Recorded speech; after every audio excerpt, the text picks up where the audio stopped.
Like, subscribe and share Tree Fanfiction audiobook channel for next part. Chapter 1. East Blue. Shields Town. You want me to forgive this little girl? It's not impossible. As long as you are tied up by me without food or water for a month, then I will forgive her. The arrogant and domineering Belle Mabel looked at the three swordsmen in front of him with disdain and ridicule. Good. Hearing this, Zoro did not refuse. He glanced at the little girl behind him and then put away the knife in his hand without hesitation. Very good. Seeing this situation, Belle Mabel laughed and immediately waved his hand and said, Go, catch him. Yes. Yes. Hearing this, the Marines who had already gathered around immediately responded, and without hesitation stepped forward and snatched away Zoro's knife, and then took him to the square area and tied him up. This scene was watched by countless townspeople. Although they knew that Zoro had been deceived and that Belle Mabel was not a man of his word, no one dared to speak out at this time for fear of being stared at by Marine superior. Although it feels incredible. But when I saw this scene, I still felt incredible. In an alley behind the crowd, Ron looked at this scene with a complicated expression, his eyes filled with helplessness and pity.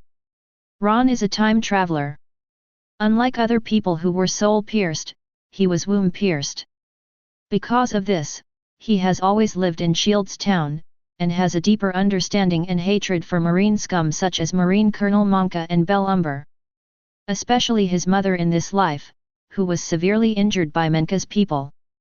She gave birth to him when he was only 7 months old, and then passed away. His father was an honest and dutiful poor man, but when Ron was 6 years old, he was killed by Marine in an accident. After that, he became an orphan and wandered around every day, picking up garbage, eating leftovers, and even starving. There are even more dogs snatching food. Although he is a time traveler. But Ron didn't have a system, let alone cheats. In addition, because he was born prematurely, his body was extremely weak, and he was bullied even among the beggars. Watching Zoro being imprisoned at this moment, Ron knew clearly that the plot had begun. As expected, in less than a month, the future Straw Hat King Luffy will land in Shields Town, rescue Zoro, and join forces to defeat Monka and other Marines to save Shields Town. But all this has nothing to do with him. Ron doesn't think that he is weak and doesn't even have any skills to sneak into the Straw Hat Pirates. If you want to join it, you must at least have enough strength, or a skill that interests Luffy. Get out of my way, everyone. At this moment, an unruly voice sounded. Looking through the sound, it can be seen that after Belle Mabel took care of Zoro's matter, he started patrolling the streets as usual. Facing the fruit seller blocking the road in front of him, he kicked away without politeness. The next second, the old man fell to the ground, and the 2 baskets of fruits were scattered on the ground. But Belle Mabel also left with the people in a swagger, and the people around him immediately hid back in their own homes. In the residence, only the old man got up with a sigh and began to pick up fruits. That's... Suddenly, Ron's pupils shrank. Among the scattered fruits, he saw a special fruit. The fruit was similar to an apple, but there were also special patterns on it, which were not noticed by anyone in the pile of fruits. Goodoo. After swallowing, Ron's breathing quickened, and his eyes gradually turned red at this moment. Devil fruit. That's devil fruit. At this moment, Ron couldn't hold himself any longer. The legendary secret treasure of the sea is worth at least 100 million. The most important thing is that eating devil fruit can master supernatural powers, whether it is Zoan, Paramecia or Logia, but it is also a fatal temptation for him now. Just eat it. Then you can master extraordinary power. As long as you eat it, your weak body will be improved. Grandpa, let me help you. Not caring about anything else, Ron walked out of the alley. He quickly came to the place where the fruits were scattered and helped the old man pick up the fruits. During the process, he also hid the devil fruit in his arms without leaving any trace. 5 minutes later, Ron helped the old man pick up the fruits, and the old man took some broken fruits and gave them to Ron as a thank you. Ron didn't refuse. Carrying some broken fruits, he quickly ran towards the outside of Shield's town. The closer they got to the outside of the town, the faster Ron's heartbeat and breathing became. After running for more than half an hour, Ron was exhausted and sat down on a hill.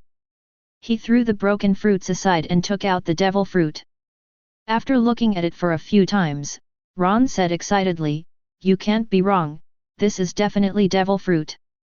And if nothing else, it is probably a paramecia." As he spoke, Ron put it into his mouth without hesitation. Pft! Pft!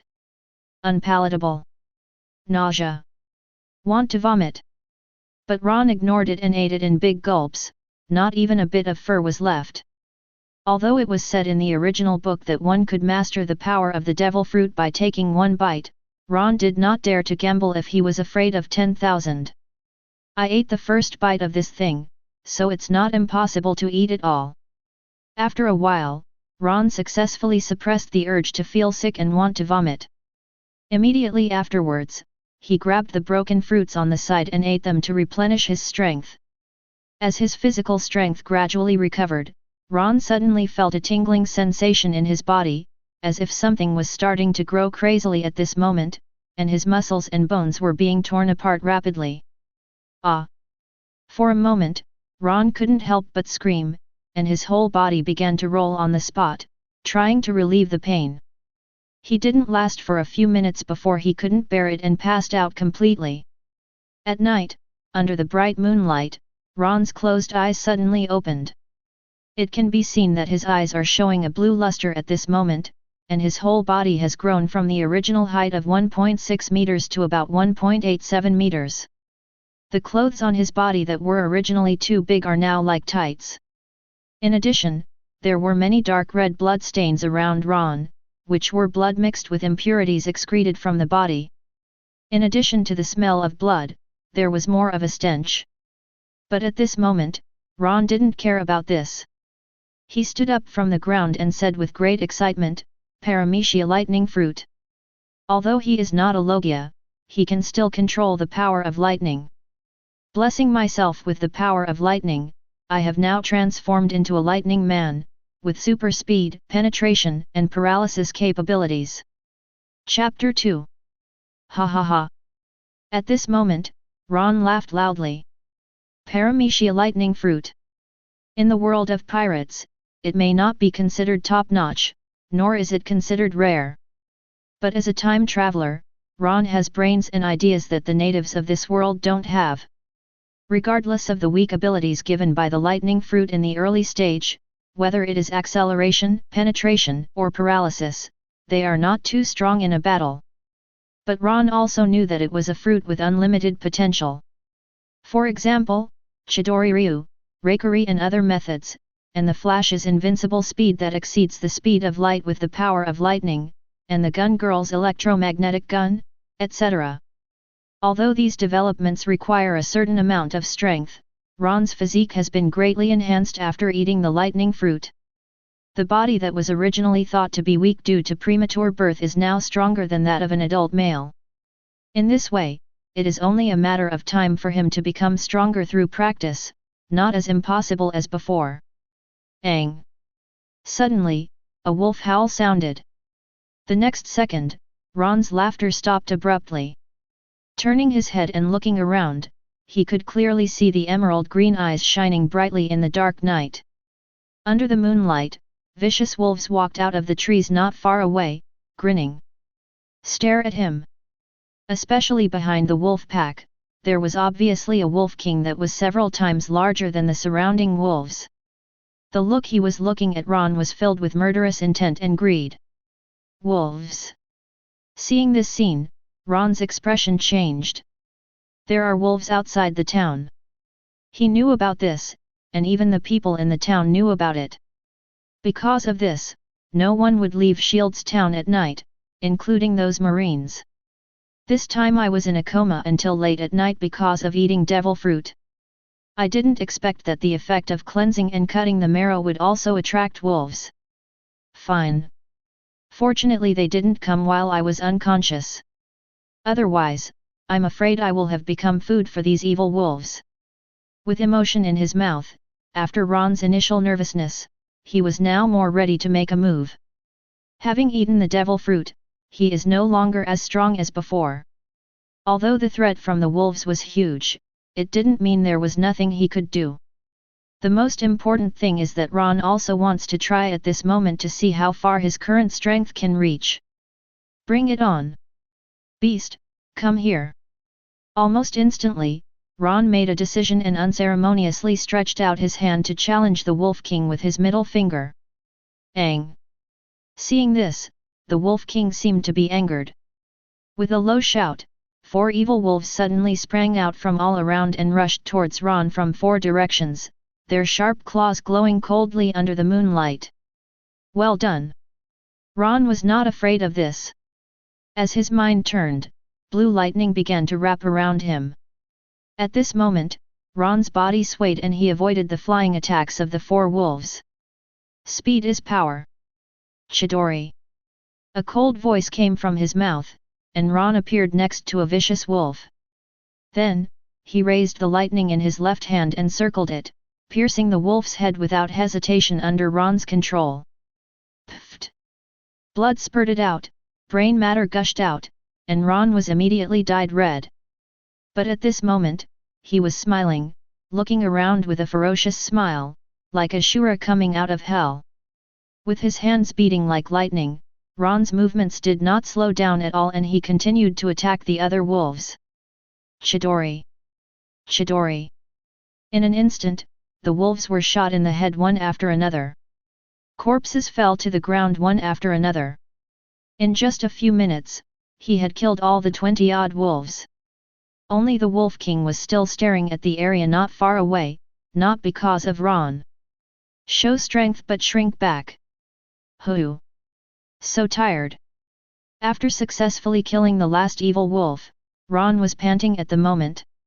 He looked warily at the Wolf King not far away and said secretly, I am still too weak.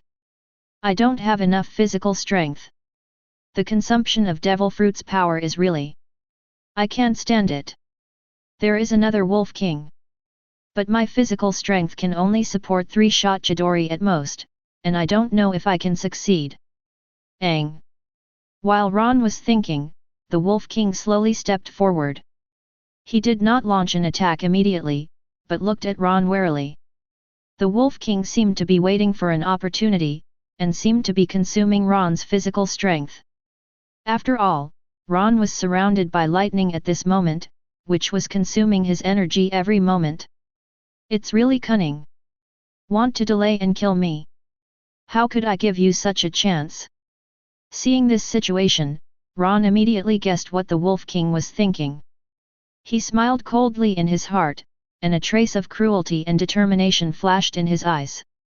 Speed is power. With a low cry, the lightning wrapped around his legs jumped. In an instant, Ron's figure sprang out, at least twice as fast as before. This also resulted in Ron reaching the area next to him before the Wolf King could even react. Double Chidori! At this moment, Ron launched an attack without hesitation. His physical strength was completely drained, and his hands were wrapped with lightning and he attacked the Wolf King's head without hesitation. Bang!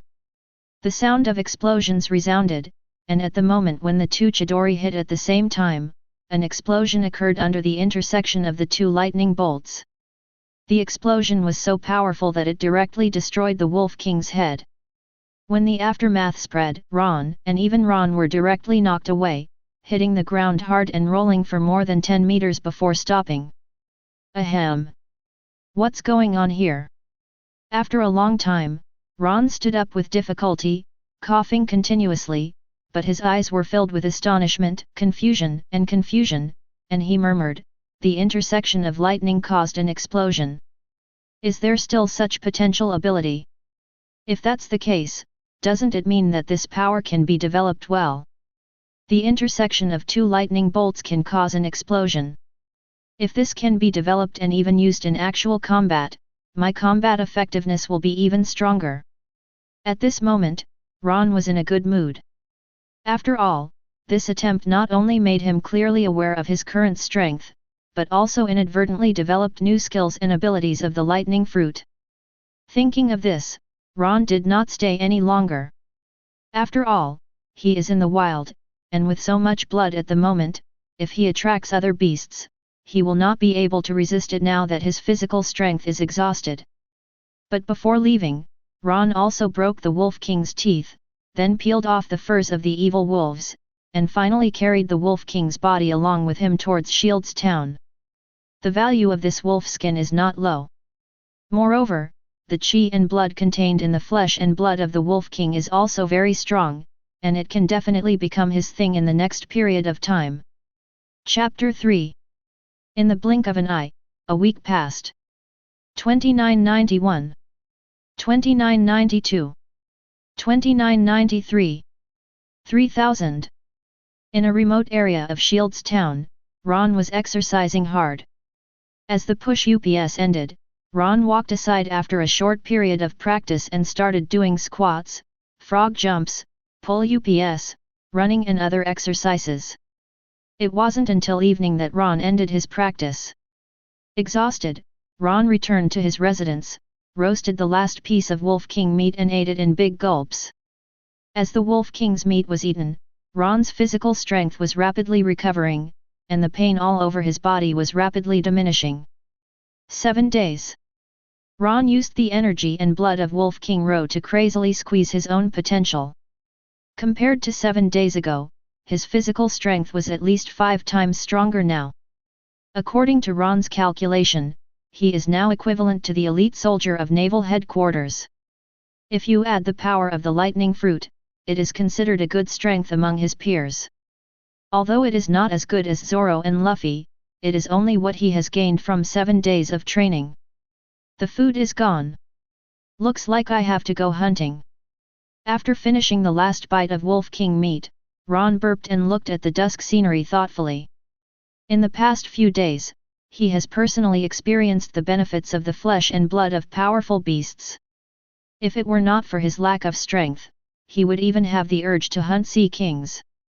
After all, sea kings are truly large beasts in this world. The energy and blood essence in their bodies is so rich that the energy provided by a piece of flesh and blood may be able to exceed the sum of the flesh and blood of a wolf king. Thinking of this, Ron turned around and returned to the house. After taking a look at the dried wolf skins, he packed them up and walked towards the town. Soon, Ron found a tailor's shop. After selling those wolf skins, he got 20,000 belly. At the same time, he also asked his boss to make some clothes for him with the Wolf King skin, and then bought a set of ordinary clothes to change into before he came out. After simply buying some things, Ron walked to the blacksmith shop. After spending 1,000 belly, he successfully purchased a long knife, and then purchased some things needed for wildlife. After packing them all, he walked towards the outside of Shields Town. After this period of practice, Ron has decided to live in the mountains for a while. After all, you can hunt wild beasts to replenish your blood food, and you can also truly exercise your actual combat abilities. But he also made the decision to come back in 10 days. After all, he didn't remember exactly how long Zoro had been tied up, but it was at least half a month. Therefore, as long as he comes back here when Luffy comes, then it will be his time for revenge and the time for him to leave this place. Stop! Kid, hand over Pele from your body. However, Ron had just walked out of Shields Town when suddenly 3 figures blocked the area in front of him. The person coming is Marine. The leader, Marine, had a look of greed on his face. Apparently, they knew about Ron selling wolf skins, and they wanted to rob Ron in an area outside the town. No Urtibi. Seeing the leader, Ron's expression darkened. The guy in front of me is called No Urzabai, and he is one of Bellamyber's henchmen. This guy himself is not a good person. He often exploits and robs people in the slums. Ron had also been robbed by him several times, but since he was no match for him, he had to choose to obey. But today this guy actually had the gall to show up and even wanted to rob him, but Ron didn't intend to let it go. Presumptuous. Laozi's name is something you can call directly. Yirtibi's face darkened, and he felt a little angry when he saw Ron, who was unmoved. I saw him striding forward and looking at Ronson with a cold expression. Slave, didn't you hear what I said? If you don't hand over Bailey to me, you are seeking death. As he said that, Yirtibi raised his hand and slapped Ron in the face without hesitation. Court death. Seeing this situation, Ron's inner murderous intention could no longer be concealed. Blue lightning danced, and Ron's figure disappeared instantly. Be careful, Yirtzi. Yirtzi, please get out of the way. At this moment, the expressions of the other two Marines changed drastically. They had already seen Ron appearing next to Yirtibi, and even the blade in his hand was already entangled with lightning and he was attacking him. What? Hearing this, Yirtibi did not react. Seeing that his slap failed, I felt extremely surprised. After all, he is Bellamyber's lackey, and there are really not many people in Shields who dare to disobey him. But before he could recover, the long knife in Ron's hand pierced his heart without hesitation. Pfft! Blood splattered, and Yirtibi woke up as if from a dream. Looking at the pierced heart, fear suddenly appeared in Yirtibi's eyes. He subconsciously turned to look at Ron beside him, opened his mouth and said with difficulty, "You, how dare you? I belong to Master Bellamyber, and you actually dare to kill me. Don't you want to live in Shields Town?" Snort. Hearing this, Ron snorted coldly. He drew out the knife without hesitation, ignoring Nojibai, who was lying on the ground and staring blankly. He turned his head and looked at the other two Marines not far away. "No, don't come over." "Oh, damn kid, what are you going to do? By killing Marine, you are also betraying justice.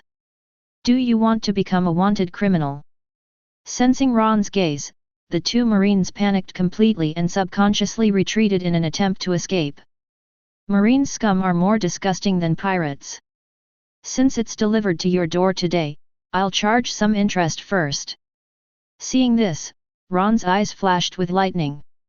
As lightning wrapped around him, Ron's figure disappeared instantly. Ah! Ah!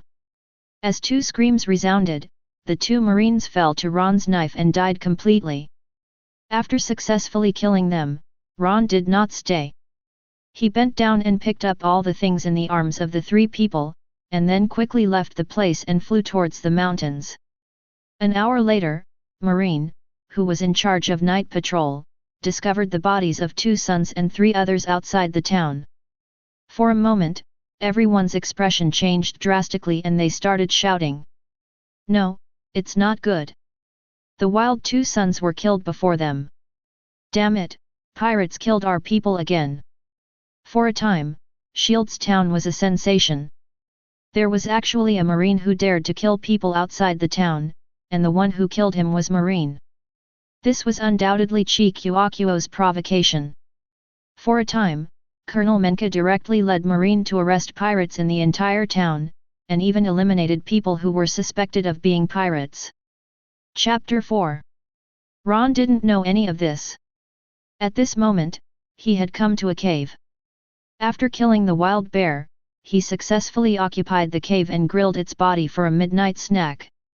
While eating the bear meat, Ron began to look at which three Marines he had obtained.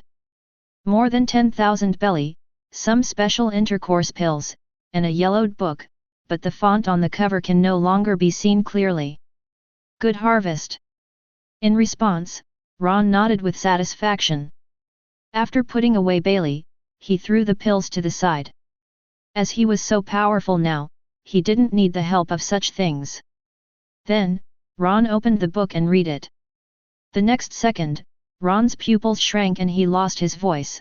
How is that possible? It's actually the training method of moonwalk, one of the Marine 6 styles. How did they get this wild two sons? Ron was a little shocked. Marine 6 styles, this is Marine's secret. Only elite Marines can learn the skills, and even those who can only learn the skills after completing a series of tests. Looking at the East Blue, there are only a handful of people who have learned Marine 6 styles. Unexpectedly, yet Urtibi actually has the training method of moonwalk, one of the Marine 6 styles, in his hands. This moonwalk is not simple. Once you learn it, you can fly for a short period of time. It can be said to be a life-saving skill. Especially for demon fruit power. Without the ability to fly, the moonwalk can still find a glimmer of hope. As long as it moves forward with the help of the moonwalk, it can completely avoid falling into the sea. Of course, the premise is that you have enough physical strength or that you are not far from your destination. Otherwise, moonwalk consumes a lot of energy and is not something that ordinary people can maintain for a long time. But this is nothing to Ron. The lightning fruit itself gives him extremely fast speed. If combined with moonwalk, there will be no problem in flying for a short period of time. Very good. This second wild boy is more of a money-giving boy than the three of them. When I learn moonwalk, my ability to save my life will be greatly enhanced. Thinking of this, Ron didn't hesitate and started watching with pleasure. An hour later, Ron had completely memorized moonwalk's training method in his mind. After making sure that he didn't forget anything, Ron put away the secret book and fell asleep directly. Starting from the next day, Ron began to exercise during the day and practice moonwalk, and at night he began to hunt, looking for wild beasts to fight. Day after day, another week passed in the blink of an eye. Moonwalk. With a low cry, Ron stepped on the air and began to gradually climb up. In just a few breaths, he jumped directly from the ground to more than 20 meters in the air. Immediately afterwards, Ron stepped on the moonwalk and moved forward in mid-air, sometimes going left and sometimes right, having a great time. But it only lasted 3 minutes before Ron felt tired and quickly gave up using moonwalk and came down from mid-air. Today. Floating to the ground, Ron staggered. Immediately afterwards, he collapsed on the ground, panting continuously, and muttered, "The consumption is too great. In this week, my physical strength has at least doubled, but it can only last 3 minutes of moonwalk consumption. It is still too weak." According to this situation, there is still some distance to reach the naval headquarters ensign level. The training time is too short, and it is indeed difficult to make a leap in a short time. Of course, what Ron didn't know was that his strength had improved extremely rapidly at this moment. In less than a month, his frail body has now reached the level of a staff sergeant at naval headquarters. This is a level that many of his peers cannot reach. We have to work harder. Now that moonwalk has started practicing, there is no need to waste time. Except for the actual training at night, it is best to spend all the rest of the time exercising to make my body stronger and my stamina more abundant. Having made up his mind, Ron immediately lay down and began to rest. An hour later, Ron's strength recovered to some extent, and he got up from the ground, turned around and walked towards the residence. Help! Help! However, not long after walking, a shout also attracted Ron's attention. Turning around, you can see that in an area not far away, a beautiful woman in a skirt is running away. In the area behind her, there are more than a dozen Marines chasing her, and everyone's face is exposed at the moment. A look of greed and determination is her. With a glance, Ron's eyes focused on the beautiful woman. Not for anything else, because he remembers the other person. This beautiful woman is also a member of Shield's town. Her husband died a long time ago. She runs a tavern and is one of the few kind-hearted people in Shield's town. Ron has grown up eating leftovers all these years, but this beautiful woman was the only one who gave him food a few times, and it was good food rather than leftovers. It's true that we meet each other everywhere in life. Now that we have met, it's time to repay the kindness I gave you. Thinking of this, Ron didn't hesitate and walked towards the direction of the beautiful woman. Thump! At the same time, after running for a long time, the beautiful woman was already running out of energy. She tripped under her feet and fell to the ground. Haha! Escape, did you escape? This is an area outside the town. Boss lady, let's see how you escape today. Seeing this, the dozen Marines laughed. One by one, they walked forward with lewd smiles on their faces and directly surrounded the beautiful woman. Their greedy eyes kept scanning her bumpy body, without any attempt to hide their possessiveness. You, what are you going to do? I've already turned over Pele, you can't do this to me. Seeing this situation, the beautiful woman panicked. Subconsciously covering his clothes, he looked at those Marines with eyes full of fear and fear. She knew exactly what these people were thinking. This group of guys harassed her a lot when they were in town, but because she abided by Menka's rules, these Marines didn't dare to do whatever they wanted. But now she was outside the town and she had no idea how she was going to escape, especially with these greedy and lustful Marines. Do what? With a laugh, a Marine unbuttoned his pants and walked up to the front door happily. Of course, I'll do what makes you happy. Madam Boss, a dozen of my brothers will serve you well today. That's all if you cooperate. We will still be good partners in the future. But if you dare to resist, it will violate justice. We can't let you go back alive. It just so happens that Colonel Menka is catching pirates at this time. Your death will not cause anything bad. As soon as these words came out, Marine on the side also smiled. One by one, they eagerly took off their trousers, looked at the fiery eyes of the landlady on the ground, and stepped forward to take action. No, do not want. No, don't do this to me. Seeing this situation, the beautiful woman panicked. She struggled like crazy, but how could a weak woman resist these Marines? But in the blink of an eye, the clothes on her body were taken off, revealing her snow-white and proud body. This stimulated the Marines even more, and they grabbed her one by one and started to take action. Chapter 5. All sinners should die. Speed is power, kill. At the critical moment, Ron's cold voice sounded. With the blue lightning beating and the cold light blooming, Ron's figure appeared on the field. Immediately afterwards, he swung the long knife in his hand and directly cut the necks of the dozen Marines. Thump! Thump! In an instant, a Marine fell to the ground. At ultimate speed, even if Ron cut their necks to kill them, no blood would spill out. Seeing this scene, the beautiful woman was dumbfounded. She stared blankly at the dozens of Marines who fell to the ground, and then her eyes focused on Ron, who was sheathing his sword and preparing to leave. Yes, it's you.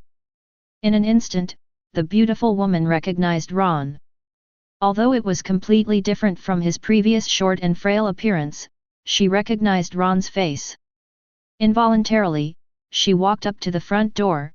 Thank you, Ron.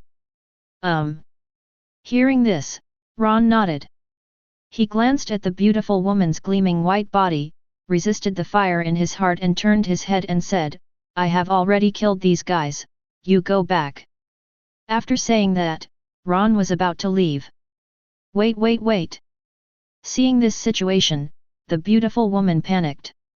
He quickly stepped forward and took Ron's arm, and said with a sad expression, Ron, can I stay with you for a while? Menka is crazy now. He is arresting people and killing people crazily in the town. Many people have seen that I was chased by these people. Now they are dead.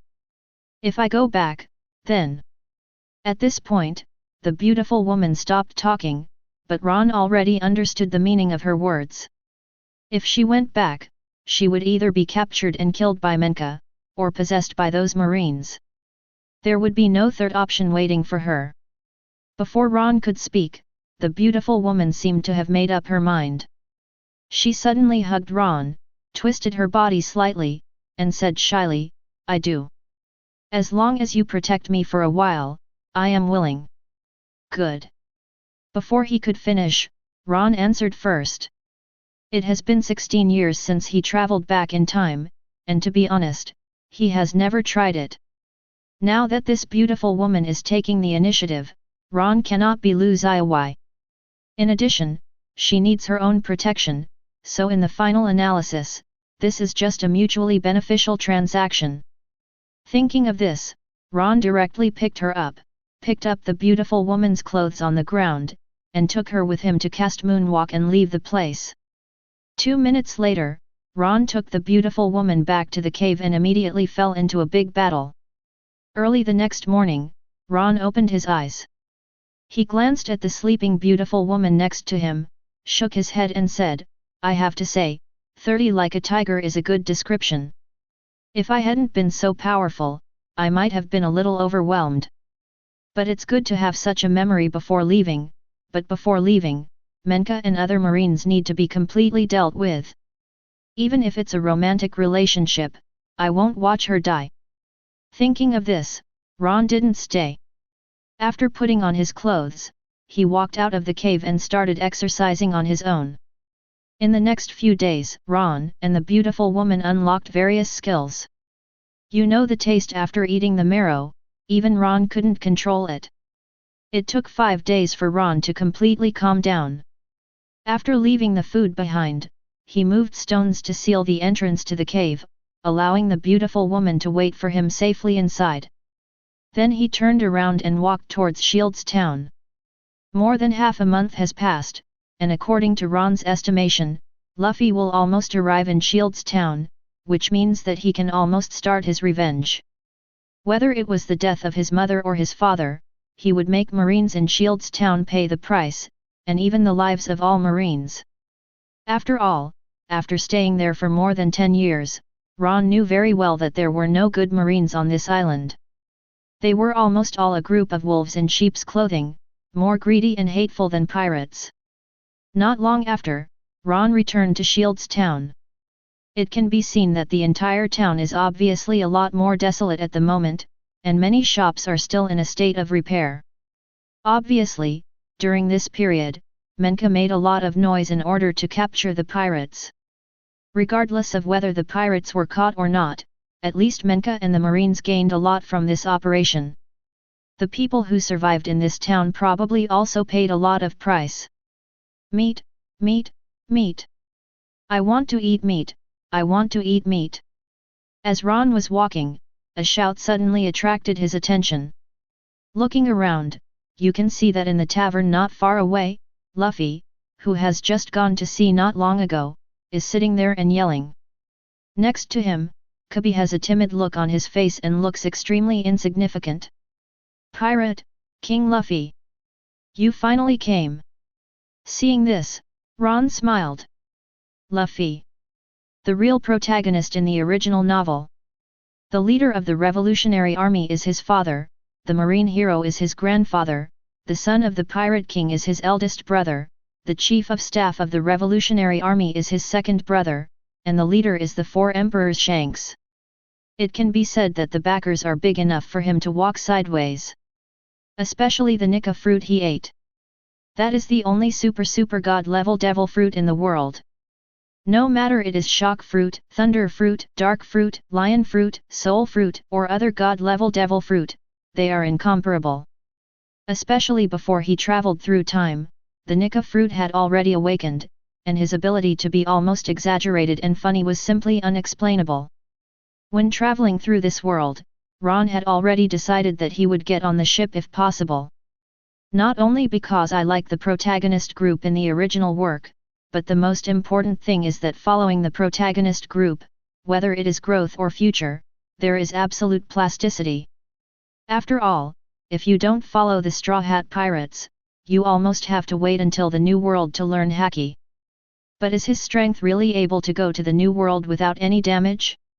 Get Haki's training method? The most important thing is that following the protagonist group is to start a business, but if you join the 4 Emperors group, it is completely to be the younger brother of others. This is not the result Ron wants. Thinking of this, Ron walked directly towards the tavern without hesitation. As Ron entered, Luffy's angry shouts resounded. What, isn't this too abominable? Marine actually does such a thing? This is a bunch of scum. It is absolutely abominable for such a guy to plunder ordinary people. Chapter 6.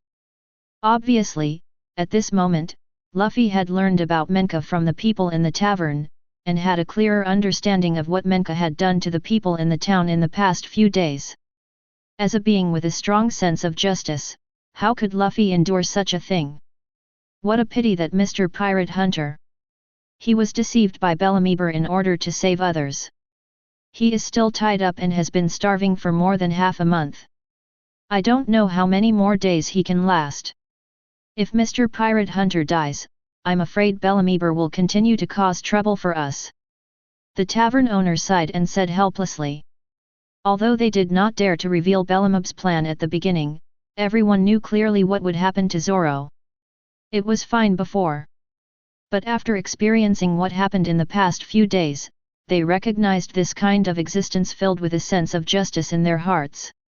Pirate Hunter. What kind of existence is it? Hearing this, Luffy became interested. Luffy still has a good impression of those who dared to stop Marine from doing evil in the past. Especially from the words of the tavern owner and the others, it seems that the Pirate Hunter is not very young. If possible, it is absolutely fine. That's a three-sword swordsman. Seeing this, Ron immediately stepped forward and spoke. Luffy didn't notice it, but he already saw it. The people in the tavern were guiding Luffy to save people, and they obviously wanted to struggle, or even escape from Menka's control. Unfortunately, they are all ordinary people and do not have such strength at all. But Zoro is different. He is indeed very powerful. There is no doubt about this. Otherwise, Bellamyber would not have dared to make random mistakes for so long. As for Luffy's situation, they all roughly knew it from Kaido. Someone who could defeat the big pirate might be able to rescue Zoro, or even... Oh? Swordsman. It's still the three-sword style. Not surprisingly, Luffy was instantly attracted by Ron's words. Ignoring the presence of the boss and others, he looked at Ron with piercing eyes and said, "What does a three-sword swordsman look like? He must be cool." "Certainly." With a twitch in his mouth, Ron finally saw Luffy's god-tier experience. However, he has already made up his mind to get on the ship, and that must be approved by Luffy. Zoro is the key to breaking the ice. As long as they act together, take risks together, and have a certain degree of favorability, the possibility of Luffy inviting him on board is extremely high. Thinking of this, Ron said, "But as the bosses said, the swordsman was too persistent and was deceived by Bellamyber and other marines. I'm afraid that he is very weak now. If nothing happens, Bellamyber will take action on him soon. If no one rescues him, death will be waiting for him. That's not okay." Hearing this, Luffy suddenly became anxious. In his expectation, there must be swordsmen on his ship. Now that he finally met him, and he was a three-sword swordsman, how could he allow him to die? "Kirby, let's go rescue people." Thinking of this, Luffy immediately jumped off the stool and spoke excitedly. "Road, Luffy, do we really want to go?" However, Kaido was very timid at the moment and said hesitantly, "That's the person captured by Marine. If we rescue them, we will become Marine's wanted criminals." "What the hell? I am the man who wants to become the Pirate King. It's just a reward." He waved his hand disapprovingly. Luffy didn't care, but he seemed to have thought of Kaido's situation and said, "In that case, just wait for me here. I'm going to save people now." With that said, Luffy walked towards the outside of the tavern. "Wait a moment." Seeing this, Ron's eyes flashed and he immediately walked to the front door. "I'll take you there. It just so happens that I have some things of my own to finish. If the three-sword swordsman can help, it will be a lot easier." "You?" Hearing this, Luffy paused. He glanced at Ron carefully. Although he couldn't tell what Ron's strength was, he felt that the latter seemed very confident. For a moment, Luffy didn't think too much and said immediately, "Okay then. Let's go rescue people together." After saying that, Luffy ran out of the tavern first. At this moment, Ron also followed with the corner of his mouth raised. Along the way, with Ron's guidance, Luffy didn't get lost. Soon, the two arrived at the square area where Zoro was kidnapped. However, the two of them saw an annoying scene just as they climbed up the wall.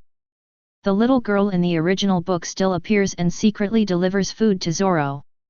However, she was also discovered by Bellamyber, who was doing nothing at this moment. At this moment, a group of Marines directly surrounded her. "You kid, how dare you ruin my good deeds? You want to give him food, how brave you are!" Bellamyber was so angry that he stepped forward and knocked the little girl to the ground with a slap. Immediately afterwards, he raised his foot to crush the rice ball, and said with an arrogant expression, "I originally planned to spare your life, but since you are so ignorant, I will send you on your way." As he spoke, Bellamyber directly pulled out a gun and pointed it at the little girl. "Stop!" Seeing this, Zoro was furious. The whole person roared, but because he had been hungry for so long and where he was tied, he was completely unable to break free. Snort! Pirate Hunter Zoro! When I get rid of this little girl, it will be you after that. Upon seeing this, Bellamyber looked at Zoro with a gloomy look, gritted his teeth and said, "If you dare to make me look embarrassed, just wait, I will torture you personally and I will not let you die easily." After saying that, Bellamyber didn't care about Zoro's murderous gaze at all, and he aimed at the little girl and pulled the trigger without hesitation. Bang! Gunshots rang out, and a figure quickly blocked the little girl. The bullet hit his body, but it was blocked by the strong body. The bullet advanced for a while and was still outside his skin. Ha! With a low growl, Luffy opened his arms. The next second, the bullet flew out and directly pierced one of Bellamyber's ears. Ah! Blood splattered, and Bellamyber covered his ears in pain, glared at the figure in front of him and said, "Who are you? If you dare to harm this young master, come here and kill him." "Yes. Yes." Hearing this, the Marines on the side raised their blades and attacked Luffy without hesitation. Chapter 7. You are going too far. Seeing the Marines attacking from all sides, Luffy showed no fear, clenched his hands into fists and fought directly with them. But at this moment, his eyes were also filled with anger. He and Ron had a panoramic view of the previous scene.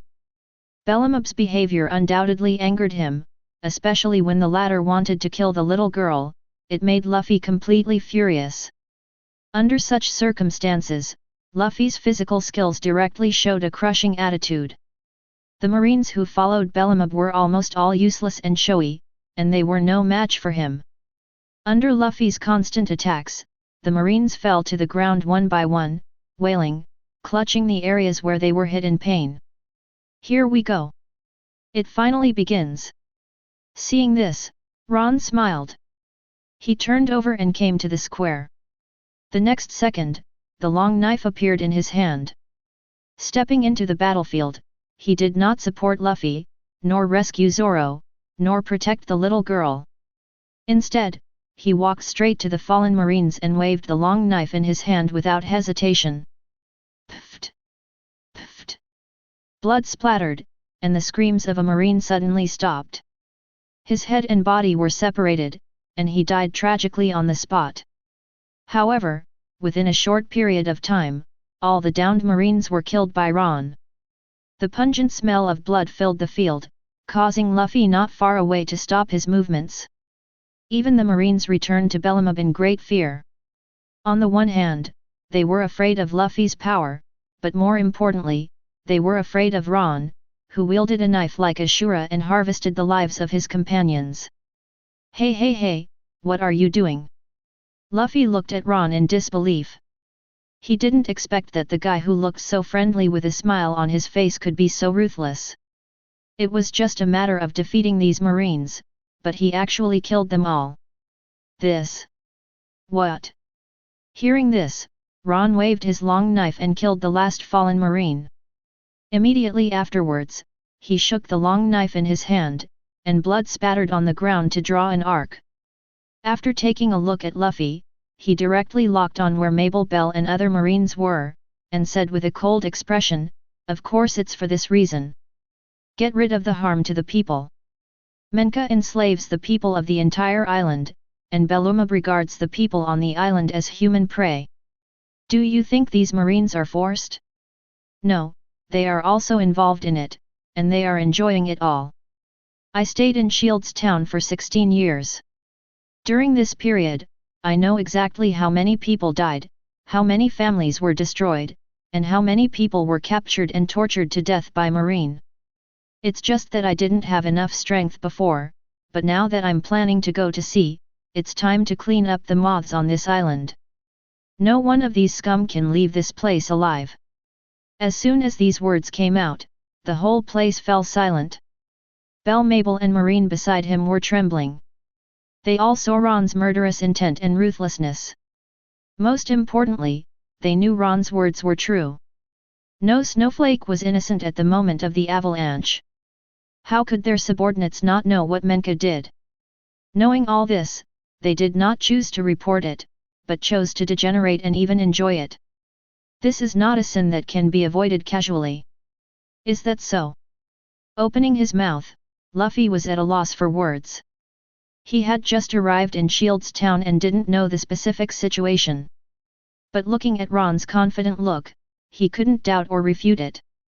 Yes, that's it. At this time, the little girl on the ground got the courage from nowhere. She stood up from the ground with difficulty, glared at Belumab and others not far away and said, "This big brother, Belumab, and the others are scum. They killed many people in this town, including my little friends. Everyone hates Colonel Monka, Uncle Bellum and his son, and the Marines, but we are no match for them at all. We can only obey and submit to their rule. You kid, you're looking for death." Hearing this, Belumab was furious in the distance. Whether it was Luffy or Ron, their presence made him feel threatened. This time, even a little girl dared to disobey him. How could he endure it?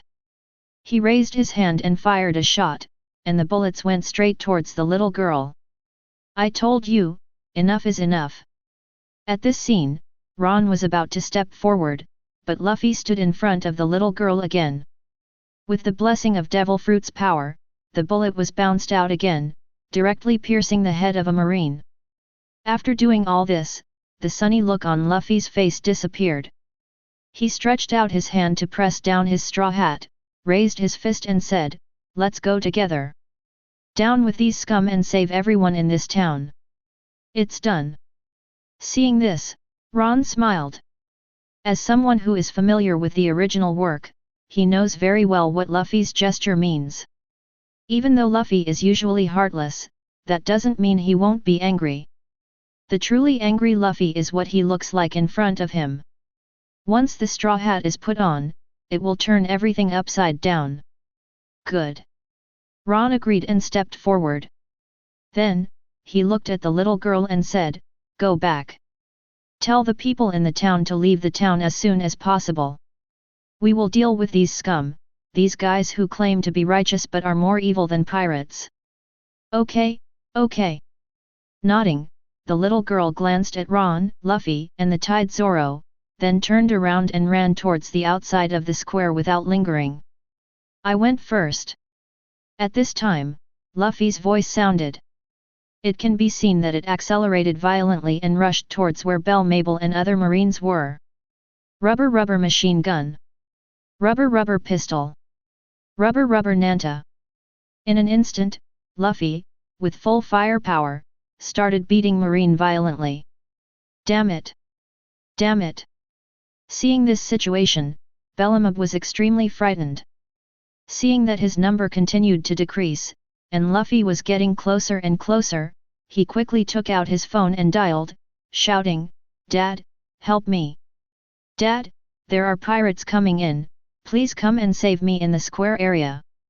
Ron had a clear view of it all.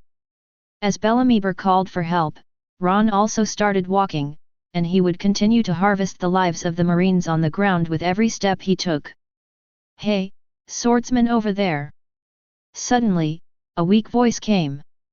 Looking through the sound, it can be seen that Zoro has raised his head at this moment, his eyes are spitting fire, his eyes are locked on Ron and he says, "Help me untie the rope, I want to join the fight too." These guys are really unforgivable. Chapter 8. Obviously. Zoro also heard the conversation just now, and it became clearer how evil and vicious Belle Mabel and other Marines were. Especially the little girl just now.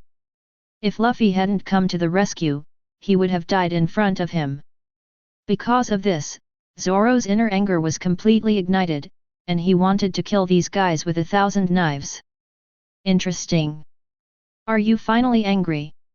Seeing this, Ron's eyes flashed and he walked towards the area where Zoro was. After arriving in front of him, Ron said, "Are you sure? You are a pirate hunter. Once you attack Marine, you will be rewarded, and then you will become a pirate." "So what?" Zoro disagreed with this and said angrily, "If I don't care about injustice, how can I call myself a swordsman? If Marines are such scum, then what if they become pirates?" Good. Hearing this, Ron also had a smile on his face. "I have to say, this is the charm of soda. There may be some crazy people, there may be some straight men, and there may be people with low emotional intelligence. But his righteous heart and devotion to the sword are definitely one of the best in the world." Thinking of this, Ron directly wielded the long knife in his hand and cut off the rope on Zoro's body. "Okay, you're free. You have been hungry for such a long time. If you are not strong enough, you should go and rest." After saying that, Ron didn't linger, turned around and walked forward. Along the way, those Marines who were defeated by Luffy were all killed by him in horror, without giving them any chance to beg for mercy, threaten, or insult them. Stamina. On the contrary, Zoro was thoughtful at the moment. Feeling his own weakness, he also knew that he did not have much fighting power now. Immediately afterwards, Zoro walked weakly to the rice ball that had been trampled by Bellamub, picked it up without hesitation, mixed it with soil, and ate it in big gulps. Die! The sword flashed, and Ron had arrived at the area next to Luffy. With one swing of his sword, he killed a Marine who rushed forward. After doing all this, Ron spoke quietly, "Speed up." Then Bellamub has contacted Menka. As a Marine colonel, Menka's strength cannot be underestimated, not to mention that the Marine he brought is not comparable to these wastes. After saying that, Ron didn't hesitate, accelerated suddenly and rushed towards Bellamub. Capture the thief first and capture the king. To be honest, Ron was extremely disdainful and ridiculed that Mabel could be vindicated in the original work.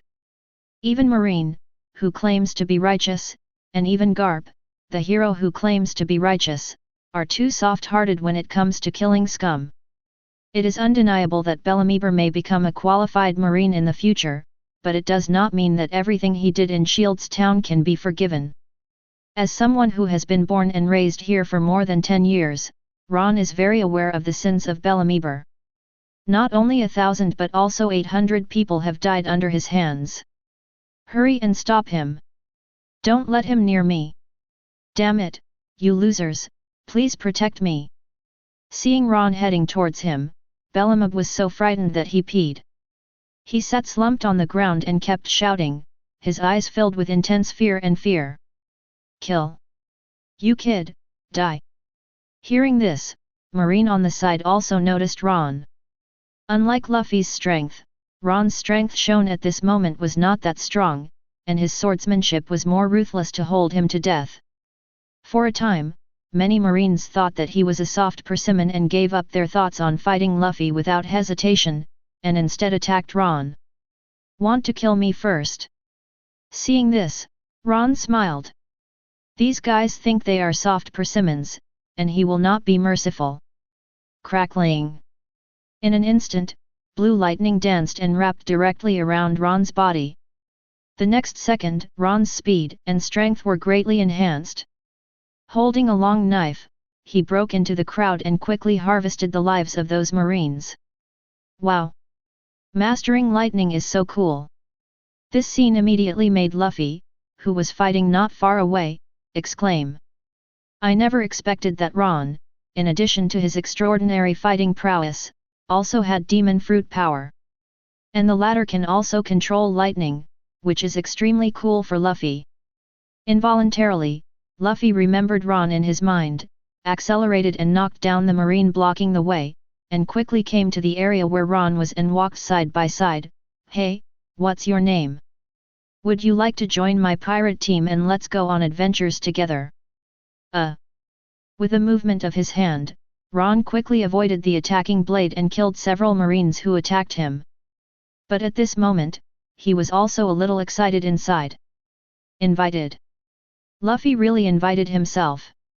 Although he had planned to board the Straw Hat Pirates ship from the beginning, he did not expect that it would be so simple. But at this moment, Ron did not hesitate.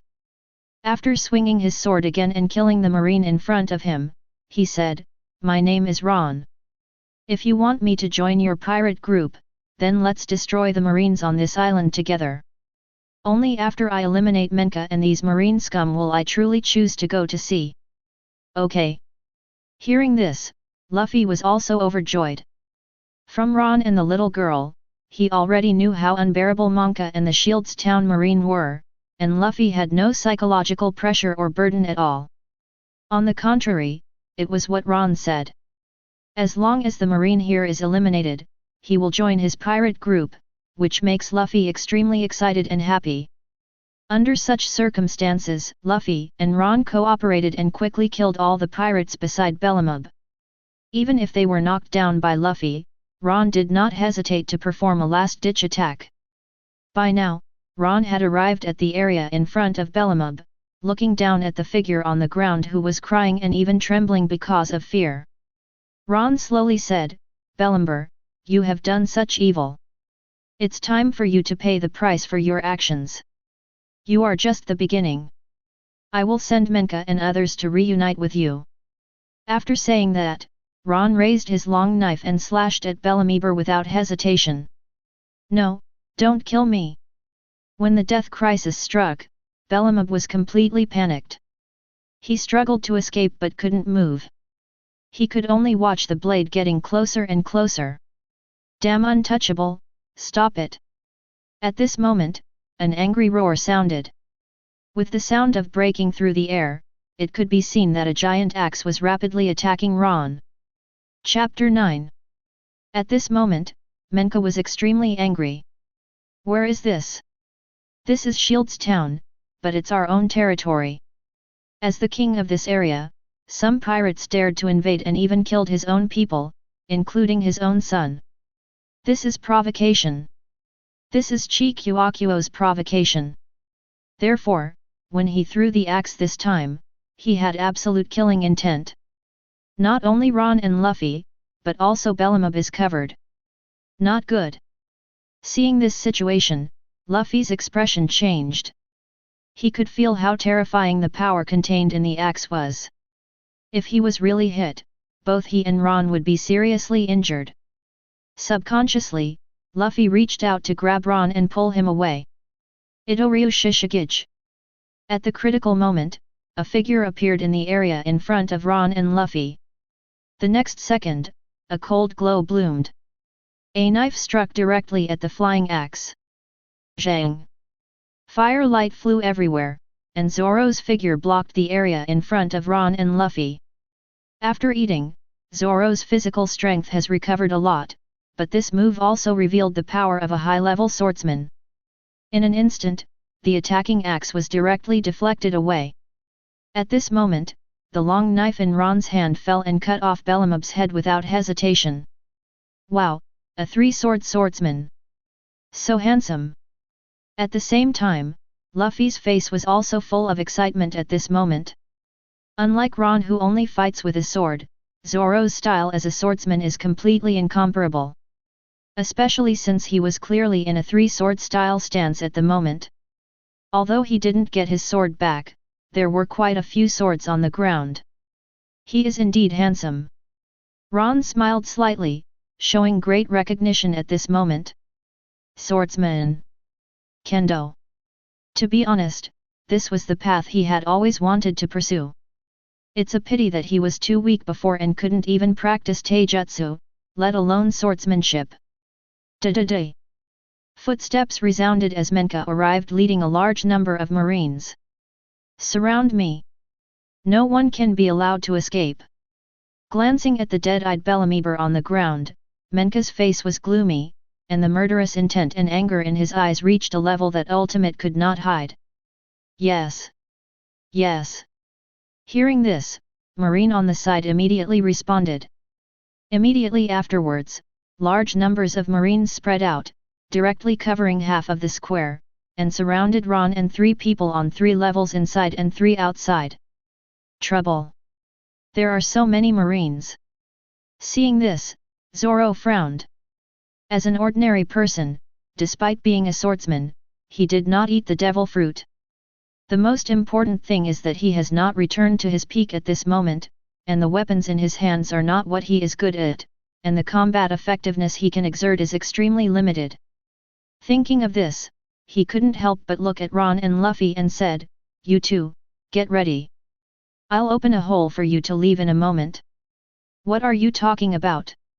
Hearing this, before Ron could speak, Luffy was the first to refuse and said, "I want to defeat these guys." Ron just said that as long as he defeats these marine scum, he will go to sea and join my pirate group. I will not give up. At this point, Luffy seemed to have thought of something, and his eyes suddenly locked on Zoro, grinning and said, "Three-sword swordsman, your name is Zoro, right? I remember your name. How about you join my pirate team and let's go on adventures together? I am the man who wants to become the pirate king." Hearing this, Zoro was dumbfounded. I never expected that Luffy would be such a god-tier person. Under such circumstances, not only did he not show any fear or flinch, he even invited himself to join his pirate group. This is really... It makes people feel passionate. No need to run away. At this time, Ron also spoke quietly, "They are just a bunch of marine scum, I will not fail." "Zoro, there is no need to feel any pressure. These guys are useless except for their numbers. The only difficult one is Monka. After all, he is Colonel Marine and his strength cannot be underestimated." Ron wasn't kidding about this. "Although I have eaten devil fruit and even exercised, I have become much stronger. But from the power of the flying axe thrown by Menka just now, it can be seen that it is not an existence that he can defeat head-on." But he didn't panic at all. After all, neither Zoro nor Luffy have S*X yet. In the original book, Zoro and Luffy had already successfully defeated it, but now that the 3 of them have joined forces, there is no reason why they would fail. Yet, after receiving the replies from Ron and the other 2, Zoro's original intention of breaking out and evacuating was gone. Slowly putting the handle of a knife into his mouth, he said solemnly, "In that case, let's have a big fight." "Hey hey hey!" Seeing this, Luffy was a little anxious and stepped forward and said, "You haven't answered me yet. After this incident, would you like to join my ship and go out on adventures with us?" "Good." Looking at the innocent Luffy, Zoro thought for a moment before agreeing, and then said, "But the premise is to deal with these guys in front of you first. Otherwise, just because we killed his son, we will all die if we are caught by him." "Great." After getting Zoro's reply, Luffy was overjoyed again. First there was Ron, now there was Zoro. He had just gone to sea not long ago, and he unexpectedly met 2 partners so quickly. Moreover, both of them had agreed to board the ship, which made him extremely happy, and he immediately shouted, "In that case, let's get rid of these guys as soon as possible. I am a man who wants to become the Pirate King. How can I stop here?" With that said, Luffy rushed out, aiming directly at Menka, and shouted, "Leave this guy to me. Idiot! Second goods!" Seeing this, both Ron and Zoro twitched their lips. I really didn't expect that Luffy would be so reckless and go straight to Menka to challenge him. Although Colonel Monka Marine's identity was obtained through false claims of merit, his strength is not inferior to that of naval headquarters officers at the school level. Although Luffy is not weak now, it is too difficult to take him down alone, not to mention there are so many marines watching him. That's very Luffy.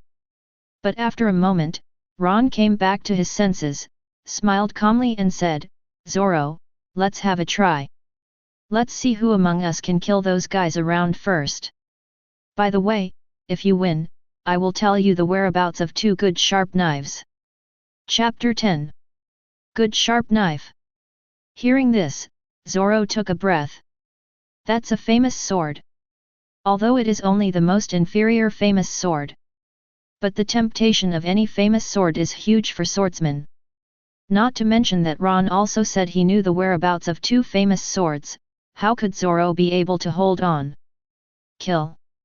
Without even being sure, he picked up his weapon and started killing the crowd on the side. One knife at a time, just like chopping melons and vegetables. Good guy. You don't have martial ethics for the sake of a famous sword. Seeing this situation, Ron also laughed. Without any hesitation, lightning pulsed all over his body, and he rushed into the crowd at high speed, constantly cutting off the lives of those marines with a knife. Ah! Ah! For a time, screams resounded continuously. As Ron and Zoro opened fire, a marine fell to the ground and died. Rubber pistol. Luffy on the other end was also fighting with Menka. Relying on his powerful physical skills, Luffy and Menka fought wildly. In addition, Menka's axe is not in his hand now, so it is really impossible to cause any substantial harm to Luffy for a while. Damn it! Damn it! While beating, Menka was also surprised in his heart. Whether it's Ron, Luffy, or Zoro, all 3 of them are powerful beings. Although they are still just little kids, the power revealed at this moment cannot be underestimated. Especially now, when he was fighting Luffy, he couldn't attack for a long time, which already showed the problem. The more he fought, the more frightened he became, and Menka began to retreat steadily. But it wasn't that he couldn't stop it, but that he started to move towards the area where the giant axe was. Luffy didn't notice this scene and continued to attack blindly. Not good. But Ron in the crowd also noticed it. Seeing that Menka was going to where the giant axe was, he knew exactly what the latter was thinking. After all, he is the axe hand Menka. With the giant axe in his hand, Menka's strength will obviously be more powerful. Moreover, the giant axe is sharp, and it is absolutely a fatal restraint for Luffy, who is still at rubber fruit level. We can't let him get the axe.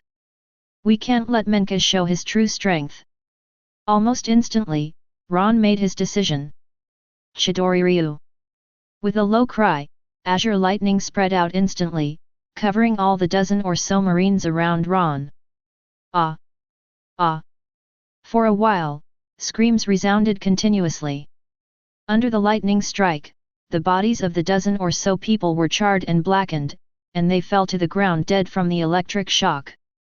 At this moment, Ron accelerated suddenly, his legs wrapped in lightning kept beating, and his figure was as fast as lightning, directly surpassing Luffy and Menka. The next second, Luffy had arrived at the giant axe. Break it for me! Double Chidori! With a low roar, Ron stretched out his hands, and the moment the lightning met, it hit the giant axe directly. As the 2 lightning bolts intertwined, an explosive force exploded, directly blowing the giant axe into pieces. You kid, you're looking for death. At this moment, Menka's expression froze, and then his whole person fell into rage. His own weapon was actually destroyed. That giant axe was his treasure, and it was the only weapon he could wield.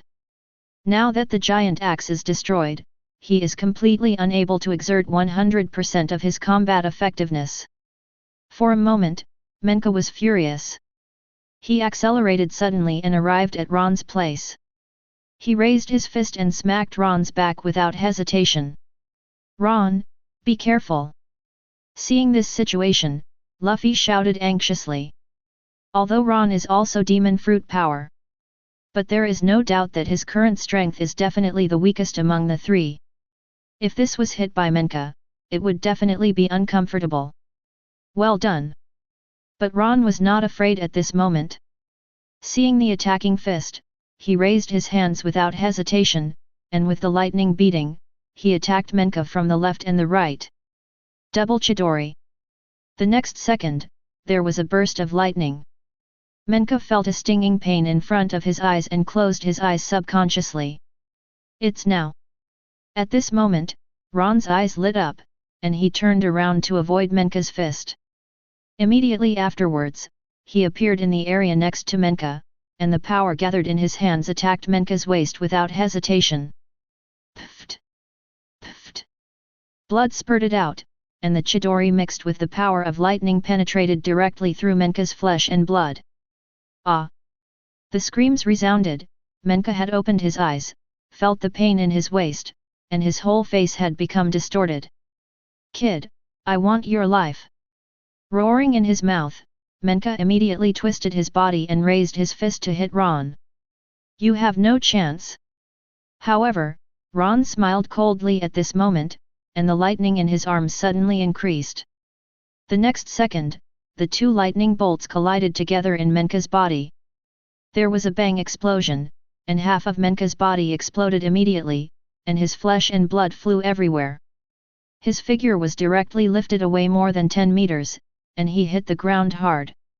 Large areas of blood gushed out, covering the ground. It stained red. Wow!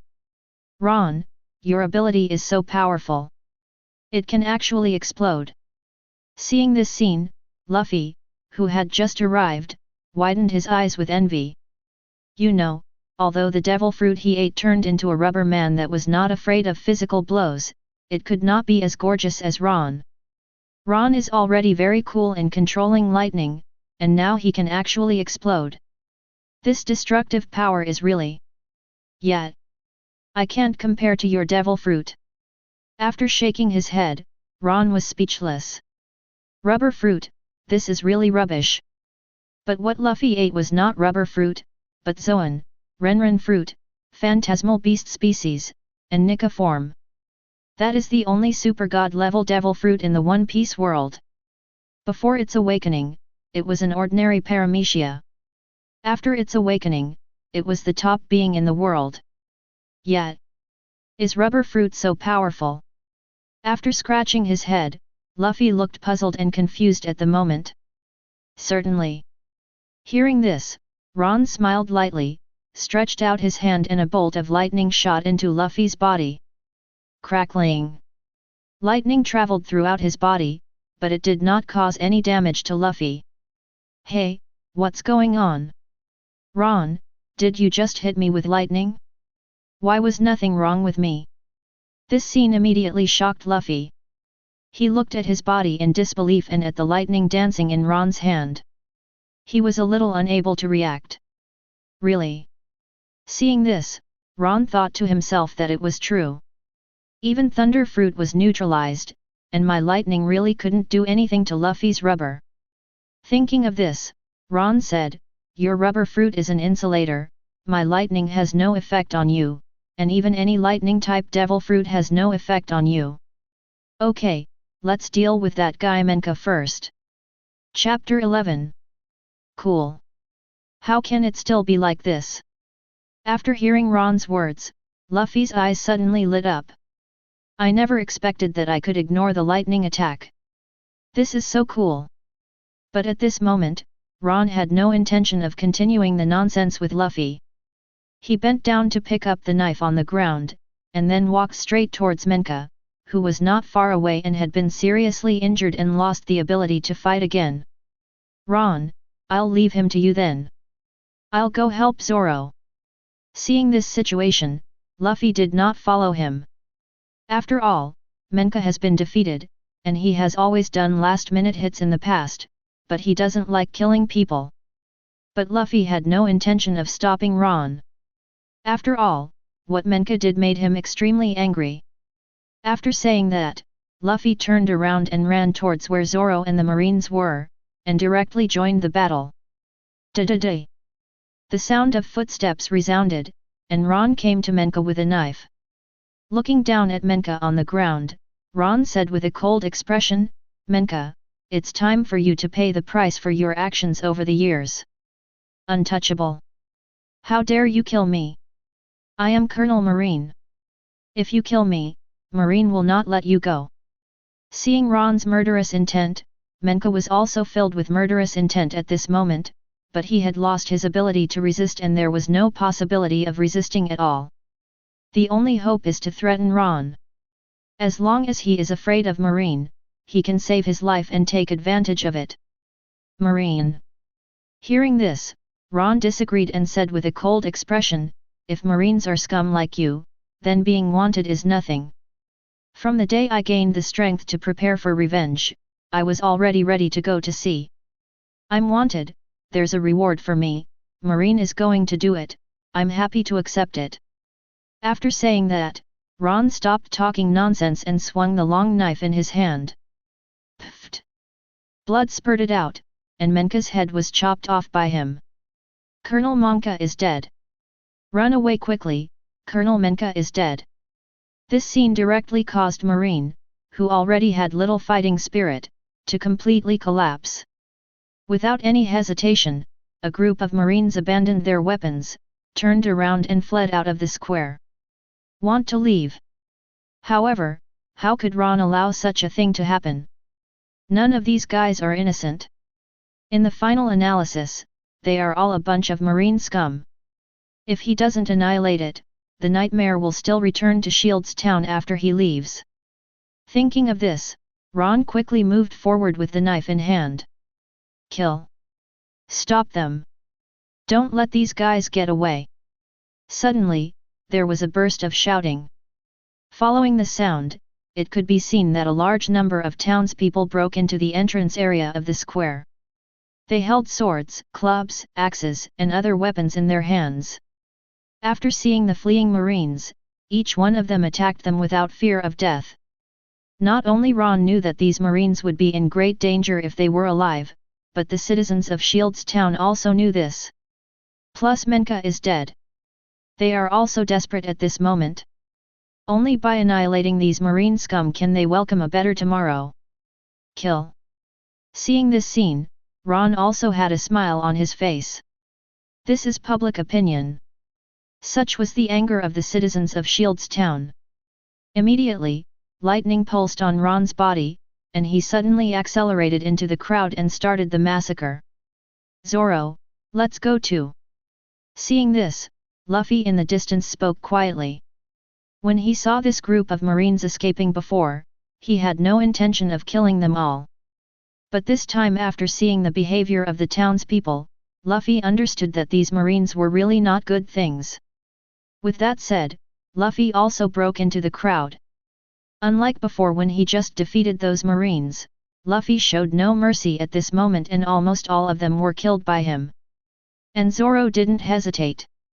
Holding 3 knives, he broke into the crowd and waved the blades wildly to start the massacre. An hour later, the battle was over. All the Marines were slaughtered, leaving only large numbers of corpses and the ground stained red with blood. "We won. Dad, I avenged you. Mom, I killed the guy who killed you. Daughter, I finally avenged you." For a moment, the townspeople cheered loudly. Although many people have been injured, their excitement and hearts cannot be stopped at this moment. "Hey, Ron, we win." At this time, Luffy and Zoro stepped forward. After arriving at Ron's side, Luffy said excitedly, "Those Marine scum are dead, and no one will bully the people in this town anymore." Hearing this, Ron also nodded. Although there may be pirate invasions in the future, he believes that Marine will not sit idly by after this incident. Especially the information in the original book, Marine hero Garp will arrive here. When the time comes, they will definitely be wanted and have a bounty placed on them, but knowing all this, Garp will definitely send a truly righteous Marine to take charge here. Thinking of this, Ron had a smile on his face, looked at Luffy and said, "Yes, we won. Luffy, I keep my promise, I will join your ship and sail with you. Great! Luffy was overjoyed when he got the answer. He highly recognized Ron as a partner. Although he is ruthless, there is no doubt that Ron is doing harm to the people. And I. At this time, Zoro also quietly said, now that I have made up my mind, I will also join your pirate group. Please give me your advice in the future. Having said this, Zoro also had a smile on his face. Although being wanted by Marine is troublesome, not being able to be a pirate hunter is also troublesome. But being able to find a suitable companion, and neither of them being treacherous or evil, made him happy. After all, his goal is to become the world's greatest swordsman, not to stay in East Blue as a pirate hunter. Great! Zoro, you're joining too. After laughing, Luffy stretched out his hand to block Ron and Zoro's necks, and then shouted, it's done, let's celebrate together. Not urgent. Hearing this, Ron shook his head and then said, Zoro's knife has not been recovered yet. The wealth that Menka has harvested over the years are still within this base. Let's get these things out first and distribute them to the people in the town. If we leave then, all the charges will be ours and have nothing to do with them. In this way, with enough Baileys, the people in the town will be able to live a better life, and there will not be so many orphans staying in the slums. Chapter 12. Good. Good. Hearing this, Zoro and Luffy both nodded. They don't care about being hunted by a bounty, or being hunted by a marine.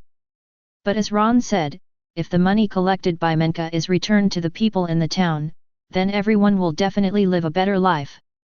Especially Zoro, he can always think about his sword, especially the Wado Umonji his companion left him when he was there. With the same opinion, Ron and the three of them ran towards the base without hesitation. Soon, the three found Zoro's knife. But just when they entered the treasure house of the base, they also discovered that someone among them had arrived first. Although there are still many Baileys and treasures scattered on the ground, there are still people who are one step ahead. The man seemed to have noticed the arrival of Ron and the others, so he packed up some of his things, turned around, and jumped out of the window to escape. Who? Seeing this, Luffy and Zoro's expressions changed and they immediately rushed to the window. But when they poked their heads out, the mysterious figure had disappeared. Is her little thief cat Nami? On the contrary, Ron was thoughtful at the moment. He remembered that Nami did appear in Shield's town in the original book, but she did not meet the protagonist group, but left with a certain drawing. Now it seems that the figure just now is Nami. But in addition to the map, she also took away part of the treasure. That guy is gone. Damn, that guy must have taken away a lot of things. I don't know who they are, but they actually arrived here before us. At this time, Luffy and Zoro came back a little depressed. They want to hunt down Nami.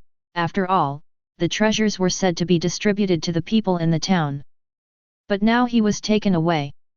Although it was only part of it, it still made the two of them unhappy. Okay. Seeing this, Ron clapped his hands and had no intention of chasing Nami.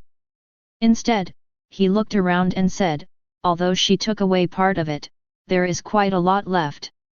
Collect them. After we buy a boat, we will distribute the rest among the people in the town.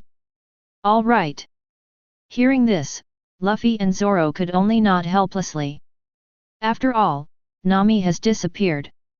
No one knows where she went or where she is hiding. Immediately, the three of them took action quickly. Although there is a lot of wealth on the ground, neither Ron, Zoro, nor Luffy care much about it. For them, Bailey doesn't have much appeal or temptation. Hey, Ron, what do you think this is? Suddenly, Zoro took out a fruit with a special pattern from a box and asked with confusion on his face. Devil fruit. Seeing this, Ron and Luffy both subconsciously exclaimed. They all had devil fruit. Naturally knows the appearance of devil fruit. At this moment, they were both very surprised to see the devil fruit in Zoro's hand. Especially Ron. After all, there are no other demon fruit powers appearing in Shield's Town in the original work. But he got the lightning fruit, and there was actually one in Menka's safe. If that's the case, why doesn't Menka eat it? Confused, Ron walked forward, took the devil fruit and said, "This is the secret treasure of the sea, the devil fruit. After eating it, you will gain a lot of magical power." Luffy ate rubber fruit and turned into a rubber man. What I ate was the lightning fruit, and I became a lightning person. I don't know what the specific ability of this devil fruit is. After all, I haven't read the devil fruit illustrated book. As he said that, Ron started checking the treasure chest wherever he went. I see. Hearing this, Zoro nodded. The methods used by Luffy and Ron before were indeed not possessed by normal people. Unexpectedly, he got something from eating this devil fruit. For a moment, Zoro was a little curious and hesitant. Found it. At this moment, Ron's pupils suddenly shrank. A piece of paper was taken directly from the bottom area of the treasure chest. On it is the devil fruit in his hand, as well as the information about the devil fruit. Paramecia charm fruit. After eating it, your charm will increase tenfold, and your attraction to the opposite S*X will be greatly enhanced. Well, no wonder Menka doesn't eat it. After reading the information about devil fruit, Ron suddenly understood why Menka didn't eat it. Although devil fruit can enhance basic strength after being eaten, this charming fruit is undoubtedly not suitable for fighting, let alone Monka. Thinking of this, Ron couldn't help but picture the boss's wife in his mind. It is certain that he will leave this place, but the landlady will also live alone. If she eats it, she will have a strong ability to protect herself. And the charm fruit, to be honest, is well developed and is essentially a good fruit. Thinking of this, Ron turned around and said, "Luffy, Zoro, this is a charm fruit. After eating it, it can only increase your charm towards the opposite S*X. Can you give it to me? I have someone I want to protect. If she eats it, she will definitely be able to gain traction. The ability to protect oneself. Good. No problem." Hearing this, Luffy agreed without hesitation. Does he know that he can only eat one devil fruit, and the charm fruit has no fighting power at all? I don't have any problem either. Zoro also nodded. If it were a powerful devil fruit, he might get a little flutter. But he said he dismissed it as a mere attractive fruit. Thank you very much. With a laugh, Ron put away the charm fruit without hesitation. Immediately afterwards, the three people quickly collected the treasures inside. After doing all this, the three of them returned to the town. First, they bought a boat under the leadership of Ron, and then gave 90% of the remaining Bailey to the residents of the town. They kept 10% for themselves, about 1 million belly, enough for the rest of their adventure. At this point, the whole town has entered a carnival moment. As the heroes who defeated Menka and saved the town, the three of them received the warmest reception. However, Ron did not stay. After letting Luffy and Zoro accept their hospitality, he quickly left the town and headed to the cave. An hour later, Ron arrived at the cave. After breaking the stone blocking the door with one punch, Ron walked in. "Ron, you're back." Seeing Ron coming back, the landlady suddenly looked happy and quickly walked forward and said, "How about you, have you defeated Menka?" "Certainly." With a slight smile, Ron looked at the proprietress and said, "Monka and the marine in this town are both dead. Shield's town no longer needs to be oppressed by those guys. But I have promised people to go to sea, and I will leave tomorrow." Chapter 13. Are you leaving tomorrow? Hearing this, the boss's wife felt a little depressed for a while. But after seeing Ron's determined expression, she also knew that this was something that could not be changed. Thinking of this, the landlady stepped forward and hooked her arms around Ron's neck, and said, "In that case, let's leave a beautiful memory. Ron, my name is Maya." "Good." With a faint smile, Ron did not refuse. He directly picked up Mia and walked towards the cave. After a crazy night, Ron took Mia back to Shields Town early the next morning. After sending it home, Ron let it eat the charm fruit. Not surprisingly, after eating the charm fruit, Mia's allure was obviously greatly enhanced, and even her own strength was greatly improved. After another period of madness, Ron stepped out with some help from the wall. After eating devil fruit, Mia's combat power increased greatly, even Ron couldn't stand it. Soon, Ron found Luffy and Zoro in the tavern. The three of them successfully reunited, and after purchasing some supplies, they drove the ship directly out of Shields Town. "Hey Luffy, where are we going next?" On the deck of the ship, Zoro asked curiously while exercising. As soon as these words came out, Ron also looked at Luffy with some curiosity. After all, he had read the original work. At this time, Luffy had just set out to sea, and there was no big goal at all. The most important thing is that they have not yet obtained the Grand Line's navigation chart, nor have they recruited Nami to join them. They are about to go to sea, but the three of them know nothing about navigation. "Ah, I don't know either." After pondering for a moment, Luffy raised his head and grinned, "If you don't let me go to sea, I have to find enough partners. In addition to Ron and Zoro, I also want to find gourmets, navigators, musicians, doctors. Let's go with the flow. I believe we will be able to find a new partner and we can go to the legendary Grand Line together." Hearing this, Ron and Zoro both twitched their mouths. "Having said so much, I just don't know the direction at all, and there is no fixed direction to move forward.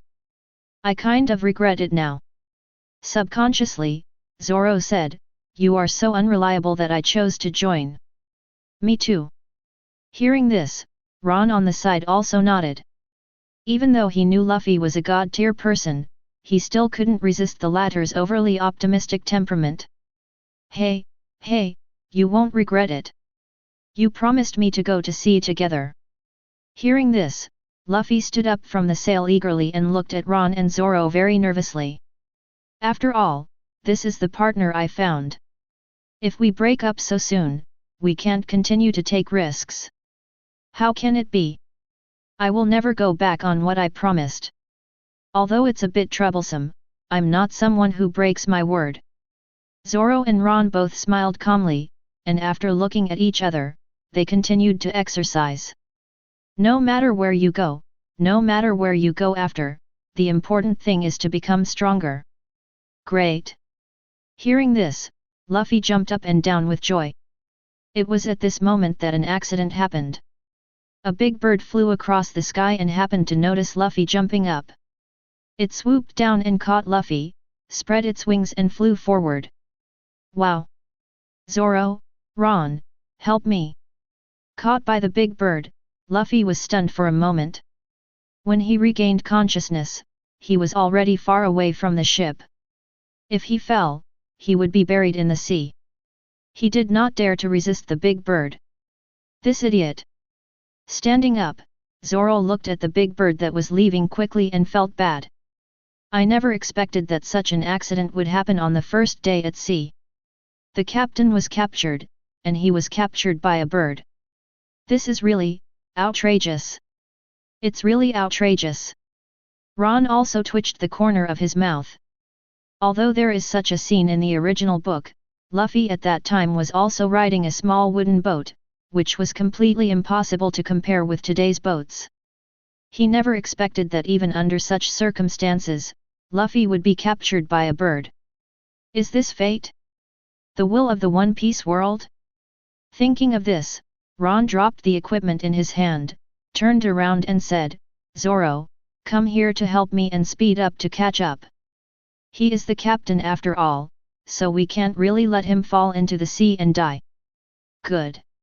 After agreeing, Zoro didn't hesitate and quickly followed Ron to the bridge, speeding up the boat to pursue him. At the same time, Marine Garp's ships had also landed in Shields. Because of Ron and the other three's previous orders, everyone in the town quickly told Marine the colluded confession. In a word, Ron, Luffy, and Zoro massacred Monka and the Marines in Marine Base. The townspeople knew nothing and knew nothing. Under such circumstances, Garp suddenly felt a huge headache. Slaughtering a Marine base is no small matter. The key is that among the people who massacred Marine was his grandson Luffy. Vice Admiral Garp. At this time, Garp's adjutant came forward and whispered, "We have almost completed the investigation. It was indeed the 3 pirates who did it. But many Marines also have signs of being beaten by other people. It should be those townspeople. But I have secretly investigated and found out that Menka and the others ruled this place and even killed many people. The Marines from those branches even oppressed the people, and their robbery was worse than pirates." "I see." Hearing this, Garp nodded. Immediately afterwards, he raised his head and said, "Pass the information to Sengoku and ask him to send a new Justice Marine to come and take charge here. Nothing like this must happen again. Also, everything was done by those 3 pirates and has nothing to do with the people here." "I see." Hearing this, the adjutant nodded. Knowing what Garp meant, he immediately took the phone to report it. A few days later, the new Colonel Marine led Marine to Shields Town. After completing the handover with Garp and his team left the place, taking with them Kirby, who was determined to join Marine and punish the evil. On the other side, after several days of chasing, Ron and Zoro successfully arrived at an island. "It should be right here." Looking at the island in front of him, Ron said calmly, "The path of the bird is here." With Luffy's strength and seeing the island, it is inevitable to escape from the bird. If nothing else, he is on the island now. "Come on, Zoro, let's go up and look for it." Chapter 14. Good. Hearing this, Zoro also nodded. He also fully agreed with Ron's inference. After chasing for several days, this is the only island they have encountered. If Luffy wants to escape, this place is the only hope and choice. Immediately, the 2 men docked the boat on the shore. After fixing it, Ron and Zoro walked towards it. While walking, Zoro suddenly asked, "By the way, Ron, are what you said in Shields Town true? Do you really know the whereabouts of the famous sword?" Zoro is still very concerned about this matter. It's just that because of Luffy's unexpected operation, the 2 of them had no time to discuss it in the past few days, and he didn't ask. This time he was finally able to take a breath, and naturally he couldn't bear the restlessness in his heart. "Certainly." With a calm smile, Ron said, "I do know the whereabouts of the famous sword, and it is within East Blue. As far as I know, the weapon shops in Logue Town sell famous knives, and there are more than one. If you want it, you have to prepare enough Baileys, otherwise it will be difficult to win that sword." Ron didn't hide this. In the original book, Zoro got the 3rd generation ghost in Logue Town, and a good and sharp sword. Although Yuki Kakari's value is not that great, 3rd generation Kaiditsu is also a genuine demon sword. Overall, it is not inferior to Wado Ikemonji, who is a great sword. Logue Town. "I see." Hearing this, Zoro nodded. Subconsciously, he clenched his fists and made up his mind to save more Baileys. After all, as Ron said, famous knives are worth a lot of money. If you want to get them, you have to either buy them or rob them. Although he had made up his mind to become a pirate from the moment he joined the Straw Hat Pirates, he had no intention of robbing the people. Under such circumstances, the 2 quickly arrived in the town. However, the town at this moment was also in deathly silence. The entire town was in silence, and even many areas were destroyed. "Let's go! Let's go! Captain Buggy is going to execute the troublemaker. If you dare to steal Captain Buggy's navigation chart, that guy will die." At this time, a cry came and caught the attention of Ron and Zoro.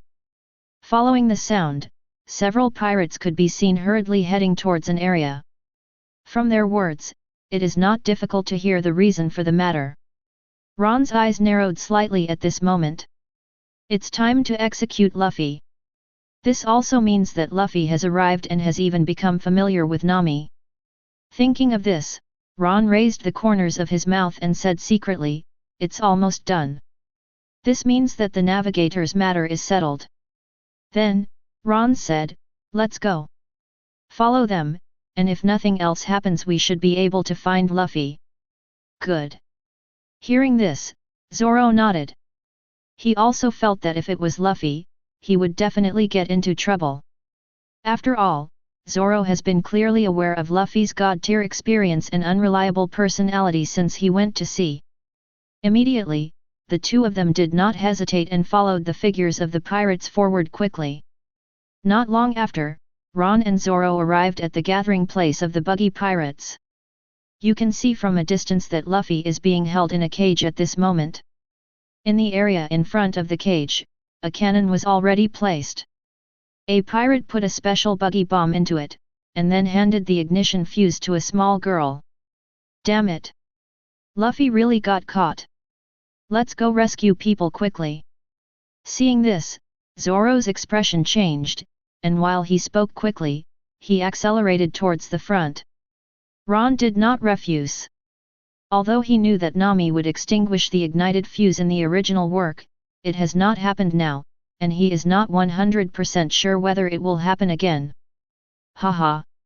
Light the fire! Blow this guy up and I'll believe you." At this time, Buggy in the area looked at Nami with a sinister expression and shouted. Although the latter sent back the navigational chart and captured Luffy. But as a former One Piece intern, how could Buggy believe Nami's clumsy lie? The most important thing was that the look he was looking at Luffy at this moment was filled with anger and vague murderous intent. It wasn't that Luffy offended him, but because of the straw hat on Luffy's head. When he saw it, Buggy had already recalled the bad past in his heart. I know." At this time, Nami did not refuse. She knew very well that if she didn't agree, the buggy pirates would not let her go. Although she didn't want to kill innocent people, she knew very well that she couldn't die. If she died, the lives of the residents of Orange Island would be in danger. Thinking of this, Nami subconsciously lit the fire. In an instant, the lead burned. "Haha! Here you go!" Seeing this, Buggy and the surrounding members of the buggy pirates burst into laughter. Looking at the burning fuse, he didn't care about Luffy's life or death in the cage. As time passed, the lead became shorter and shorter, but Nami's expression also changed.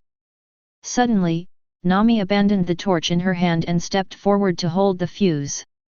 Sparks flew out and touched her hand. The severe pain made her scream, "Ah!" However, even if it is extremely painful, Nami didn't let go of his hand at this moment and put it out forcefully. A hole. Seeing this, Buggy was stunned for a moment, and then said angrily, "You dare to disobey my decision, you deserve to die. Come here, kill her." "Yes. Yes." Hearing this, the pirates on the side immediately responded.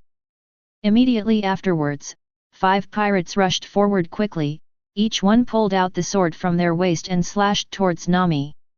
"It's over." Seeing this situation, Nami collapsed to the ground, feeling desperate. "Don't want." Even Luffy, who was in the iron cage, was also anxious. Although Nami's betrayal made him unhappy at first, in the end Nami's behavior was undoubtedly approved by Luffy. In addition, the latter was a navigator, and he had even invited Nami on board the ship before. How could he just watch Nami die like this? For a moment, Luffy stood up and wanted to break free from the cage, but it was obviously impossible. The strength of the cage was not low, and Luffy, who had been hungry for so long, was completely unable to break it. "What are you going to do? Santoryu, climb the stairs." At the critical moment, a low roar sounded. The next second, Zoro's figure was the first to appear on the field, waving 3 knives at the same time, directly slashing the 5 pirates who attacked Nami. Chapter 15. Ah! Screams resounded as the 5 pirates were killed directly. At the same time, Zoro's figure also appeared on the field. Instead of lingering next to Nami, he suddenly appeared in the area where Luffy was being held. Cut! With a low cry, the three knives in Zoro's hand slashed directly at the cage. With a loud bang, the cage was cut off, and Luffy also escaped. Zoro! You finally came! Seeing this, Luffy was overjoyed. I thought there was no hope, but I didn't expect that at this time, Zoro actually descended from the sky. Not only did he save Nami, but he also saved himself, which was so reliable. Pirate Hunter Zoro! Damn it, it's him! Why is this guy here? With the appearance of Zoro, the members of the Buggy Pirates were a little surprised. Pirate Hunter Zoro is still very famous in East Blue. Now that the latter appeared here, their hearts were filled with some uneasy emotions. What pirate hunter dares to mess with me, Lord Buggy? You will die. However, Buggy didn't talk nonsense at this moment. Seeing Zoro appear and even kill his own people, this was simply Chikuakuo's provocation. Without any hesitation, Buggy held the throwing knife and threw it directly towards Zoro and Luffy, while he himself held the throwing knife and killed Nami. As a pirate in the true sense, Buggy is the kind of being who has great goals and does not compromise by means. Although Zoro and Luffy did anger him, he could also see that they still had some strength. But Nami is different too. He had stolen his navigation chart before, and had just deceived him. Even now, 5 of his subordinates died because of Nami. Therefore, killing Nami is the first priority in Buggy's mind. After killing the other party, neither Zoro nor Luffy poses a threat to him in his opinion. Not good. Seeing this situation, both Luffy and Zoro's expressions changed. Among them, Zoro quickly waved the blade in his hand to block the incoming flying knife, while Luffy accelerated towards Buggy, shouting, "Buggy, I will be your opponent, don't attack Nami." Unfortunately, Buggy will let him get what he wants. Without even looking back, Buggy said coldly, "Block him." The next second, a voice resounded, "I can't let you disturb Captain Buggy." Immediately afterwards, a whip struck directly at Luffy.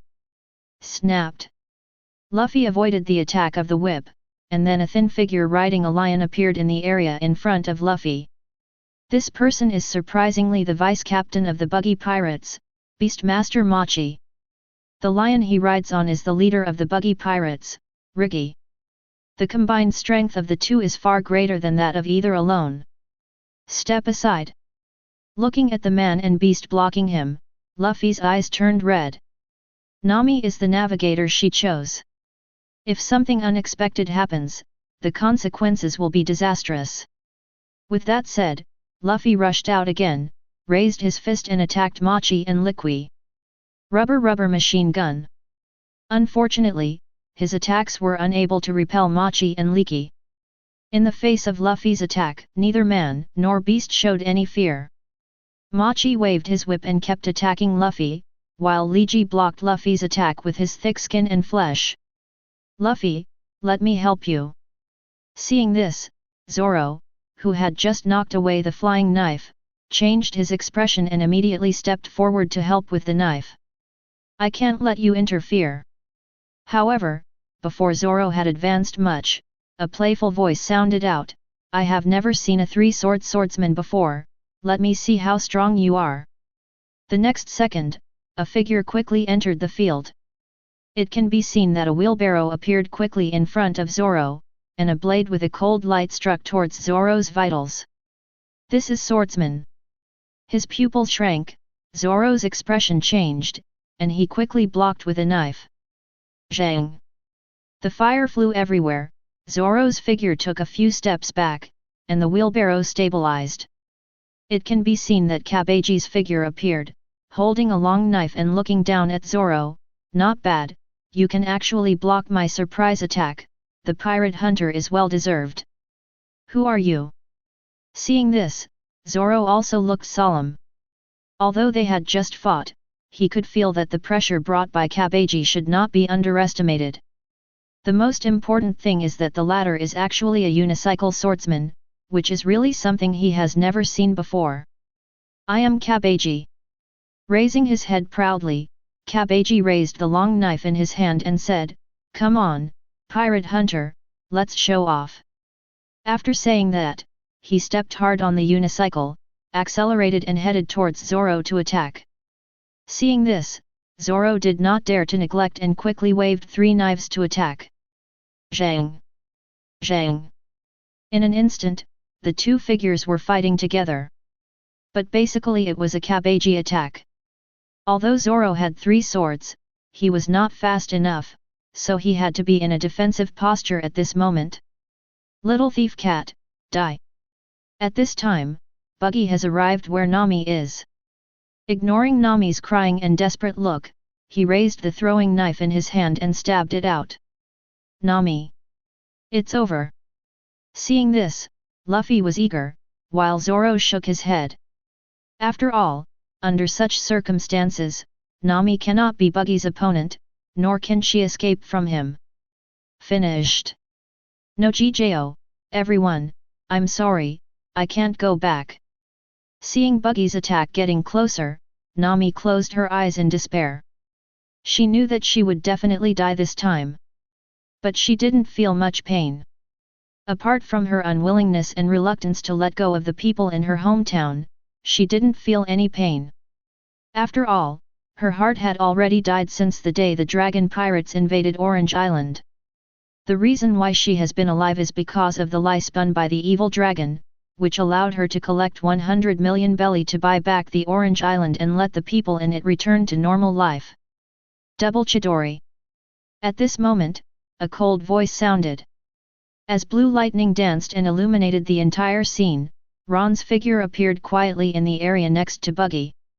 Immediately afterwards, he thrust out his hands fiercely, and when covered with lightning, he stabbed Buggy's heart fiercely in the style of 1,000 birds. However, even so, Buggy seemed to be aware of the danger at this moment. His body suddenly split, and his heart directly avoided the attack of the 2,000 birds. Really? This Buggy hides his strength. Seeing this, Ron's expression changed. Instead of insisting on attacking Buggy's heart, he directly attacked the 2 Chidori on a nearby body fragment. Chapter 16. Pfft! Blood spurted out, and Ron's hands simultaneously pierced through the body fragment. Ah! For a moment, Buggy's screams could be heard. It could be seen that his split body was shaking rapidly, and his eyes stared angrily at Ron, gritting his teeth and saying, "Damn brat, you dare to sneak up on you, Uncle Buggy, I will kill you." As he spoke, Buggy held throwing knives in both hands and attacked Ron from both sides of the area without hesitation. Not good. Seeing this, Ron's pupils shrank. He quickly pulled out his hand, grabbed Nami who was lying limp on the ground beside him, and retreated. Ah! At this time, another shouting sounded. But it was not Buggy, nor Ron, but Nami who was caught by Ron.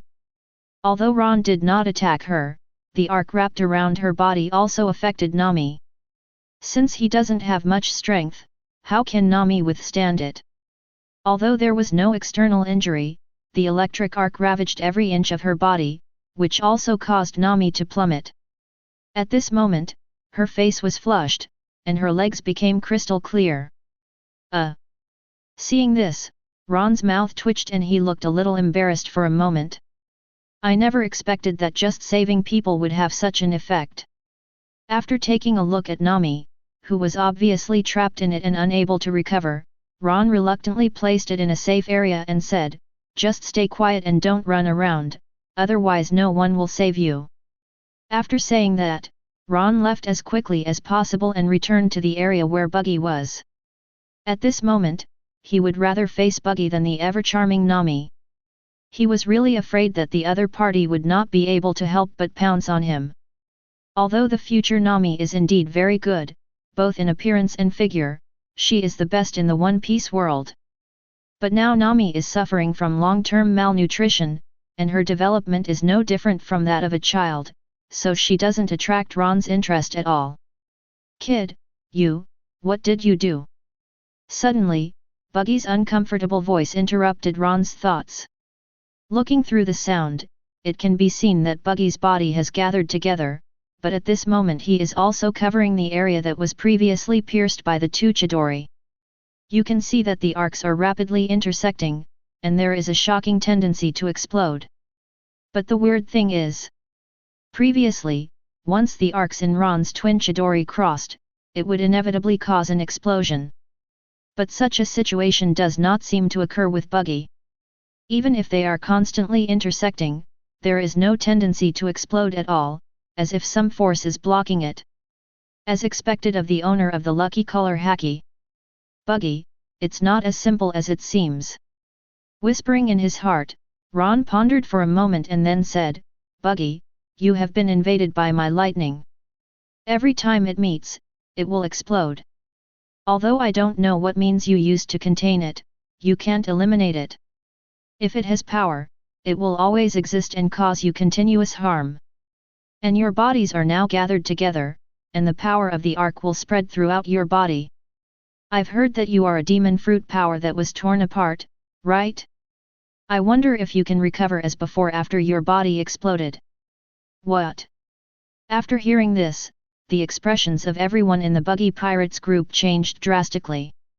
I never expected that Ron's ability would be so ruthless, and he could actually stay in the opponent's body to destroy him. If he couldn't handle this well, wouldn't he turn into a suicide bomb in a matter of seconds? "Kid, I won't let you go. Let's go, I need to get rid of the lightning in my body first." Buggy's expression also changed, and after yelling, he suddenly pulled away and ran away. He also understood that Ron was not lying to him. He didn't know it before, but as Ron told about the continuous damage and explosion caused by the intersection of lightning, even Buggy was a little panicked. After all, this has already invaded the body. If it is not handled well, even he dare not say that he can ignore the explosion in his body. "Captain Buggy, wait for us. Captain Buggy, we don't want to deal with such a monster. Captain Buggy, wait for me." At the same time, the members of the Buggy Pirates were also frightened. Even Buggy, the demon fruit power, ran away. If they stayed, wouldn't they be seeking death? Without any hesitation, the members of the Buggy Pirates began to retreat rapidly, including Machi, Leiji and Kabeji who were fighting Luffy and Zoro not far away, and they also quickly chose to evacuate. "Hey, don't run, we haven't decided the winner yet." Seeing this, Luffy became unhappy and quickly ran forward and shouted. Unfortunately, he couldn't catch up with Leiji, who was bent on escaping. After Zoro saw Kabeji evacuate, he did not pursue him. Because in the battle just now, he was almost passively defensive, and he was no match for his opponent in terms of speed.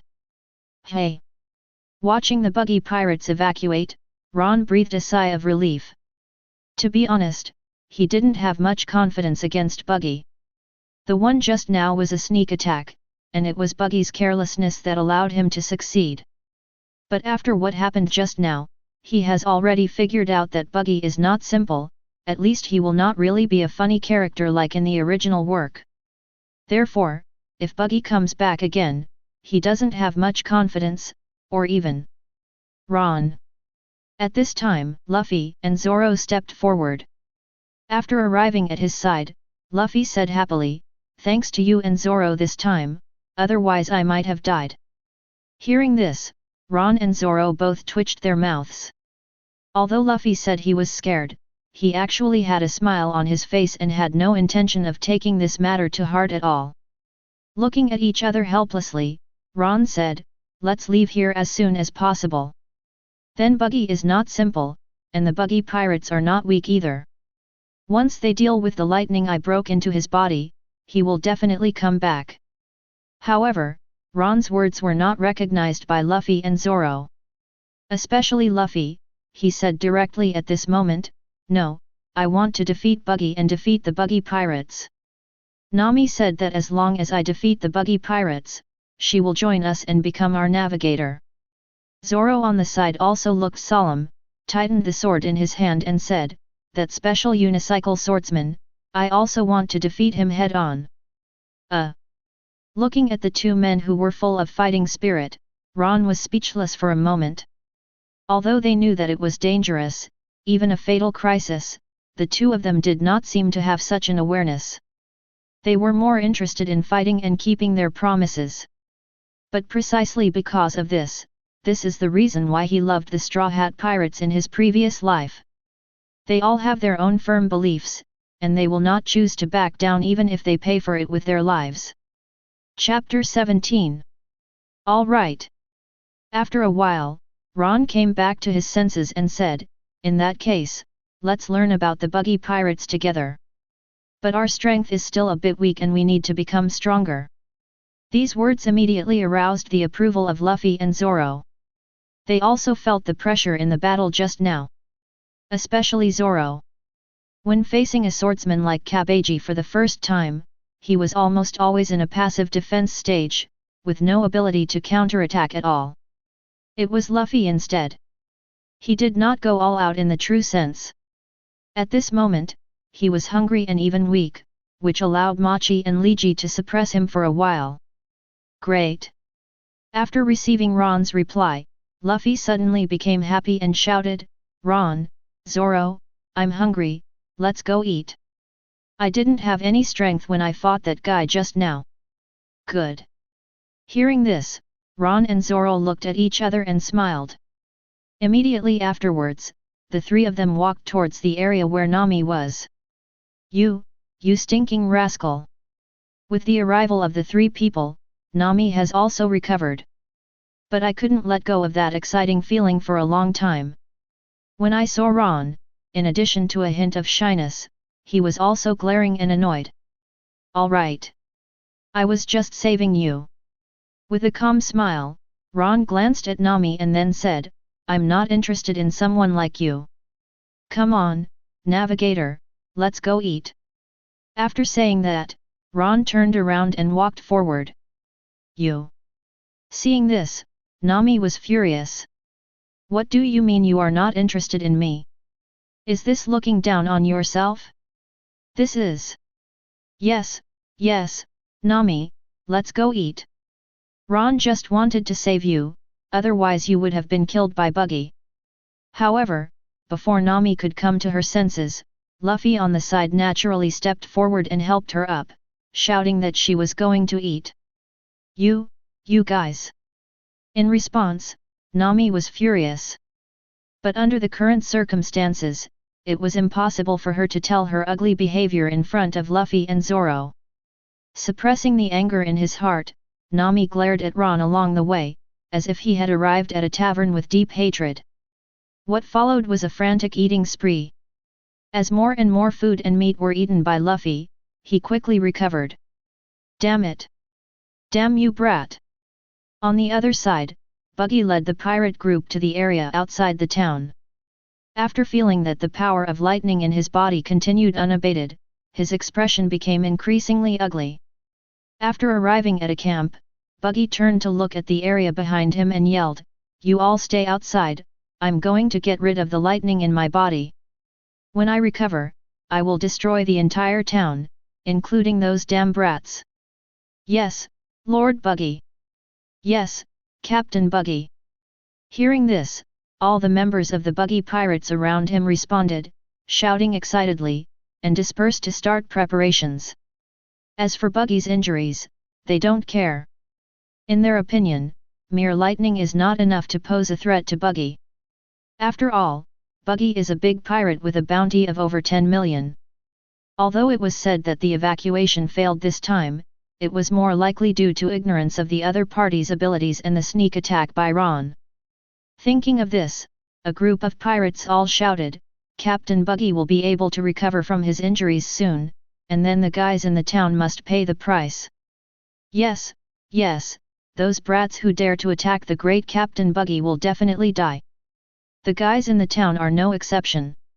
If we destroy the entire town, we will definitely plunder more treasures. Not only are there treasures, there are also a lot of women in the town. Maybe we can catch them all and take them away by then. But their words were heard by a town citizen who happened to be hiding not far away. For a moment, the townsman's face turned pale.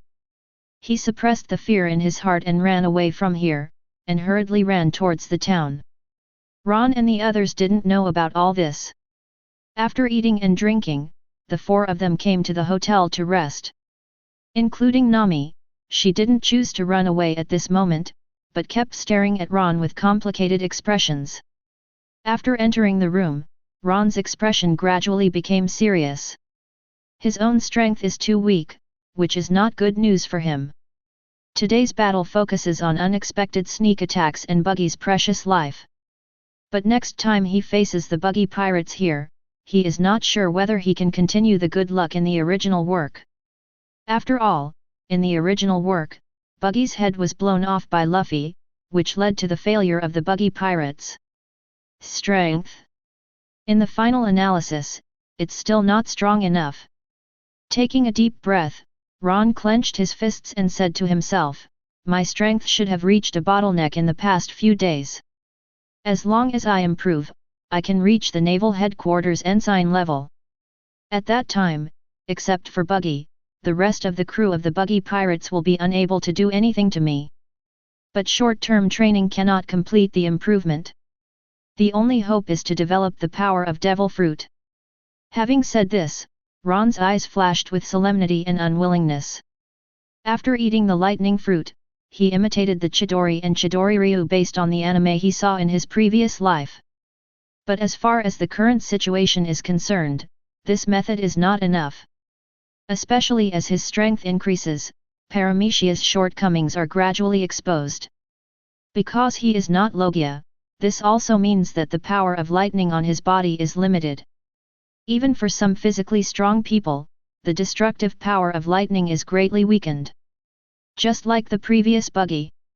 He didn't know about the intersection of lightning at the beginning, but when Buggy was unprepared, his lightning was unable to explode, but only caused some continuous damage. This also means that the own lightning power is insufficient, and for some powerful bodies, the destructive power of demon fruit power is even more insufficient. Therefore, what he needs to do now is not to develop skills, but to find ways to improve the quality and destructive power of his lightning. Lightning. It is a kind of natural power, but in the world of One Piece, the Dendon fruit is Logia, the ultimate of the lightning fruit, and the thunder fruit is the superior ability of the Dendon fruit, so my ability is just existence at the lowest end of current, cross current, direct current. As Paramecia, the lightning fruit focuses on the enhancement of the physical body rather than the increase of abilities. If I want to increase the destructive power of my abilities, all I need to do is compress, condense, and purify. When the electric current is purified, it will exert greater power. Lightning is not just electric current, but also has the destructive power of explosion. If the electric current is purified, the explosive power in lightning is purified, and then combined together, then my ability will be more destructive, explosive, and destructive. Chapter 18. At this point, Ron has already developed the idea of completely developing the lightning fruit's abilities. With a clue, Ron did not hesitate and directly began to control the lightning for purification. Compression. Gather. Purify. With the step-by-step operation, the originally blue lightning began to change in Ron's hands. A flash of deep blue light shines brightly. Accompanied by the beating of lightning, arcs of electricity shot out of Ron's hand and directly hit the ground around him. Bang bang bang! Continuous explosions resounded, and the ground touched by the arc exploded directly, forming large dark pits. And this is just the beginning. As Ron continued to refine it, at noon the next day, the lightning in his hand was completely transformed into dark blue.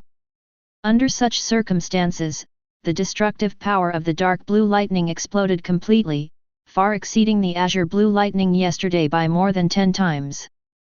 Even when it wrapped around Ron's body, it directly began to stimulate his flesh, meridians, and body. This is... Almost instantly, Ron's closed eyes opened. Feeling the stimulation that the new lightning had on him, he was stunned for a moment and became excited in an instant. Lightning-tempered body. The improved lightning can achieve an effect similar to that of thunder tempering. And unlike thunder, which is destructive and explosive, although lightning also has explosive power, it is more continuous. Under such circumstances, using this lightning to temper my body can completely temper every part of my body, thus greatly increasing my physical strength, power, speed, defense, and physical strength. While thinking about it, Ron felt some swelling and pain in his body. It's like it's at a bottleneck stage, restricting the growth of its own strength. Break it for me. Seeing this, Ron didn't know what was going on. This is the limit of one's body. Only by breaking the limit can one's own strength be improved again. Without any hesitation, Ron directly increased the density and intensity of the lightning-quenching body. Crackling. The sound of arc beating resounded continuously, and Ron's face was switching back and forth between pain, pleasure, and enjoyment at this moment. About 10 minutes later, the lightning dancing on Ron's body suddenly stopped. At this moment, he stood up suddenly and punched out, "Break!" Click! Click! The sound of breaking resounded, and Ron felt as if the shackles in his body were being broken. In just an instant, the entire physical quality has been improved 10 times. Under such circumstances, he finally surpassed the level of corporal and reached the naval headquarters ensign level. Okay. Feeling the power increased at least 10 times, Ron raised the corners of his mouth and murmured, "Is this the ensign class?" According to Marines rules, personal strength is divided into sergeant level, lieutenant level, school level, general level, and marshal level. Each stage can only be broken through by breaking one's own limits and physical shackles, and each improvement is a tenfold, dozens of times leap. As for ensign, lieutenant junior grade, captain, it's actually just some differences between the strengths and weaknesses within the lieutenant grade.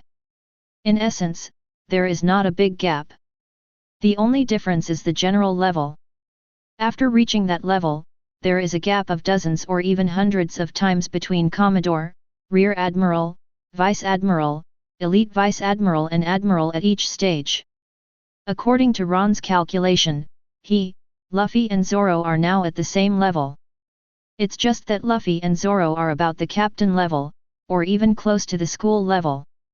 Of course, this is calculated based on the naval headquarters, which is not comparable to the colonels of the Marine branch in East Blue.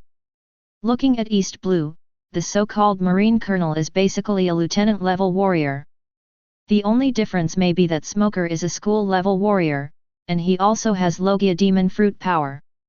Without sea stone weapons and armament haki, almost invincible to the level of East Blue. About there.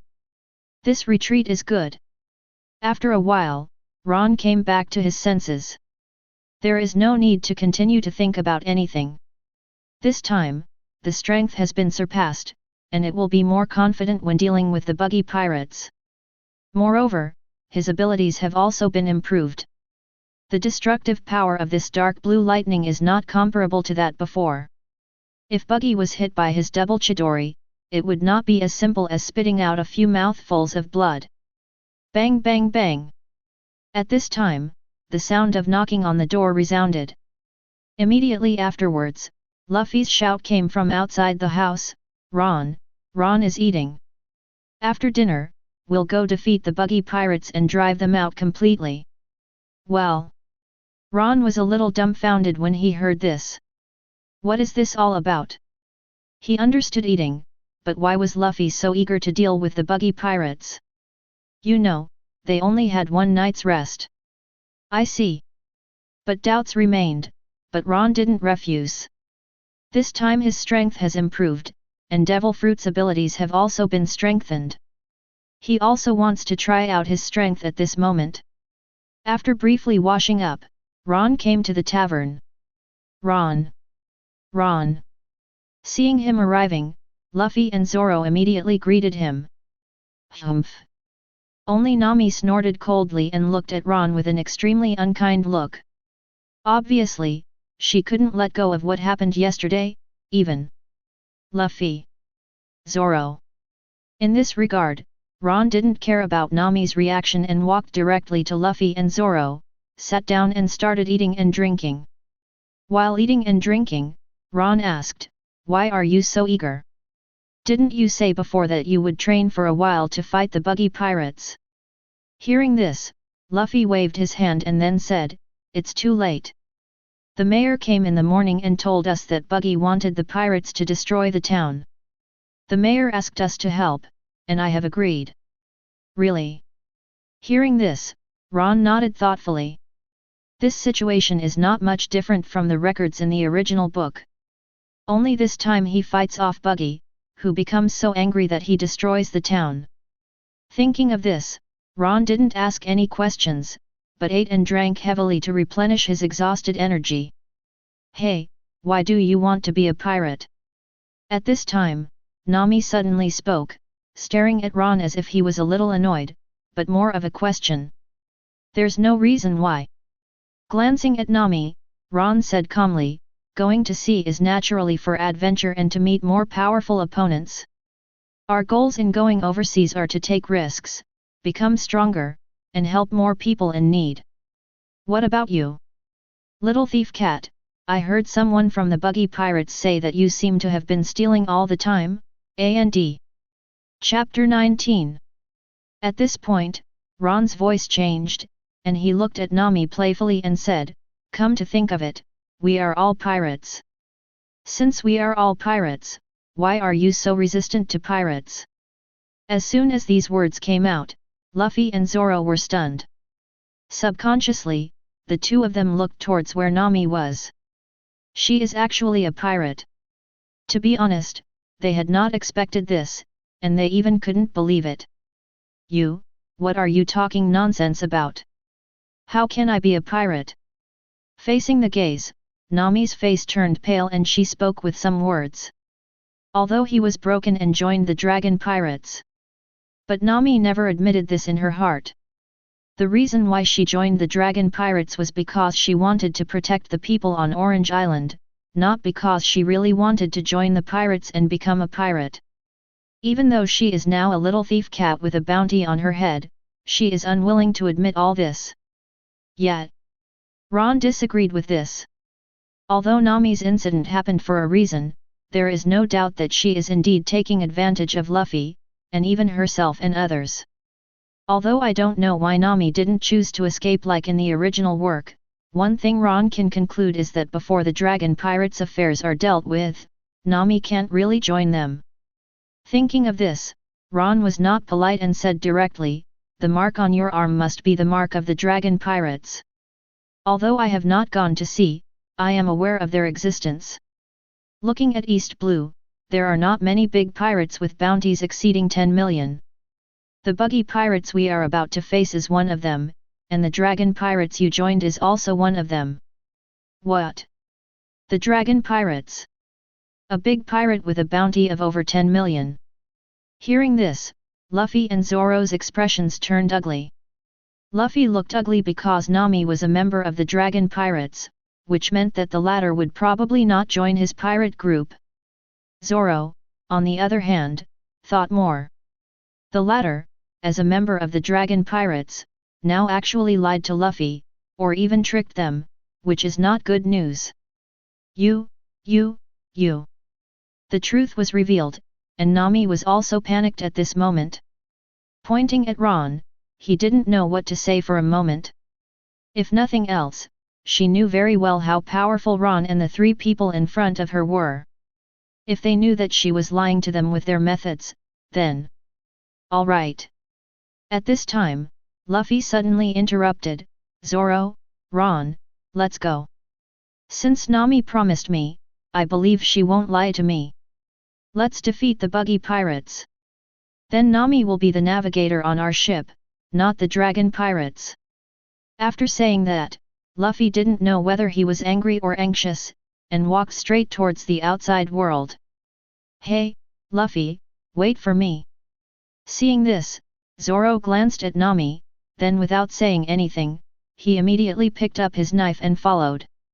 Ron, on the other hand, finished the last piece of meat gracefully, then stood up and wiped the dirt from the corner of his mouth, looked at Nami and said, "You also think Luffy is a bit stupid, right? But he is more sincere and optimistic. Why else do you think Zoro and I got on the ship? Now that you have made a promise, I hope you can keep it. The dragon pirates are indeed powerful, but once we gather our partners, their destruction will be a matter of time. Those who are not from our race must be different. Think about it for yourself." After saying that, Ron didn't linger, turned around and walked towards the outside world. Ron still recognizes and appreciates Nami very much. It's just that Nami is too naive and persistent now. She really thinks that she can save the people on Orange Island with her own strength. As everyone knows, if you can create a wealth of 100 million Baileys for the dragon pirates, they will continue to squeeze you, and even let you create a wealth of 200 million, 300 million, or 1 billion. If she doesn't resist and destroy the dragon pirates, she will never be able to escape from the dragon pirates' control. Am I wrong? And with Ron leaving, Nami was sitting there with some confusion at the moment. But soon, Nami came back to her senses. Thinking of the power of the dragon pirates, she bit her lip and said, "No, I was not wrong. The fishmen are too powerful, and we humans cannot resist them at all. Only by earning 100 million Baileys as soon as possible can I save the families on Orange Island." Ron and the other three didn't know about all this. Thanks to the guidance of the townspeople, they already know the area where the buggy pirates are stationed. At this moment, they were speeding up and soon arrived at the area where the buggy pirates were stationed. Finally reached. Looking at the many camps in front of him and the members of the buggy pirates, Luffy rushed out immediately and said, "Zoro, Ron, let's go." Good. Good. Hearing this, Ron and Zoro did not refuse. Immediately afterwards, the three people broke into it without hesitation. No, those three guys came again yesterday. Damn it, those three guys actually dared to attack us. Kill them. They dare to provoke our buggy pirates. They will pay the price today. Seeing Ron and the three people break in, they even started to take action directly. The members of the buggy pirates stationed here were all shocked, and then all of them were furious. Without any hesitation, a large number of members of the buggy pirates attacked Ron and the others. But obviously, these guys are no match for Ron and the others. After running rampant all the way, almost all the members of the buggy pirates fell to the ground. Because the main focus was to target Buggy, no matter it was Zoro, Luffy, or Ron, they did not kill him. Unless they are seeking death, they will directly kill them, and the rest will just be severely injured and fall to the ground. It didn't take long for the group of them to break into Buggy's camp. "Stop! I won't let you move on." At this time, several low roars sounded. Following the sound, it could be seen that the figures of Kabeji, Machi, and Liji were already blocking the area in front of the three of them. Looking at the intruders Ron and Kabeji, they were also filled with anger. After all, it was because of the Ron trio that they ruined their good work yesterday, and even Buggy was injured. "Unicycle swordsman, come and fight." At this time, Zoro rushed out first, waving three knives and attacking Kabeji directly. Yesterday's grievance, today Zoro plans to get it back. "Guy with the whip, your opponent is me."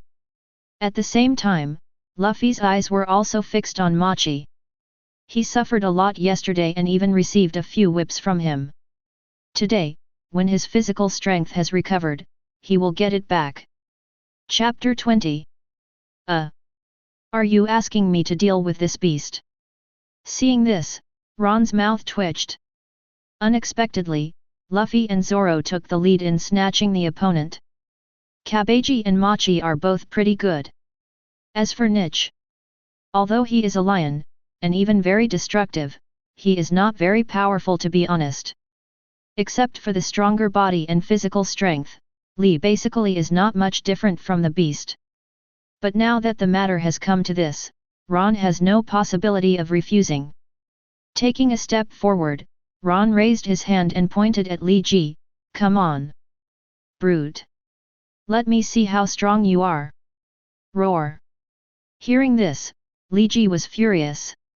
Ron's words and demeanor were undoubtedly mocking and disdainful of him. For a moment, Li Ji roared directly, moved his limbs and rushed towards Ron, his sharp claws stretched out, and they shone coldly under the sunlight. Well done! Seeing this, the corners of Ron's mouth raised, and lightning began to appear in his mind. Dark blue arcs of electricity entangled him, and he sped out suddenly. The next second, when he was about to make contact, Ron ducked and avoided the attack of Li Ji's sharp claws. Immediately afterwards, the noise of arc beating in his right hand was heard. Zit-zi-zi. Just like thousands of birds roaring, Ron's right hand stabbed upwind without hesitation. Chidori. Pft. Blood splattered, and after being promoted to the ensign level and purified by lightning, Ron's destructive power completely exploded at this moment. It pierced Li Ji's lower abdomen directly, and then disemboweled him like a blade. Before he even had time to let out a low roar, Li Ji's huge body had already fallen to the ground, blood splattered on the ground red, and he was lying there with too much air coming in and too little air coming out, and he was already in a dying state. Nij! Nij! This scene directly changed the expressions of Kabeji and Machi not far away. The battle had just begun, and none of them expected that Ron would kill Li Ji instantly. In confusion, the two men's movements were obviously in a stalemate. Chance. At the same time, both Luffy and Zoro were impressed. As opportunists, the two launched an attack the moment they saw their opponent's vulnerability exposed. 3 swordsman-style 100 trebled whines. Rubber artillery. The next second, Kabeji and Machi were attacked. Ah! Screams resounded, and countless sword marks appeared on Kabeji's body. His whole body was thrown away and hit hard on the ground, covered in blood. Machi on the other end was even more miserable. After being hit by Luffy's blow, blood spurted out from his mouth, and he flew out like a kite with a broken string, directly landing on Buggy's camp. Rumble. As the roar resounded, Buggy's tent immediately collapsed, throwing up large amounts of dust. Ron, you're awesome! Ron, your strength has improved. After defeating their opponent with one blow, Luffy and Zoro were not excited. Instead, they turned to look at Ron, who was surrounded by dark blue arcs, with surprise in their eyes. After all, Ron today is completely different from before. The powerful aura and the more powerful lightning all announced his improvement in strength. Good. With a calm smile, Ron restrained the electric arc on his body, looked at the collapsed tent and said, I learned a lot about developing devil fruit yesterday, and my strength has also reached a new level. Hearing this, both Luffy and Zoro looked envious. The strength of the two of them has not improved significantly for a long time, but Ron has improved so much all at once, which is really enviable. You bastards! At this moment, an angry low roar sounded. The next second, the sound of breaking through the air resounded. Following the sound, a dozen flying knives could be seen flying out of the ruins of the camp, heading straight towards Ron, Luffy, and Zoro to attack. Coming! Seeing this situation, Ron's expression changed. He quickly dodged and avoided the attack of the flying knife. Both Luffy and Zoro also avoided it immediately. Immediately afterwards, the ruins of the camp exploded, and Buggy's figure could be seen flying out of it. But at this moment, he is also in a state of disintegration, especially at the place where Ron attacked yesterday. At this moment, you can vaguely see blood stains overflowing from the wound, and even arcs are beating in it. Apparently Buggy didn't end up fixing it, just suppressed it some. This also means one thing. Buggy is not weak, but he has not reached the top level in the true sense. Otherwise, he would not be so embarrassed by Ron's lightning. Straw Hat. Pirate Hunter. Lightning Imp. You've totally PD'd me off. At this time, Buggy had already arrived in front of Ron and the other three. A pair of eyes glared at them almost like fire. Immediately afterwards, Buggy ate flying knives with both hands and attacked Ron and Luffy directly from the areas on both sides. As for Zoro, he simply chose to ignore it. After all, it is a torn demon fruit power, and the swordsman's attack has no meaning to him. 1-2. You're really arrogant. Seeing this, Ron smiled. With a thought in his mind, the dark blue electric arc reappeared, and the birds chirped again on his hands, and he directly chose to attack. Rubber machine gun. At the same time, Luffy also chose to fight. In an instant, the hands controlled by Ron, Luffy, and Buggy were fighting together. Zoro, on the other hand, took this opportunity to get close to Buggy and waved the blade in his hand without hesitation. Santoryu, climb the stairs.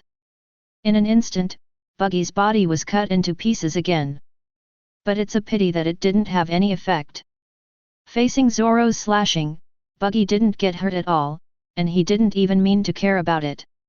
How come? Seeing that his attack had no effect, Zoro doubted his life for a moment. Haha.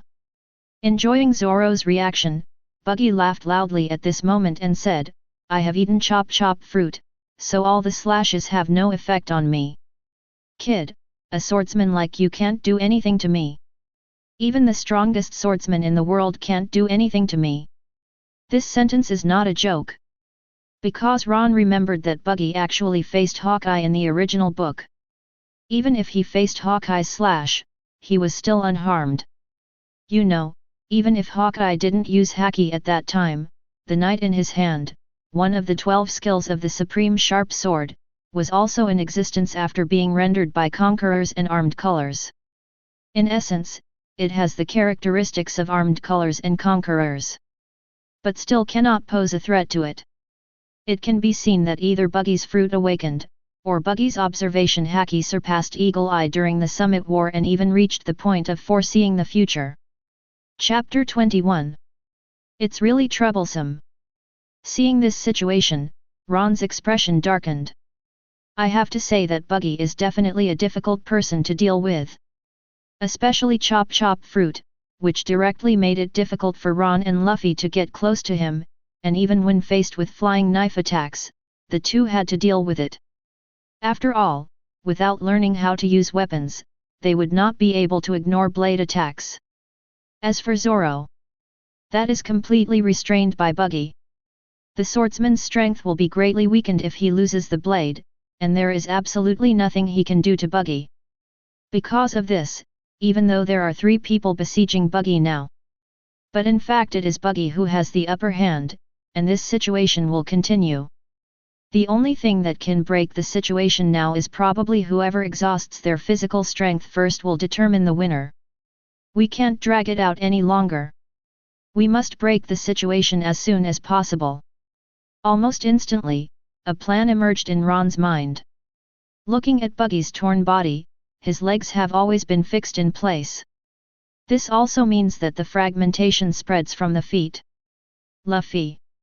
Without any hesitation, Ron spoke immediately, help me block the knife attack. I have a way to seriously injure Buggy. Good. Hearing this, Luffy did not refuse. His hands suddenly reached out, stretched out quickly, and grabbed Buggy's 2 hands holding throwing knives. Immediately afterwards, Luffy fell to the ground and shouted, "Come here." In an instant, Luffy exerted his strength and started a tug-of-war with Buggy's palm. Straw Hat, you are seeking death. Seeing this, Buggy was stunned for a moment, then a sneer appeared on his face. Immediately afterwards, it can be seen that his palm accelerated suddenly, and the flying knife with cold light flew straight towards Luffy. Not good. Seeing this situation, Luffy's expression also changed. I really didn't expect that Buggy would actually do the opposite. Faced with the attack of the blade, he quickly released his hand and tried to dodge. However, although Luffy avoided the attack of the flying knife, the straw hat on his head also flew up. Because the movement was too large, the flying knife directly penetrated the straw hat and cut several huge gaps in it. My straw hat! This scene immediately made Luffy blush. This straw hat was given to him by Shanks, and it was something agreed upon by both of them. Now that it's been destroyed, how can Luffy remain calm? Ha ha ha! Seeing this, Buggy laughed. He was also extremely happy in his heart for destroying the straw hat. After all, when he saw this hat, he couldn't help but think of that red-haired, hateful face. Feeling proud, Buggy's body began to gather together, and he said coldly, "Straw Hat Boy, today is the day you die, It's now." However, before Buggy could finish speaking, Ron, who was already ready to go, had already taken action. Speed is power. In just an instant, Ron's figure appeared next to Buggy. Immediately afterwards, he grabbed Buggy's body with both hands and shouted, "Discharge!" Crackling! In an instant, dark blue lightning began to wreak havoc on his body at a speed visible to the naked eye. Ah! Caught off guard, Buggy couldn't help but scream. After purification and enhancement, the power of lightning was 10 times that of before. Even Buggy's body was feeling a little uncomfortable at this moment. Even the paralysis effect of lightning made him unable to move at this moment. "Ron, get out of the way!" However, just as Ron was about to continue his attack, an angry Luffy came running from a short distance away. It can be seen that he is burning with anger, his whole body is already congested with blood, white steam is filling the air, and he has entered the second gear posture. Second gear. Seeing this scene, Ron was a little stunned for a moment. If he remembers correctly, Luffy developed the second gear only after entering the Grand Line. But now? He had only been out at sea for a short period of time, and he actually developed the second gear. Even from the second gear form, it can be felt that Luffy's aura is more than 1.5 times stronger than before, and he has been promoted from lieutenant level to school level. At the moment Ron lost his mind, Luffy had arrived in front of Buggy, and his voice echoed loudly, "Rubber rubber rocket launcher." The next second, 2 hands flew from a distance, and then smacked Buggy's chest hard. Ah! With a scream, Buggy's figure was directly knocked away, and he flew directly to the point where he didn't know how far. Seeing this situation, Ron was dumbfounded again. That's it? This all allowed Buggy to escape. This is simply outrageous. You know, he has paralyzed Buggy in place, and Buggy just now definitely didn't have much resistance. If the 3 of them besieged him again, the probability of killing Buggy would be at least 80%. But now? Buggy was actually beaten away, and even ended up exactly like in the original work. Is this the owner of Conqueror's luck? Can this kind of fatal situation be broken? The corners of his mouth twitched, and Ron was speechless for a moment. But he didn't pursue anything. After all, Buggy had been beaten away. Not surprisingly, Buggy will become stronger after this episode, and the next time we see him again will be in Logue Town. 1. Ron, I knocked that Buggy away. At this time, Luffy also spoke with a smile on his face, obviously very satisfied with the result. Yes yes yes. Waving his hand, Ron said speechlessly, if you don't knock him away, we might be able to kill him, or at least capture him and give him to Marine. Now that this guy is gone, I'm afraid there will be endless troubles. As soon as these words came out, they immediately aroused the approval of Zoro not far away. He was a little bit shocked at the moment. After all, Buggy's disintegration really restrained the swordsman. The most important thing is that he also knows very well that Buggy is a pure pirate, the type who really does all kinds of evil. Letting him leave alive is not good news, to be honest. Ah, this. Opening his mouth, Luffy suddenly felt embarrassed. Unexpectedly, flying Buggy by myself is not only a good thing, but also bad news. But before he could say anything, the steam on his body gradually dissipated. At this moment, Luffy immediately became sluggish and swayed. Meat, I want to eat meat. As he spoke, he even fell to the ground and passed out. Obviously, turning on second gear in advance has improved Luffy's strength, but his own lack of strength also makes him unable to withstand such consumption. Luffy. Seeing this situation, Ron's expression changed. Regardless of thinking about Buggy, he quickly stepped forward and helped Luffy up. After checking, he made sure his life was not in danger and then he breathed a sigh of relief.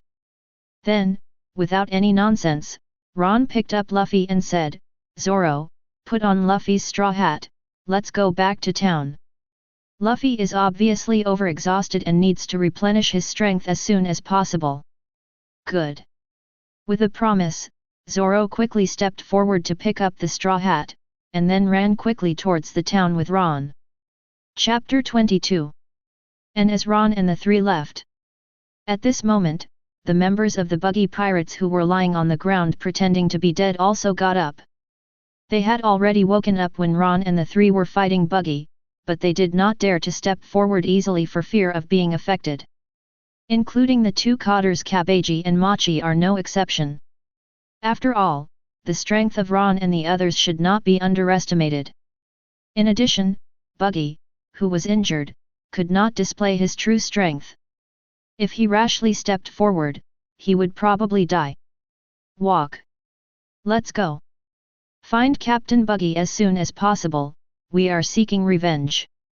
Almost instantly, a group of people ignored those who died. After gathering the surviving pirates, they hurried towards the outside world, not even taking away the treasures such as Bailey. On the other side, Ron and the other three have returned to the town. After hearing that they defeated the buggy pirates, the whole town was excited. As countless amounts of food were delivered, Luffy, who had been unconscious, was also awakened and began to eat more food. Both Ron and Zoro were not polite. This battle had severely drained their physical strength, and they indeed needed to replenish their energy. "Hey, did you really win?" While Ron was eating, Nami came to him at some point and asked with a complicated expression. After all, they are the buggy pirates. A big pirate with a bounty of over 10 million. In just a short time, Ron and the other three actually won. This is simply unbelievable. Certainly. Glancing at Nami, Ron said calmly, "Except for Buggy, the other guys are not too difficult to deal with. So, you can think about what I said before. Join us, defeating the dragon pirates is not difficult." Although Nami has not left now. But Ron also knew very well that she had not given up on her innocent thoughts. In the original work, Nami is the one who took away the Straw Hat Pirates' treasure in an attempt to exchange it for Orange Island, but the reality is also cruel. If Luffy and others hadn't arrived, Nami in the original book and everyone on Orange Island would have died. "TCH, what I promised will not change," Nami said firmly while avoiding Ron's gaze. Obviously, even though she has gotten the answer, Nami does not agree with it. At least her current mentality is not to become a pirate, but to buy back Orange Island from the dragon pirates and live an ordinary life. "Up to you." Ron curled his lips and didn't pay attention. Since the other party wants to persist, there is no need for him to dissuade him. He is not Luffy, he will stick to what he believes in, even if he is deceived, he will not take it seriously. "Nami, we defeated Buggy, you will be our navigator from now on." At this time, Luffy also came forward, looked at Nami in front of him and said happily. After all, this is a navigator, which is extremely rare in East Blue. Even if you look at the sea, there are not many navigators who can compare with Nami. Even though she is still a little immature now, as she grows up, her special talent is enough to make him proud of 99% of the navigators. "Okay." In response, Nami smiled slightly. Compared to the rational and calm Ron, in her opinion, Luffy is easy to fool, including the stupid swordsman. Great. However, Luffy didn't notice anything wrong. "I thought Nami really agreed, so I jumped 3 feet high, then excitedly picked up the wine and said, to celebrate Nami's joining, let's have a drink together." "Good. Good. Seeing this, Ron and Zoro looked at each other, then shrugged without saying anything in reply. For a time, the entire tavern fell into a happy atmosphere, including the townspeople who were extremely happy. The next day, Ron and his team left the island after replenishing fresh water, food and other supplies. With Nami's blessing, the speed of the ships has also been significantly accelerated, and even much smoother. This is the role and value of navigators. Their control of ships cannot be compared to laymen like Ron and the others. As the ship continued to move forward, Ron, Zoro and Luffy were all exercising on the deck. To be honest, what happened this time was very exciting for them. Ron is okay, his strength has been improved, and the development of Devil Fruit has also been strengthened. But he knows very well that the enemies will become stronger and stronger in the future, and all he needs to do is become stronger, and even participate in the summit war in the future, or even. No matter what, the improvement of one's own strength cannot stop. In such a situation, if the strength is insufficient, it will be extremely dangerous. Luffy is also very aware of his own shortcomings. In addition, he has just completed the second gear, and now he needs to strengthen training and improve his physical fitness as soon as possible to truly master the second gear. Zoro was the most irritated and hated him. Buggy's chop fruit made him doubt the swordsman all the way. After all, judging from Buggy's situation, the swordsman has no effect on the latter. After training for several days, Zoro finally couldn't hold on any longer and walked up to Ron and said, "Ron, I want to ask you something." Good. Hearing this, Ron was stunned for a moment, then put down the equipment in his hand and said, "Tell me, there is something you don't understand. Let me tell you first, I may not be able to help you. After all, I know nothing about swordsmanship." Nodding, Zoro also knew Ron's situation. A few days ago, Ron asked him to learn basic kendo, and he was obviously a novice. But thinking that Ron also had demon fruit power and was obviously smarter than Luffy, Zoro didn't hesitate and said, "I want to ask, is the devil fruit really so magical?" Buggy's devil fruit is a perfect match for swordsmen like us. If the other devil fruits also have such magical abilities, what does the persistence of the sword mean? At this point, Zoro looked a little confused. Good guy. It seems like Buggy is really irritating Zoro. Seeing this, Ron nodded thoughtfully. After pondering for a while, Ron said, "Buggy's situation is special. Chop fruit is indeed a restrained swordsman. But Zoro, he can only restrain weapons such as swords. It cannot be said that he restrains swordsmen in the true sense.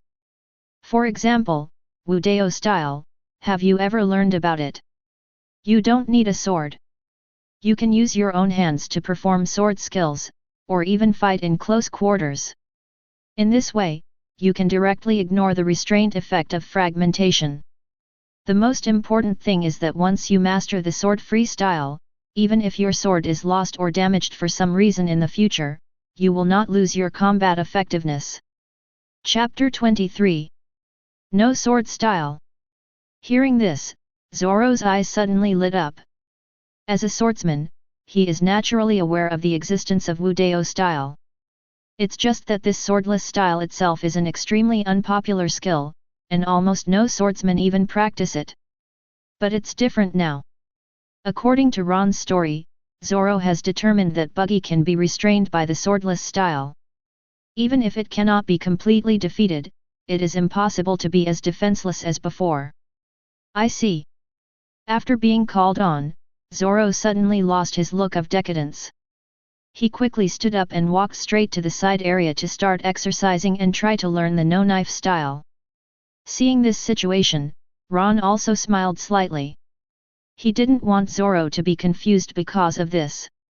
The most important thing is that he has seen Zoro's mentality just now. That is, once it is confirmed that there are many devil fruits that can restrain swordsmen, he will either be hit hard, or he will choose to find a powerful devil fruit. Bang! Suddenly, a roar sounded. Immediately afterwards, the boat Ron and others were riding began to shake violently, and there were even continuous cracking sounds. After a while, the movement stabilized. You could vaguely see a huge black shadow passing over the water in the distance, and then quickly disappeared. Oh no! Oh no! At this moment, Nami's voice came. It can be seen that he ran out in a hurry, and after arriving on the deck, he said, "Something happened, our ship was attacked. If nothing else, the one that just hit the ship was a Sea King's. Now the entire ship has been damaged and cannot continue to move forward for much longer. Even if it encounters a storm, it will be completely broken." "What? Sea Kings?" Hearing this, Ron frowned and looked a little surprised. You know, because of his joining, the Straw Hat Pirates are completely different from the original work. They got a medium-sized ship when they set off from Shields Town. Although it is not very good, it is not comparable to the small ship in the original work. But now? The ship was actually damaged, and if nothing else happened, after these few days of sailing, they were probably close to the island where Usopp was located. Is the timing of Sea King's appearance too coincidental? Is this the fate of the protagonist? Can it even be said to be luck? How come? The ship is damaged, how long can it last?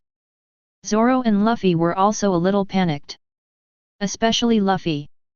In the vast sea, if the ship is broken, then the existence of demon fruit power will inevitably fall into the sea. At that time, 2 days at most. Faced with the inquiry, Nami sighed helplessly, "We don't have a boatman on the ship, and we can't repair it. We can only take some simple emergency measures.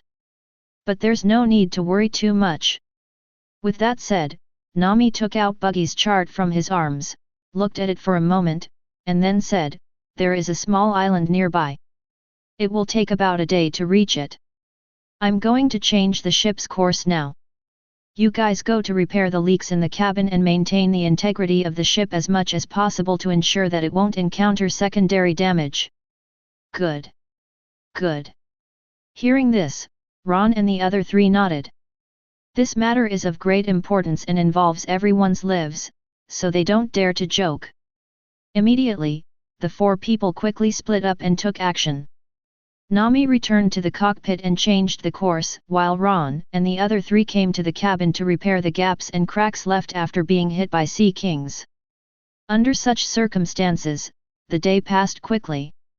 However, the condition of the ship was getting worse and worse, and broken areas would appear from time to time, which forced Ron and the 3 of them to stay in it and prepare carefully.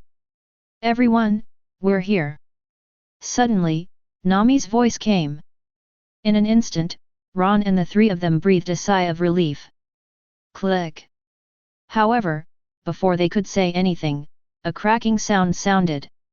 Looking through the sound, it can be seen that a huge rock penetrates directly into the bottom area of the ship, which directly causes the shaky ship itself to begin to rapidly break apart. Not good. Seeing this, Ron's expression changed. He immediately grabbed Luffy and retreated. "Zoro, let's go. This ship can't hold on any longer. We need to get ashore as soon as possible." "Good." Hearing this, Zoro also knew that the ship could not be repaired. Immediately, the 3 people quickly left the dock. After entering the outside world, Ron let go of Luffy, then hugged the panicked Nami, used moonwalk and flew towards the island. "Wow! What's this? Can you still fly?" Seeing this, both Luffy and Zoro were shocked. I really didn't expect Ron to have the ability to fly. But it only took a moment for Zoro and Luffy to react. Seeing the ship sinking rapidly, Luffy immediately reached out and grabbed a tree on the shore, and then led Zoro quickly towards the island. Not long after Ron and the 4 landed, a huge wave swept out and completely destroyed the already broken ship, turning it into countless wooden fragments floating on the sea. "My ship!" Seeing this scene, Luffy suddenly turned red. That was their first ship to go to sea. Now that it was destroyed like this was extremely irritating to Luffy. "Boatman! I must find the best boatman." Subconsciously, Luffy raised his head and said, "If there were good boatmen, our boat wouldn't be like this." As soon as these words came out, Ron and the three of them were speechless. After all, Luffy's words were true. The ship had already been severely damaged by Sea Kings. Without shipwrights to repair it, it really wouldn't last long. This is fate. He couldn't help but speak. Ron remembered that he would encounter the Mary within this island. Now the shattering of the ship also announces that they will meet Usopp, the Mary. Thinking of this, Ron immediately said, "Okay Luffy, now that the ship is broken, what we need to do next is to repair it, and then buy a big ship and go to sea." As soon as these words came out, Zoro and Nami both nodded. After all, they don't want to be trapped and die here, so finding a new ship is the best choice now. "Don't move, you are surrounded." Suddenly, the surrounding trees shook.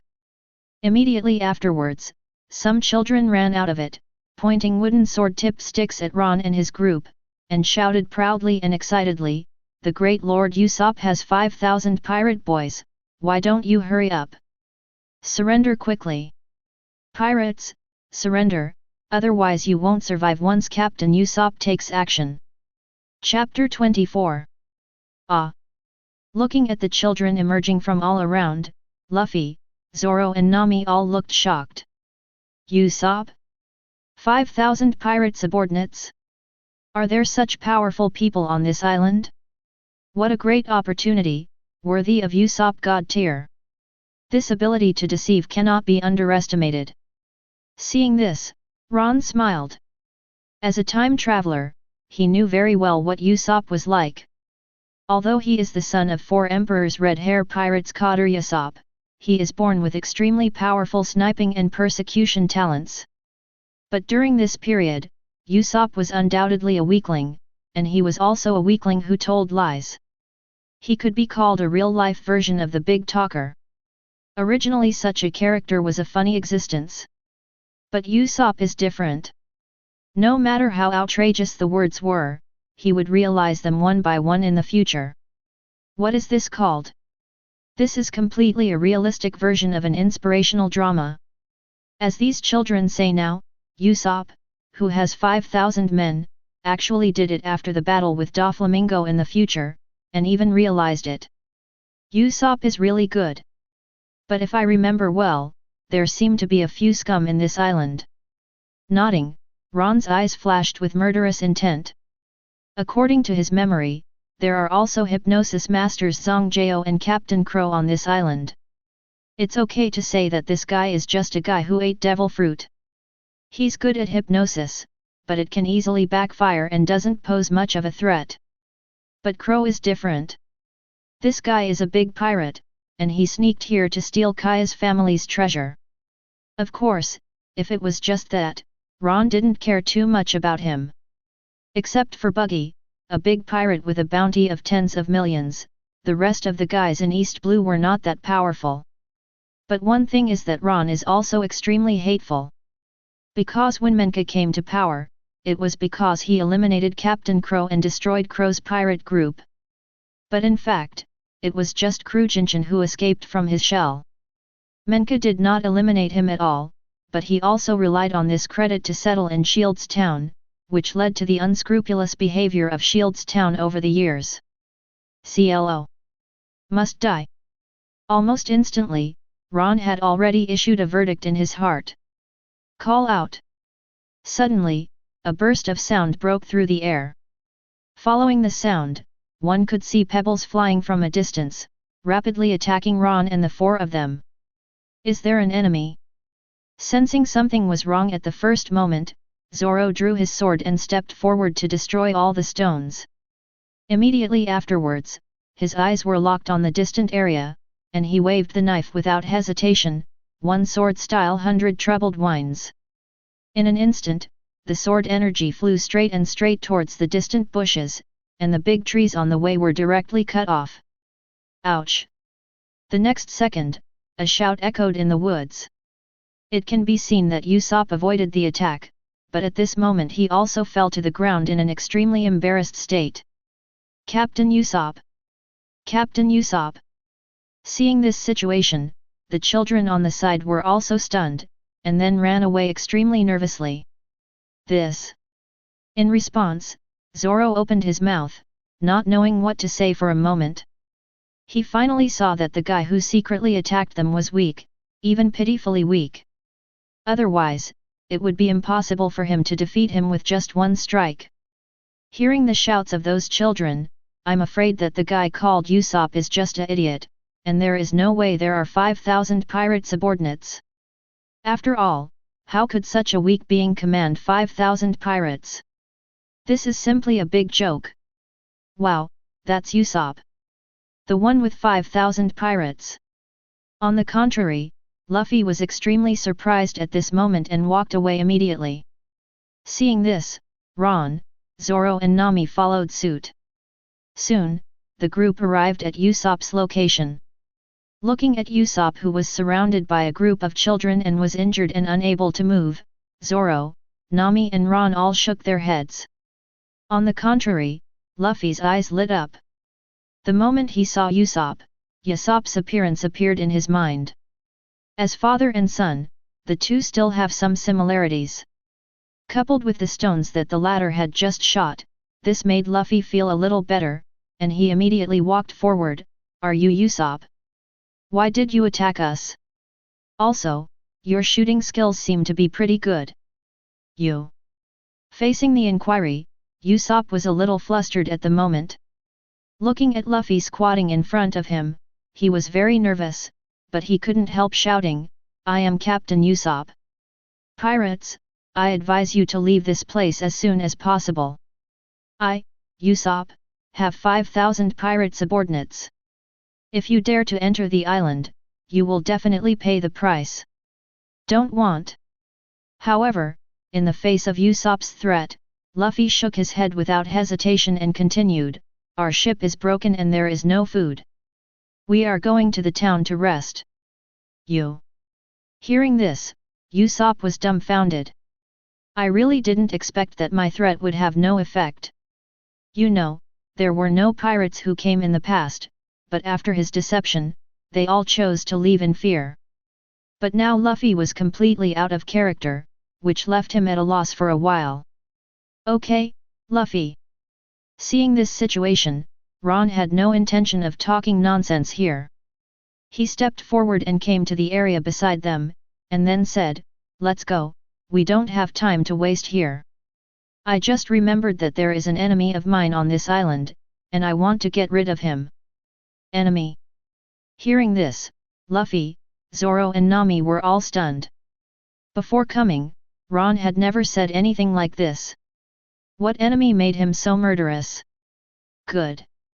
Nodding, Ron said without any nonsense, Menka became the supreme commander of Shield's Town because he killed the pirate Crow, but he was not actually dead.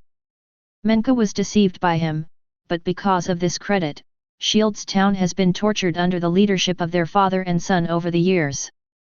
This Crow is on this island.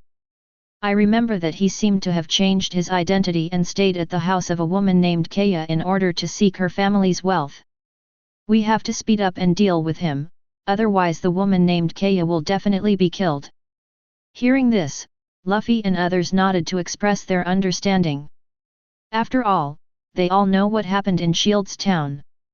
If all this has something to do with Crow, it makes sense for Ron to kill him. What? Kaya is in danger. A pirate wants to harm her. On the contrary, Usopp felt like he was struck by lightning at this moment. Regardless of his own injury, he stood up suddenly and looked at Ron and said, is what you said true? Is Kaya really in danger? Chapter 25. At this moment, Usopp panicked. Kaya. That was Bai Yueguang in his mind. How could he remain calm after hearing such news now? You don't need to know whether it's true or not. Glancing at Usopp, Ron said calmly, tell me where Kaya's residence is. If you are worried, just lead the way and we will go together. Good.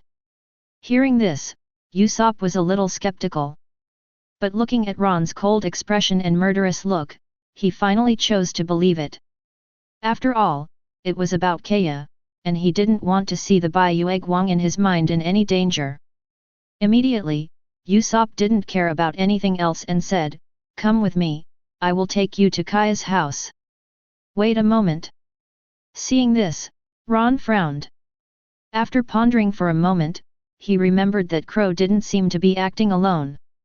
Thinking of this, he looked at the children on the side and said, "You go home quickly and let your families leave the village as soon as possible and hide in the outside area." Naklo had a bounty of more than 10 million a few years ago, not to mention that he also had pirates under his command on this island. If a war really breaks out, people in the village will probably be affected. Hearing this, the children looked at each other for a while, not knowing whether to believe Ron's words. "Okay, you go quickly." Usopp, on the other hand, believed Ron even more at this moment. He immediately looked at the children and said, "We must not put everyone in the village in danger." "Okay, Captain Usopp." "I know, Captain Usopp." After hearing this, the children came back to their senses. Without any hesitation, they turned around and ran towards the village. As they left, Ron and his group, led by Usopp, quickly ran towards Kaya's home. It didn't take long for the group to successfully arrive at Kaya's residence. It was an area located outside the village. The castle-like houses were completely incompatible with the wooden houses in the distance. What a gorgeous house! No wonder the great pirate named Crow would peek into the wealth of this owner. Seeing this situation, Nami said thoughtfully. As soon as these words came out, Luffy and Zoro on the side also nodded.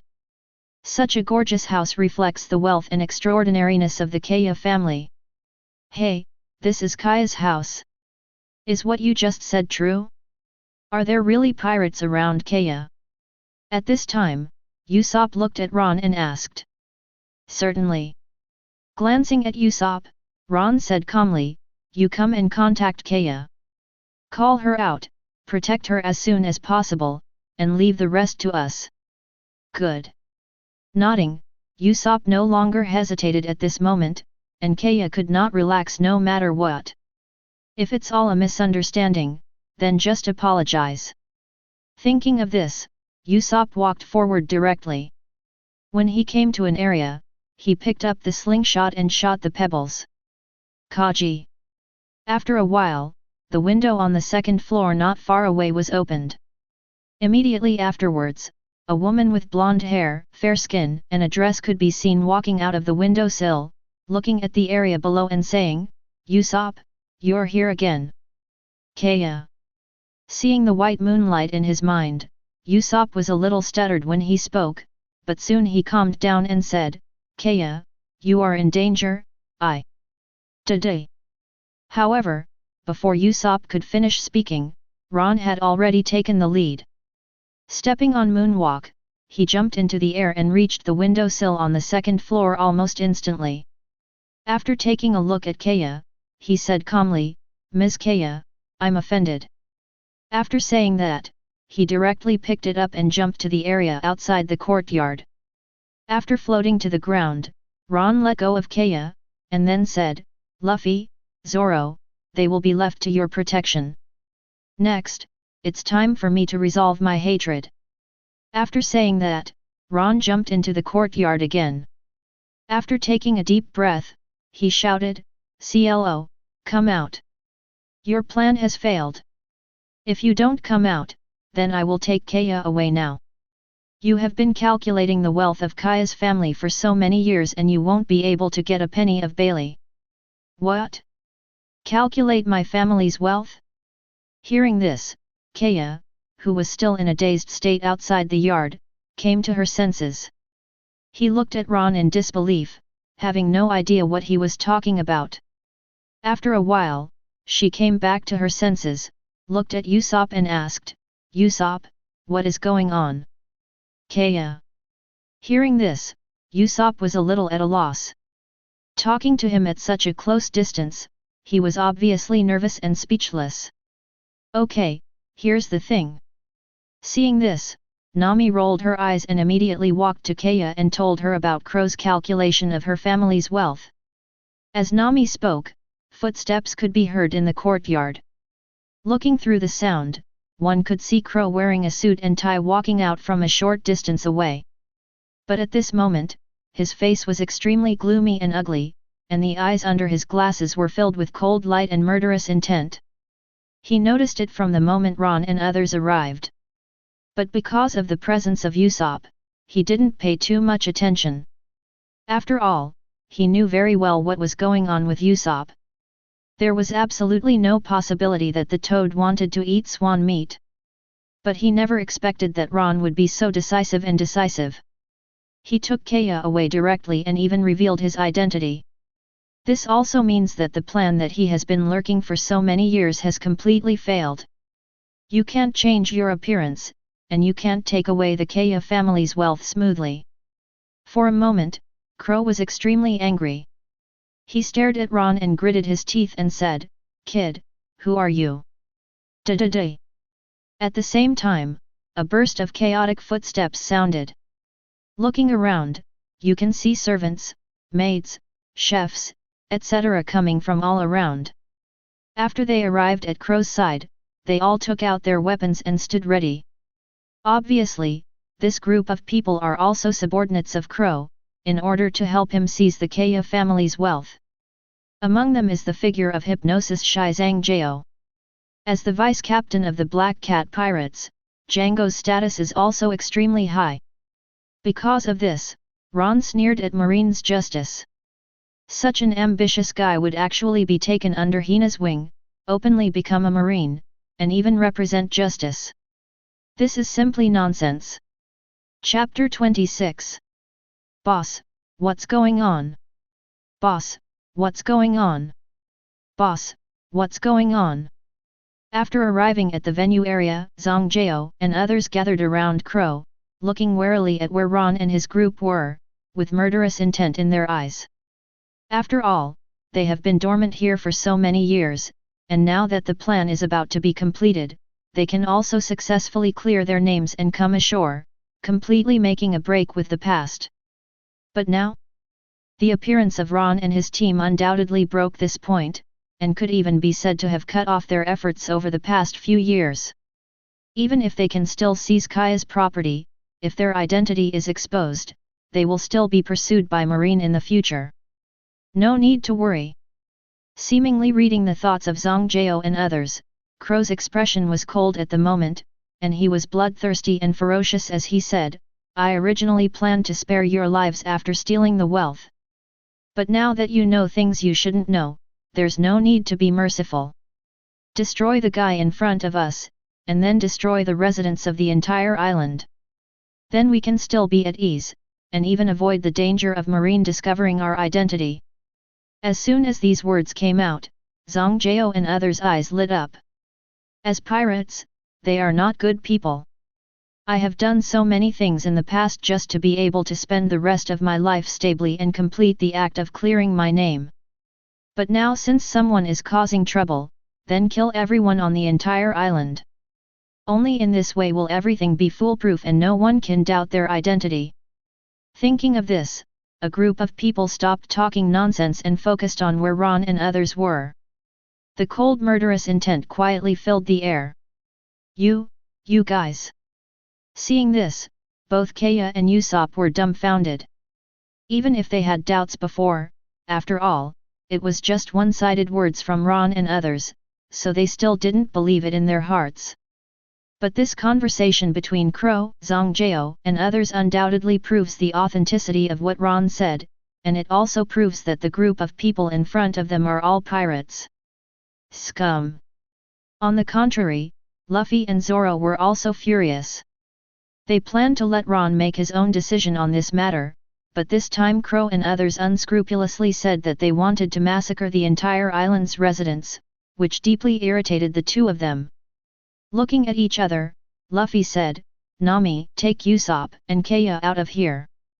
The rest is up to us. We're going to beat these guys as fast as we can." Good. Hearing this, Nami nodded. She doesn't have much strength, and she is even less likely to be a match for Crow and the others. If you stay now, not only will you not be able to help Ron and others, you will even become a burden and put your life in danger. Immediately, Nami turned around and pulled Kaya and Usopp away. Let's go. However, at this moment, Usopp also broke away from Nami's hand and said firmly, "It is absolutely unforgivable for these guys to actually hurt Kaya. I'm going to stay with you to defeat them and make them pay for hurting Kaya." Usopp. Hearing this, Kaya looked at Usopp complicatedly. Including Luffy, Zoro, and Nami who were on the side looked at him with admiration. Although he seemed to be a timid and bragging guy before, under the current circumstances, Usopp has obviously grown up and even become more responsible. Want to leave? FK them all, no one can let them escape. Seeing this situation, Crow's face darkened in the distance, and he immediately waved his hand and said, "Except for Kaya, kill everyone else. When we get Kaya's treasure, she won't have much value anymore." Yes. Yes. Hearing this, Zongjao and others did not hesitate. They were all excited at this moment. They picked up their weapons and ran towards the outside of the courtyard. Think I don't exist? Seeing this, Ron smiled coldly. Looking at the dozen people rushing forward, he jumped suddenly. The next second, a dark blue electric arc pulsed, and Ron's figure fell from the sky and landed directly in the crowd. Chidori Ryu discharge. Accompanied by a low cry, the sound of birds chirping was loud and clear. In an instant, the dark blue arc spread and directly covered the bodies of the dozen or so people. Ah! Ah! In just an instant, screams could be heard continuously. It can be seen that the skin of each pirate exploded. Under the stimulation of lightning, they all collapsed on the ground, losing strength all over their bodies, and black smoke was rising from their heads. But in the blink of an eye, all the dozen pirates fell to the ground and lost their resistance. Only Crow and Zongjao in the distance were not affected, but they were also shocked at this moment. This. Seeing the electric arc that filled Ron's body, Crow swallowed his saliva and said with a jealous look, "Demon fruit power. And it's a demon fruit power that can control lightning. Why are you so lucky, little brat?" However, Ron didn't take it seriously at this moment. He glanced at the limp pirates on the ground and locked his eyes directly on Crow. "Come on. CLO, today is the day you die." Hey, Ron, you're going too fast. Ron, you defeated him in one fell swoop. We don't even have a match yet. It's amazing. What kind of ability is this? It actually defeated so many pirates in an instant. At this time, Luffy, Zoro, and Usopp arrived. Looking at the dozen or so slumped figures on the ground, all three of them sighed. Especially Usopp, whose eyes were filled with horror, awe, and a trace of desire at this moment. Luffy, Zoro. Seeing this, Ron's mouth twitched. Although he can solve all this without the intervention of a few people, but since the two of them have said it, he really can't eat alone. Thinking of this, Ron pointed and praised, "He is demon fruit power, it seems to be paramecia hypnosis fruit. You three deal with him, and just leave Crow to me." Oh! Demon fruit power. Hearing this, Luffy and Zoro's eyes lit up. You know, apart from Ron and Luffy, the only demon fruit power they encountered was Buggy. Now that they encountered another demon fruit power, they naturally wanted to find out. Thinking of this, the two immediately attacked Zongjao. "I will be your opponent. Hypnosis division, let's fight." Seeing this situation, Zongjao frowned. It's not a good thing that his true identity has been exposed and even known to others. However, in the face of provocation, he did not hesitate at this moment and directly faced Luffy and Zoro. Chapter 27. But in the blink of an eye, Luffy, Zoro, and Django were fighting together. Ron also came to the area in front of Crow at this moment, and said with a cold expression, "Let's take action. Otherwise you have no chance." A hole. Hearing this, Crow gritted his teeth. I wish I could cut Ron into pieces. But he was also extremely hesitant and uneasy inside. Crow's own strength is good, but it is only good. It is completely impossible to compare with the evil dragon Buggy, who also has a bounty of over 10 million. Coupled with Ron's power that killed more than a dozen crew members in one shot just now, he really didn't have much confidence that he could compete with it. But under the current circumstances, begging for mercy would not be effective. Croco knew how strong and determined Ron was in wanting to kill him. After taking a deep breath, Crow also took out his own weapon, the 10-hand blade. To put it simply, it was like a finger tiger, but it was also as long as a short blade. When Crow took it out, the whole person was indeed like a cat ready to attack. You kid, pay the price for your arrogance. With a cold snort, Crow moved. It can be seen that when he takes one step, his figure disappears in an instant. Immediately afterwards, Ron felt a crisis coming.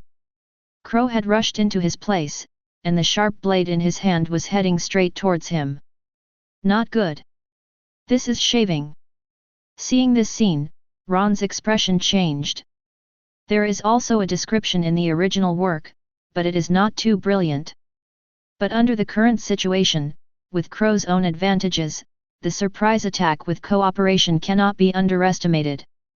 If it were Luffy or Zoro, they would probably suffer a big loss when faced with Crow, who used the shaving attack. But you're not worthy of playing with speed with me. After a brief moment of surprise, Ron showed a disdainful smile. The arc of electricity wrapped around his legs, and his entire body disappeared from the spot in an instant. Pfft! The sharp blade pierced the air, and Crow's attack landed directly on the area where Ron was before. But unfortunately, his sneak attack failed. Ron had already avoided this. This is impossible. The blow missed, and Crow had a look of disbelief on his face. After all, shaving is a skill he has practiced hard over the years. After getting one of the Marine 6 styles, he continued to practice, and combined it with his own attacks to achieve an extremely terrifying one-hit kill. But now, his confident blow was actually avoided, and Ron's figure was not even touched. This speed is power. CLO, you are too slow. At this time, Ron's figure had appeared next to Crow. While the dark blue electric arc was beating, the chirping of birds could be heard quietly on his right hand. Chidori. With a low cry, Ron's right hand thrust out, and Chidori penetrated Crow's waist without hesitation. Ah! Screams resounded, and Crow was caught off guard and was hit directly. Blood splattered from his waist, and his face looked extremely painful and ferocious. But at this moment, Crow was extremely ruthless and did not give up. Even though he was seriously injured, he still controlled the 10 cat claws in his hand to attack Ron. There is a posture of exchanging injuries for injuries and lives for lives. Innocent. Seeing this, Ron curled his lips in disdain. Seeing that Crow's attack was coming, he increased the output of his own abilities without hesitation, Chidori Ryu. In an instant, endless dark blue arcs directly covered the area where Ron and Crow were. Ah! Ah! For a time, miserable screams could be heard. It can be seen that Crow has been completely scorched by electricity at this moment.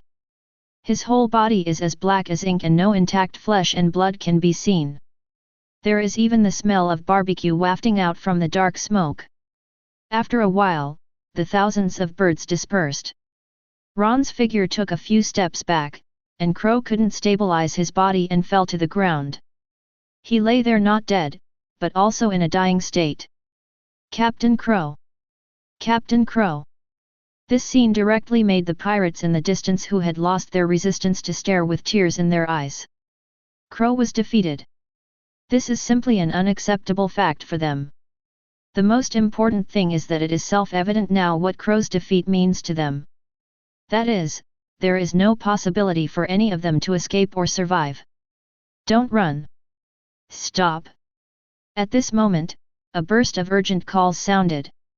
Following the sound, it can be seen that Zhang Jiao has broken through the blockade of Luffy and Zoro at this moment, and fled directly towards the outside world. Obviously, after seeing Crow's fate, he was already afraid in his heart and did not even dare to stay any longer. Want to leave? I can't let you escape. Seeing this, Ron frowned. In the original book, Zhang Jiao is the only one who survives, and he also joins the Marine Corps. It can be said that this guy's potential threat is greater than Crow and others in a sense. Especially the Paramecia hypnosis fruit. Don't look at the crotch pull that Zhang Jiao uses now, but once he grows up and even reaches the point of awakening, he will definitely be a devil fruit that cannot be underestimated. Speed Force open. With a low growl, Ron moved. Endless lightning gathered all over his body, and his whole body moved very fast, like a bolt of lightning. It only took him 3 or 5 breaths to catch up with the escaping Zhang Jiao. At this moment, Ron took action boldly, raised his hands and attacked Zhang Jiao. Double Chidori. In an instant, the sound of thousands of birds was heard. Zhang Jiao's body trembled, feeling the crisis coming from behind him, and his eyes were full of despair. The next second, Ron's arm penetrated Zhang Jiao's body. With the special current intersection of the two Chidori, its body exploded directly after holding on for a moment, leaving not even a complete body. After successfully killing Zhang Jiao, Ron raised his eyebrows. Because after his death, a yellowed book actually flew out of his broken clothes. This book looks very much like the Moonwalk secret book I got before. And the only Marine 6 styles technique Crow has mastered is shaving, so this secret book is probably about shaving techniques. Nice one! Almost instantly, Ron reached out and grabbed it. When I opened it, it was no surprise that it contained records of Xiao's cultivation techniques. For a moment, the corners of Ron's mouth raised and he murmured, "What a money-giving boy!" Shaving, one of the most practical skills in Marine 6 styles. If I cultivate it successfully, combined with the lightning tempering, speed force and other techniques I developed, my speed can reach a more terrifying level. In addition, this shave is one of the life-saving skills. It is a good choice for Luffy, Zoro, Nami, and Usopp to practice. Chapter 28. After reading the shaving training techniques, Ron directly kicked it into his pocket. Then, he turned around and walked towards Kaya's residence. When Ron came back, the pirates on the ground were already dead, including Crow, who was originally dying, but now his head was pierced by a knife. And it was neither Luffy nor Zoro who took action. Not even the 2 weak women Nami and Kaya, but Usopp, who has always been cowardly and loves to brag. Good guy. As expected of Usopp God tier in the original work. If you are really cruel, you won't be merciful at all. Taking in all this scene, Ron was thoughtful. In the original work, Usopp is positioned as one of the funny, timid, and cowardly trio. But he also has countless highlight moments, and to a certain extent, he even surpasses Luffy as the protagonist, and even top combat powers such as Zoro and Sanji. Now it seems that this is not the case. Usopp is very talented. Especially after 2 years of training, his strength is definitely not inferior to Sanji without the battlesuit. But Usopp is also very smart. He is not anxious to express himself, nor is he anxious to be in the limelight. Only when it reaches a truly decisive moment will he truly turn the tide. For example, in the battle with Doflamingo, Usopp seemed to be paddling, but when Luffy was in extreme danger, he actually awakened to the super distant vision. That kind of knowledge is definitely at the top level, and he can even predict future trends in a flash.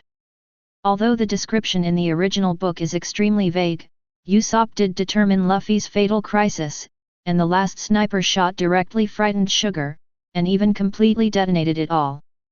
Therefore, it is obvious that Usopp at this moment is his true appearance. He is not the one who is trying to be clever, nor is he the one who likes to brag. He really has courage and courage. The only pity is that his current strength is not enough to match all of this. But even so, After knowing that the person who plotted against Crow and others was his beloved woman, Usopp still couldn't help it. Just by looking at this look, he can be sure that he was the one who gave Crow and even the dozen or so pirates on the ground the last blow. Good. Good. After being surprised, Ron quickly came to his senses. Now that it is certain that Usopp is not useless, nor is he a coward in the true sense as in the original book, Ron does not have much resistance to him getting on the ship. Moreover, a world-class sniper is really rare, and only when he grows up can he make up for the Straw Hat Pirate's shortcomings in sniping. Thinking of this, Ron went straight to the venue area, glanced at the bodies on the ground, and then walked to Kaya. Miss Kaya, we have helped you solve the crisis and even saved your life. Bar. Yes, it is. Hearing this, Kaya woke up from a dream. She had just been obsessed with the scene of Usopp killing these pirates, and she was a little shocked and unbelievable in her heart. But now when she saw Ron, Kaya didn't dare to neglect him. Although Usopp killed this group of people, it was actually Ron who defeated them, even leaving them without any resistance. Otherwise, Usopp would not have been able to get a cheap last hit. Very good. With a calm smile, Ron said without any nonsense, when we came here this time, our ship encountered sea kings, and our ship was already broken when we arrived at the island. I heard that Miss Kaya's family has a very nice boat. I wonder if Miss Kaya is willing to sell it to us. No direct request. Ron believed that Kaya in front of him was not an idiot. As the only daughter of a rich man, it is impossible not to have any wisdom. Sure. Not surprisingly, Kaya immediately understood what Ron meant.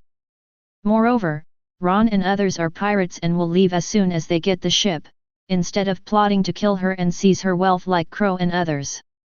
Thinking of this, Kaya said with gratitude, Kaya's life was saved by all of you. If it weren't for your help, the consequences would have been disastrous. Kaya has always admired strong men like you since she was a child. Unfortunately, my body is too weak to go to sea. Since you are short of a ship, Kaya is willing to give the Mary to you. I hope you can take Kaya's adventurous heart and go sailing on the sea. Done. Hearing this, Ron also had a smile on his face. I have to say that Kaya is very smart, at least very good at dealing with people. Very good. Kaya, are you sending us a ship? Yeah, then we don't need to buy a boat. The remaining Bailey can buy a lot of meat and wine. Before Ron could speak, Luffy and others on the side also took the lead in cheering. They didn't know the subconscious behind the conversation between Ron and Kaya. They just knew that Kaya was going to send a boat, and it sounded like a very good boat. Of course it's true. Looking at Luffy and others who were not scheming, Kaya also showed a knowing smile at this moment. Immediately afterwards, she said, now that the matter here is settled, let's go celebrate. But there is no one in my family to cook anymore. Let's go to the tavern to celebrate. Good. Good. When they heard that there was food, Luffy and others nodded. Immediately afterwards, the group of people quickly walked towards the direction of the village. On the way, Usopp was the first to leave. He was going to inform the people in the village that the pirates had been eliminated. The meal lasted until late at night. Usopp, do you want to join my pirate team and go on adventures with us? After finishing a piece of meat, Luffy burped and looked at Usopp at the side with bright eyes. Luffy also quite approves of Usopp. Especially his sniping skills, which Usopp showed off at night, are indeed outstanding. After hearing this, Usopp did not refuse directly as in the original work, and even invited Luffy and others to become his crew. Instead, he fell into deep thought. Nothing else, because he remembered Kaya's words in the afternoon.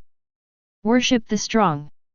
These 4 simple words are extremely far away for Usopp at this moment. Brother Ron, can you take me home? At this time, Kaya suddenly stood up, walked to Ron's side and said, although the pirates are dead and everyone in the village has helped me pack up my house, I'm still a little scared. Chapter 29. Good. Hearing this, Ron glanced at Kaya, a little surprised that she actually asked him to deliver it. With a vague glance at Usopp, whose expression changed a little not far away, Ron stood up from his seat and said, "Miss Kaya, come with me." "Thank you." Upon hearing the answer, Kaya suddenly smiled. Immediately afterwards, she said hello to Luffy and others, agreed to go see the ship tomorrow morning, and then followed Ron towards the outside world. Along the way, Ron didn't speak. Kaya didn't have too many words. Soon, the two arrived at the manor. "Miss Kaya, here we are." After arriving at the door, Ron turned to look at Kaya and said, "Since you're already home, I'll take my leave first." After saying that, Ron turned around without hesitation. Although he didn't know why Kaya was looking for him, he vaguely felt that the latter had a purpose. "Brother Ron, wait." As expected, after seeing Ron about to leave, Kaya quickly said, "Brother Ron, I have something I want to ask you. Can I come in and talk to you?" "Can." After taking a deep look at Kaya, Ron didn't refuse. After shrugging, Ron followed Kaya with a smile on her face and walked towards the house. Soon, the two came to the house, but they did not stay in the hall, but went straight to Kaya's bedroom. After entering, Kaya closed the door and looked at Ron with piercing eyes. "Brother Ron, can you take Usopp away?" Hearing this, Ron was dumbfounded. What does Kaya mean? Take Usopp away, is she trying to make Usopp leave? But Ron remembered that in the original book, Kaya and Usopp had a very good relationship. Even after Usopp became famous in the future, Kaya was still happy about it. What is going on? Why do you say that? It's his choice whether to take Usopp with him or not. Although we are pirates, we also go on adventures as pirates. We are not the same existence as Crow's guys. Confused, Ron asked directly. He didn't know the specific situation, let alone Kaya's thoughts. Hearing this, Kaya hesitated for a moment, and then said with some trepidation, "Usopp and I have known each other since childhood, and I also consider him to be my friend. Usopp has always brought me a lot of joy, and I am very happy to have such a partner. But today..." Speaking of this, Kaya hesitated for a moment, and then said firmly, "I feel like I don't know him, or even feel unfamiliar. His appearance makes me feel even more dangerous than Crow and others." Hearing this, Ron suddenly realized. Although Usopp takes action in the original book, there is absolutely no scene where he kills the killer. It is almost all done by Luffy and Zoro. Because of this, Kaya acted like this after seeing the real Usopp.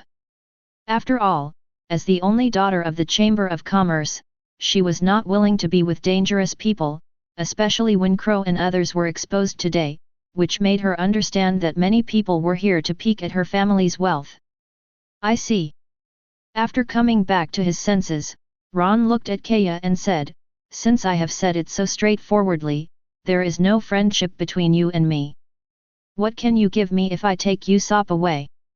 Although I agree with Kaya's choice. But Ron would not be stupid enough to be his tool.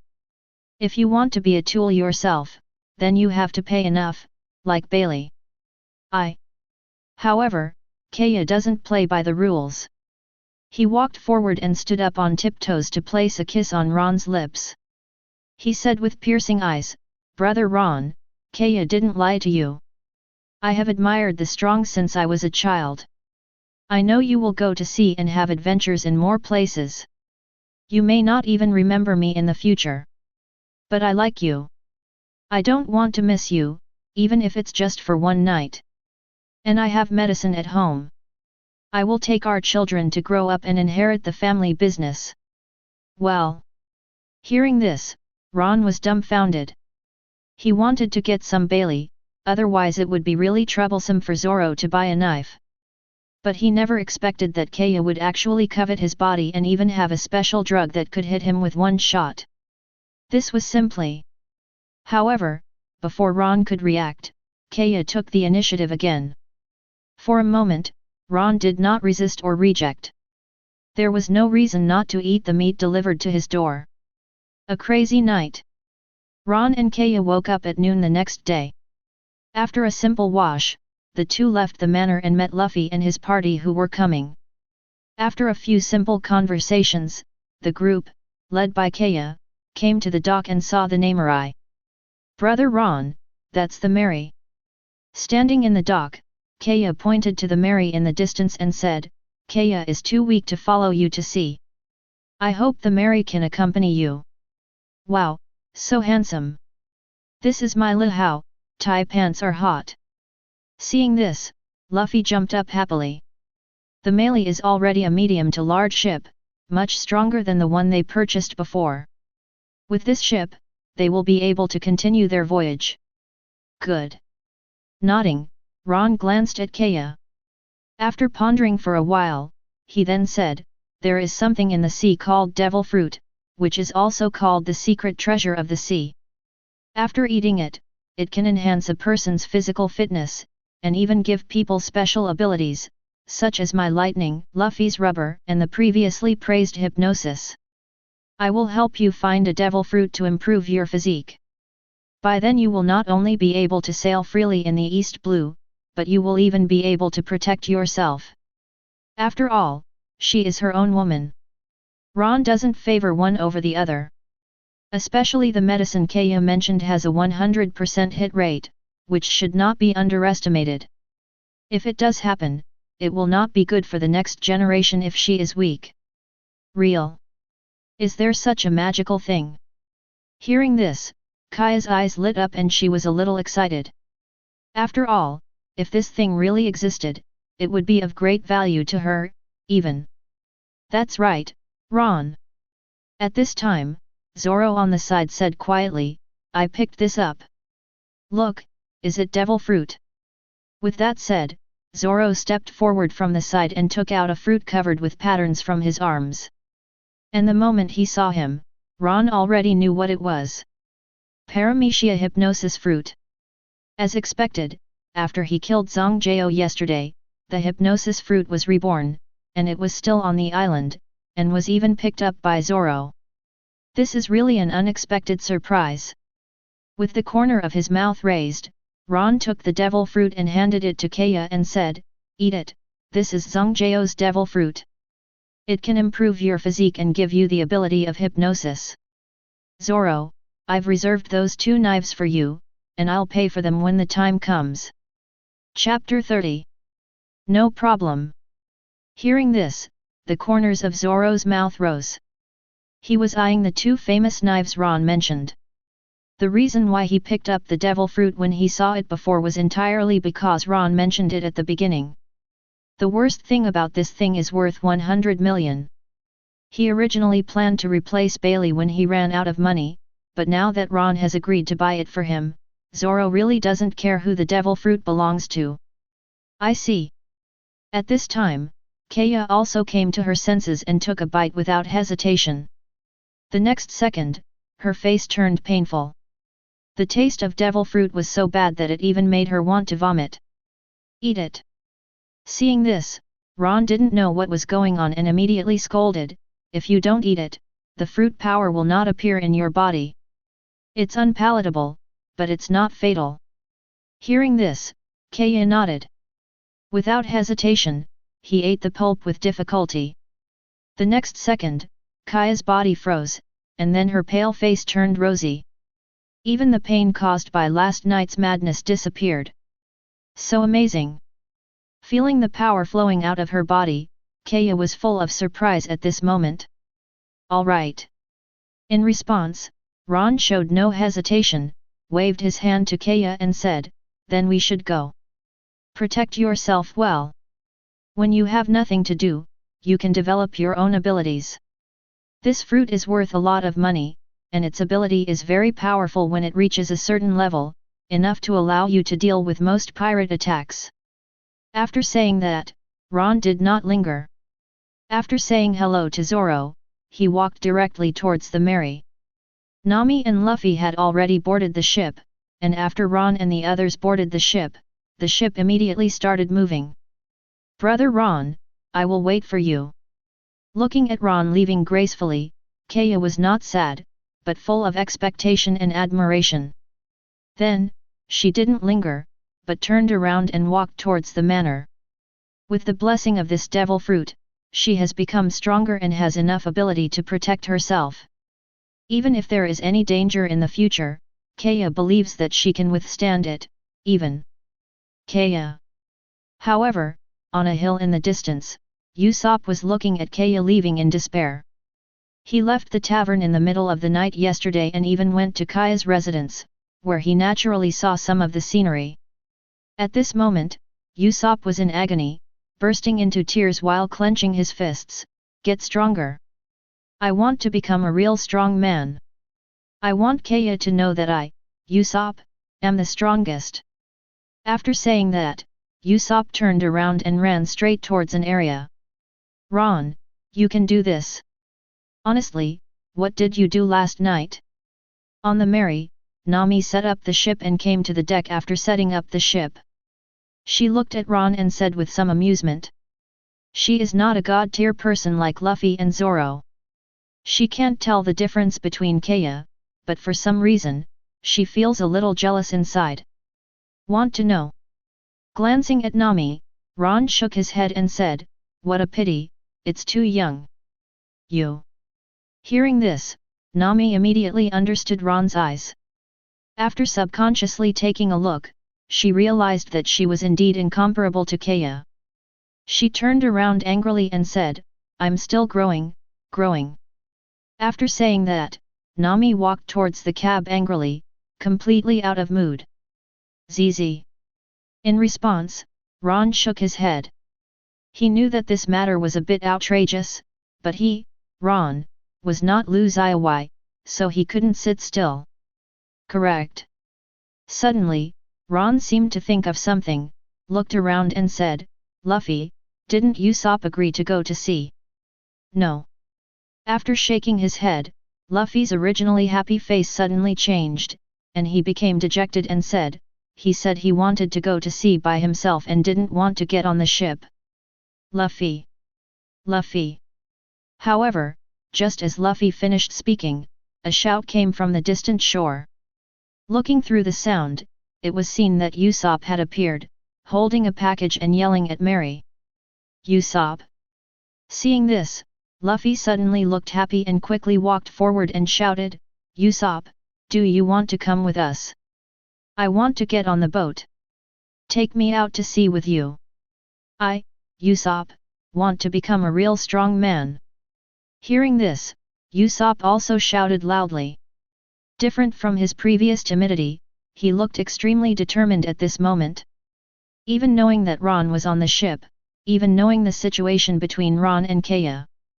But Usopp knows that he cannot become stronger by himself alone, and it is even impossible to conquer the sea. Only by following Luffy and his team can he truly become stronger and impress Kaya.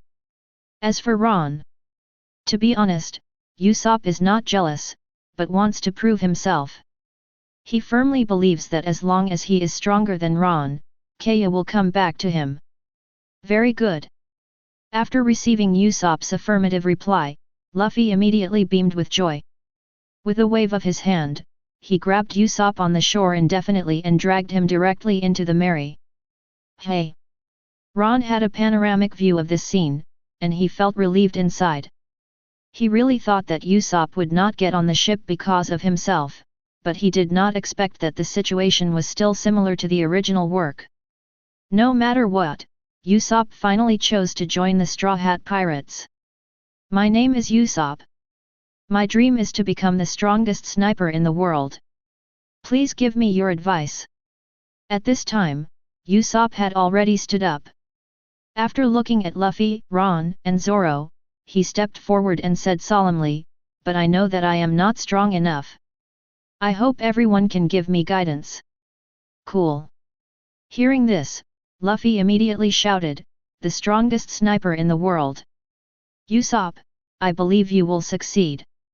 My name is Luffy, and I am the man who wants to become the Pirate King." Seeing this, Zoro also showed a smile, stepped forward and said, "My name is Zoro, and I am determined to become the world's greatest swordsman." After saying that, the three of them all looked at Ron. Me. Sensing the gazes of the three people, Ron was confused for a moment. What is your dream? Fight for world hegemony? The leader of one party? Lord of the world? After a while, Ron came back to his senses, stood up from the ground and said, "I, Ron, will become the king of the world and completely change this twisted world." Chapter 31. A simple sentence, but it already explained Ron's determination at this moment.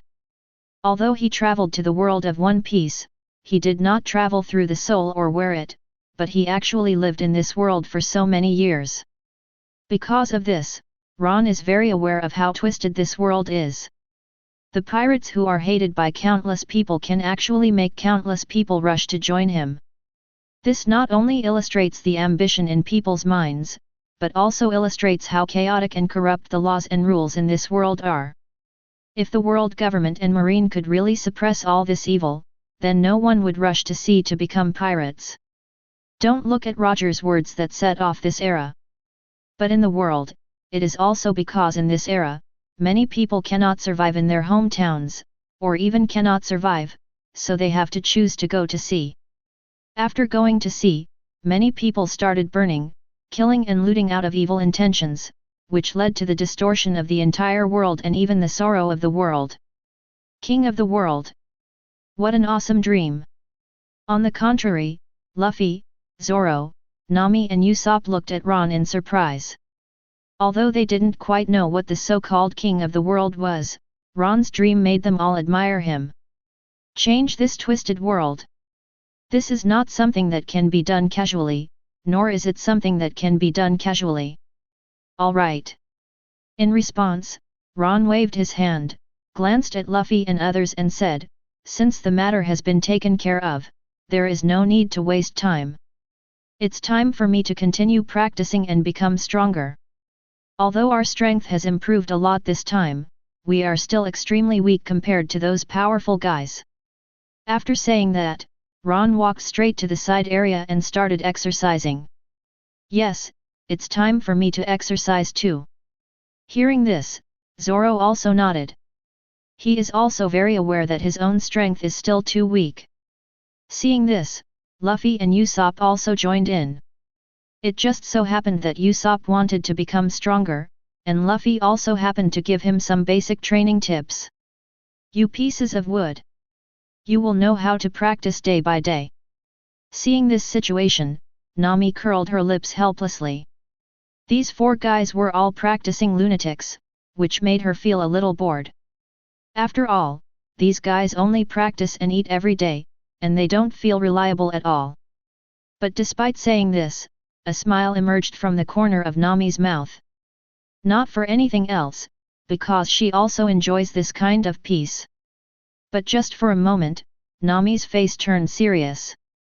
She knew very well that before defeating the dragon pirates, such peace and tranquility did not belong to her. With a helpless sigh, Nami returned to the cabin. Time flies, and 5 days passed in the blink of an eye. "Look! Luffy, look!" Suddenly, a cry came. Looking around, Usopp could be seen hurriedly walking forward with a few bounties, looking a little envious and saying, "You are actually being rewarded, and it's so high." Bounty? Hearing this, Ron and others were stunned. Even Ron was a little surprised. After all, in the original work, the Straw Hat Pirates were first put a bounty on their head after defeating the Dragon Pirates.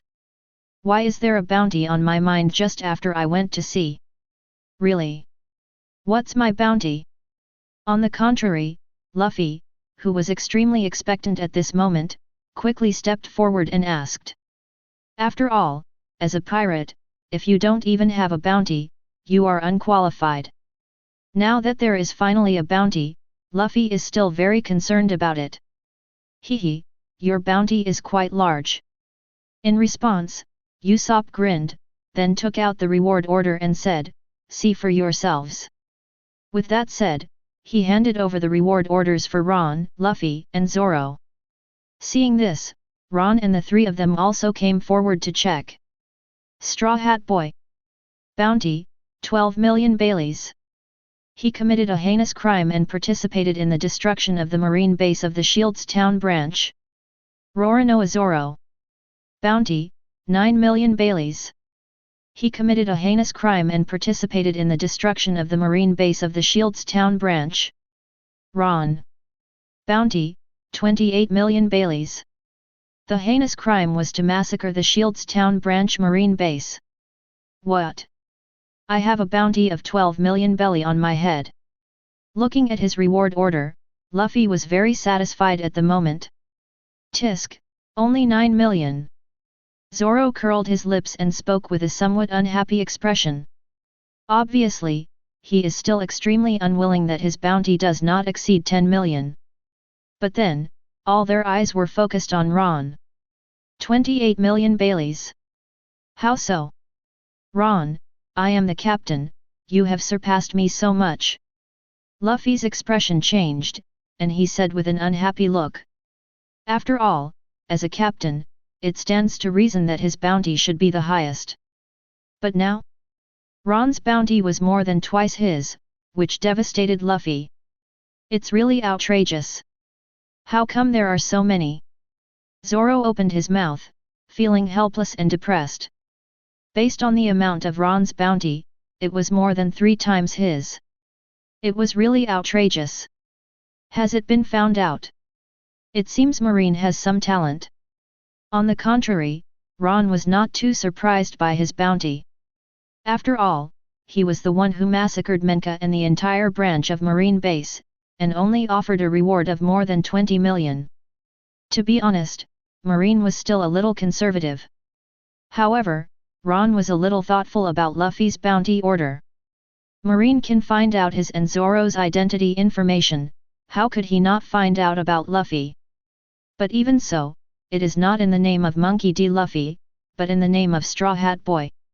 It is conceivable that it is because of the existence of Garp, and even has the meaning of protection. But he has nothing to be jealous of. After all, having a background is also an ability. Hey, what are you doing? At this time, Nami stepped forward. Looking at Ron and others' silence, they looked a little curious. Nami.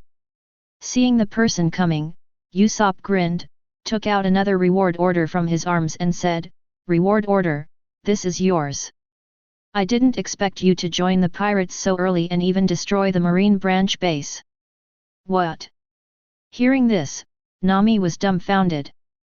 You know, she didn't join the Straw Hat Pirates back then. Although he also appeared in Shields Town, he left after taking the treasure. How could he be subject to a reward? For a moment, Nami's face turned pale, and he quickly stepped forward to take his reward order and check it. Little thieving cat Nami. Bounty, 3 million Baileys. He committed a heinous crime and participated in the sabotage operation of the Marine branch base in Shields Town. Chapter 32. What? 3 million Baileys? I actually have such a huge bounty on my head. After reading the information, Nami was completely dumbfounded. He never expected that he would be put on a bounty, or even considered a member of the Straw Hat Pirates. You know, when they were in Shields Town, the two parties were completely unknown to each other and had not even met. So why is this so? Why was he included in the Straw Hat Pirates when it clearly had nothing to do with him? There was even a reward of 3 million belly. You know, for her, it is self-evident what it means once a bounty is placed on her head. It means that she will become a pirate in the true sense, and there is no possibility of turning back. After all, not only Marine, but even the pirate hunters will be interested in his head. Why is this happening? Why is this happening? For a moment, Nami fell to the ground in despair, looking extremely weak, helpless, and confused. Nami, isn't this a good thing? Yeah, there's a bounty of 3 million Baileys all at once, which is pretty good. Seeing this situation, Luffy, Zoro, and Usopp on the side asked with puzzled faces. They didn't know what Nami was thinking.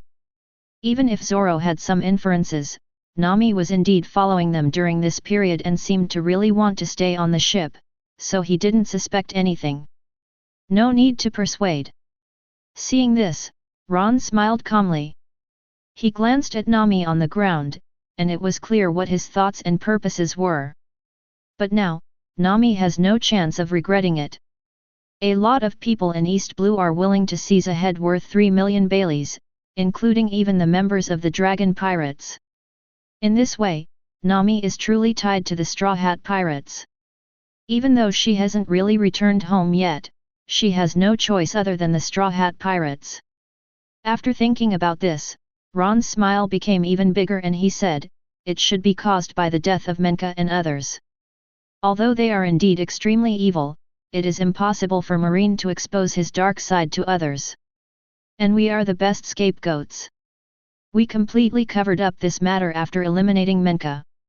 It's impossible for the people of Shields Town to jump out and prove anything. After all, they have already taken those Baileys. It's a good thing that Marine doesn't pursue the case. So, under such circumstances, those of us who participated will naturally be offered a large reward, including Nami, the person who has stolen the treasure, has also been logged in by Marine, and the reward has been announced. I see. Hearing this, Luffy and Zoro suddenly realized. They really hadn't thought that this thing was like this. But at this moment, several people also understood why Nami was so lost. After all, the bounty placed on her this time can be said to be an unreasonable disaster. Even in the current situation, it directly caused Nami to lose any choice. A hole. You bastards! At this time, Nami suddenly came to his senses, picked up his reward order, and ran towards the cab angrily. Obviously, her mentality has exploded at this moment. All right. Seeing this, Ron waved his hand, took out the moonwalk and shaving skills from his arms and threw them to Luffy and Zoro aside, saying, what is recorded here is moonwalk, one of the Marine 6 styles, the shaving skills. You all should also study. Moonwalk can fly for a short time. Luffy, you are the demon fruit power. After learning it, you can ensure that you will not fall directly into the sea. Shaving is an accelerating skill. Once you learn it, Zoro, your own swordsmanship will be enhanced. Hearing this, Luffy and Zoro's eyes suddenly lit up. Moonwalk. Shave. This sounds really good. And they have experienced both techniques. Ron's moonwalk and Crow's shave are both very valuable. Good. I will practice now. Without any hesitation, Zoro and Luffy nodded. Immediately afterwards, the two of them took the secret book and walked to the side to watch. Me, what about me? Seeing this, Usopp opened his mouth, then pointed at himself and said, Ron, how do I practice? You. Hearing this, Ron glanced at Usopp and then said, whether it's moonwalking or shaving, it requires strong physical fitness and strength. You can't meet the standards now. Now, continue to practice your basic physique. When your physique becomes stronger, follow Luffy and Zoro to practice the moonwalk and shave of Marine 6 styles. Good.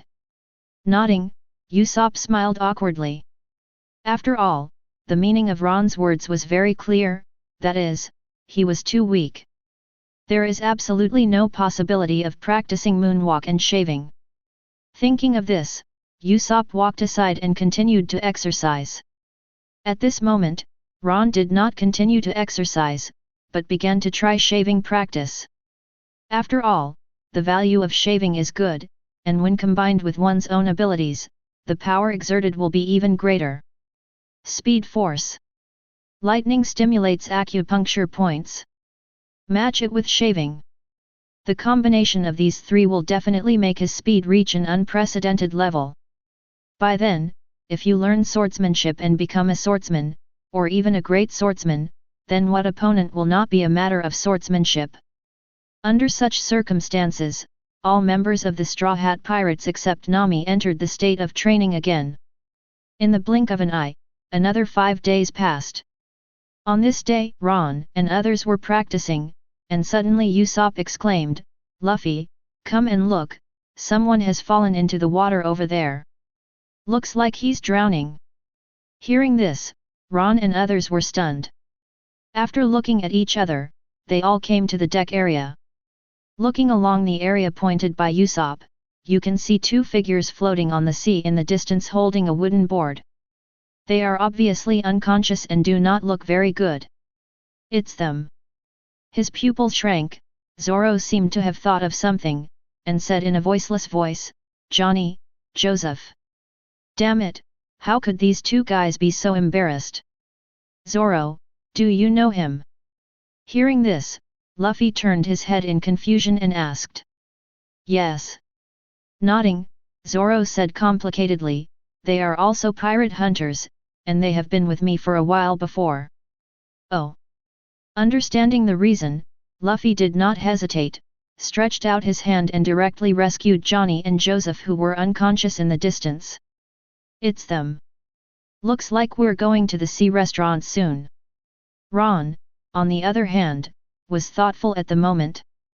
He glanced at the famous Sword Emperor Sword God, with a hint of expectation in his eyes. "It's not because of guys like Sea Restaurant and Sanji, but because of the legendary world's greatest swordsman, Hawkeye." Chapter 33. It goes without saying how powerful Hawkeye is in the original novel.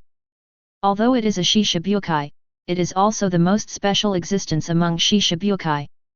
If Shishibukai has a rank, Crocodile and Gecko Moria belong to the lowest level, and their strength is about the Vice Admiral level. And because of their own defeat, both of them are extremely dependent on Devil Fruit, and they are weak existences even within the Vice Admiral level. The one on the previous step is the Empress, Jinbei. The strength of these 2 people is not weak, and they are at the Quasi-Admiral level. Moreover, they all have strong Haki level and physical training, and their own combat abilities are not comparable to those of Crocodile and Moria in the early stage. Then came Doflamingo and Tyrant Bear. These 2 are also at the Admiral level, but they have strengths and weaknesses. The average Admiral level can't do anything to them. Even the 3 Marine Admirals can't take advantage of them if they fight alone. The last and strongest one is Hawkeye. As the world's greatest swordsman. Before becoming a Shishibukai, Hawkeye was the most special marine hunter. It is an existence independent of pirate hunters and bounty hunters. It is also the rarest but most dangerous existence in the world. He has reached the top of the world with his swordsmanship, and possesses 4 Emperor's level combat power. It can be said that Hawkeye is an existence that truly stands on top of the world. Now that we are about to meet him, how could Ron not be moved? Especially the situation of Zoro in the original work was witnessed by everyone. Before becoming a disciple of Hawkeye, Zoro couldn't even defeat a pacifist, and he was only a Rear Admiral level robot. But after becoming a disciple of Hawkeye, in just 2 years, Zoro was able to directly fight Marine Admiral. He even had the ability to cut Kaido directly after changing his sword on a Nagashima. At that time, Zoro's strength had undoubtedly reached the level of general, even stronger than the average admiral level. And all of this is just the result of 2 years of random guidance from Hawkeye. Even if this is due to Zoro's own hard work and talent, there is no doubt that the guidance of the world's greatest swordsman is terrifying. Ron's current strength is not weak, and he is definitely a leader among his peers. Especially after developing the lightning fruit to a new stage, his strength far exceeded the boundaries of the lieutenant level. But Ron didn't think that was enough. He has bigger ambitions and bigger dreams. If you want to become the king of the world, you must at least have enough strength as a foundation, and what he lacks in strength now is haki and swordsmanship. Haki can still be obtained in the future, but the guidance and teaching of swordsmanship are different. Eagle Eye is obviously a good choice and target. Brother Zoro, why are you on this pirate ship? By this time, Johnny and Joseph had woken up. After seeing that the person who saved them was a pirate, they immediately took action. After all, they were pirate hunters in East Blue, but after seeing Zoro, both of them stopped, more confused and puzzled. Johnny, Joseph. Facing the inquiry, Zoro smiled indifferently at the moment and said without paying attention, I have joined the Straw Hat Pirates. I am also a pirate now, and there is a bounty of 9 million belly. What? Brother Zoro, have you become a pirate? Hearing this, Johnny and Joseph were dumbfounded. I can't believe that the big brother I follow and even approve of has actually transformed from a pirate hunter to a pirate. This. But Ron didn't care about all this. He knew very well that Johnny and Joseph were both playing tricks. After confirming that nothing happened to the two of them, he continued to practice shaving, and at the same time tried to integrate the lightning fruit's speed force and other methods. On the contrary, Luffy and others were extremely happy at the moment. After some conversation, Johnny and Joseph were directly involved. A group of people started eating and drinking directly on the deck to celebrate. By the way, Johnny, what happened to you?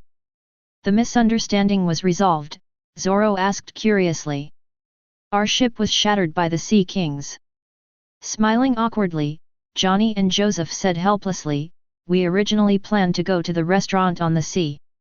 It is said that the food in the sea restaurant is delicious, and we also want to try it. I didn't expect that the ship was broken into pieces. If we hadn't met Brother Zoro and you guys, we would have died in the sea. Sea restaurant. Hearing this, Luffy's eyes suddenly lit up. Then, he seemed to think of something and said excitedly, that's great. Zoro, Usopp. Let's also go to a restaurant on the sea. Since there are beautiful things, there must be great chefs. I want to invite a chef to come on board and go on an adventure with us. What do you think? Good. No problem. Hearing this, Zoro and Usopp agreed without hesitation. God knows how they lived during this time. Although they had enough supplies, none of them, including Ron, had very good cooking skills. The only thing that was better was Ron's barbecue skills. But you can't eat barbecue every day. If a chef joins, it will be completely different. Then you can eat more good things, and the adventure will be meaningful. Good. Hearing this, Luffy also smiled. However, he did not make a decision directly. Instead, he came to where Ron was and said, Ron, I'm going to find a chef to come on board. What do you think? Everyone is a crew member. If Ron objects, Luffy will not force it. After all, in his opinion, the recognition and opinions of his peers are still very important. No problem. Nodding, Ron took a step forward, lightning pulsating all over his body, and his whole body was running in circles on the deck like a stream of light. As he ran faster and faster, Ron's voice came from all directions, we really need a chef, otherwise it would be really bad to eat the same thing every day. Wow! What's this? This scene immediately surprised Luffy, Zoro, Usopp, Johnny and Joseph. After standing up from the ground one by one, they quickly came to the area inside the field. Seeing the figure running faster and faster, even making it almost difficult for them to catch it with the naked eye, everyone's heart was filled with shock and surprise. So fast! My eyes can't keep up. More than that, I can't see him now. What kind of method is this? It's so fast. It's too powerful. For a while, there were constant exclamations. Luffy and the others were extremely curious, surprised and confused. About 3 minutes later, Ron's running speed stopped suddenly, and he suddenly appeared on the deck. He staggered a few steps and almost fell to the ground. His face was pale and he looked extremely embarrassed and weak. But at this moment, Ron didn't care about this. He laughed ecstatically with his eyes, haha. Successful. My super speed force has been successfully developed. Even if it's only in its initial stages, the speed force can allow me to be 10 times faster than myself in a brief moment. Chapter 34.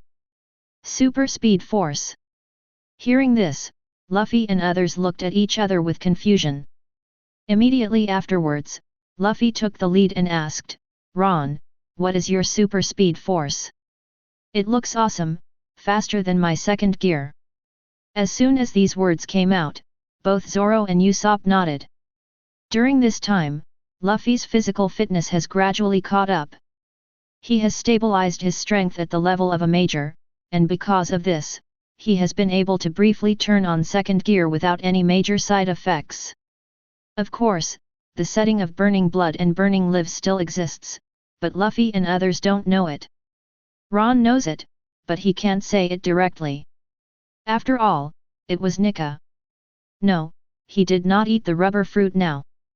How could he know all this better than the original owner? But because of this, Zoro and others also know how powerful Luffy's speed is in the second gear. It can be said that when the second gear is turned on, Luffy's overall strength has increased several times. But even so, the speed of the second gear ultimate is meaningless in front of Ron's super speed force, and it is completely incomparable. This is a brand new model developed by me. With a calm smile, Ron looked at Luffy and said, "This is very similar to your second gear. But I am not a rubber man. I cannot greatly strengthen myself through the acceleration of my blood. But I am a lightning person. Although I am not a Logia, I am more focused on physical growth.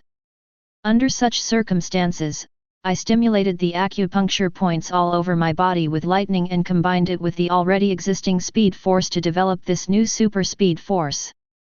At this point, a trace of anticipation and excitement emerged in Ron's eyes, and he continued, "And the super speed force will directly increase my speed by 20 times.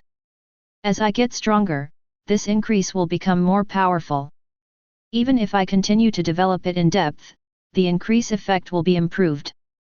If it reaches ultimate, it can even reach the speed of light, or even exceed the speed of light." At this moment, Ron was extremely excited. What lightning? What direct current, alternating current? In front of the super speed force, he is a younger brother, and even can only be reduced to an auxiliary ability. After all, there is another man in this world who can control the speed of light. The man who is terrifying with every bite, a supernova with every kick, and who claims to be well paid and fed up the four emperors is standing on top of the world. Even if he can't be said to be able to defeat the four emperors, with the sheer speed of the sparkling fruit, the four emperors can't do anything to him. Kizaru is a being who has reached the pinnacle in the true sense just by relying on the fruit's ability. And the super speed force he developed also has such potential.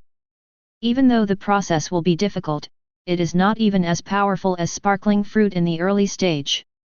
But if they are really interpreted to the point of ultimate, then the gap between super light speed and light speed is still very big. Speed is power. This sentence is not empty talk. When the speed reaches a certain level, even a snap of the fingers is enough to cause devastating damage. Light speed. Super light speed. On the contrary, the faces of Luffy and others were full of doubts at this moment. "I don't understand the terms Ron used at all." After scratching his head, Luffy said awkwardly, "Ron, what is that? Is it very powerful?" "Certainly." After laughing, Ron was in a good mood now. Since getting the lightning fruit, he has quickly become stronger and mastered power. But he wasn't too sure about his future, even before he developed the super speed force, and he wanted to learn swordsmanship from Hawkeye. But with the birth of the super speed force and its true potential being revealed, Ron had completely abandoned all distracting thoughts at this moment. Kendo? There is absolutely no need to worry about that thing. As long as your own super speed power really reaches the speed of light, or even exceeds the speed of light, you can kill the opponent with one blow in just an instant. The only thing that might be missing is haki, and beyond that, the rest altogether lose their meaning. At this moment, he seemed to understand Kizaru somewhat. In the face of absolute speed, all the bells and whistles are meaningless. In this case, why is he still practicing hard? With Kizaru's own speed, coupled with the awakening of sparkling fruit, as well as elementalization and haki, he can even attack an existence of the same level instantly in the case of a sneak attack. Thinking of this, Ron immediately spoke, "Have you heard of Marine Admiral Kizaru? It doesn't matter if you haven't heard of it. You just need to know that Marine Admiral is a strong man who stands at the top of the world. As for Kizaru, as a user with Logia sparkling fruit ability, his speed has reached the speed of light. There are few people in the same realm who can be his opponent. This is because he is not serious and even plays with his strength. And my super speed force can also reach the speed of light, or even exceed the speed of light. When my strength is sufficient, the Marine Admiral will not be my opponent, even." At this point, Ron stopped talking, but Luffy and others already understood at this moment. Super speed force. The new lightning fruit mode Ron had just developed gave him the confidence to aspire to the top of the world. Although he is still very weak now, as long as he practices step by step and even develops this super speed force, in the future Ron will have the world's peak combat power. "I'm going to practice. Johnny, Joseph, come with me." Almost instantly, Zoro stood up and walked straight towards the equipment not far away. The gap is too big. His dream is to become the world's greatest swordsman, but he still doesn't have much of an idea. But Ron has actually mastered the means to become a world-class strongman, which makes Zoro feel even more pressure and blow. "I want to practice too." At this time, Luffy couldn't sit still anymore. He is stronger now, but he can't do anything to Ron in speed force mode. If he didn't work hard, if he was completely surpassed by Ron, would he still be willing to take risks with him? And as the captain, Luffy didn't want Ron to take more risks. He, as the captain, should be responsible for all this. "Ron, you are awesome." Usopp smiled bitterly and gave Ron a thumbs up. Then, he seemed to have thought of something and said, "You must treat Kaya well. By the way, Ron, can I have devil fruit too?" At this moment, Usopp was desperate. He already knows about Ron's strong Yamato potential, but he is also extremely confused about his future, and even has the idea of eating devil fruit. Chapter 35. Devil Fruit. After being slightly stunned, Ron looked at Usopp in surprise.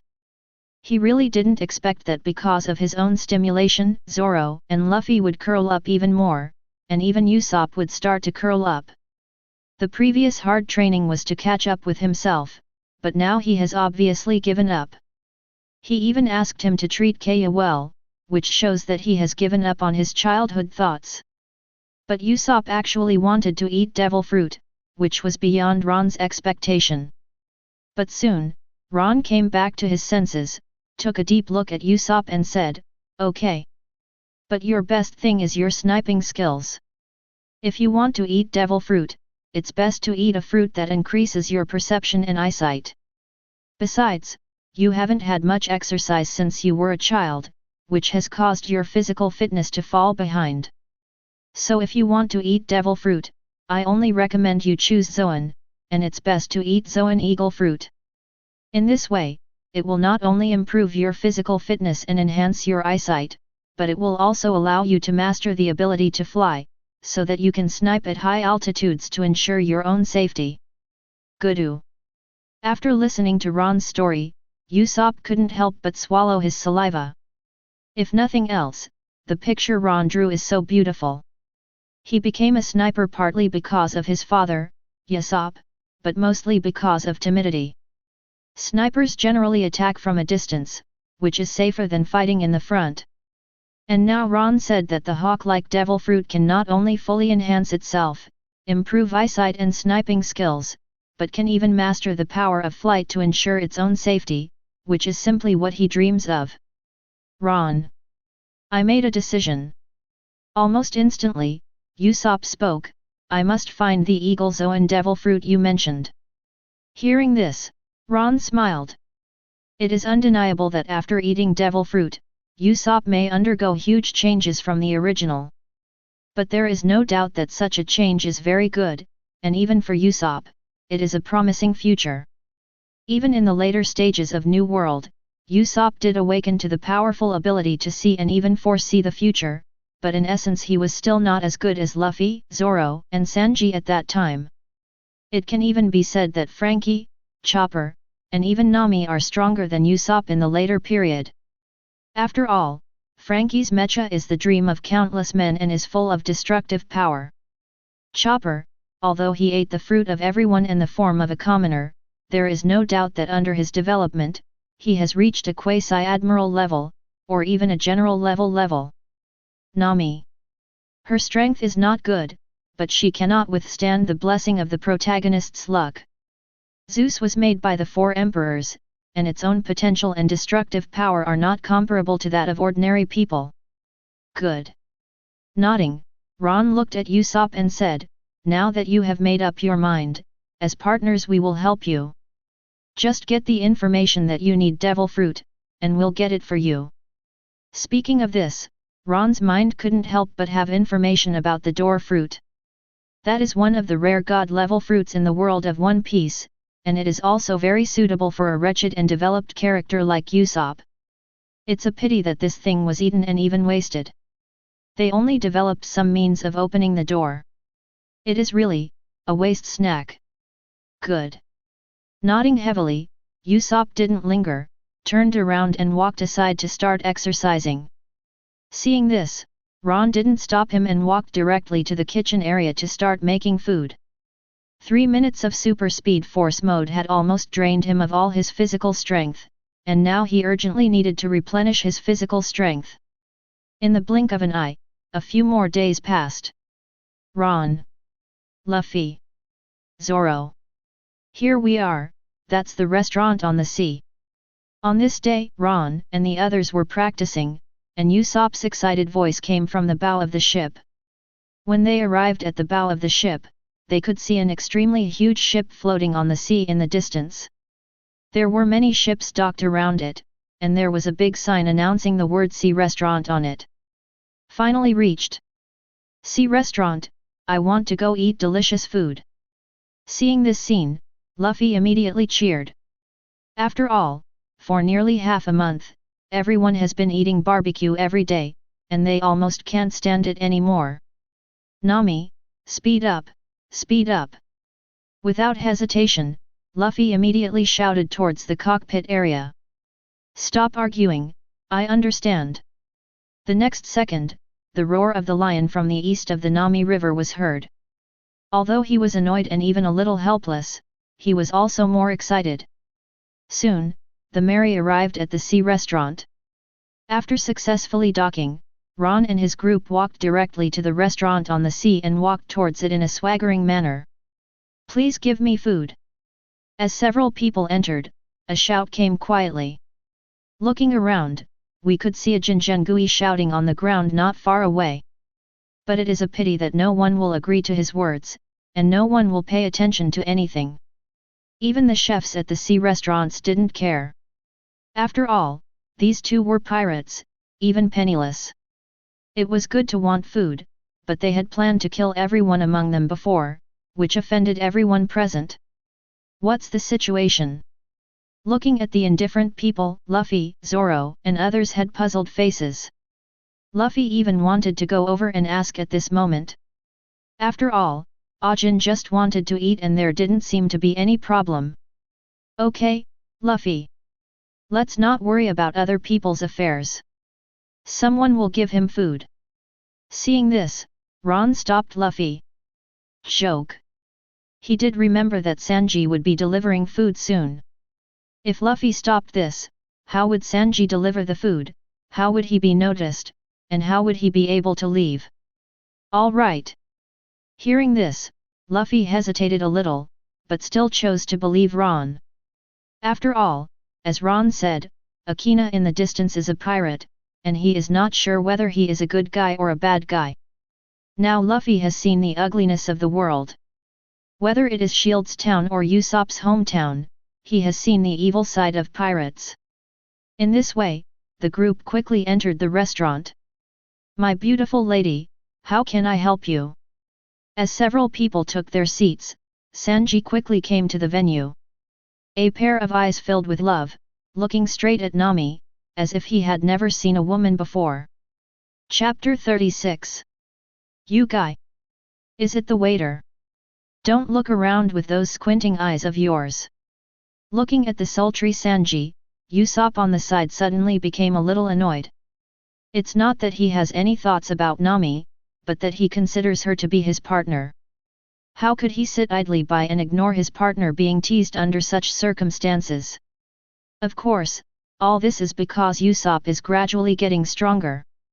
It is precisely because of the training of Ron and others that Usopp's strength has increased, which has also led to a great change in his originally timid character.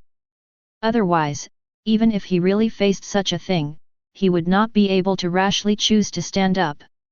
What waiter?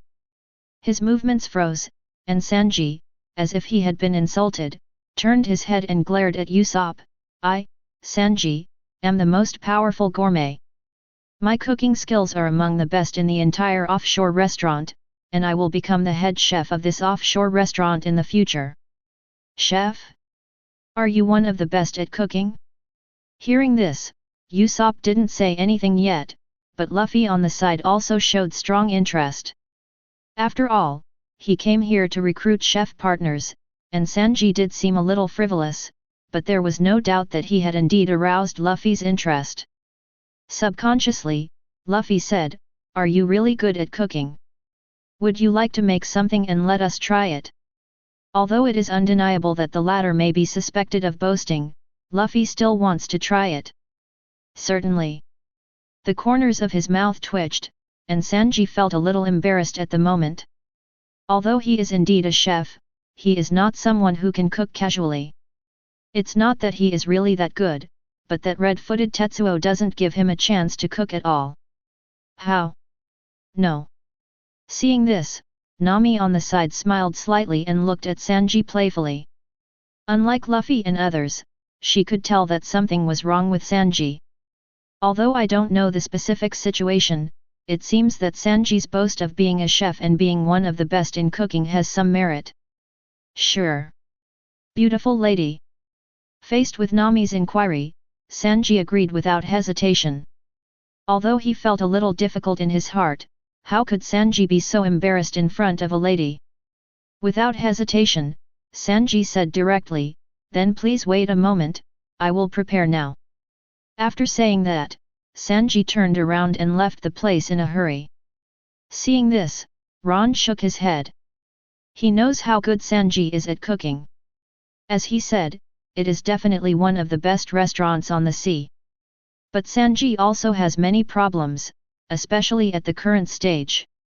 Red-footed Tetsuo will not give him any chance to interfere in the kitchen. According to the original work, red-footed Tetsuo is not only doing this because Sanji disobeys him, but also because he wants to train and even let Sanji go to sea. After all, the sea is where men belong. Sanji in the original book also wants to go to sea, but because of the existence of the sea restaurant and red-footed Tetsuo, he will stay here. And the reason why he finally went to sea was because of the conflict between Luffy, Zoro, and others and the Creek pirates. The main reason is that Luffy has great potential, and although Zoro was defeated at that time, he still survived the hands of the world's greatest swordsman, Hawkeye. Because of this, red-footed Tetsuo recognized the Straw Hat Pirates and let Sanji go to sea together, because he could see that such partners are good and have great potential for future development.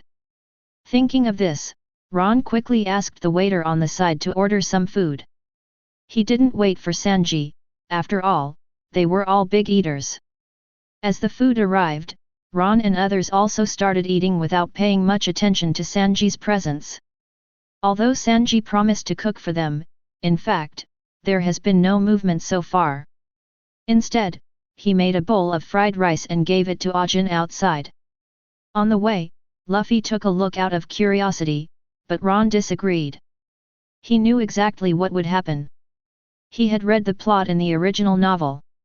After Akin ate, he felt grateful to Sanji, but Sanji disagreed, but it also aroused Luffy's affection. Because of this incident, Luffy began to invite Sanji to join his team, but it was obviously impossible to complete it at the beginning and it was impossible to succeed. Hey, Sanji, would you like to think about it? Are you really not willing to join us? You are also a great chef, right? Come go to sea with us. It will be fun to have adventures around the world. While Ron was eating, Luffy and Sanji had returned. Different from before, Luffy has started to invite Sanji now. This scene made Zoro, Usopp, and Nami twitch their mouths. After all, they didn't have a good impression of Sanji's initial appearance. Especially Nami. Regarding the latter's playboy attitude, I can say that I feel disgust from the bottom of my heart. Alright. We continue to eat ours. Seeing this, Ron clapped his hands, stopped Zoro and others from thinking and said, after eating, take a good rest for a few days. Looking at this, we won't be able to leave anytime soon. Hearing this, Zoro and others nodded. They also all know Luffy's character. If the latter is determined, he will never give up on recruiting people. Unless there is really no hope, Luffy will not give up on finding his partner even if there is a glimmer of hope. Under such circumstances, the group of people did not hesitate and simply ignored Luffy and Sanji who were just collecting treasures and continued eating and drinking.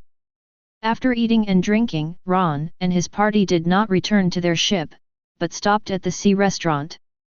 Ron and others continued to practice, but Luffy not only went to Sanji to extend an invitation. As time went by, the day passed quickly. Early the next morning, a huge ship appeared on the sea level, speeding rapidly towards the sea restaurant. Not long after, the huge ship arrived at the sea restaurant. But as the haze dissipated, it could be seen that the huge ship was riddled with holes, and it even looked like it had suffered huge damage. What is that? How could there be such a huge pirate ship? It's incredible, what happened on the pirate ship? There are such traces. For a moment, all the guests in the restaurant on the sea looked at him sideways and couldn't help talking, their eyes full of doubts and confusion. Chapter 37. Da-da-day. At this moment, there was a sound of heavy footsteps. Following the sound, a man wearing golden armor and captain's clothing could be seen walking to the door area. Bang! The door was kicked open, and Creek walked straight into the restaurant. Looking around, Creek looked cold and violent as he said, "Bring the food to Laozi." It's Creek. Oh my god, it's actually the great pirate Creek. The Creek pirates, I remembered. The ship outside is the main ship of the Creek pirates. How is it possible? Haven't the Creek pirates already entered the Grand Line? For a time, many people in the restaurant exclaimed. At this moment, they had already figured out the identity of the person coming, and because of this, they felt extremely shocked and frightened inside. Crick. The former East Blue Admiral. It can be said that he was the pirate overlord before East Blue. But Creek was not satisfied with dominating within the East Blue, and instead headed to the Grand Line. But now that he actually appears here, how can this prevent the people present from being afraid? Crick, we're finally here. Seeing this, Ron smiled. The appearance of Creek undoubtedly means that Hawkeye is coming soon. Although he had developed the super speed force, Ron still wanted to meet the world's greatest swordsman. The most important thing is that he wants to try his super speed force. In super speed force mode, his speed can be increased 30 times, and he really wants to know where his current limit is. Crick, why are you back? At this time, red-footed Tetsuo came out of the kitchen. When he saw that the person coming was Creek, his face became a little solemn. After all, as a pirate who went to the Grand Line in the past, red-footed Tetsuo may not be very strong, but he still has a good vision. Looking at Crick's embarrassed appearance, I could vaguely guess that he might have come back almost as defeated as he was back then. Red-footed Tetsuo. Squinting his eyes, a trace of murderous intent flashed in Creek's eyes. But at the moment, he couldn't care so much. After being chased by the monster for so long, he was really tired and hungry. Thinking of this, Creek suddenly said, "Let your people take out the food, otherwise all of you will die." As soon as these words came out, many guests present were trembling. After all, the threat of Creek is still very scary to them. "Hey, why are you talking like this?" However, before red-footed Tetsuo could speak, Luffy on the side was the first to speak dissatisfiedly. "And kill everyone." Such words are not acceptable to Luffy in his prime. After all, after staying there for so long, he also knew that many of them were not pirates, but just ordinary guests. "What are you?" Crick became angry when he heard that someone dared to contradict him. Murderous intent flashed in his eyes, and he looked at Luffy with murderous intent. However, before Creek could finish speaking, a low roar came out, "Go to hell, Creek!" Food poisoning cannonball. In an instant, a chef could be seen taking out the cannon, pulling the trigger without hesitation, and a cannonball struck Creek. Bang! The next second, there was an explosion. Smoke curled around Creek as he was hit by the shell. But before everyone could be happy, Crick's angry voice came out, "You are looking for death." Immediately afterwards, you can see that the smoke dissipated, and the captain's clothes on Creek were broken and disappeared. Instead, the golden armor protected him, and there was no injury at all. It was at this time that Crick became angry. Without any hesitation, he directly chose to take action. "Go to hell!" Moving forward rapidly, his figure appeared in front of the chef in an instant, and he punched him away without hesitation. Crick! Seeing this situation, red-footed Jafu and others all woke up from a dream.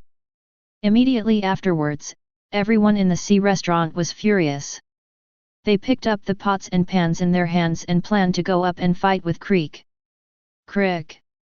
Sanji, in particular, was the first to lose patience at this moment. He rushed out and kicked Creek. Unfortunately, the difference in strength is too big. Facing Sanji's attack, Creek knocked him away with just one punch and hit him hard on the ground. Sanji! Seeing this situation, red-footed Tetsuo and others couldn't bear to rush forward. But the reality is also cruel. They are not Crick's enemies at all. In just a few minutes, red-footed Tetsuo and his group had all fallen to the ground. Haha! You losers dare to disobey me! After successfully suppressing red-footed Tetsuo and others, Creek was laughing arrogantly. However, he did not kill him, but looked at red-footed Jafu with disdain and said, "Go and prepare food for me. Laozi wants 100 people to take away. If you can't do it, you... Hey, you're going too far." However, before Creek could finish speaking, Luffy took the lead and stepped forward. At this moment, his face was extremely ugly. He stared at Creek and said, "Are you here to eat too? If you want to eat, wouldn't you just sit down and wait?" Hearing this, Creek's expression darkened. Looking at Luffy, his eyes suddenly filled with murderous intent. "It's you little brat again."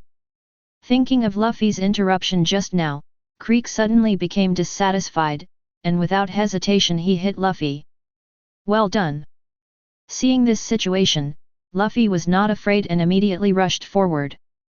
However, Creek's strength is still there, it is also at the school level, and it is still close to the level of a colonel in naval headquarters. In just a moment, Luffy was suppressed. Luffy! Seeing this situation, Zoro and Usopp immediately went to help. "Just leave it to me." However, before they could step forward, Luffy spoke first. Then, he took a sharp breath, touched the ground with his right hand, and said, "Second gear." In an instant, white steam surged out of Luffy's body. The next second, his figure disappeared and headed towards Creek to attack. In an instant, both sides were at war. With the second gear turned on, Luffy had the upper hand, and Creek was obviously beginning to be unable to resist. "Who are you?" Seeing that Luffy was already on par with Creek at such a young age, Sanji on the side finally couldn't help his curiosity and asked. "We are pirates." Glancing at Sanji, Ron said calmly, although you are just chefs, you are also mainly pirate chefs. Without enough power, you simply cannot maintain normal operations. Just like Creek today, if we didn't exist, how would you face him? Your name is Sanji, right? That's our Captain Luffy. Are you interested in venturing out to sea with us and becoming stronger? When your reputation spreads all over the world, no one will dare to cause trouble in sea restaurants, because you can protect them enough. Chapter 38. As soon as these words came out, the whole place fell silent. Sanji opened his mouth, not knowing how to respond to Ron's words. The chefs at the restaurant on the sea behind him were also silent at the moment. They opened their mouths several times to say something, but they swallowed all the words when they reached their lips. For no other reason than because Ron's words are the truth. If they had the protection of powerful pirates, then no one would dare to cause trouble in the sea restaurant. Of course, if their own strength is strong enough, they can cope with everything, but it is obvious that it is impossible for them to compete with an existence of Crick's level now. Ron, do you also like this perverted cook? He looks weak. At this time, Zoro asked with some confusion. Although Luffy has taken a fancy to Sanji, it is obvious that the previous recruitment was unsuccessful. Zoro didn't expect that Ron would actually invite him. A hole, what are you talking about, you green algae head? Upon hearing this, Sanji immediately glared at Zoro. Look down on me. This guy actually looks down on me. I am Sanji, the future chef of the sea restaurant. Cut. Zoro curled his lips, disapproving. After all, Sanji's first impression was really not good. Okay. In response, Ron smiled calmly and said, Zoro, don't underestimate a person's potential.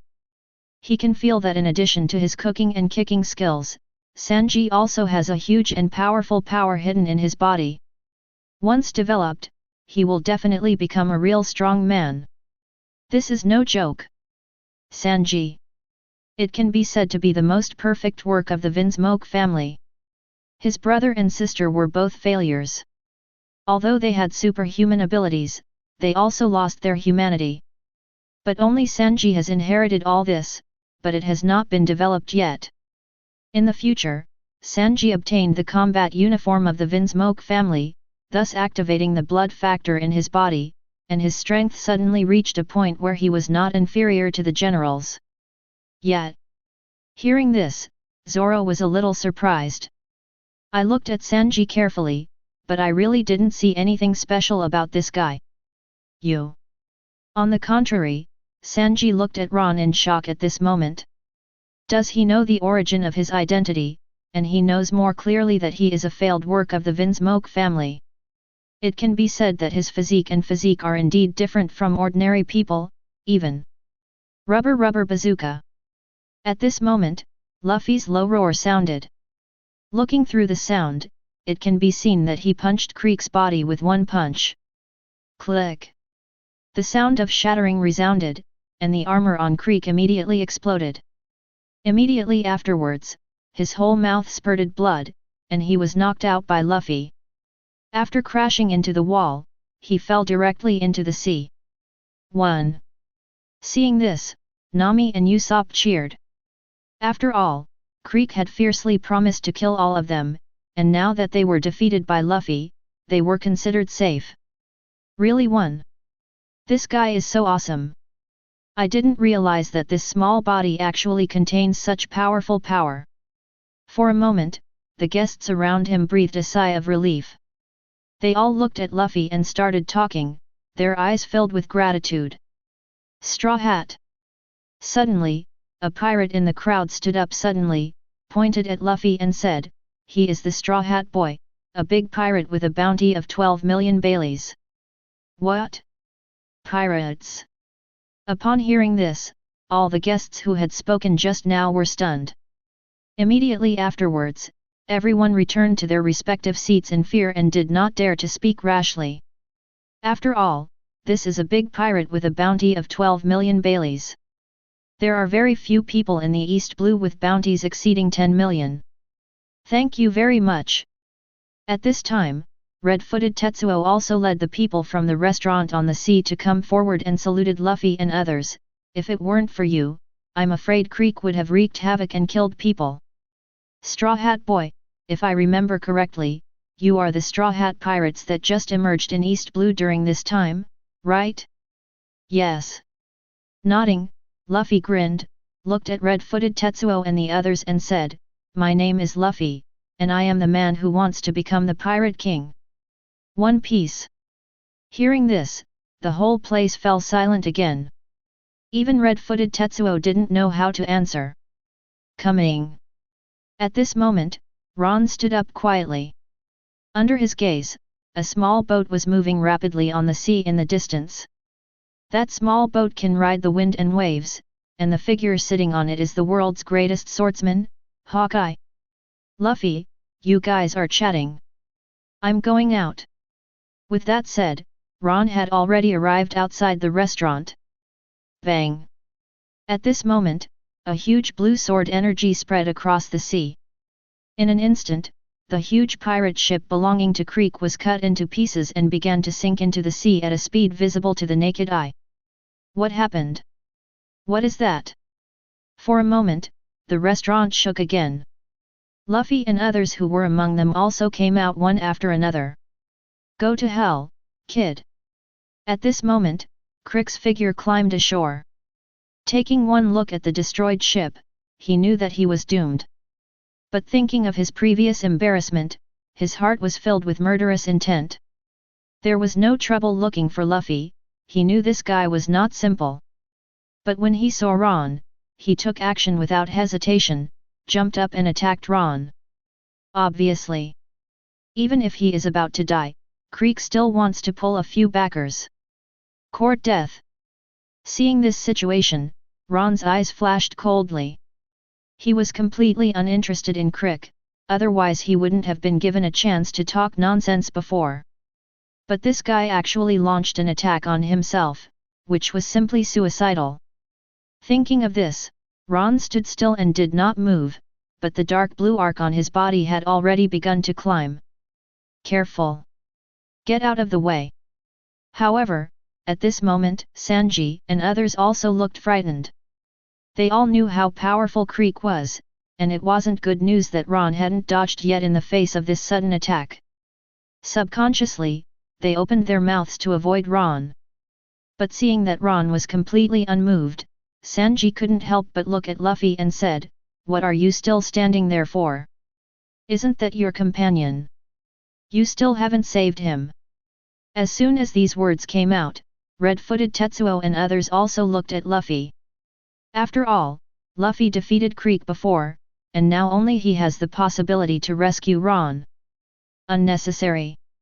In response, Luffy, Zoro, Usopp, and Nami smiled confidently. Looking at Ron standing there and Crick approaching quickly, he said, Ron is not something a guy like Crick can hurt. And Crick is no match for Ron.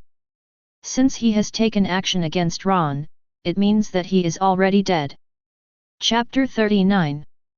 You kid, die. At this time, Creek had arrived in front of Ron. Although he saw the electric arc beating on his body, he didn't pay too much attention to it. After all, he was very confident in his own strength. Except for Luffy, he really didn't take it seriously. Floating giant trees are overestimating their own abilities. In response, Ron curled his lips in disapproval. Taking one step forward, his figure has appeared at the edge of the sea restaurant. Lightning flashed across, and Crick's figure had landed on the ground. After staggering a few steps, the area on his chest turned red at a speed visible to the naked eye. Immediately afterwards, a flash of lightning bloomed, and Creek's chest exploded. Before he could even say a word, he fell to the ground and died completely. Hiss! This scene made everyone present take a breath. Powerful. Too strong. At this moment, everyone felt as if their hearts were being held by a hand, feeling a little suffocated. Especially red-footed Tetsuo and the others looked at Ron's back with shock and disbelief. Died. Crick is dead. and he was easily killed by Ron in an instant. This was so shocking and shocking. Especially Sanji. The cigarette he was holding in his mouth fell directly to the ground.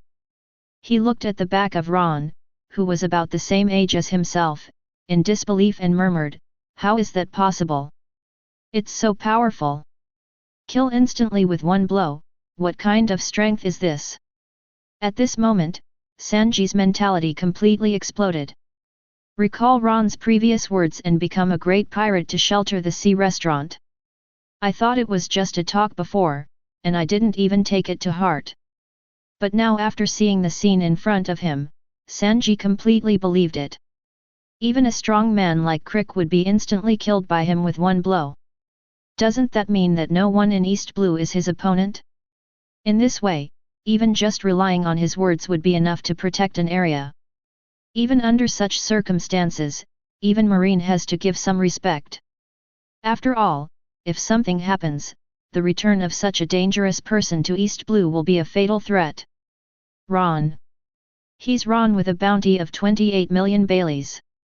At this time, the pirate who recognized Luffy before exclaimed again. He had also recognized Ron's presence. At the same time, he also recognized the existence of Zoro and Nami. After all, these people are all rising stars of East Blue some time ago. Except for Nami, the bounties for everyone else are ridiculously high. As soon as he debuted, he broke 10 million. Even though Zoro only had 9 million belly, he was already close to that level. Coupled with his identity as a pirate hunter, to be honest, his intimidating power is not inferior to that of a big pirate with a bounty of tens of millions. Ron. Pirate Ron. It's actually him. So, then these guys are members of the Straw Hat Pirates. Straw Hat Crew, our strongest rising star in East Blue at this stage. For a time, countless exclamations resounded. After being reminded by that person, after recognizing Luffy and Ron, they all already knew what the children in front of them meant. Even though they have just set out to sea, their bounty is already standing at the front of East Blue's pyramid, which represents their danger and even more, their strength. That's. At this time, Zoro in the crowd noticed the figure driving a boat in the distance. Looking at the figure sitting there and the supremely sharp knife stuck behind him, Zoro's body couldn't help but tremble slightly, and there was even an indescribable excitement and fighting spirit gushing out. "You killed my prey!" At this time, the ship on which Hawkeye was riding had arrived at the sea restaurant. After glancing at the dead Crick not far away, his eagle-like eyes locked directly on Ron, with a hint of curiosity besides being dull. Although they were far apart before. But Hawkeye's eyesight is also extremely powerful, and he clearly saw Ron's instant kill, and his speed that was far beyond what should be expected for his level. Yet. Then I'm really sorry. Smiling calmly, Ron didn't care about Hawkeye's gaze at all. Instead, he said with full fighting spirit, "But if you provoke my existence, you will have to pay a price. 7 warlords of the sea, Your Excellency Hawkeye, the world's greatest swordsman, would I be lucky enough to fight you?" "What?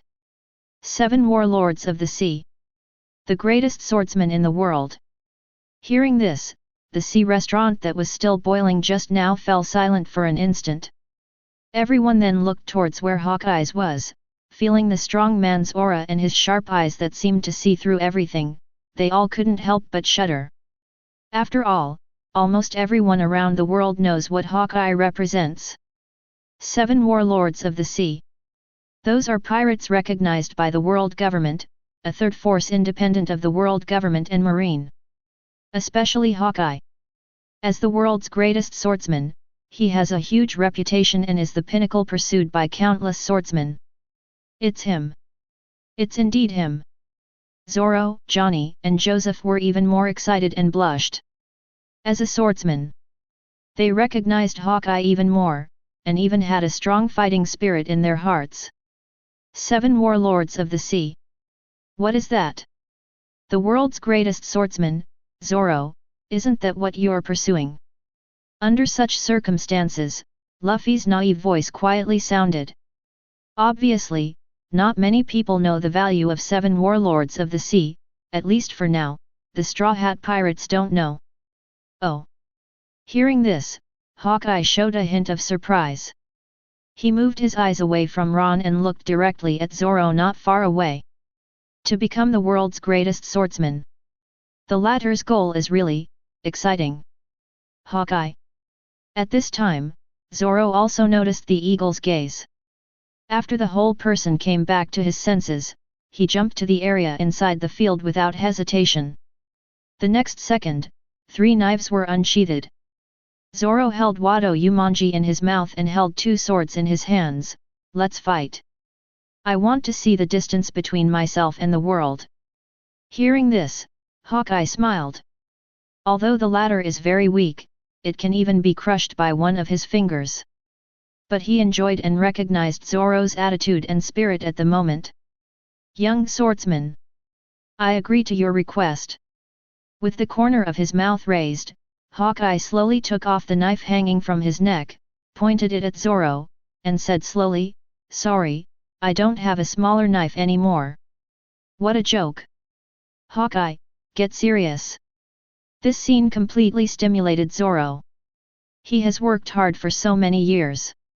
Not only for himself, but also for the expectations of his young companions. He finally saw Hawkeye and even wanted to fight with him, but the latter actually used a child's fruit knife against him. This was simply too humiliating. Chapter 40. As he spoke, Zoro roared and attacked Hawkeye. Zhang! Zhang! In an instant, countless fire lights splashed out. Zoro was like a beast out of a cage, waving the blade in his hand crazily, using all his strength in every blow, and every blow carried his expectations and determination for the world's greatest swordsman. But the cruelty of reality also made Zoro extremely desperate. He tried every means, but he couldn't make Hawkeye even take a step back. Every time he attacked, Hawkeye just waved the child's toy-like blade casually to block it. He even felt a strong shock, and the blood from the corner of his mouth slipped out unconsciously. Why? How can the world be so far apart? Why is the world so far apart? I do not believe. I do not believe. The more he hit, the more intense Zoro's roar became. The incompetent rage and the understatement of Hawkeye are urging his will and determination to swordsmanship again and again. With each attack, Zoro's will began to melt rapidly. Weak. As for this scene, Eagle Eye had a panoramic view, and at this moment, he showed a disappointed look. The future of a swordsman is not only about potential, talent and hard work, but more importantly, will. If Zoro cannot stick to his will, he is weak in his eyes, and weak people are not worthy of surviving his sword. I won't admit defeat. However, at this moment Zoro's roar sounded again. Looking through the sound, it can be seen that his originally weak will reached its peak at this moment.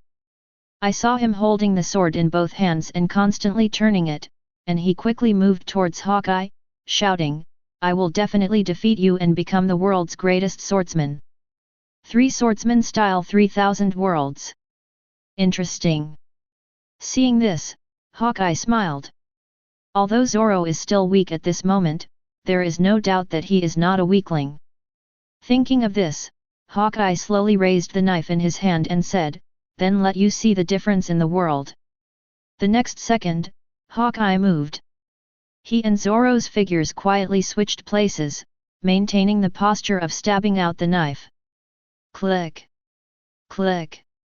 At this moment, the 2 knives in Zoro's hands shattered, and his whole aura collapsed instantly. He fell to his knees with his hands on the ground. Vivi trembled and said, "The gap in the world is really so big. Kuina, I lost." Eagle Eye saw this scene. But he didn't say anything, but turned to leave. He didn't even pay attention to Ron's presence. After all, Ron was not a swordsman. Hawkeye was not interested in weak people, and those who were not weak in swordsmanship. Wait! Suddenly, Zoro's voice sounded again. He stood up slowly, turned around and looked at Hawkeye who was about to leave. He stepped forward and spread his arms. The sword marks on the back are a swordsman's shame. Come on, Hawkeye! Zoro! Zoro! This scene directly changed the expressions of Luffy, Usopp, Nami and others in the distance. They all knew what Zoro's actions meant. He was begging for death. When he was defeated, he actually asked Hawkeye to kill him. Interesting swordsman. The corners of his mouth raised, Hawkeye was in a good mood at the moment. The haze of chasing Creek for so long was gone. He turned to look at Zoro and said, "You are qualified to let me remember your name. Say your name out loud, swordsman." With that said, Hawkeye slowly pulled out the supreme sharp knife from his back. Yet, Roronoa Zoro. Not afraid, Zoro looked straight into the eagle eyes and said, "Very good. Roronoa Zoro, I remember you." Nodding, Hawkeye stopped talking nonsense and swung the knife in his hand suddenly. Pfft! Blood splattered and Zoro's figure fell backwards to the ground. Zoro! Zoro! Seeing this situation, Luffy and others in the distance couldn't help but rushed forward. Hawkeye didn't care about this. After slowly putting away his supreme sword, he looked at Zoro on the ground and said, "Young swordsman, I am waiting for you at the top of the world. Work hard to reach the top. I look forward to meeting you again." At the same time, Luffy and others also arrived at Zoro's side. Including Sanji also followed. Seeing the wound on Zoro's chest, which was already in a dying state, they all hurriedly started to bandage it. "It's really passionate." And Ron, who had a clear view of all this from beginning to end, couldn't help but sigh. Realistic viewing is far more exciting than anime. This defeat completely ignited Zoro's strong heart, made him understand the gap between himself and the world, and made his will of swordsmanship reach the ultimate. But Zoro's matter is over, but Ron doesn't intend to give up his plan. Hawkeye. Taking a step forward, the lightning on Ron's body was beating crazily, and he had entered the super speed mode. He said, "I also want to see the gap between myself and the world. Although I am not a swordsman, I am quite interested in swordsmanship. Let me experience the swordsmanship that truly belongs to the peak of the world, and see if there is any need for him to let me practice it." After saying that, Ron moved. Taking one step forward, his figure appeared in front of Hawkeye, and his fist hit his body directly. Nice speed.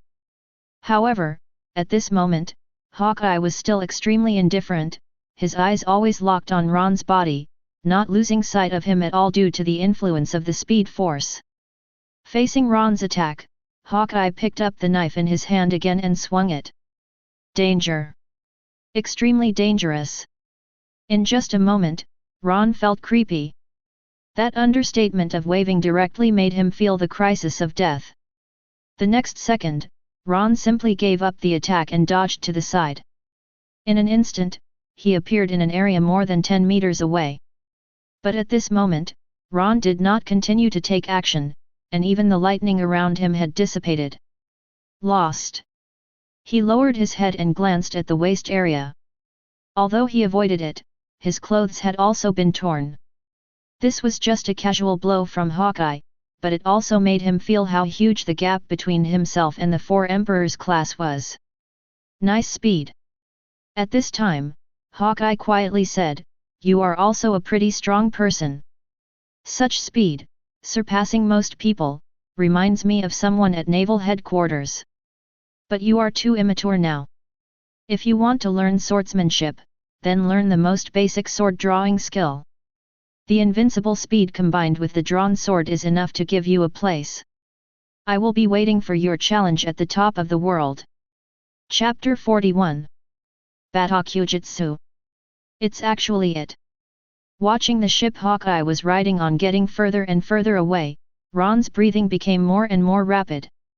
Nothing else, because the advice given by the latter is the most suitable existence. To know. In super speed force mode, his speed far exceeds the range of the same realm. If combined with the sword drawing technique, the power exerted will become even more powerful. Yamato is terrifying. The most important thing is that sword drawing is a kind of basic swordsmanship. For him now, cultivation will be extremely simple and easy. If the cultivation is really successful and the combination between the two is completed, then the power exerted will definitely be stronger. Zoro! Quick, treat Zoro! At this time, a burst of urgent shouting came. Looking through the sound, it can be seen that although Zoro's injury is stable, the wound on his chest cannot be underestimated. A steady stream of blood was still flowing out, which left Luffy and others helpless for a moment. Bring it on board. Treat him quickly. At this time, red-footed Tetsuo came forward, took a look at Zoro and said, I have some special medicine, which should be able to help him stop bleeding quickly. But he needs a doctor to help him suture the wound and clean it, otherwise he will continue to bleed and even die directly. As soon as these words came out, they immediately attracted the attention of Luffy and others. Without any hesitation, a group of people took Zoro and ran towards the sea restaurant. Ron saw this scene. But he didn't worry about anything. He knew very well that Zoro would not die. Although Hawkeye's blow was very strong, it still left his life behind and did not affect Zoro's vitals. The most important thing is that Zoro has a special physique. Any serious injuries will be repaired after sleeping, and even his own strength will be improved to a certain extent. It can be said that this is like a low-end version of Scion, and such wounds alone are not enough to pose a threat to it. On the contrary, now, he is more concerned about his own future situation. Thinking of this, Ron immediately got a knife and went straight to Johnny and Joseph. Both of them are also swordsmen. But compared to Zoro, it is far behind. But as swordsmen, both of them are also capable of drawing swords. Very easily, Ron learned the core and application of the sword drawing technique from the two of them. Immediately afterwards, Ron stood at the seaside area and began to practice. Zhang! Zhang! Drawing the sword again and again, Ron recalled in his mind Johnny and Joseph's tips and precautions on how to draw the sword. Under such circumstances, Ron drew the knife faster and more violently. In the blink of an eye, 3 days passed. Broke in. With a low cry, Ron pointed at the area in front of him and drew his knife. The next second, the sword light was bright, and a dark blue electric arc could be seen drawn out, as if the sword energy fell on the sea. There was a loud bang, and the sea surface exploded. Although it was not broken or cut open, a huge puddle was formed, with lightning beating in it, and raging sea water also swimming rapidly in the nearby area. About there. Seeing this scene, the corners of Ron's mouth rose. 3 days. He has completely mastered the art of drawing swords. In addition, he also integrated his own lightning power into it. This also caused him to draw the sword extremely quickly, and its power doubled. Not only that, as the speed and frequency of drawing the sword increased, Ron could also clearly feel the sharpness of the sword drawing technique. Super Speed Force Mode on. With a low growl, Ron took a deep breath and entered the Super Speed Force Mode directly. The next second, his figure disappeared from the place. Immediately afterwards, Ron appeared on the deck more than 30 meters away. The moment his figure appeared, a sword light bloomed quietly. Draw your sword and kill. In an instant, the dark blue sword light slashed out, directly cutting the sea surface more than 10 meters in front of it. Although it did not go deep into the bottom of the sea, it was still 3 to 5 meters deep. But just after this blow, Ron also exited the Speed Force mode and stood there holding the knife, panting continuously. Hoo! While gasping for breath, the long knife in Ron's hand also quietly collapsed into pieces, leaving only the handle in his hand. It consumes too much. When performing the sword drawing technique while using the super speed force, the physical energy consumed in that moment took away at least a quarter of my physical strength. His face was a little solemn, and a hint of horror flashed in Ron's eyes, but more importantly, he was also excited. Although he was in super speed force mode, his attempt to draw the sword consumed a lot of energy. But the power of that sword was extremely powerful, even a school-level expert could not withstand it. Even if it is a sneak attack, it can be killed with one blow. But now it is only the initial stage of the combination. As his own strength and physical strength increase, the power and speed of the super speed force combined with the sword drawing technique will be even stronger. Even beings of the same level may not be able to stop him from striking out. Okay. At this moment, Ron couldn't help laughing loudly. After all, under such circumstances, he has another trump card. Moreover, the cultivation of this killer weapon is not very difficult. It only requires continuous improvement of the super speed power and sword drawing techniques. Especially since he's not even a swordsman. Once you become a true swordsman, or even a great swordsman, with this attack, the power. But it's too difficult to become a swordsman, or even a great swordsman. With my swordsmanship talent, this cannot be accomplished overnight. After a while, Ron calmed down, took a deep breath and said, I'm not Zoro, and I don't have that powerful talent for swordsmanship. And I mainly focus on my physical fitness and the ability of the lightning fruit, so I don't have much time to allocate to practicing swordsmanship. So, I have to take shortcuts in the practice of swordsmanship. Even if the limit may not be high, it will allow me to become a swordsman or even a great swordsman as soon as possible. Speaking of this, information about a sword emerged in Ron's mind, the 7-star sword. In the original work, the Straw Hat Pirates encountered the legendary 7-star sword shortly after entering the Grand Line. This 7-star sword is an extremely dangerous existence. There are evil spirits in it, which can make people become stronger quickly and become a swordsman, or even a great swordsman. It's just a pity that the guy who got the 7-star sword in the original book was too weak. His strength as a swordsman was lost to Luffy and others, and the 7-star sword was also sealed. But what if I get the 7-star sword? If I get the 7-star sword and surrender the evil spirit inside it, then will it be? Chapter 42. Ron. At this moment, a burst of urgent shouting came from behind. Following the sound, we could see Luffy, Zoro, and Usopp coming in a hurry. In the area next to them, Sanji, Johnny and Joseph were also following closely behind, but at this moment their faces were all extremely ugly and serious. What's the situation? With a raised brow, Ron's eyes showed a hint of astonishment. After all, apart from Zoro recuperating these days, it was mostly Luffy who persuaded Sanji to join. It can be said that the atmosphere of the entire Straw Hat Pirates is extremely happy.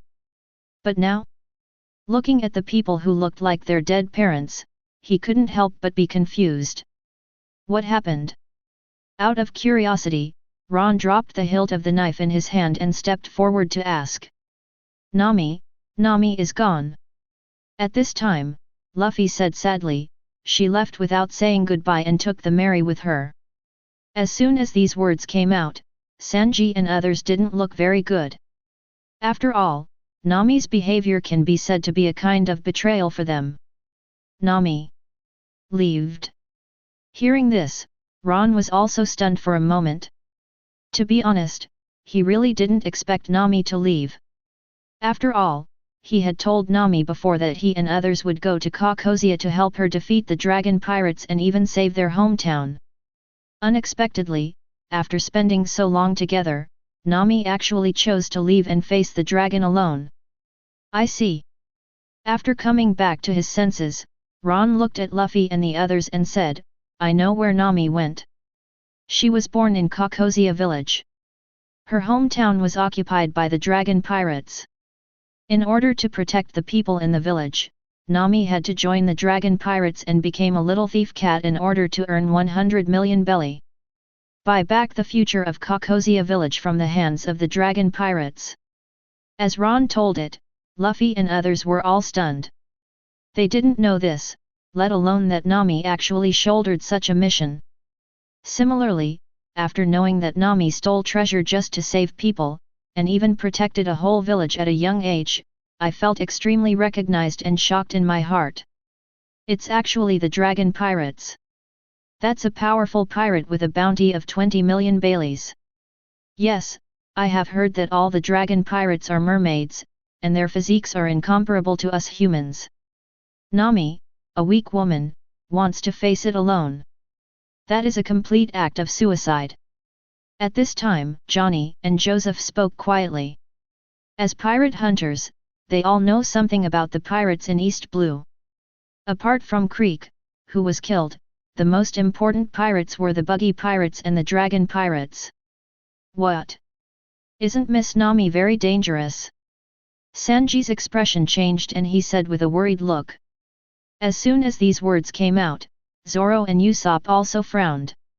After all, they all know that Nami does not have much strength. If they face the Fishman pirates with a bounty of 20 million Baileys, there is almost no possibility of winning, or even. Let's go. At this time, Luffy suddenly raised his head and said firmly, since Nami does such a thing because of her family, how can we, as companions, remain unmoved? Go to Kakozia village, help Nami defeat the dragon pirates, and save her hometown. As soon as these words came out, they directly aroused the recognition of Zoro and others. But we have no ships. At this time, Ron spoke quietly.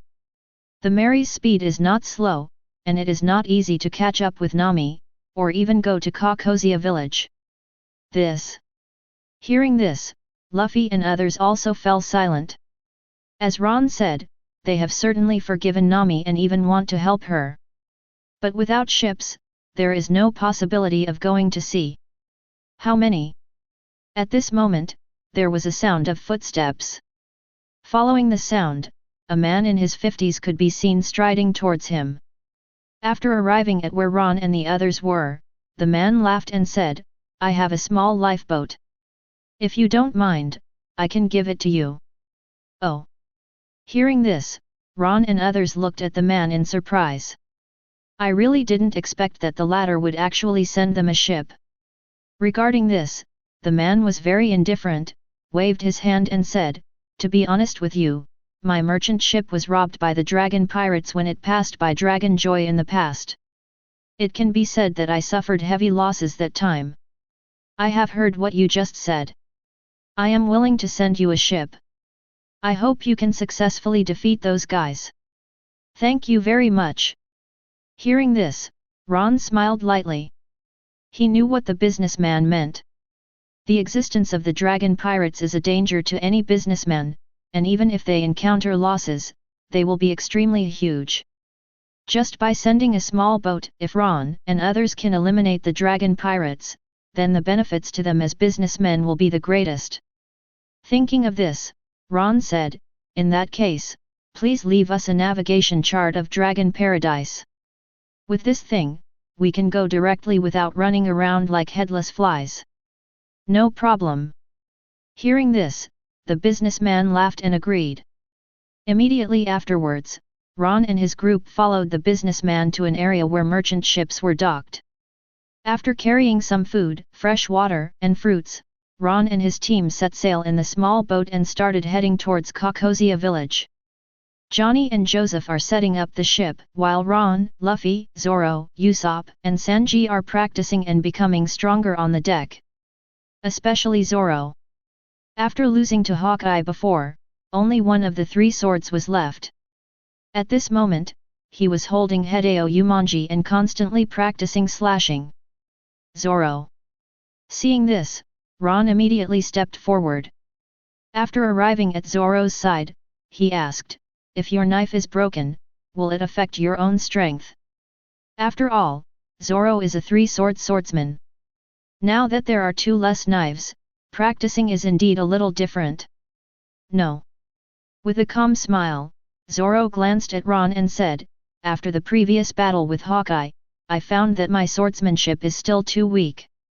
And my mastery of swordsmanship is too superficial. In the next period of time, I will try my best to practice the one-sword style, then the two-sword style, and finally perfect the three-sword style. Only a solid foundation can make my swordsmanship stronger, instead of the crazy attacks like before that have no effect at all.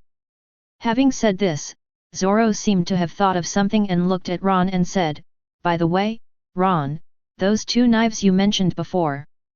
Chapter 43. Do not worry. Hearing this, Ron smiled lightly. Of course he knew what Zoro was referring to. 2 knives were broken in the previous battle with Hawkeye, which was still very exciting to Zoro. Although it has now been decided to reorganize its own foundation, Zoro's talent will not be delayed for too long in the one-sword style. He still needs a new sword, and a famous sword. Thinking of this, Ron said, "After we deal with the matter in Caucosia, we will almost head to Logue Town. After all, although East Blue is not small, there are not many routes to the Grand Line. Logue Town is the final destination and a new starting point." Good. Hearing this, a smile suddenly appeared on Zoro's face. As Ron said, they did not choose to go to the Grand Line directly before. In addition to lack of strength, they also lacked manpower. But things are different now. With the additions of Usopp, Nami and Sanji, their team has taken shape. As for the rest of the crew, they can be found after entering the Grand Line. The most important navigators and chefs are already there. On the contrary, there are doctors and shipwrights. There are really no very powerful or famous people in East Blue. That's right, Zoro. Seeing that Zoro was about to continue practicing, Ron asked, "Tell me about the swordsmanship. Although I only practice the art of drawing swords, my level of swordsmanship has also increased greatly. I want to understand it." Good. Hearing this, Zoro nodded thoughtfully. Although he was seriously injured that day, he still saw the battle between Ron and Hawkeye, and heard Hawkeye's words before leaving. In addition, Ron has been practicing the art of drawing swords during this period, and Zoro also knows that the latter will be interested in kendo sooner or later. Thinking of this, Zoro immediately said, "Swordsmanship is divided into swordsman, and great swordsman. Of course I don't know much, just some information that my master told me back then. According to what the master said, a swordsman is a being with a sword heart who can determine his own path. A swordsman can cut through iron, and even a wooden stick can cut through steel. As for the great swordsman, my master told me that it is the existence of sword intention, sword power, and sword domain. But that thing is too far away for us. The master didn't explain it to me in detail back then. He just said that it requires one's own understanding. Sword heart, cutting iron, sword intention, sword power, sword domain." After listening to Zoro's story, Ron was thoughtful at the moment. If this is the case, then what he needs now is to understand his own sword heart. If you want to understand the heart of the sword, there is no doubt that you need to practice swordsmanship, such as basic swordsmanship and sword drawing. I understand. Thinking of this, Ron raised his head and said, "My path is different from yours. I will focus on drawing swords. So, I will temper my own special sword heart and continue to become stronger." "Zoro, then you continue to practice and I won't disturb you." After saying that, Ron turned around and walked away. After arriving at the bow area, he took out a knife and started to contact the sword drawing technique. Seeing this situation, Zoro was thoughtful, but he didn't ask any questions and continued to practice his one-sword style. Under such circumstances, time flies by. In the blink of an eye, another 3 days passed. "Brother Zoro! Brother Zoro! Here we are!" In the early morning of this day, Ron and others were awakened by the shouts of Johnny and Joseph. Without hesitation, a group of people quickly walked out of the cabin.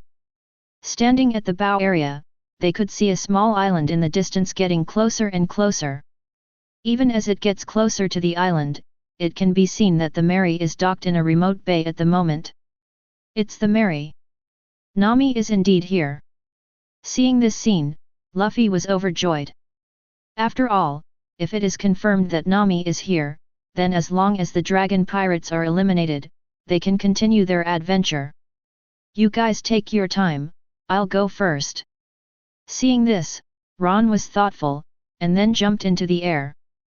Stepping on moonwalk, the moment lightning twined and danced, his figure quickly flew towards the island. Ron. Seeing this situation, Luffy and others were stunned.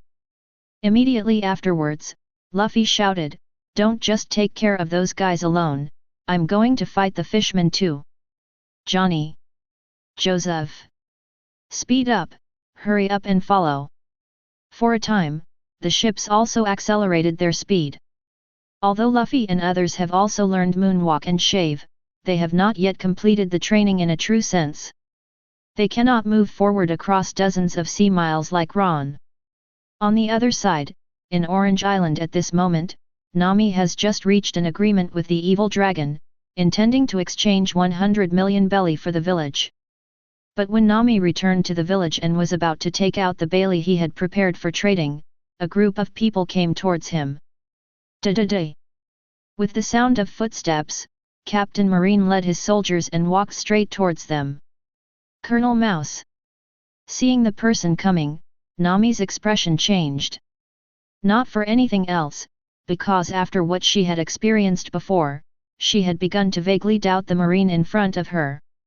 After all, what happened to Menka? Although Nami was not involved, she witnessed it all with her own eyes. Nami.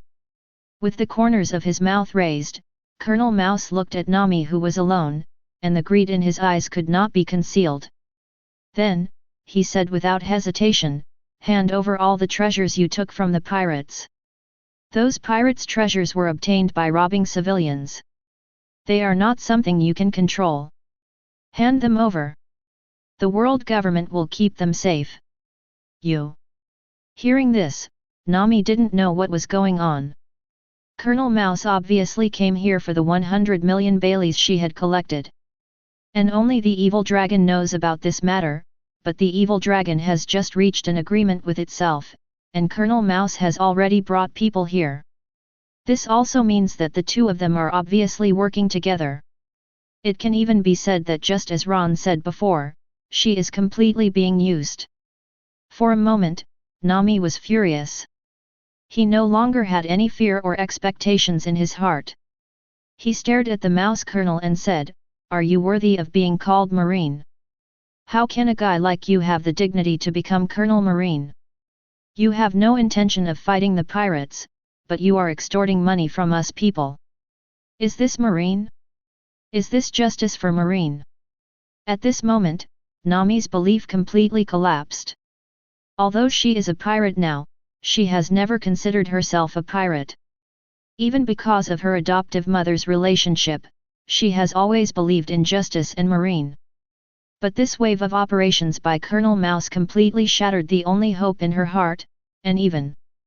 Chapter 44. Nami, give you another chance. At this time, Colonel Mouse's voice sounded quietly, "Hand over all the treasures you have buried. I remember it's about 100 million belly. As long as you hand it over, I'll let you go. After all, you are a little thief cat with a reward of 3 million belly." You. Hearing this, Nami's body trembled. If it was just doubt before, now she was certain. Colonel Mouse and Arlong are really a team, otherwise it would be impossible to know the specific amount of treasure he owns. How do you know? However, before Nami could say anything, Jian beside him couldn't help it anymore and looked at Colonel Mouse in disbelief. Although he came with Colonel Mouse, he didn't think that the latter and Arlong were the same. Although they were a little sorry for Nami, they all knew that Bailey's number was already enough to reach 100 million, and they would be free soon. But now? Colonel Mouse actually knew it and even wanted to take away the 100 million Baileys. That is the hope of the whole village, that is the hope of everyone regaining their freedom. Mr. Ajian, you. Nami also raised her head and looked at Jian in surprise. For no other reason than because Jian's reaction was wrong at the moment, and it even made Nami feel a little uneasy. Who knows? With a cold smile, Colonel Mouse glanced at Jian and Nami, who were stunned, waved his hand and said, "Go and dig out the treasure." Yes. Yes. Hearing this, Marine behind Colonel Mouse immediately rushed out with a smile. Then, under the unbelievable gaze of Nami and Jian, they found the place where Nami buried the treasure and started digging. Impossible! This is impossible! Staring at this scene blankly, Nami collapsed completely. If Jian's unusual reaction is suspicious, then the fact that these Marines directly found the location where she buried the treasure at this moment already shows one thing. That's where she buried the treasure, which was exposed a long time ago, and it may even be Mr. Aegean. Subconsciously, Nami looked at Jian and said, Why? Nami. Glancing at Nami a little guiltily, Jian lowered his head slightly and said, We already knew this. We've known this for 8 years. This is the hope of all of us and the goal of all of us. Nami, I do not believe. However, before Jian could finish speaking, Nami couldn't help but roar, Why? Why do you all know? If you all know, then why? At this point, Nami couldn't hold back at all, tears streaming down her face, and she collapsed on the ground, her eyes filled with despair and collapse of the world. 8 years ago. Nami was only a few years old at that time. But she thought she could shoulder all this, so she chose to take the risk alone, not wanting anyone in the village to be implicated. But now she realized that this was not the case. Aegean and others knew about it 8 years ago. Even at that time, they already knew everything, but they never shared it with her, or even considered her existence in a real sense. Nami, listen to me. Seeing this situation, Aegean became a little anxious. He saw Nami's situation and immediately opened his mouth to explain. Pa bang bang. However, before Aegean could speak, there was a burst of applause. Immediately afterwards, a careless voice sounded from not far away, Nami, you see, from the beginning to the end, you are not a family member or a companion in their eyes, but a tool for their use. The evil dragon used you to ask for 100 million Baileys, the mouse used you to take 100 million Baileys, Aegean, no, it should be said that everyone in Caucosia village used you to steal and rob for money with your weak body. They gathered Bailey to redeem himself. Now that the cooperative relationship between the mouse and the dragon has been exposed, do you think they will reach an agreement with the dragon again after convincing you through the misfortune, allowing you to continue to serve them to obtain more Baileys, so that they can enjoy the sheltered life with peace of mind? The person coming is not someone else. Surprisingly, it was Ron who quickly arrived here using moonwalk. As a time traveler, Ron knows the plot of Caucosia village very well. Although the description in the original book is very good, the people in the village even united to fight the evil dragon in the end. But as a bystander, Ron also knew that this was not the case at all. Nami. He is just an adopted child and does not belong to Caucosia village. Although the person who adopted her was her ex-marine, they never considered her as family, including her so-called sister. It has even been described in the original work that Nami's sister Nakajao is full of resentment towards Nami's existence. All this was due to the death of his mother Belmere. Her mother, as a former marine, had always protected the existence of Caucosia village. But the arrival of the evil dragon broke all this and killed it directly.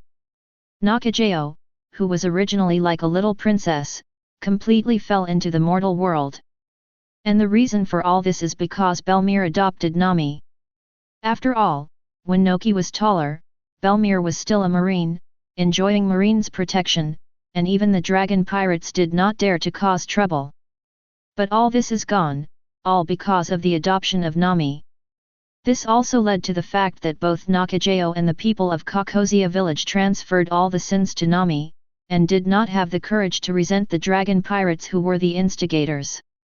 Because of this, young Nami encountered a conspiracy. She agreed to the conditions put forward by the evil dragon and wanted to earn 100 million belly in exchange for the safety of Caucosia village.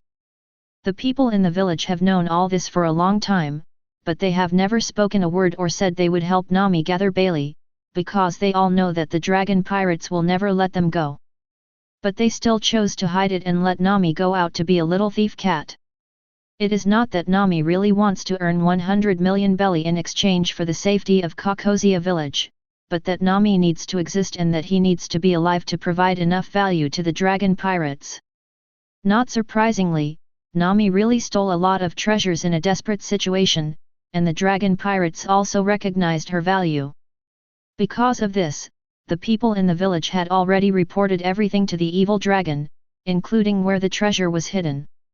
But now that all this has been exposed, Nami has obviously guessed the cooperation between the dragon pirates and Colonel Mouse, and may even give up everything in complete despair. But how could Aegean allow such a thing to happen? No, the entire Caucosia village needs Nami alive, to continue to provide value, to continue to let them enjoy the protection of the dragon pirates, and even enjoy a life without danger. After all, Nami is just a tool. They are the chess pieces donated by Caucosia village. Chapter 45. No, that's not the case. The calculation, scheming, and plan were completely exposed. At this moment, Jian was completely panicked and said anxiously, "Nami, that's not the case. That's not what happened. Who are you and why are you talking nonsense?" However, his panicked look could not be deceived not only by Nami, but also by the mouse colonel beside him. "I see." At this moment, Colonel Mouse couldn't help but say, "I didn't expect that you would have such a scheming mind. I felt strange before, why the evil dragon guy hasn't done anything to the people in your village, and he doesn't even take it seriously that you don't turn in many Baileys every year. It turns out all this is because of her. Nami, the little thief cat, earned 100 million belly in 8 years, and his annual income exceeds 10 million belly. How can it be compared to the 100,000 belly handed over by a small village like yours? That's it. That's it. I didn't expect that there is such a plan. It seems that the evil dragon needs to increase his efforts. One little thieving cat can bring such huge benefits. What if there are 10 or 100? At this moment, Colonel Mouse was excited. If they can really breed more little thief cats to serve themselves and others, their income will be greatly increased, and even Ron. By this time, Nami had also come to her senses. Listening to Colonel Mouse's words, it was like sharp knives piercing into her heart. At this moment, she realized how above-board and trustworthy Ron and others, whom she had known for only a few months, were. Although Ron's methods were more ruthless, he didn't have the intention to treat civilians as piglets, nor did he have the intention to take advantage of his own companions. In addition, Luffy and others are also like this. They have never wanted to take advantage of their own thoughts, and even if they encounter fatal danger, the latter will help, rescue, and even Nami. Seeing this, Ron smiled. He knew his plan had worked. At this moment, Nami completely experienced the dangers of human nature, and truly saw the true face of the people in Caucosia village. In the original work, Nami did not see all this, but with her adventures and continuous growth, she has gradually understood all this. The most important thing was that the orange tree that represented her last hope for Caucosia village disappeared. It wasn't that it couldn't be planted, but because Nami had woken up and knew the reason for all this at that time. She was completely disappointed and completely cut off the connection between herself and Caucosia village. It's just that it's not shown in the original work, nor is it told directly. Only careful inspection can reveal all this. But it's different now. Ron immediately broke all this down and completely made Nami understand what it all meant. Because of this, Nami will completely cut off all of this, and will not even continue to be plotted by these guys. She is disgusted and even moved. Thinking of this, Ron's lips raised and he said, "Ms. Navigator, are you willing to take me with you?" "I do. I do." Hearing this, Nami couldn't help crying anymore. Ron at this moment was like light in her mind. Although she had never believed in the existence of light, at this moment Ron truly lit up her dark and depressed heart. "No. Nami, you can't leave. Seeing this situation, Aegean was completely angry. Nami is leaving. This also means that she will be completely out of control. Without Nami's presence, how could the evil dragon let them go? It's you, it's all you. At this moment, Jian's inner malice surged out. Turning to look at where Ron was, he rushed to the side area and grabbed a marine's sword. He attacked Ron without hesitation and said with a ferocious expression, "It's all because of you. You are the one who is inciting discord between us and Nami. The relationship between them, I want you to die, I want you to die. Don't overestimate your own capabilities." Seeing this situation, Ron's eyes flashed with murderous intent. Raising his hand, a bolt of lightning shot out and landed directly on Aegean. Ah! The screams resounded, and Aegean's body was instantly blackened, and his whole body became limp and twitching again. He didn't kill it directly. Ron knew Nami's mood very well. Even if this group of people plotted against her, Nami would not really want to kill these guys. Even if Jian and others were really to be killed, Nami would have to do it himself instead of killing them randomly. After doing all this, Ron looked at Colonel Mouse and said, "Colonel Marine Mouse. It's me." Hearing this, the mouse nodded. Although he was wary of Ron's methods, he didn't have much fear. After all, he is a marine and even a member of the world government. Unlike the others who are just a part of marine, the rat has a backend and is protected even within the world government. It is not an existence that can be dealt with by just anyone. Thinking of this, the mouse looked cold and said, "You must be the pirate Ron. I remember your bounty was 28 million belly. Now I give you two choices. Hand over 30 million belly and I will let you leave. Otherwise, I will capture both you and Nami." Hearing this, Ron smiled. "Catch yourself? I really don't know what to say. As for handing over 30 million baileys, he is just a rat and is not worthy of it." However, Ron did not take action directly. Instead, he stepped forward and looked at the mouse and said, "As a Marine Colonel, you know Marine 6 styles, right? Do you have the training secrets of Marine 6 styles on you?" This is Ron's goal. Marine 6 styles. He has now learned to moonwalk and shave. But the rest of paper arts, gunpoint, iron body, and tempest kick do not.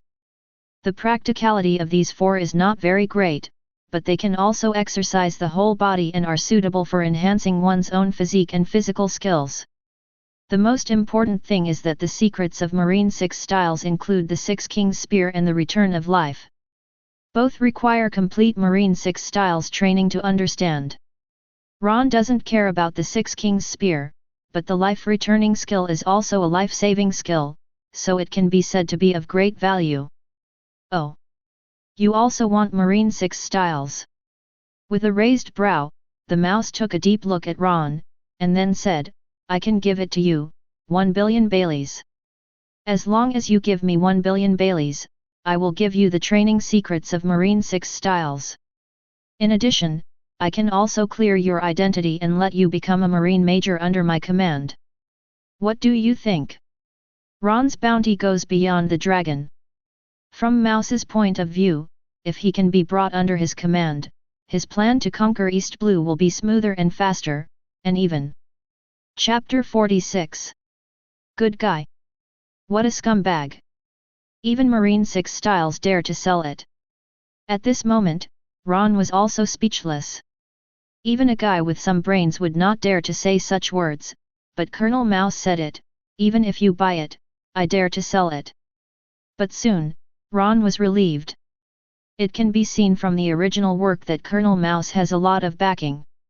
Because of this, he can be so unscrupulous. You know, in the original work, it was after the matter of Mouse and others was exposed that the Straw Hat Pirates encountered a bounty, and even Luffy started with 30 million baileys. It can be seen that the people behind the rats are quite powerful, whether in the world government or within Marine.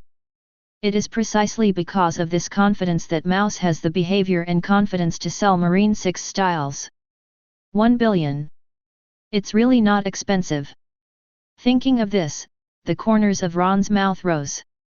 The next second, the electric arc jumped, and a knife was quietly placed on the mouse's neck. Ron's voice sounded quietly, "But I don't want to take it out, and I don't want to be someone's little brother. Colonel Mouse, what do you think of it?" "You." Feeling the blade on his neck, the mouse's face turned completely ugly. He knew that the guy in front of him was playing a trick on him. He has no intention of buying Marine 6 styles at all, he is just trying to rob himself. "Let Colonel Mouse go! Let Colonel Mouse go!" At the same time, the Marines around them also came to their senses. I thought Ron and the mouse were related, but I didn't expect that they would actually be enemies. For a moment, they didn't care about carrying the treasures hidden by Nami. They picked up their weapons one by one and stepped forward to surround Ron.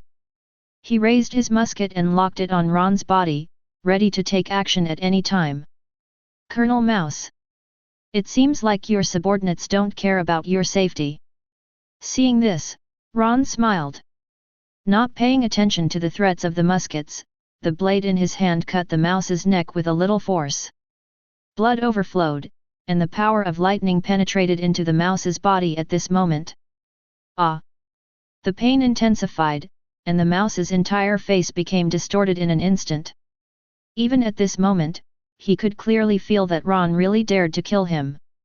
For a moment, the mouse didn't care about anything else and said quickly, "Stop! Stop it all! Are you guys trying to kill me? Get out of here, get out of here!" As soon as these words came out, the Marines around looked at each other. Although they were worried about the safety of the mice, they also knew that they had no power to resist in the current situation. After looking at each other, they all put down their weapons and retreated, not daring to be hostile to Ron. But although they retreated, they were also watching secretly. Once the mouse got out of trouble, they would definitely take action against Ron as soon as possible. Very good. Ron disagreed with this. He knew the thoughts of these Marines very well, but he had no intention of being afraid at all. After the Marines retreated, he looked at Mouse and said, "Colonel Mouse, could you lend me the training method of Marine 6 styles?" "Of course." Feeling the killing intent on his neck, how dare Colonel Mouse say no? After all, he doesn't care about Marine 6 styles training method at all, and it has no comparison with his own life. Thinking of this, the mouse trembled and said, "I will give it to you, but you must promise me to let me leave this place." "Can." Nodding, Ron didn't refuse this time. He didn't have any favorable impression of the mouse in his heart, and he even had the intention of killing it. But under the current circumstances, the mouse still has some role, and he still has some value. Good. The mouse was overjoyed when he received Ron's reply. He quickly took out a yellowing booklet from his arms and handed it to Ron. "This is the training method of Marine 6 styles. I give it to you and you keep your promise." Hearing this, Ron didn't answer. He reached for the book and flipped through it. Not surprisingly, what is recorded here is the complete Marine 6 styles training method, and even the 6 styles 6 King Spear and the life return training method. It can be said that with this booklet, there are no secrets to Ron about Marine 6 styles, and even the speed at which he will become stronger through practice will be greatly improved. Very good. With the corner of his mouth raised, Ron put away the knife in his hand, looked at Colonel Mouse and said, "Go away, Nami is my person, do you understand what I mean?" "I understand, understand, understand." Hearing this, Mouse breathed a sigh of relief in his heart. While he nodded and retreated, his heart was filled with murderous intent. Damn pirates! Damn it, Ron! You wait for me, you all wait for me. If I don't take revenge, how can I, the rat, have the dignity to hang around in East Blue? Of course, he didn't dare to express it at the moment. After all, he had personally experienced Ron's power. When they arrived at the Marines, the mouse turned to look at Ron, waved his hand and said, "Let's go." Immediately afterwards, a group of marines hurried towards the outside world while the mice were waiting. Ron. Seeing this, Nami stood up in confusion. She had calmed down now, walked up to Ron and said, "Why? Why let him go? That guy cooperated with the evil dragon. Not only did he harm Crazier village, but many islands were also controlled by them. Even Nami." However, before Nami finished speaking, Ron spoke first. "In the situation just now, I can kill the mouse easily, but the marines around me are not decorations. I can ensure my own safety, but your safety cannot be guaranteed either. So, letting them leave is nothing. After all, compared with your safety, a mere mouse is nothing." Opening her mouth, tears welled up in Nami's eyes again. At this moment, she was moved. In her opinion, Ron's behavior was entirely because he cared about himself and protected himself. "All right." In response, Ron smiled calmly. He put away the booklet containing Marine 6 styles, reached out and rubbed Nami's head and said, "Don't worry, they can't escape. Luffy and the others are already on their way and will arrive here soon. The rat is not an easy guy to talk to. This time he will definitely go to the Dragon Paradise to find the dragon pirates. After we gather together and catch them all, whether they are the dragon pirates or the rats and other marines, they will all have to pay the price for their actions." Having said this, Ron paused for a moment, glanced at Jian not far away, and said, "Compared to these, how are you going to deal with that guy, and those people in Crazier village?" Chapter 47. Hearing this, Nami opened her mouth and didn't know what to say for a while. Although she has got the answer, Nami still doesn't know how to face Jian and other people from Crazier village. As Ron said, she was indeed used, and even treated as an outcast by the people of Crazier village. But she grew up here after all, and if she hadn't been adopted, she wouldn't be alive today.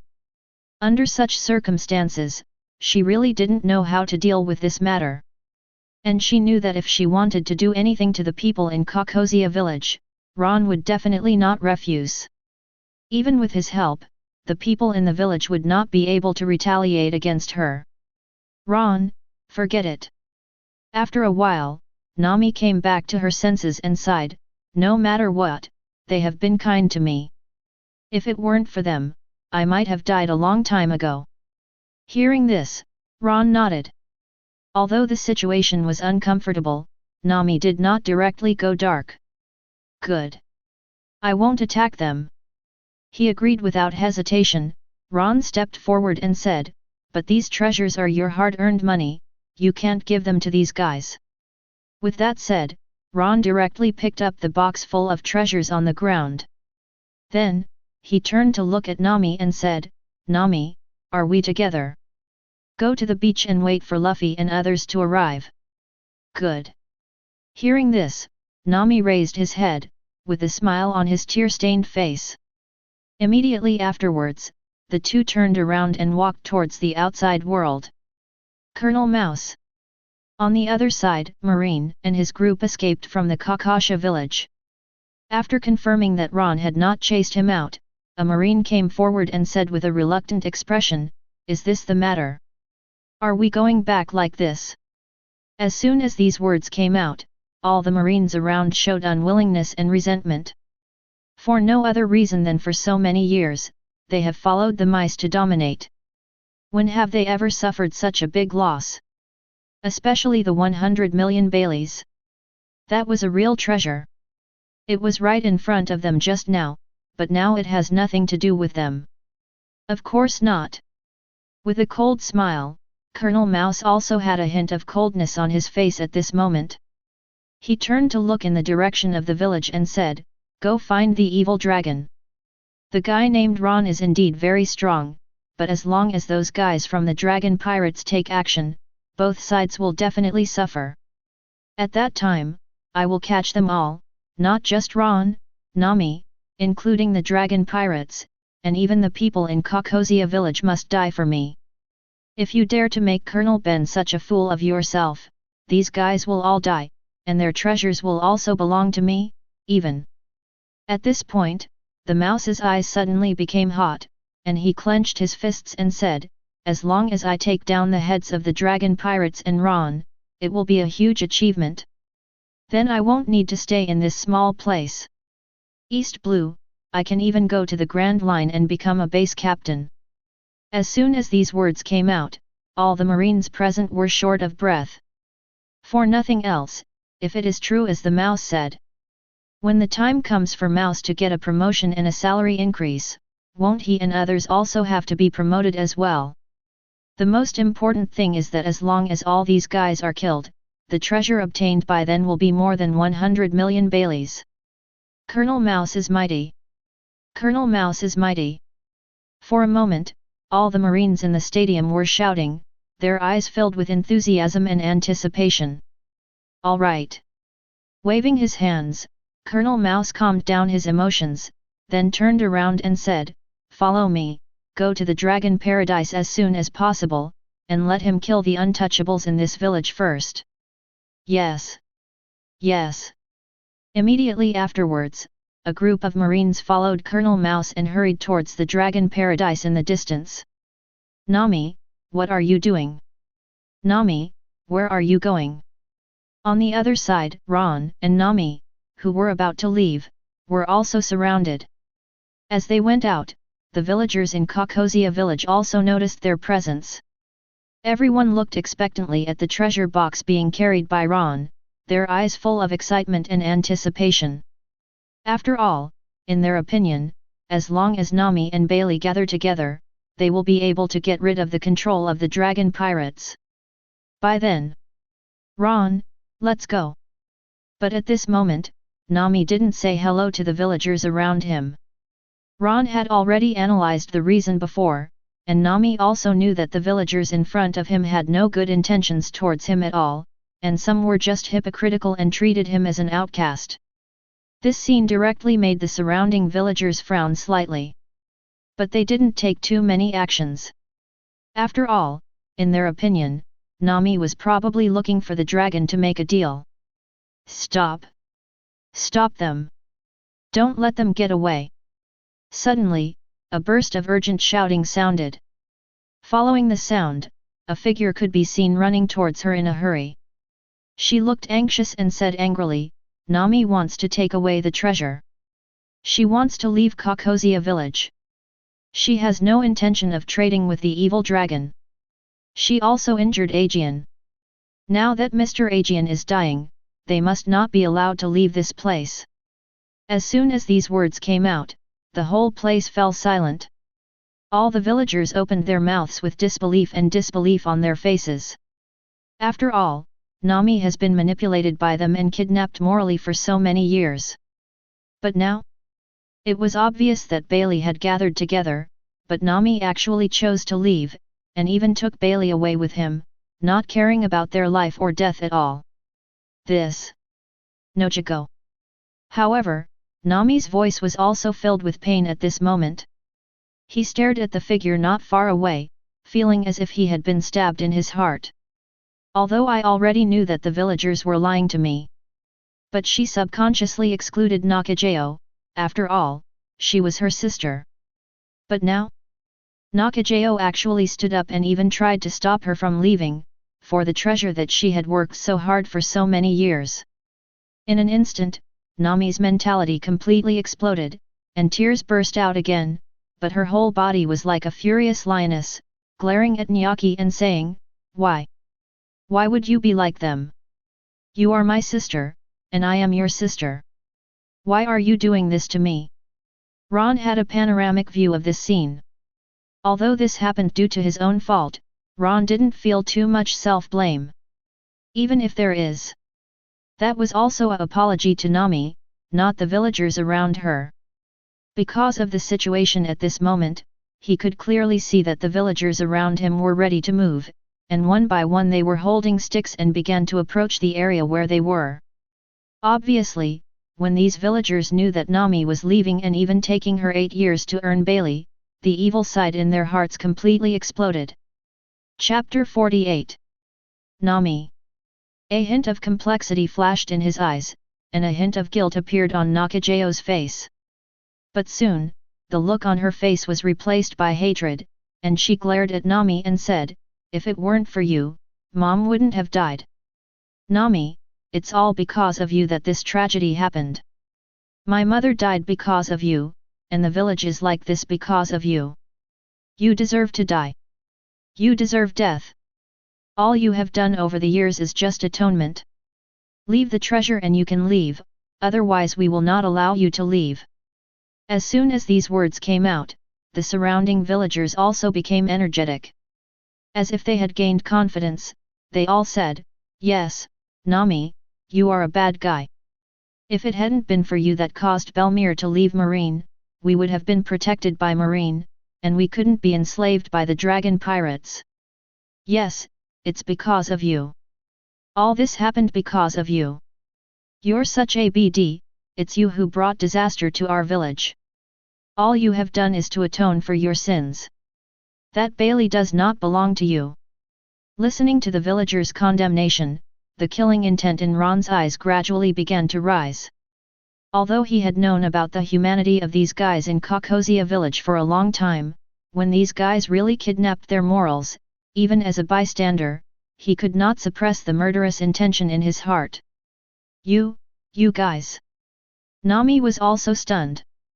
Standing there blankly, listening to the accusations from the villagers around him, he completely collapsed. She wasn't shouting, ranting, or even crying. A pair of eyes glanced around, as if he was getting to know Nakajao and the villagers again.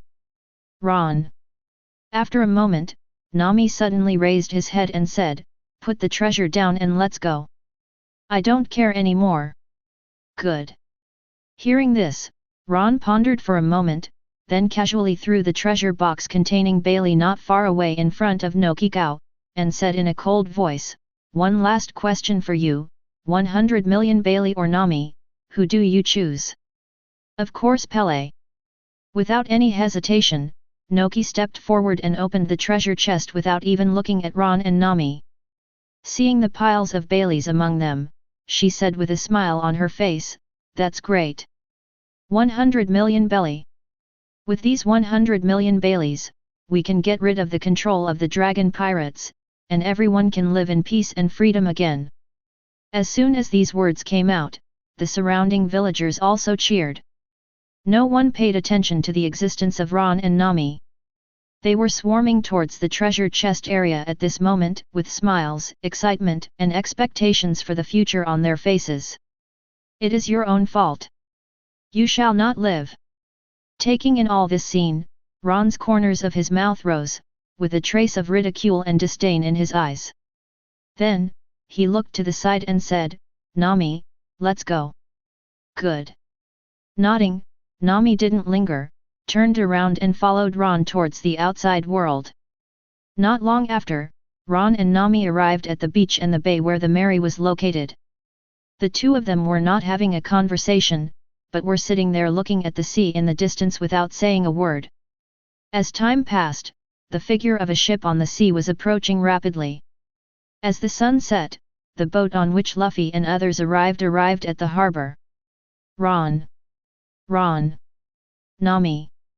Seeing Ron and Nami, Luffy and others hurried over after getting off the boat.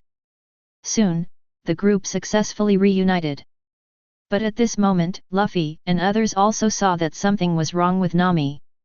After looking at each other, they all came to Ron's side and asked, "Ron, what's going on?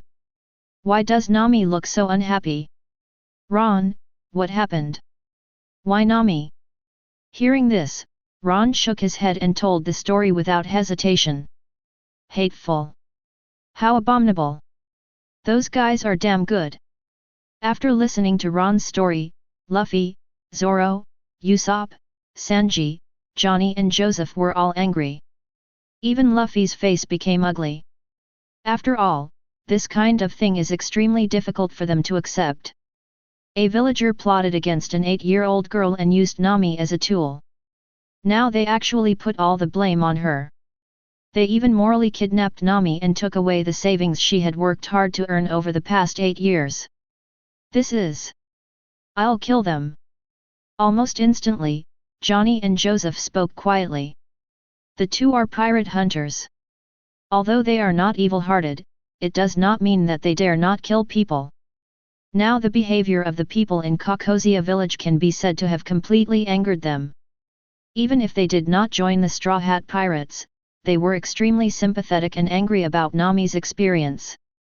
Together we will. Sanji lit a cigarette, his expression now also cold. Luffy and Zoro didn't say anything, but they had already turned around and were heading to Caucosia village. Okay, everyone. Seeing this, Ron clapped his hands and said, "Don't worry, they will pay the price for their actions." Finally reunited, let's have dinner first. As soon as these words came out, Luffy and others were stunned. He subconsciously looked at Ron, completely confused as to why he was so calm and even said such words. "Everyone, I'm hungry." At this time, Nami also raised his head and looked at Luffy, who was going to stand up for him. Everyone was moved. A wry smile appeared on his face and said, "I want to eat, I want to celebrate, please everyone." As soon as these words came out, Luffy and others fell silent. They didn't know what riddle Ron and Nami were playing. But looking at the solemn Nami, Luffy did not refuse. He turned his head and said, "Sanji, I leave it to you." "Good." With a slight smile, Sanji turned towards the boat and said, "Since it is Miss Nami's request, how can I refuse as a gentleman? Next, let me conquer you with delicious food. Sanji, let's help you. Sanji, let's help too." Seeing this situation, Johnny, Joseph, and Usopp also stepped forward. Soon, Sanji began to cook many delicacies. Under such circumstances, Ron and others gathered in the area at the top of the cliff to eat and drink together. Bang! Bang! Suddenly, a roar echoed in the distant area. As a flame shot into the sky, you could clearly see a fire burning in the direction of Caucosia village. Immediately afterwards, countless wailing sounds came from it. "Don't want! Do not kill me! Evil dragon, you are not trustworthy! Why do you do this to us? We have already given you 100 million belly, why do you want to go back on your word?" Chapter 49. That's... Seeing the movement in the distance, Luffy and others who were eating and drinking were all stunned. Immediately afterwards, they all stood up and said, "No, the village was destroyed, we..." However, when talking about this, Luffy and others also fell silent. For no other reason, because at this moment Ron and Nami were still sitting there indifferently, looking at the flames of Caucosia village in the distance, showing no intention of being moved by it. Obviously, this was all part of Ron's plan. He let the mouse go, because he knew very well that the latter's temper was retributive. After leaving, the mouse will definitely find the dragon pirates and even ask the dragon pirates to take action against Caucosia village. The facts are as expected. Caucosia village was attacked that night alone. According to this trend, the entire village will soon be completely destroyed by the ravages of the dragon pirates. By then, Ron. At this time, Luffy seemed to think of something and said, "Did you do this? What does it have to do with me?" With a calm smile, Ron stood up slowly and said, "Those guys in Caucosia village are asking for it. After all, I can give them a chance. Nami and 100 million Baileys, they chose 100 million Baileys without hesitation." As soon as these words came out, Luffy and others fell silent. Ron had told this story before, and they were all extremely angry about it. Even the villagers in Caucosia village were extremely angry. After all, they took advantage of Nami, or even played with Nami. But under the current circumstances, the development of this matter is somewhat unexpected. With such a large-scale invasion, I am afraid that the villagers of Caucosia village will encounter unexpected events, and even Nami. However, at this moment, a voice came. Following the sound, we could see Nyokijo and several villagers running in confusion from a distance.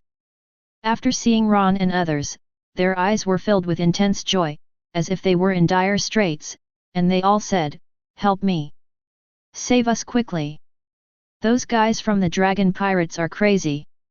They are killing the villagers crazily! Nami, please bring your companions to help, otherwise everyone will die." As soon as these words came out, Luffy and others frowned. There is no doubt that Nyakigo and others are still kidnapping them morally at this moment. Although Luffy and others do want to help, this matter is about Nami. Especially the unfair treatment that Nami encountered before made them extremely angry and did not have any good impression of the people of Kakosia village. Ignore them. At this time, Nami spoke quietly. She was still eating, and although she looked a little sad, her face was also extremely determined. As Ron said, the moment Nakajayo chose 100 million belly, her heart had completely died. Not to mention that the love for the people of Kakosia village has turned into hatred, at least it has been exhausted. Where to go? Die. At this time, the accident happened again. It can be seen that in the area behind Noki and others, the fishmen of the dragon pirates have already caught up. Without any hesitation, they launched attacks one after another. Ah! Ah! In an instant, one villager after another died tragically in the hands of those fishmen. Including Nyokijo, a knife was pierced through the heart without hesitation at this moment. Nami. At this point, the happy look on Nakajayo's face disappeared, replaced by endless resentment. He glared at Nami who was eating in the distance, gritted his teeth and said, "You are such a stubborn guy, I will never let you go even if I am a ghost of." However, her words did not cause any waves in Nami. Even at this moment, Nami just gave Nakajayo a flat look, then stood up and said, "Don't worry, I will avenge you. This is also the last thing I can do for Kakosia village." After saying that, Nami looked at Ron and others, bowed and said, "Please, everyone. I know it's dangerous, and I know the dragon pirates are powerful. But I hope everyone can help me eliminate them and prevent tragedies like Kakosia village from happening again." "Good. No problem." Hearing this, Luffy and others nodded. They couldn't wait for a long time, but they didn't take action because of Nami's choice. Now that Nami has made her choice, why are they hesitating? Go together. Kill those fishmen. Almost instantly, Luffy was the first to drink. Immediately afterwards, his figure sprang out, waving his arms and attacking the crowd of fish. Rubber rubber machine gun. Rubber rubber pistol. As Luffy took action, Zoro and Sanji followed closely behind. The light of the knife flashed, and Zoro slashed a famous fishman to the ground with his knife. Sanji was also very proficient in kicking skills. When he was walking among the crowd of fishmen, a famous fishman was kicked to the ground and could not move. "Brother Zoro, let's help you." "Brother Zoro, we are here." Johnny and Joseph did not hesitate at this moment, they drew their swords and rushed forward.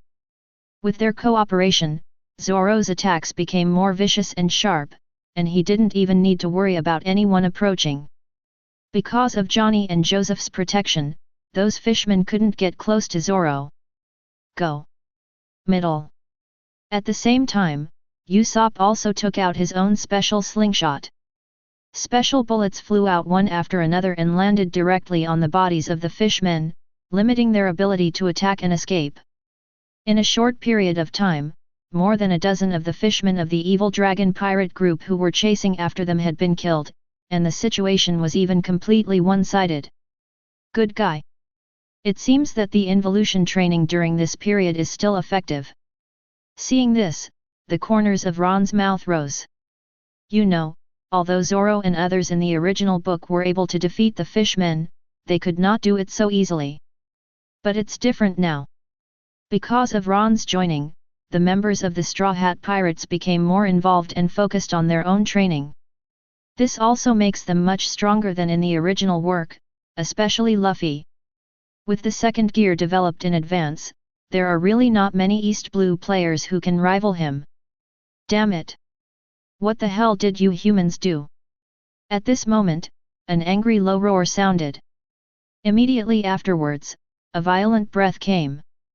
Following the sound, it can be seen that the evil dragon is leading the members of the evil dragon pirates and is coming rapidly from a distance.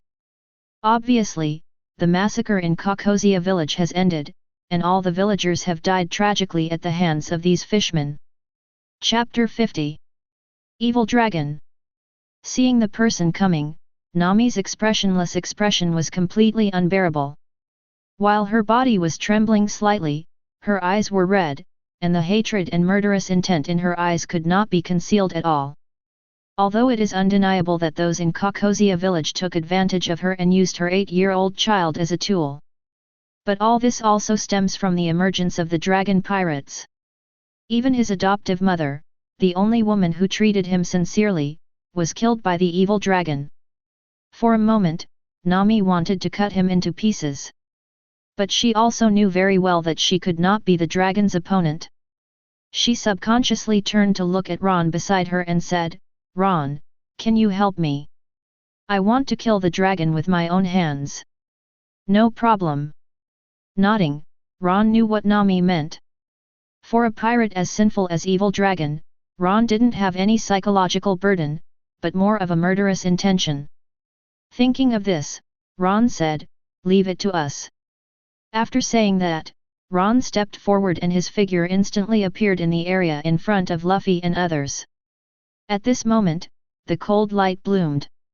It can be seen that the bodies of several fishmen on the way forward were stiff, and then their heads rolled directly from their necks to the ground. Tick tick tick. Blood fell to the ground along the blade. Ron stood with the knife in his hand, looking at the dragon pirates who were coming in a hurry and said, "Luffy, Zoro, Sanji, let's go together. Usopp, Johnny, Joseph, you go to Nami's place to protect her safety." "Good. Good." Hearing this, Luffy, Zoro and Sanji all nodded. The three of them and Ron are obviously stronger, and the next battle against the entire dragon pirates should be dominated by them. As for Usopp and others, although their strength is not weak, Nami is not good either and must be protected by someone. Thinking of this, the three of them quickly followed Ron and rushed towards the dragon pirates. "Good. No problem." Seeing this, Usopp, Johnny and Joseph all nodded. They could also see that the fishmen who came this time were not comparable to those of the previous crew members. As far as their strength is concerned, they cannot keep up. That is not a help but a burden. "Kill them for me." Seeing Ron and the other four rushing towards them, the eyes of the leader of the evil dragon were filled with murderous intent at this moment. The tragic death of more than a dozen murlocs was something that they could not accept for those who hated humans so much. Now they only have one thought in their minds, and that is to cut Ron and his group into pieces. "Kill! Kill!" Hearing the evil dragon's words, Xiao Bie and other murlocs behind him also responded.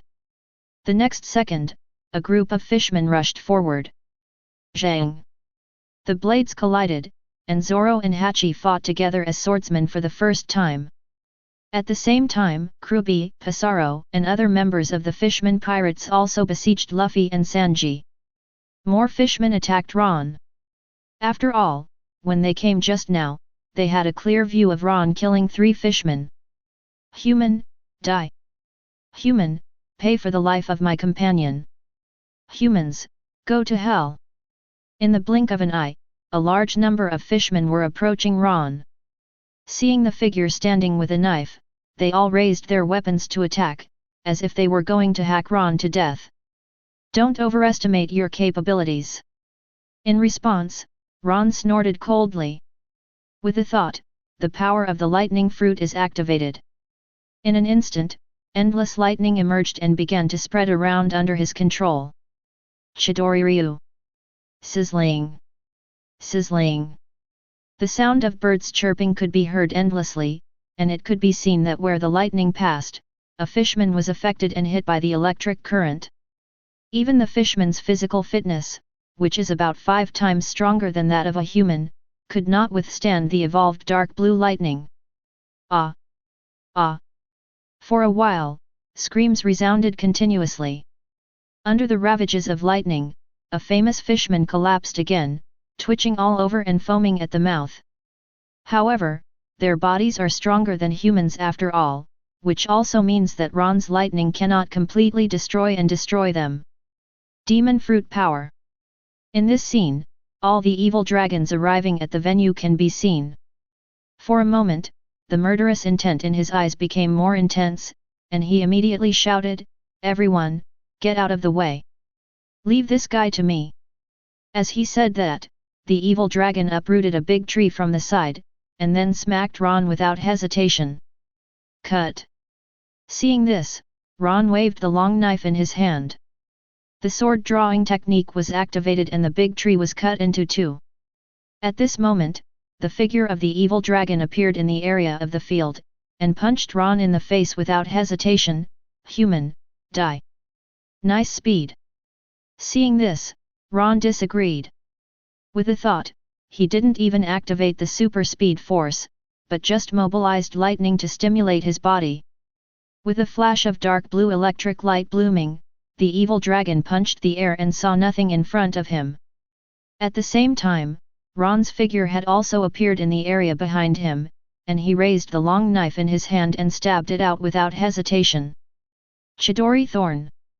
In an instant, lightning wrapped around the blade, and under Ron's control, it pierced the dragon's waist. Ah! Severe pain hit, and the evil dragon's face was instantly distorted. Especially when the lightning was raging inside his body along the blade, it made him want to die. But just for a moment, the evil dragon calmed down, turned around suddenly, and hit Ron regardless of its own pain. "Are you okay?" Seeing this, Ron frowned. The fishman's vitality is indeed strong, and even his attack just now was not fatal. Without hesitation, Ron abandoned the nearly destroyed blade and retreated suddenly to avoid the dragon's attack again. "Damn humans! I underestimated you!" At the same time, the evil dragon did not pursue it, but stretched out his hand to pull out the somewhat broken blade that was entangled with lightning. Then, his eyes were fixed on Ron, with a hint of fear in his eyes besides murder. "The power of devil fruit is really good. But Lao Zi is a fishman, and your strength is no match for me." With that said, the evil dragon stretched out his hand and took out a small bottle from his arms, which contained several scarlet pills. "That's a vicious medicine." Seeing this situation, Ron was stunned at first, and then his face turned pale. He knows how powerful this thing is. In the original work, the fishman's strength will be greatly improved after taking the poison. Although the fishmen who took the poisonous medicine in the original work were also suppressed, Ron and others now cannot reach the strength of the Straw Hat Pirates in the original work when they entered the Fishman Island. "We can't let him eat it." With a cold gleam in his eyes, Ron accelerated towards the dragon attack without hesitation. Chapter 51. Don't even think about stopping me. The evil dragon saw this scene and was very aware of the gap between the two parties. He threw the small bottle into his mouth without hesitation and swallowed it hard. At this moment, Ron's figure had arrived in front of the evil dragon. Seeing the evil dragon swallowing it into its belly, he raised his hand and attacked without caring about anything else. Double Chidori. Sizzling. Birds chirped loudly, and Ron's hands penetrated the dragon's body without hesitation at this moment. Pfft! Blood splattered, the dragon's body shook, and the severe pain made him cry out, "Ah! Ah!" And his voice also attracted the attention of the surrounding fishmen. "Evil dragon! Arlong!"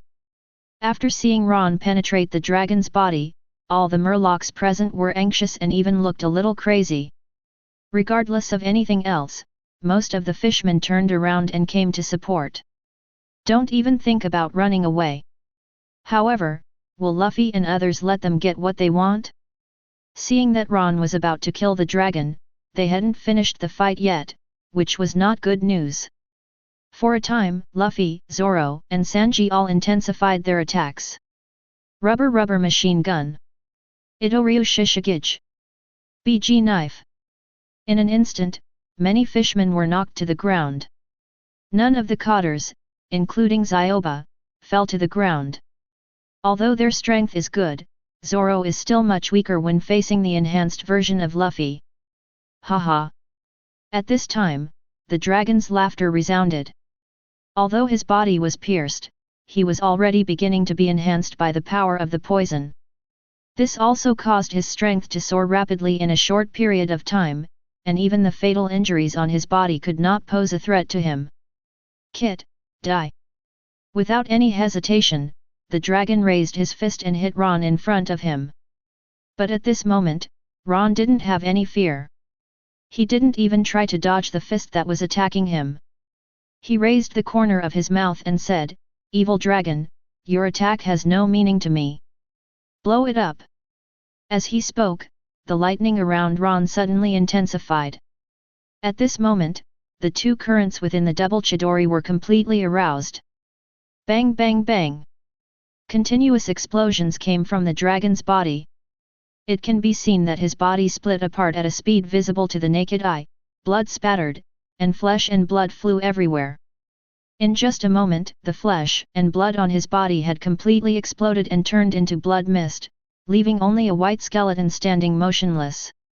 At this moment, the dragon's attacking fist approached Ron's body.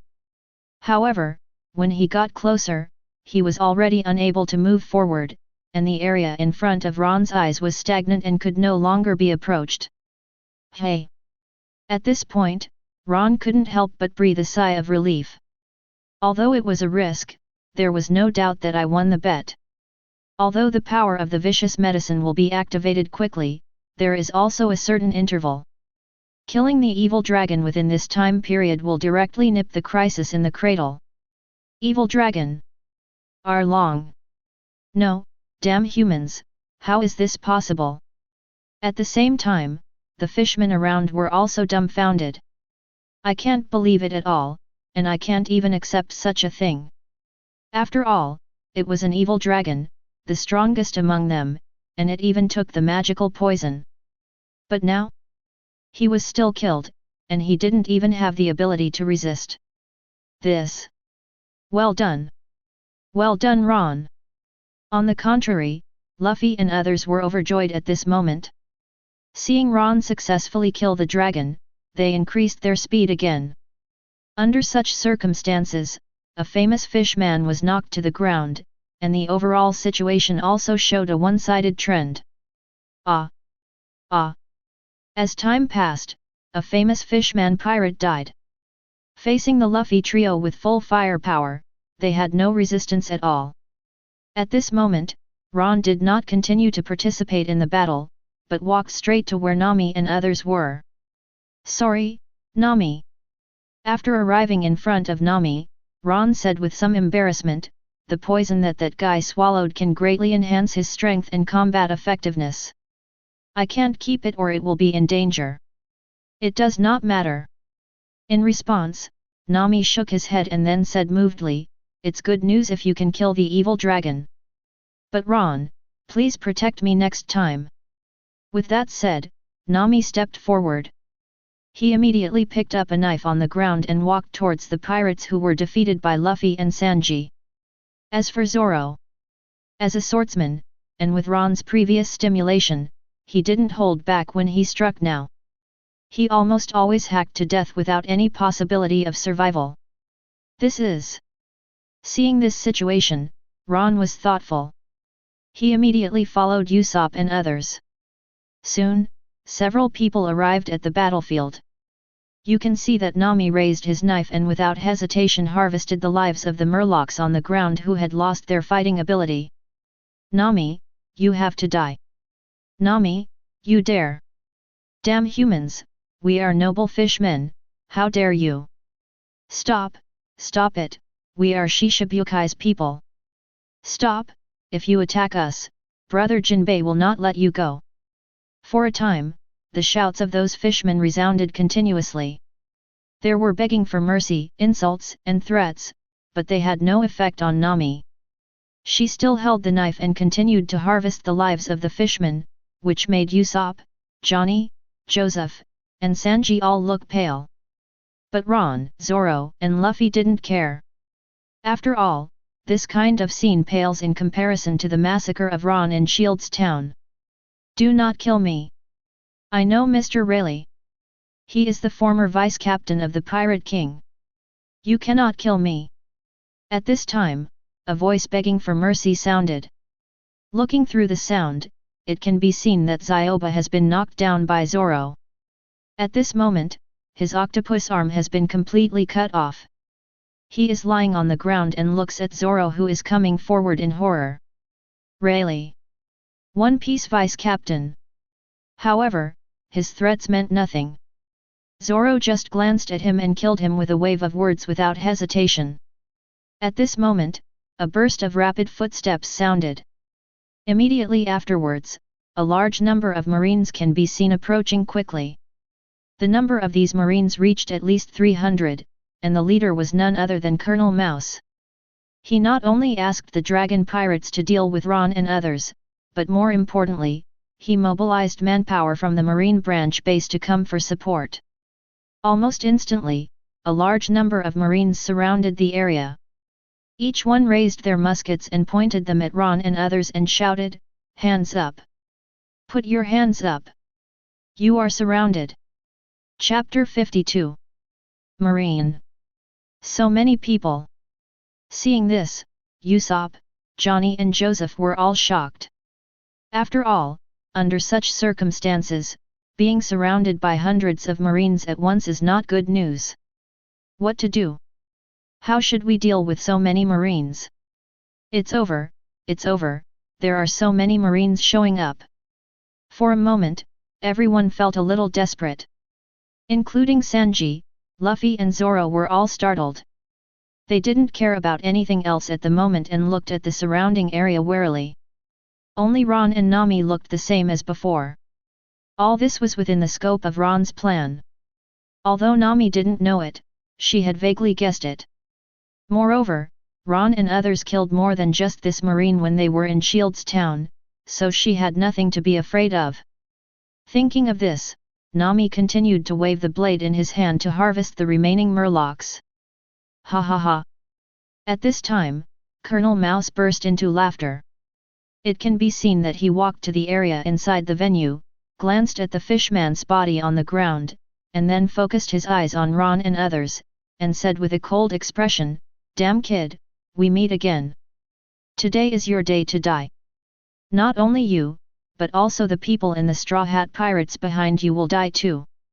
In this way, I defeated the Dragon Pirates and the Straw Hat Pirates in one fell swoop. This huge achievement is enough for me to be promoted to the Grand Line." Ha ha ha! At the end of the sentence, Colonel Mouse couldn't help laughing again. But his words made Usopp and others even more nervous and scared. After all, according to what the mouse said, they were all going to be killed here. "Luffy, what do we do? Brother Zoro, let's fight out together, shall we? Boss Ron, shall we break out together?" For a moment, Usopp and others all spoke. Facing so many Marines, they were afraid in their hearts and wanted to leave this place as soon as possible. Both Luffy and Zoro also looked at Ron. Not that they were afraid, but because it's not necessary. After all, it was a Marine, and if he were to be killed again, it would be very troublesome. It doesn't have to be this way. Waving his hand, Ron looked at the mouse area calmly and said, "I planned to kill it before, but after all, this mouse is Colonel Marine, and he has many loyal subordinates. The reason why the Dragon Pirates were able to take root in East Blue and even control so many islands and villages was all because of his help behind the scenes. Without the protection of rats, the Dragon Pirates may be strong, but they will also be hunted by Marine. How could they build a dragon paradise or even enslave so many islands and people? So, I let him go before. In addition to letting him send out all the dragon pirates to cause trouble for us, the most important thing is to give him enough time to gather his own troops. These guys appearing in front of me are all the same, and only their death can truly bring peace, security, and freedom to the people in this sea area. I see. This is actually the case. After listening to Ron's story, Luffy, Zoro, and others suddenly realized. At this moment, they finally understood the meaning of Ron's words. Neither Mouse nor the Marines under his command are good things. Only by catching them all can we truly save the people in this sea area. On the other hand, if they are not defeated, then even if there is no dragon pirates, there will still be evil tiger pirates and wolf pirates in the future, and they will continue to become Mouse's pawns and enslave the people. S method. Those who have done the most evil deserve to die. Slowly raising the word Wado in his hand, Zoro said with a solemn expression. Hearing this, Luffy on the side also reacted, slowly stretched out his hand and lowered his straw hat and said, "Come together. Get rid of these guys as soon as possible." Yes. Good. As the captain spoke, Ron and others did not hesitate and quickly attacked the surroundings. Especially Ron. His target at the moment was directly at the mouse. Damn it! How dare you guys resist? Seeing this, the mouse was frightened and angry. Does he know how powerful Ron is, especially since the wound on his neck is still aching? For a moment, the mouse didn't care about anything else, and quickly waved and shouted, "Shoot! Shot! Destroy all these damn pirates!" As soon as these words came out, all the Marines present also reacted. Watching the attack, Ron and others quickly pulled the trigger. In an instant, gunfire broke out. Countless bullets and artillery shells attacked Luffy and others. "Everyone come to me!" Seeing this, Luffy's expression changed and he quickly shouted. If so many guns and bullets fall into the crowd, they will definitely cause huge losses. Although Luffy is not afraid. But except for him and Ron, the rest of Zoro and others are still at the level of ordinary people. In such a situation, once it is affected, it is likely to cause injury or even death. Thinking of this, Luffy didn't care about anything else. After Zoro and others arrived at his side, he took a deep breath without hesitation. The next second, Luffy's body began to grow. The rubber body directly turned into a balloon-like existence. Immediately afterwards, countless bullets and cannonballs fell on it without causing any damage. "Go back!" With a low cry, Luffy stood up straight. The next second, the densely packed bullets and shells were bounced away and landed in the marine crowd not far away. Rumble! Rumble! For a time, the roaring sound continued. The shell exploded and the bullet pierced the body. A marine fell to the ground, and the sound of wailing could not be heard. "Ah! Ah! It's now!" At this time, Zoro, Sanji, and others seized the opportunity. Without any hesitation, he rushed forward and began to harvest the lives of those marines, ensuring that they would not be given the possibility of another large-scale gun attack. At the same time, Ron's figure also appeared next to Colonel Mouse. The next second, Ron's hand reached out. The sound of birdsong resounded, and the Chidori launched at this moment, directly piercing the chest of Colonel Mouse. Chapter 53. Ah! Painful screams came from his mouth, and Colonel Mouse's eyes widened at this moment, staring at Ron in front of him with fear and regret in his eyes. He never thought that even though he summoned all his subordinates to come, he still failed. Ron was actually so powerful that he ignored the presence of Marines around him and launched a surprise attack on him. Feeling that life was passing by, Colonel Mouse shouted in fear, "Don't kill me! I'm from World Government, I'm Colonel Marine. My father is the CP7 Commander of the World Government, and my brother is the Flying Squirrel Vice Admiral. If you kill me, my brother will not let you go." CP7 Commander. Weasel Vice Admiral. Hearing this, Ron's eyes showed a hint of understanding. No wonder. No wonder this rat has been domineering in East Blue for so many years and even done so many shameful things, but it was not noticed by Marine, and he was not even deprived of his position. The background of this guy who CEO wrote is really strong. His brother Weasel Vice Admiral alone is an elite Vice Admiral within Marine, and is an existence that ordinary Vice Admirals cannot compare to. Moreover, Weasel was one of the Vice Admirals of Buster Call in the past, which also resulted in their power being not inferior to that of the Admiral candidates. It can be said that Weasel's existence is definitely at the pinnacle of power within Marine. In addition, his father is actually the commander of CP7, so one can imagine how huge his position is within the world government. CP organizations from CP0 to CP9 cannot be underestimated and are one of the key pillars of world government. As the commander of a team of the CP organization, his power is not inferior to that of Marine Admiral. With such a background, it is reasonable for rats to be able to run rampant in East Blue. Moreover, in the original work, he remembered that although Colonel Mouse was defeated and even taken away and imprisoned, he did not die in the true sense. It is possible that he was brought to the world government and gave up his identity as Marine. There is no danger in being in the world government.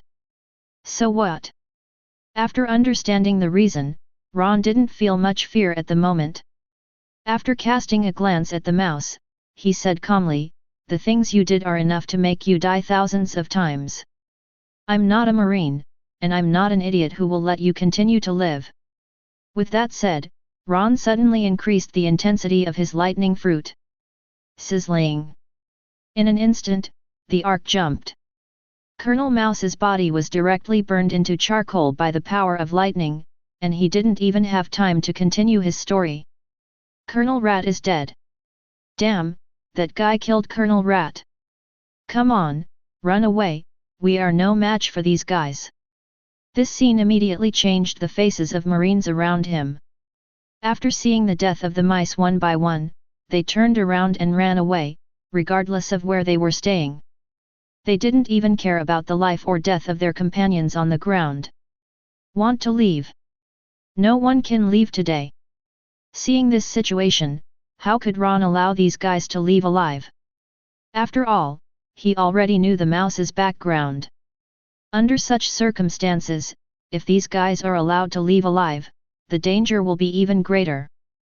Thinking of this, Ron didn't hesitate and turned on the super speed force mode directly. Chidori blade. The next second, Ron picked up a knife and activated the Chidori blade.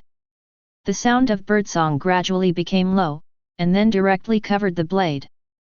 Immediately afterwards, Ron chased out with a knife, and his whole body turned into a bolt of lightning and quickly harvested the lives of those Marines. Pfft! Pfft! In an instant, a Marine fell to the ground dead, even his head had been severed. After the Chidori was attached to the blade, the power and penetration of Ron's attack were greatly enhanced. In a short period of time, Ron had killed all the escaping Marines. So strong. So fast. Very scary. At the same time, everyone present was stunned by Ron's series of operations. Especially Sanji, Johnny and Joseph. This was really the first time they saw Ron take a strong shot. That casual gesture killed hundreds of fleeing Marines. This method was simply unbelievable. The most important thing is Ron's speed under the blessing of the super speed force. There was no figure or trace at all. Even if he could barely trace it with the help of lightning arcs, Ron had no idea how far he had moved. This was not comparable to the brief encounter between Ron and Hawkeye, which was so intense that they both felt a sense of dryness and yearning. Ron's strength has become stronger again. Zoro tightened the knife in his hand, his expression a little serious. After all, when everyone first met, although Ron's strength was good, he was essentially not as good as Zoro and Luffy. But now? Ron's strength has actually improved to such an extent. Moreover, Luffy has reached the school level, and even the second gear is not something he can block. At this moment, Zoro is even more eager and intense to become stronger. After all, there is no harm without comparison. After comparing each other, he found that he was actually the least improved and the least improved among the three, which was a bit uncomfortable. Exercise. Become stronger. I was just too lax and had to work harder. Almost instantly, Zoro made up his mind and stepped forward without hesitation to harvest the lives of those Marines who had lost their resistance. He didn't want to waste time at the moment. After handling these things as soon as possible, he would continue to train and become stronger. It's really strong. Even if I turn on second gear, I'm not as fast as Ron. Luffy was also a little shocked. Although he has completely mastered second gear during this period, his own strength has also been greatly improved. But there is no doubt that when Ron activates the super speed force, his speed is too fast. Even though his physical strength is not as good as his own, once Ron activates the super speed force and is blessed by the Chidori blade, Luffy doesn't think that his rubbery physique can ignore the sword slashes. Thinking of this, Luffy hesitated for a moment, then bent down and picked up a knife and started to harvest the lives of those marine scum like Zoro. Become stronger. I have to work harder. With the actions of Luffy and Zoro, Sanji, Usopp and others on the side also woke up from their dreams. After looking at each other, Usopp, Sanji, and Nami all stepped forward and started to take action. Only Johnny and Joseph did not step forward because they knew what Luffy and others' actions meant this time. In addition to expressing their determination to become stronger, the more important thing is that they and Ron are companions and on the same team. If under such circumstances, it was just Ron who killed those Marines by himself, then to be honest it would be unjustifiable. As a companion, you must be brave enough to bear all this. Chapter 54. Ah! The scream stopped abruptly. The last Marine was killed by Usopp with a knife. At this point, the entire area was dead silent. Only Ron and others stood here without making any sound. Ron. After a long time, Nami's voice resounded, "They are already dead, but I want to bury the people in the village. Although they deserve their own consequences, this is the last thing I can do." Good. Hearing this, Ron knew what Nami meant. Although those guys in Kakosia village deserve to die, after all, Nami has also lived for a while. Now that these people are all dead, she buries them as a final farewell. Thinking of this, Ron immediately said, "In that case, let's go together. But you do this first. I have to go to the Dragon Paradise to see if there are any fish that have slipped through the net." Good. Hearing this, Luffy and others also nodded. This matter is over, but the guys in the Dragon Pirates are much stronger than ordinary people. If there are still fish that slip through the net, it will easily cause casualties if they leave. Immediately afterwards, Ron and others took action separately. Nami, Luffy, and the others went to Kakosia village to bury Nakajayo and others, while Ron went straight to the Dragon Paradise. Soon, Ron arrived at the Dragon Paradise. Not surprisingly, there are indeed several fishmen from the Dragon Pirates stationed here. After solving it easily, Ron came to the Dragon Paradise and found the treasure they had stolen. He has not forgotten what he promised Zoro before. In the original book, Zoro didn't spend anything to buy the knife, but since he paid for it himself, Ron would not fail to save some. The most important thing is that he also needs to prepare enough Baileys to buy devil fruit. Whether it's Nami, Usopp or anyone else, if he meets the right devil fruit, he won't choose to let it go. It didn't take long for Ron to find the location of the Dragon Pirates' treasure. There are treasures piled up throughout the camp. A rough calculation is that the value must be more than 100 million belly. This is also normal. How could the Dragon Pirates have no savings when they have been here for so many years? Ron found a big box and moved all the treasures into it. This is... Suddenly, Ron's footsteps stopped. After transferring the treasure, he actually saw a knife in the tent. The scabbard of this knife was a little worn, but at the first glance, Ron could tell that it was not bad. Subconsciously, Ron picked it up and pulled it out without hesitation. Zhang! The sword chant resounded, and a black blade with a lavender glow appeared in front of Ron's eyes. Good knife! Seeing this scene, Ron's eyes flashed. This knife is definitely a famous knife. Although I don't know what level of knife it is, the value is definitely not bad. Very good. Before I got the 7-star sword, I had a substitute. With the corner of his mouth raised, Ron sheathed the knife and hung it on his waist. Immediately afterwards, he raised the huge treasure box in his hand and walked out of the dragon paradise, and then burned it with a fire. After doing all this, Ron held up the treasure box and left the place completely. Early the next morning, Ron and his group gathered at the harbor. Last night, Nami had completely buried the people in Kakozia village. This time, the group did not intend to stay any longer, preparing for continued adventures. Brother Zoro, we have to leave too. Brother Zoro, we are going to rescue the people in this area who are oppressed by pirates.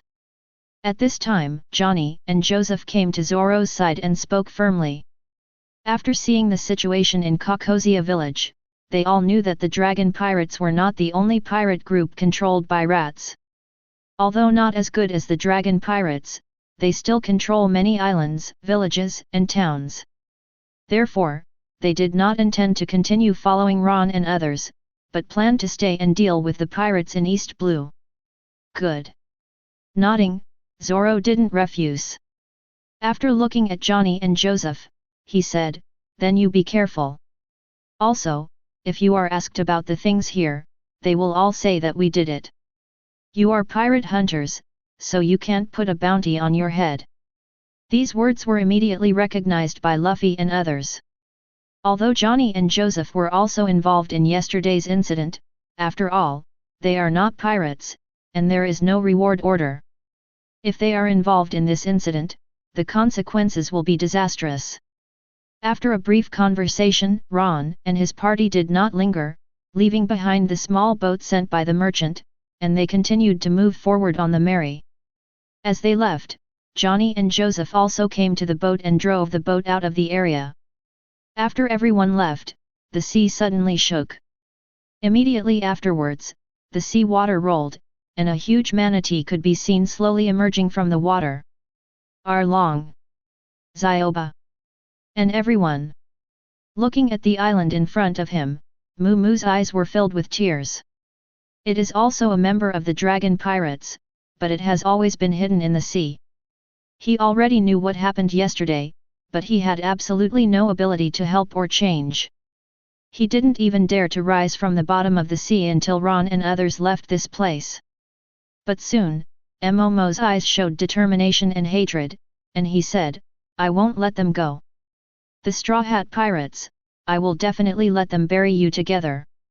I will go back to find Boss Jinbei now and ask him to avenge you."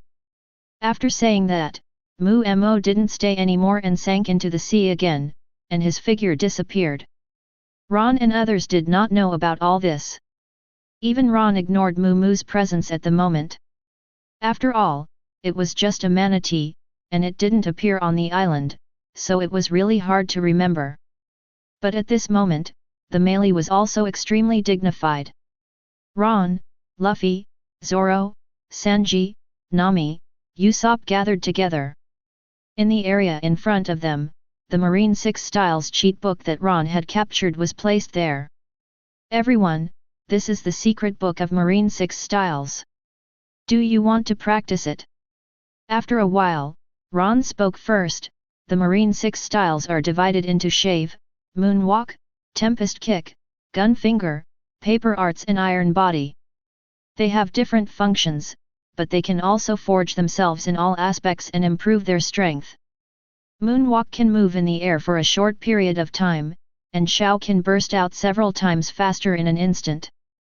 Gun Finger and Tempest Kick are both offensive skills, while Paper Arts and Iron Body are defensive skills. And once you have mastered all the Marine 6 Styles to perfection, you can practice the 6 Styles, and the 6 King's Spear and life will be returned.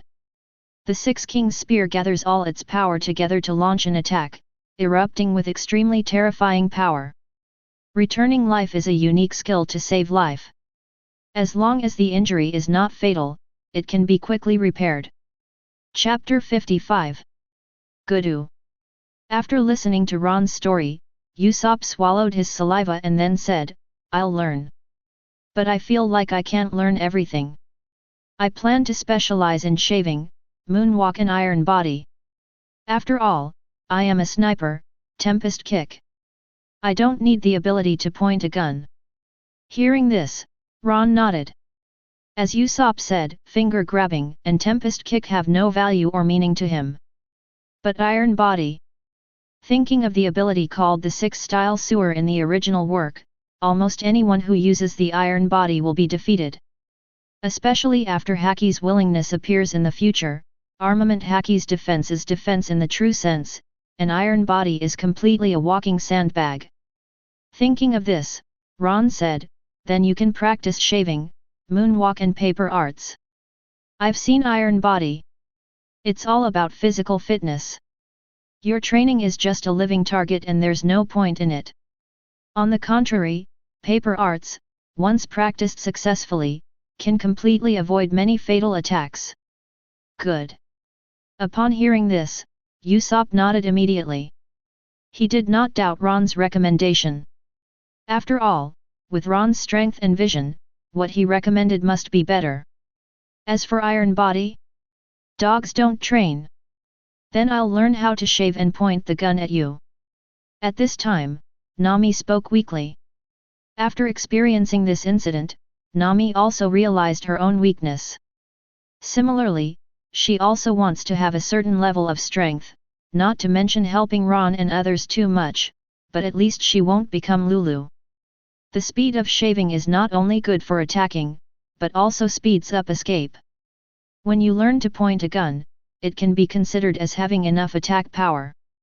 I just need to learn moonwalk and shave. Zoro said calmly, I will major in swordsmanship, Marine 6 styles does not have much appeal to me. However, the abilities of moonwalk and shave can also make up for my shortcomings, and I will work hard to master them. Hearing this, Ron nodded. As Zoro said, there is no need for him to specialize in Marine 6 styles. Among the Marine 6 styles, Shao and Moonwalk can enhance some strength, but the rest are not of much value to him. Even 6 styles life returns. With the blessing of Zoro's special physique, the value of this thing is also greatly reduced. I can practice them all now. At this time, Luffy suddenly said, although I have activated the second gear, my physical skills are indeed not very good. If I can learn Marine 6 styles, then I will definitely be stronger.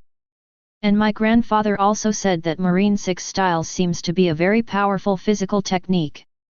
As soon as these words came out, Zoro and others looked at Luffy in surprise.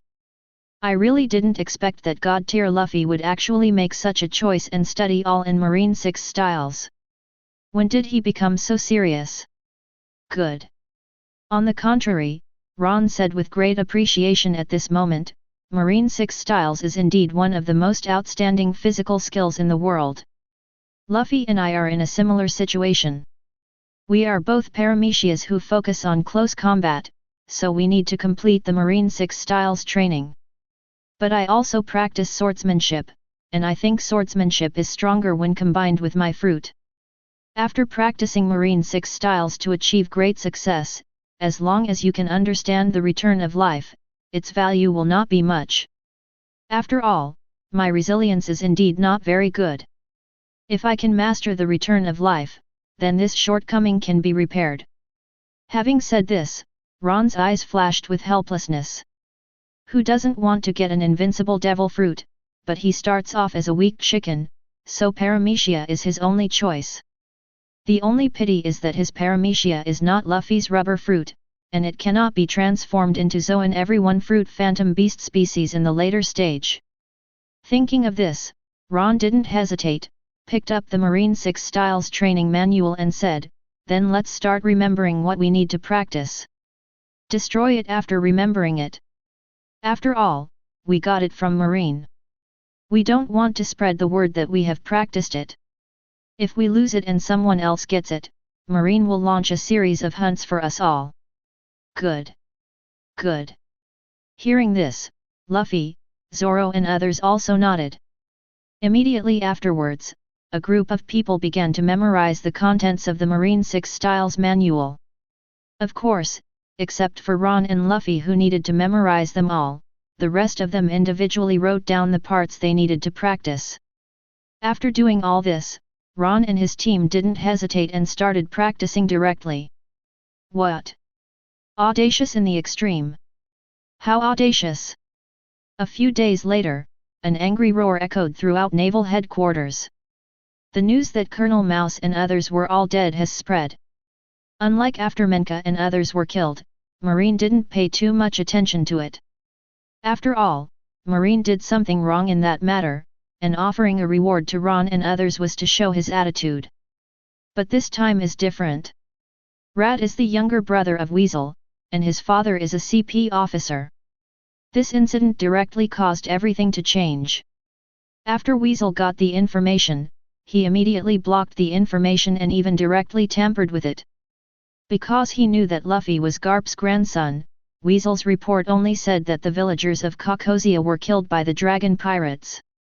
After that, the Dragon Pirates and the Straw Hat Pirates fought, and the Dragon Pirates were killed. The Straw Hat Pirates were completely wiped out, and then Colonel Mouse was ordered to go to the rescue, but he was also killed by the Straw Hat Pirates. At the same time, because all the people of the Rat were dead, the Weasel directly destroyed all the things it had done. This also led to Colonel Mouse being portrayed as a hero who sacrificed his life valiantly. It was because of this that Sengoku was so angry when he got the news. Garp! It's your grandson again. After getting angry, Sengoku turned to look at Garp, who was eating senbei, and couldn't help but roared, "Look what he did!" Colonel Mouse and more than 300 Marines were killed by them all like this. It's really heartbreaking. Hearing this, Garp was also a little embarrassed at the moment. If what Menka was doing was excusable, then this matter was indeed overdone. Okay, Sengoku. At this time, a voice came. Immediately afterwards, Gu Vice Admiral pushed the door open and entered. After glancing at the angry Sengoku and the embarrassed Garp, he continued, "The matter is somewhat different from what the Weasel reported." As she said that, she handed the document in her hand to Sengoku and Garp and said, "The mouse and others were indeed killed by Garp's grandson and the others, but the mouse himself was not a good person. The things he did were even worse than Menka's. Too much. Although Weasel covered it up immediately, my people still got a lot of information to pass back. That rat is so rotten. He actually controls the islands, villages, and people within the sea area controlled by the pirate group, and exchanges treasures from them. If he violates the rules, he will be killed by the pirates he controls." As Vice Admiral he spoke, a smile appeared on Pu's face. At least this can prove that his grandson did not kill innocent people indiscriminately. The reason why he was killed was entirely because these Marines were scum. A whole. Sengoku was even more angry. If the killing of Marine by the Straw Hat Pirates had made people angry before, then after knowing what the mouse had done, the roar in his heart reached the ultimate level. What's more, Weasel actually made a false report, and even he was deceived, which made Sengoku extremely angry inside. We can't go on like this. Taking a deep breath, Sengoku suddenly said, "Crane, get ready, mobilize a group of Vice Admiral, Rear Admiral, and go to sea for me to enter the 4 seas and completely eliminate those marine scum. Every one of them is simply lawless. They have deceived their superiors and deceived their subordinates to such an extent. What is the difference between the behavior of mice and those of pirates? That's it for New World. Grand Line and Sahai are the areas under our marine supervision. Similar things must not continue to happen." Good. Hearing this, Vice Admiral Crane nodded. Then, she hesitated and said, "What about the Straw Hat Pirates' bounty? Although I am a little sorry about this matter, just like Menka before, it must not be reported truthfully, otherwise our marine's prestige will be greatly damaged." This. Opening his mouth, Sengoku looked at Garp beside him awkwardly. After all, this matter was ultimately caused by corruption within Marine. But under the current circumstances, as Vice Admiral he said, it is indeed not possible to spread information to the outside world. Taking a deep breath, Sengoku said directly, the bounty for Captain Straw Hat Pirates has been increased to 40 million Baileys. Ron's bounty increased to 48 million Baileys. Zoro bounty increased to 15 million Belly. Nami's bounty increased to 5 million Baileys. Sanji has a bounty of 5 million Baileys. Usopp has a bounty of 2 million Baileys.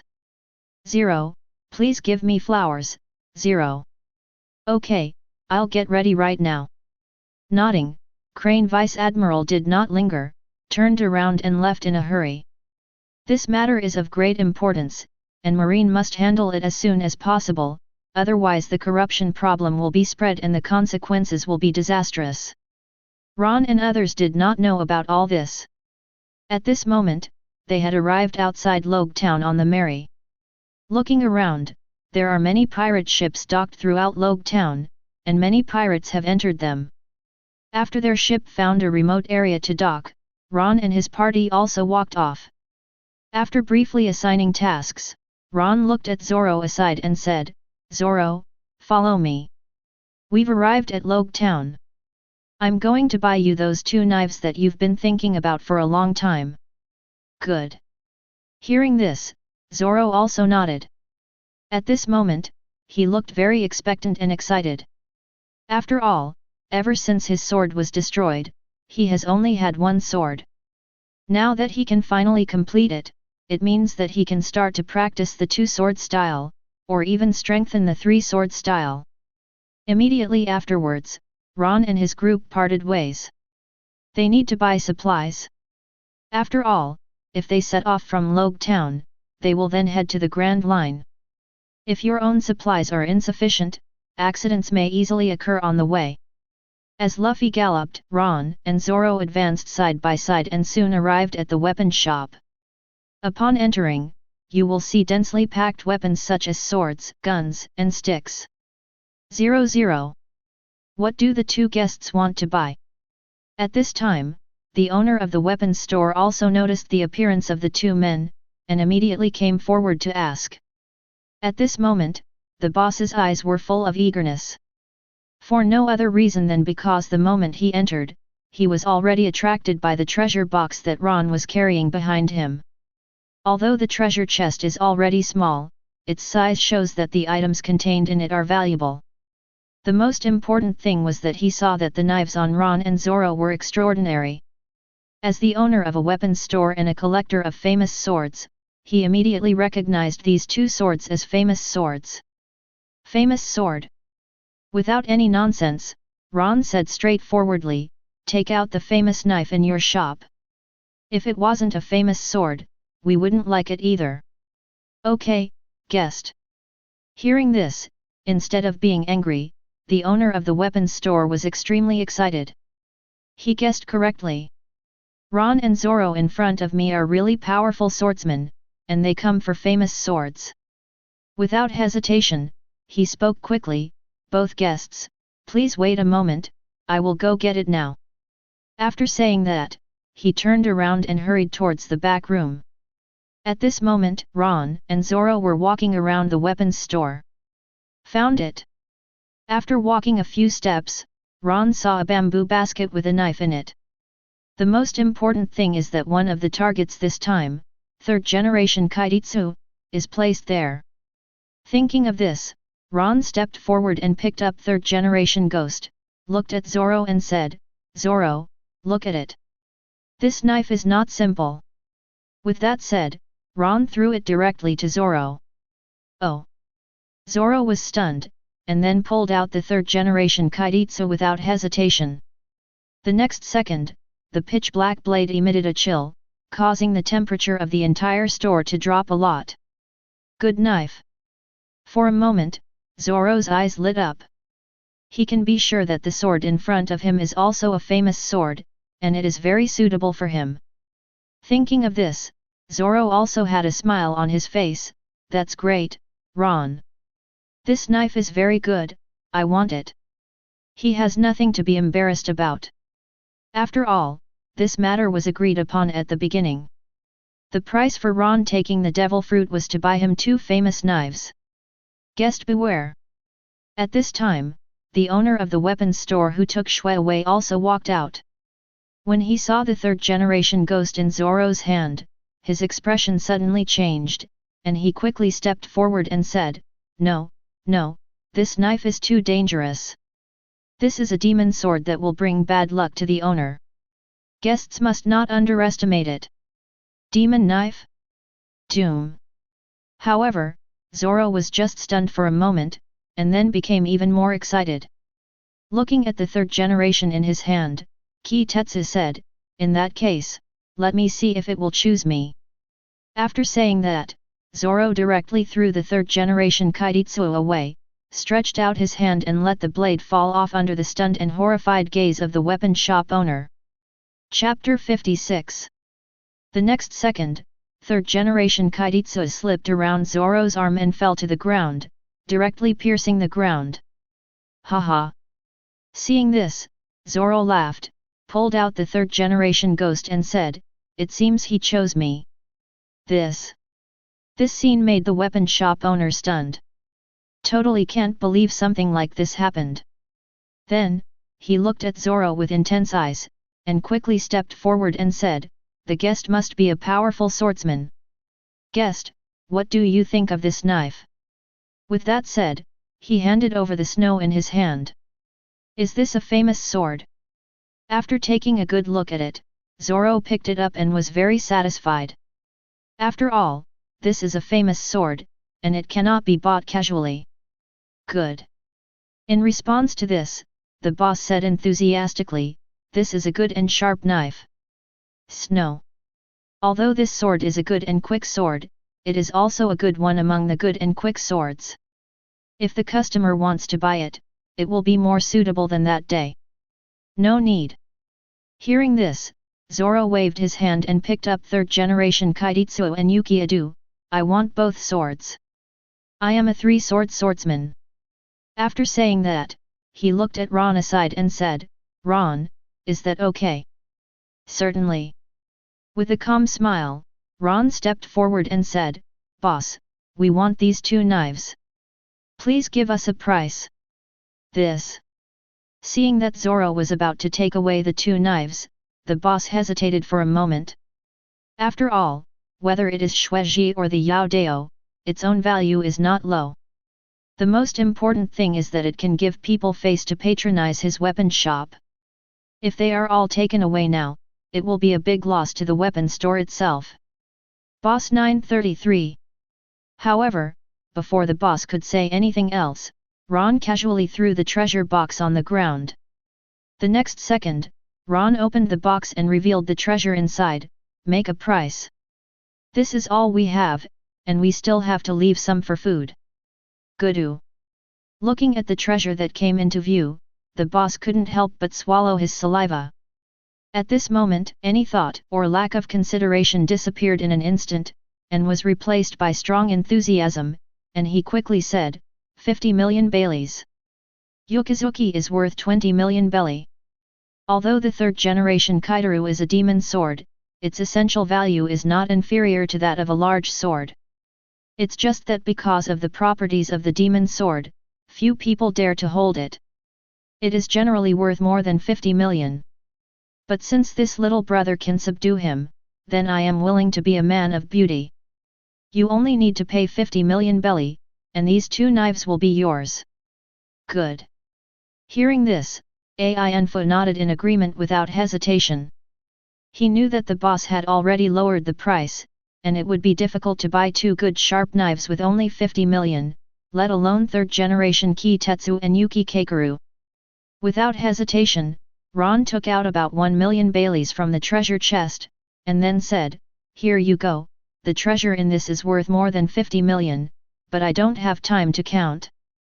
Since the boss is so open-minded, we are not ignorant people, so we can just leave some money to buy material things." "Okay, okay." Hearing this, the board was instantly overjoyed. He could also tell that the value of the treasures in it exceeded 50 million. He was not sure how much, but it was at least several million. Although he appreciates Zoro's initiative to offer profits, he will not stupidly refuse the money delivered to his door. For a moment, the boss rushed to close the treasure box, then pulled the box towards the back room. Joke. He doesn't want to expose such a huge amount of wealth. Hey, is that a famous sword in your hands? Suddenly, a surprised voice came from behind. Following the sound, it could be seen that Tashigi had also arrived in the shop, and was curiously staring at the knife in Zoro's hand and the matching knife on Ron's waist. Kuina. Seeing the person coming, Zoro's pupil shrank, his eyes full of disbelief. After all, the girl in front of me is so similar to my childhood sweetheart, the only difference is that she has an extra pair of glasses. At the same time, Ron's eyes were also focused on Kuina.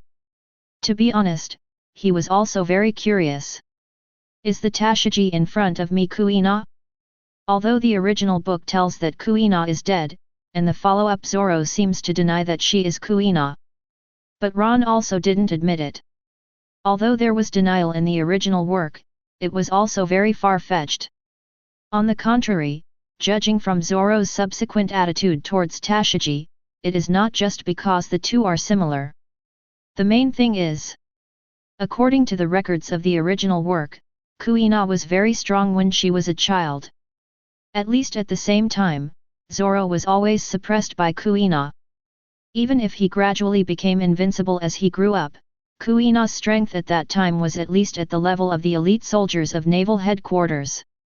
How could someone with such strength be killed by a whetstone? The most important thing is, does he know that Zoro's master Kojiro has a very good relationship with the leader of the Revolutionary Army, Dragon? Even during the time when Kuina's accident happened, the SE King followed Drago and appeared in Shimotsuki Island. What does this mean? This means that there is a high possibility of saving Kuina with the treatment method of the SE King. Rather than saying that Kuina is dead, he prefers that Kuina is in a state of suspended animation. Kojiro and Zoro didn't see it, but Nobu saw that she was a SE and drove away. With the treatment method of the SE King, it will not be a problem to cure Kuina, but because it was hit on the head, it also caused Kuina to suffer from vision loss. What happens after that is better understood. That is, after Kuina's death, Zoro encountered more exciting and crazy training, and even started practicing the three-sword style. Because of this, Kojiro probably didn't want to break Zoro's temper, so he chose to hide the truth about Kuina's death and let Zoro continue to grow like this. As for Kuina, she was either sent to the Revolutionary Army, or Kojiro found someone else to raise her. If this is the case, then it makes sense that Tashigi was born in an ordinary family in the original work, and even becoming a marine ensign at a young age is also traceable. Although the younger generation in the original work are all strong, in fact they are also a very small part of them. Except for those with abilities who have eaten devil fruit, those who can reach the rank of lieutenant at a young age cannot be achieved casually by those who practice physical skills and swordsmanship. Kuina. Who is that? With a trace of confusion on his face, Tashigi looked at Zoro in confusion. Isn't it? Hearing this, Zoro looked a little stiff. But soon, he calmed down and said, "Sorry, I recognized the wrong person. You look a lot like my childhood friend." Oh. Nodding, Tashigi didn't pay attention, but stared at the knife in Zoro's hand and said, "Can I see the knife in your hand? Are these all famous swords?" Good. Zoro did not refuse. Not only did he hand out Yukigashiro and third-generation Kaiditsu, he even took out the Wado Ikemonji from his waist and handed them to Tashigi. Obviously. Even though Tashigi denied that she was Kuina, Zoro still wanted to make sure. Thanks. Seeing this, Tashigi smiled and immediately picked up the knife and examined it excitedly. She even took out a book containing famous swords. As they compared each other, Tashigi's exclamations continued, "Wow, this is a good and quick move. This sword is even more powerful. It's actually the legendary demon sword, Third generation Kaiditsu. This, is this the legendary great knife, Wado Ikemonji? However, at this moment, Ron and Zoro were also staring at Tashigi. When she took Yukashi and third generation Kaiditsu, neither of them cared much. But that is different from the word Tao. As Tashigi picked it up, he unsheathed it subconsciously. At this moment, a trace of nostalgia quietly appeared on Tashigi's face. Although it was fleeting, it was noticed by both Zoro and Ron. Thank you so much. At this time, Tashigi picked up the 3 knives and handed them to Zoro. Really? For a moment, the corners of Ron's mouth rose. Although it was just a look for a moment, he could be sure that the person in front of him was 80% sure to be Kuina. But what he was not sure about was whether she had lost her memory or just changed her identity. If it is the former, then many things are reasonable. But if it's the latter, then Kuina, no, Tashigi now is probably a member of the Revolutionary Army. After all, it can be seen from the original work that Smoker became a Marine Vice Admiral 2 years later, and Tashigi, as an adjutant, has also become a Commodore. You are welcome. Zoro also showed a hint of complexity at this moment. He also saw the difference, although he didn't care about the others. But the person in front of him was probably his childhood sweetheart. How could he admit his mistake? How could he not care? However, since the latter did not admit it, Zoro was not a reckless person. After reaching out and taking the 3 swords, he said, "Are you also a swordsman?" "Yes." Nodding, Tashigi smiled slightly, took out the sword around his waist and said, "This is my sword, Shiger. It is also a famous sword. Although it is a good and fast sword, it is not inferior to Shuezhe." Shiger. Looking at the knife in Tashigi's hand, Zoro's pupils shrank. As a childhood playmate, when he saw this knife, he couldn't help but recall the knife Kuina used when he was a child. For a moment, Zoro couldn't help but fell into silence. Miss Tashigi. Seeing this, Ron knew that the two knew each other. Although one denies and one vetoes. But there is no doubt that from the moment Shiger appeared, Zoro's last doubts had been solved. But now is not the time for the two to recognize each other. Although she doesn't know the specific situation, it is better for Inseki to exist in this identity.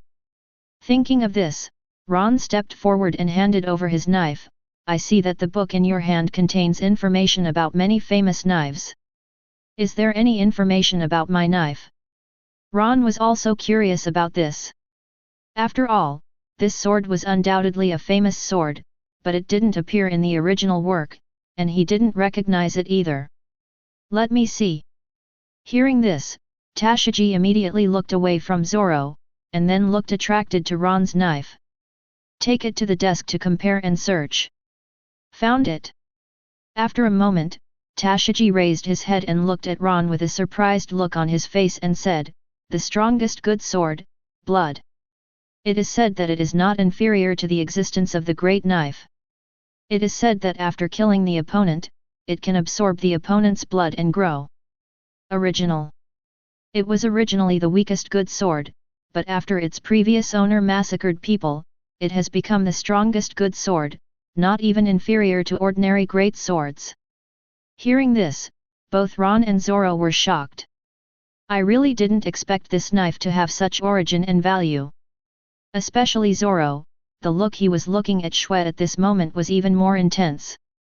After all, it is comparable to the existence of a great sharp knife, but it is not comparable to that of ordinary good sharp knives. Okay. Seeing this, Ron waved his hand and then said, "My eyes will fall in if I look at it again. Zoro, I can't give you this sword yet. When you become a swordsman, I will give it to you as a gift." "Real?" Hearing this, Zoro was excited. After becoming a swordsman, Ron will give this sword to himself, which is a great thing. No swordsman can resist a famous sword. No swordsman can refuse the strongest sword. Certainly.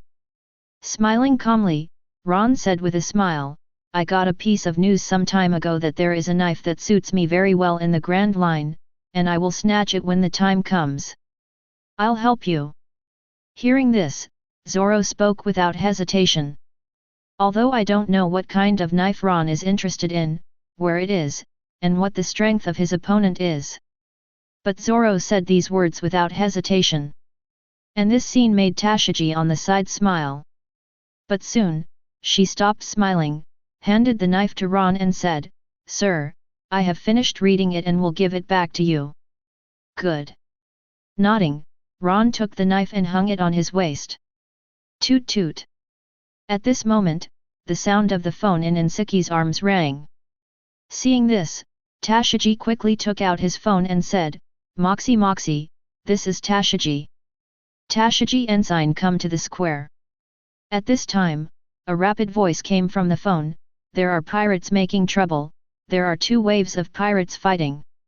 Colonel Smoker has already gone, let's go there quickly." The people who broke out this time were Buggy the Clown and Straw Hat. The bounty on Straw Hat Boy has been raised to 40 million Baileys a few days ago. His threat is extremely huge. Colonel Smoker is determined to capture them all. Yes. Hearing this, Tashigi was shocked. He glanced at Ron and Zoro subconsciously, then turned and hurriedly ran towards the outside world. Luffy is causing trouble again. It's Buggy. At the same time, Zoro's face became serious. Especially when his opponent was Buggy, he couldn't help but recall the feeling of powerlessness he felt in the small town. Subconsciously, Zoro looked at Ron and said, "Ron, let's go help too. We can't let anything happen to Luffy." Good. After agreeing, Ron knew he couldn't stay any longer. After all, Smoker was Logia, and they couldn't do anything with their current methods. He immediately followed Zoro and ran towards the outside world.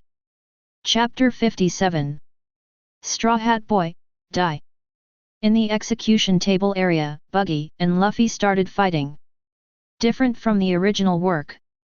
Luffy still came to the execution table and caused a commotion, but was not successfully attacked by Buggy. After all, Luffy's strength has been greatly improved now, and Buggy's sneak attack was directly avoided by him. This also led to a complete fight between the 2 sides. Buggy was extremely angry because of what happened last time, so he acted much more forcefully this time. At the beginning, Luffy was indeed suppressed and even beaten to the point of being defeated. However, with the opening of second gear, Luffy's situation changed directly. Luffy in second gear is actually able to perform Marine 6 styles shave and iron body. This also caused the flying knife in Buggy's hand to be unable to break the defense. After a round of fighting, the 2 sides became more and more courageous as they fought, and the fight even became more intense. In this case, Sanji, Usopp and Nami also came to the venue. At this moment, they were also fighting against the leaders of the Buggy Pirates. But compared to Luffy, Sanji, and others, their strength is much weaker. He was directly defeated by Kabeji and others, and was even kidnapped by the Buggy Pirates. Afterwards, Kabeji and others began to cooperate with Buggy to besiege Luffy, and the situation became more and more dangerous. Kabeji and others are not weak in strength, and with the addition of Alvida who has just joined the pirate group, this also makes Luffy a little confused even if he turns on the second gear. Da-da-day! Da-da-day! At this moment, a burst of footsteps sounded. Looking around, you can see a large number of Marines appearing in the square. The citizens of Logue Town have also left, and a dense crowd of Marines gathered here, directly surrounding the entire square. However, because the battle between the 2 sides was not over yet, these Marines did not bother them and did not even take the next step. What happened? At this time, an angry voice sounded. Looking through the sound, Smoker, holding a cigar in his mouth, was striding towards him. Colonel Smoker. Seeing the person coming, all the Marines around him breathed a sigh of relief. 05 If nothing else, it's because Luffy, Buggy, and others are too strong and cannot be compared to them. There are even several demon fruit powers, which makes them dare not act rashly against them. But it's different now. Smoker's arrival gave them confidence. After all, Smoker is a marine colonel, and even Logia's demon fruit power. Without sea stone weapons and haki, Logia is almost invincible. A captain quickly walked up to Smoker and said, "It's the buggy pirates and the straw hat pirates who are fighting. But their strength is not weak, we dare not act rashly. Especially that straw hat boy." At this point, the captain hesitated for a moment, and then whispered, "He knows Marine 6 styles. Although he only knows how to shave an iron body, he is definitely an orthodox Marine 6 styles.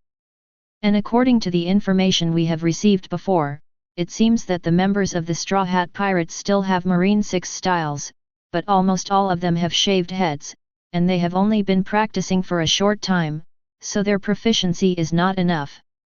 "What?" Hearing this, Smoker's pupils shrank. A pirate knows Marine 6 styles, which is not good news. Not to mention that now the entire pirate group knows it. Even if they fail, they are still Marine 6 styles. That is Marine's advanced physical technique, a technique that can only be taught after entering the naval headquarters and gaining recognition. Now it has been learned by pirates, which means that Marine 6 styles has been leaked, and even the Straw Hat Pirates.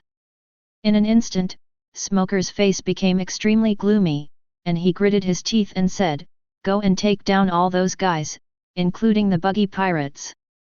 Marine 6 styles has been leaked. This matter cannot be underestimated. They must not be allowed to escape. As for the guy who is fighting, leave it to me."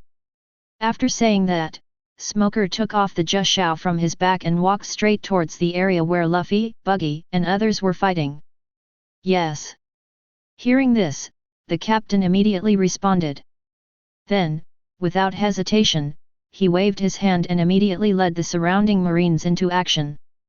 The focus was to capture the crew members of the Straw Hat Pirates and Buggy Pirates. For a while, the fighting broke out again. The members of the Buggy Pirates were fighting with Marine. Sanji and others were tied up before and were now being guarded by Marine in an area. "Pirate, give me residence." One end grid has been learned in the field.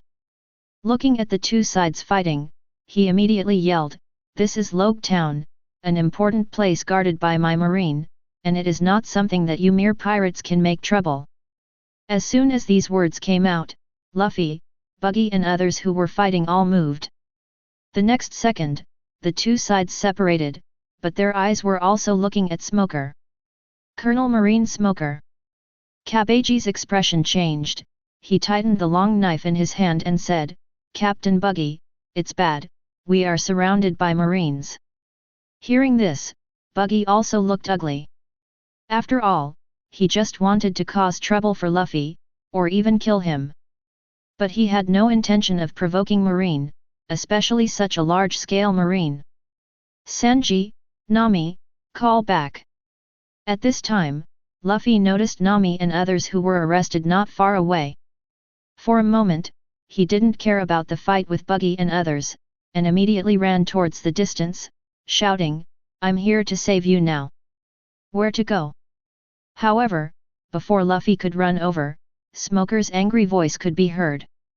The next second, the smoke changed, and Smoker's figure appeared in front of Luffy, and he took out his hand without hesitation. However, Luffy, who was in second gear, was actually hit. The moment he sensed the danger, Luffy started shaving in second gear and disappeared instantly, causing Smoker's attack to fail. Immediately afterwards, his figure appeared in the area where Sanji and others were, and he launched an attack on the Marines next to him without hesitation. Rubber machine gun. Ah! Ah! In an instant, the Marines guarding Sanji and the three were knocked to the ground, and Luffy quickly untied the three. Shave. At the same time, Smoker looked even more grim as he looked at the failed attack. For no other reason than because Luffy was very skillful in shaving, especially in second gear. The speed even surprised Smoker. Immediately afterwards, his anger became more intense. "A pirate! actually mastered Marine 6 styles. And to do it in front of him so grandly is simply a huge provocation. For a moment, Smoker was furious and turned around to capture Luffy. Come die! Go to hell! However, several attacks came quietly at this moment. It can be seen that Buggy, Kabeji, Machi, and Alvida launched an attack on Smoker the moment they noticed that he was distracted. The next second, the weapons of the four fell on Smoker. Bang! The body exploded, and smoke began to appear around Smoker. How can it be? Impossible! This is Logia! Almost instantly, Buggy and others also widened their eyes. I can't believe that the Smoker in front of me is actually Logia demon fruit power. Including Buggy, everyone already had the intention to quit at this moment. Joke! This is Logia, who is almost invincible in the small East Blue. Buggy pirates! At this time, Smoker also came to his senses, looking at Buggy and others who were attacking him, the anger in his eyes could no longer be concealed. Smoke and entanglement! With a low growl, Smoker's body turned. It directly entangled Buggy and others, and the smoke trapped them all in place. Immediately afterwards, Smoker's 10-hand thrust fell directly on the four people. Ah! With a scream, Alvida immediately lost strength and collapsed to the ground. After all, it is demon fruit power. She has no resistance at all when faced with the sea stone Jushao. Buggy has a panoramic view of this scene. Almost instantly, his expression changed. Unfortunately, before Buggy could take action, those 10 hands fell on him. Ah! With a scream, Buggy also stepped into Alvida's retreat, losing his strength and falling to the ground. As for Kabeji and Machi on the side, because it wasn't demon fruit power, Smoker didn't care at all and used Smoke Fruit's ability to directly trap him to death. Unlike in the original book, Smoker concentrated on hunting down Luffy, causing no one to notice that Buggy was demon fruit power.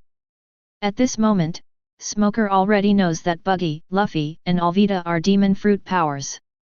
After successfully subduing the two men, Smoker turned his head and said, "Come here, put sea stone handcuffs on these two guys." "Yes. Yes." Hearing this, 2 lieutenant junior grades came forward not far away. He quickly took out the precious sea stone handcuffs from his arms and handcuffed Buggy and Alvida directly. As for Machi and Kabeji, both of them were also tied up. After all, they were unable to resist under Smoker's power. After doing all this, Smoker did not stay, turned around and flew towards where Luffy and others were. "Straw Hat, none of you can leave." Seeing this situation, Luffy's expression changed. He also didn't expect that Buggy and others would be arrested so quickly.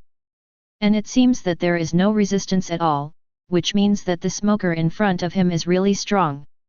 For a moment, Luffy didn't care about anything else and said quickly, "Sanji, Nami, Usopp, settle. Retreat, it's not a good time to stay here." With that said, he didn't hesitate and rushed forward to confront Smoker. Rubber rubber pistol. Rubber rubber bazooka. In an instant, Luffy and Smoker were fighting together. Because he had seen Buggy and Alvida lose resistance after being touched by the 10 hands, Luffy's attack at this moment was mainly aimed at Smoker's body, and he consciously avoided the attack from the 10 hands. This also resulted in Smoker being unable to take down Luffy in a short period of time, and the two sides immediately fell into a fierce fight. Seeing this situation, Sanji and the other three hesitated. But soon, Nami came back to his senses and said, "Withdraw. We are no match for these Marines, and we can't help Luffy. If I stay, I'll just become a burden and leave here as soon as possible, so that Luffy can have hope of evacuating 770. Good." Hearing this, Sanji and Usopp also nodded. Immediately afterwards, the three people began to break out towards the outside world. Where to go? Pirate, rest, and escape. Seeing this situation, how could the Marines around allow such a thing to happen? Almost instantly, the captain, several lieutenant junior grades and more than a dozen ensigns attacked the Sanji trio. After all, the situation is now stable. All the buggy pirates have been captured, including Captain Buggy. The rest are the Straw Hat Pirates, and they are still members of the Straw Hat Pirates who have secretly learned Marine 6 styles. How could they allow this group of people to escape in such a big way? Ruined. Marine, Sanji, Nami and Usopp were all in despair as they watched the attack. They can also feel that this group of people is strong, and there may be a glimmer of hope for them to fight alone. But what we are facing now is the siege of more than a dozen people. Even the surrounding Marines have completely blocked the area. It is too difficult to escape, and it is almost impossible to escape. No. 3 swordsman style thousand trebled whines. At the critical moment, a low roar sounded. The next second, dozens of sword energy attacked from a distance, landing directly in the area in front of Sanji and others, blocking the dozen or so Marines who were chasing them. Following the sound, Ron and Zoro had also hurried to the venue. Ron. Zoro. Seeing the visitor, Sanji, Nami and Usopp, who were in despair, were all overjoyed. Especially Usopp, who was in tears at this moment. Too dangerous. It's just too dangerous. If Ron and Zoro hadn't arrived, the 3 of them would have been torn into pieces by those Marines. Chidori Ryu. At the same time, Ron also took action boldly. As the arc shot out from the ground, it directly affected the Marines in an area. In an instant, the Marines were so shocked that they lost their resistance and collapsed on the ground, with white smoke coming out of their bodies. They were in extremely bad condition. After doing all this, Ron did not hesitate, looked directly at the area not far away and shouted, "Sanji, take Nami and Usopp away. Wait for us at the dock and get ready to go to sea. This matter is not easy to handle. Especially Smoker is Logia. So Ron prefers to evacuate. Even if he can defeat these guys, it is actually not necessary. Killing some marine scum won't be a big problem, but if you want to massacre normal Marines unscrupulously, the danger will be too great. The current strength of the Straw Hat Pirates can offset it. Can't stop it." Chapter 58. Good. Hearing this, Sanji nodded. He didn't insist on anything, it wasn't fear or fear. It's because Nami and Usopp are indeed weak. If they don't leave at this time, they may be caught or even die in the battle. The most important thing is that he also saw the power of Smoker. As far as the current situation is concerned, only after they evacuate this place can Ron and others have the possibility of evacuating. Thinking of this, Sanji didn't stay any longer. He grabbed Nami and Usopp from the left and right, and ran towards the outside world at a very fast speed. "Stop, don't run. Damn pirates, I won't let you escape." This scene directly stimulated the Marines not far away. One by one, while avoiding Zoro's attack, they also sped up and moved forward. "Your opponent is me." Seeing this, Zoro did not hesitate, took out Wado Yuman and put it in his mouth. He held third-generation Kaiditsuo and Yukizaki in both hands and stood directly in front of the Marine lieutenant-level officers. At the same time, the Marine soldiers surrounding them also pursued the Sanji trio. But Ron didn't stop. Without the captain-level soldiers chasing after them, it would be impossible for Sanji and the others to be their opponents, and it would be impossible to stop them from leaving. The priority right now is still Smoker. Within the entire area, the only person he was truly afraid of was the other party. Without Smoker, they could easily leave Logue Town. Thinking of this, Ron looked towards the distant area. At this moment, Zoro is already fighting with those Marine lieutenants. After adding 2 new swords, Zoro's strength has been greatly improved. At this moment, he is directly suppressing them with his own power. It was Luffy instead. Because the opponent was Logia, all his attacks were ineffective. Although he can barely compete with Smoker, he is obviously at a disadvantage and may even be defeated if he is not careful. This is no joke. After all, the Jushaoan smoker's hand is a weapon mixed with sea stone, etc. 10 hands. Suddenly, Ron's pupils shrank. He stared at the 10 hands in smoker's hand and said, "At this stage, we haven't mastered Haki yet, so we must be helpless with Logia. But the 10 hands are different. Once you get them, smoker's so-called Logia advantage will be gone. And the value of sea stone is indeed not low. If you can get a few sea stone handcuffs and temper them into knives, then..." At this moment, the corners of Ron's mouth rose. He has already thought of a solution, so there is no need to worry too much. Without any hesitation, Ron threw it directly towards the area where Luffy was. Crackling! The electric arc jumped, and Ron's figure instantly appeared on the battlefield. Chidori blade! Birds chirped loudly, and the Chidori blade covered the bloody blade, and then directly cut off Smoker's body under Ron's control. But it was Logia after all. With the elementalization of Smoker, she directly avoided the attack, but her attack on Luffy was also interrupted. Ron! Luffy was stunned when he saw the person coming, and then said with a joyful expression, "You are finally here." As he spoke, Luffy was obviously panting. Obviously, playing against Smoker during this period of time took a lot of energy, which made him unable to hold on. Luffy. Seeing this situation, Ron knew that Luffy could not continue, so he immediately said, "Leave this to me. You go help Zoro defeat those guys, and then go directly to meet Nami and the others." At this point, Ron saw Luffy hesitate to speak and knew what he was worried about, so he said directly, "Trust me." Good. Hearing this, Luffy nodded. He gave Ron a serious look and said, "Ron, we will wait for you. We will never leave until you come. This is our agreement." After saying that, Luffy did not linger, turned around and ran towards the area where Zoro was in the distance. Although he promised to evacuate.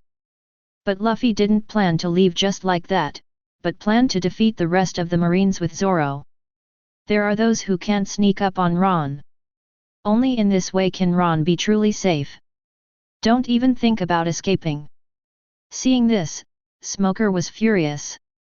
How could he allow the Straw Hat Boy to escape in front of his eyes like this? Without any hesitation, Smoker's body recovered quickly, and he picked up his 10 hands to pursue again. Cut! At this moment, Ron took action boldly, drew his sword and slashed, cutting Smoker's body open again. After all this was done, Ron stood calmly holding a knife and said, "Smoker, your opponent is me." After coming back to his senses, Smoker also turned his attention to Ron. In an instant, the anger and murderous intent in his eyes became even stronger, and he said, "You dare to appear in front of me, Marine, who has a bounty of 48 million Baileys. You are also a member of the Straw Hat Pirates, right? But what I'm curious about is, your bounty is far greater than that of Straw Hat, so why are you willing to stay on the ship instead of forming your own team?" This is not just Smoker. Including many people who know the Straw Hat Pirates are also confused. After all, it stands to reason that the captain's bounty must be of the highest level. If his own bounty exceeds that of the captain, then that person will either leave the pirate group or seek power and usurp the captain's position. But Ron obviously didn't do such a thing, which made them all feel confused and puzzled. "Why should I form my own team?" Smiling calmly, Ron knew what Smoker meant. In addition to confusion, there was even a hint of sowing discord. But how could Ron be fooled? If he is within the Straw Hat Pirates, then with Luffy's identity, no matter it is Marine, Pirates, World Government or the Revolutionary Army, he will be given 3 points of honor. But if he were to create a pirate group by himself, then what awaited him would definitely be a large-scale pursuit. Even his previous annihilation of Marine base was enough for Marine to send out general-level warriors to strangle him. The reason why they did so many things without any major incident, apart from the fact that they killed the heinous Marine, was also because of the relationship between Luffy and Garp. As long as Garp doesn't fall, Marine will have to face the Straw Hat Pirates. For example, in the original work, both Aokiji and Kizaru have encountered the Straw Hat Pirates alone. With their strength, they can easily defeat the Straw Hat Pirates, at least they can easily capture them and throw them into the Impel Down. But did they do so? No, neither Aokiji nor Kizaru. This is true even for the Marine Admiral, not to mention the other Marines. Unless he met Akainu by bad luck, how could Garp sit back and watch Akainu pursue the Straw Hat Pirates? If you remember correctly, Aokiji and Kizaru were both in the Grand Line in the original book, but Akainu before the Summit War also stayed in the New World. It is self-evident what kind of will is involved. If he set sail on his own and founded a pirate group, then these things would be enough for him to be humanely destroyed every minute he was met by Marine, and the last time he was caught and thrown into Impel Down. Thinking of this, Ron said calmly, "A bounty of 48 million Baileys is nothing. Luffy is the man who wants to become the Pirate King. Do you think I will do this kind of thing? As for our own development, I'm sorry, I don't have much ambition. Our goal is just to go out on an adventure." Even so. But Ron's goal is also to become the king of the world. However, if you want to reach such a point, it cannot be accomplished overnight. So, he still needs to continue to follow the boat. Even Ron has already planned to follow the Straw Hat Pirates to the final land of Raftel. By then, his strength should be almost enough to truly subvert the world. With the end of the Straw Hat Pirates' voyage, that will be the final step for him to become the master of the world. Yet, frowning slightly, Smoker didn't believe Ron's words. Although he seemed to be understated, he even gave the impression that he really didn't care about it. But for some reason, when he saw Ron for the first time, Smoker felt that he was neither a good person nor a simple person. Ah! Ah! At this moment, a series of screams attracted the attention of Ron and Smoker. Looking through the sound, you can see that all the lieutenants were injured and fell to the ground under the attacks of Luffy and Zoro. Although they did not kill anyone, Luffy and Zoro were not merciful. It would be almost impossible to recover from such an attack without a month or two.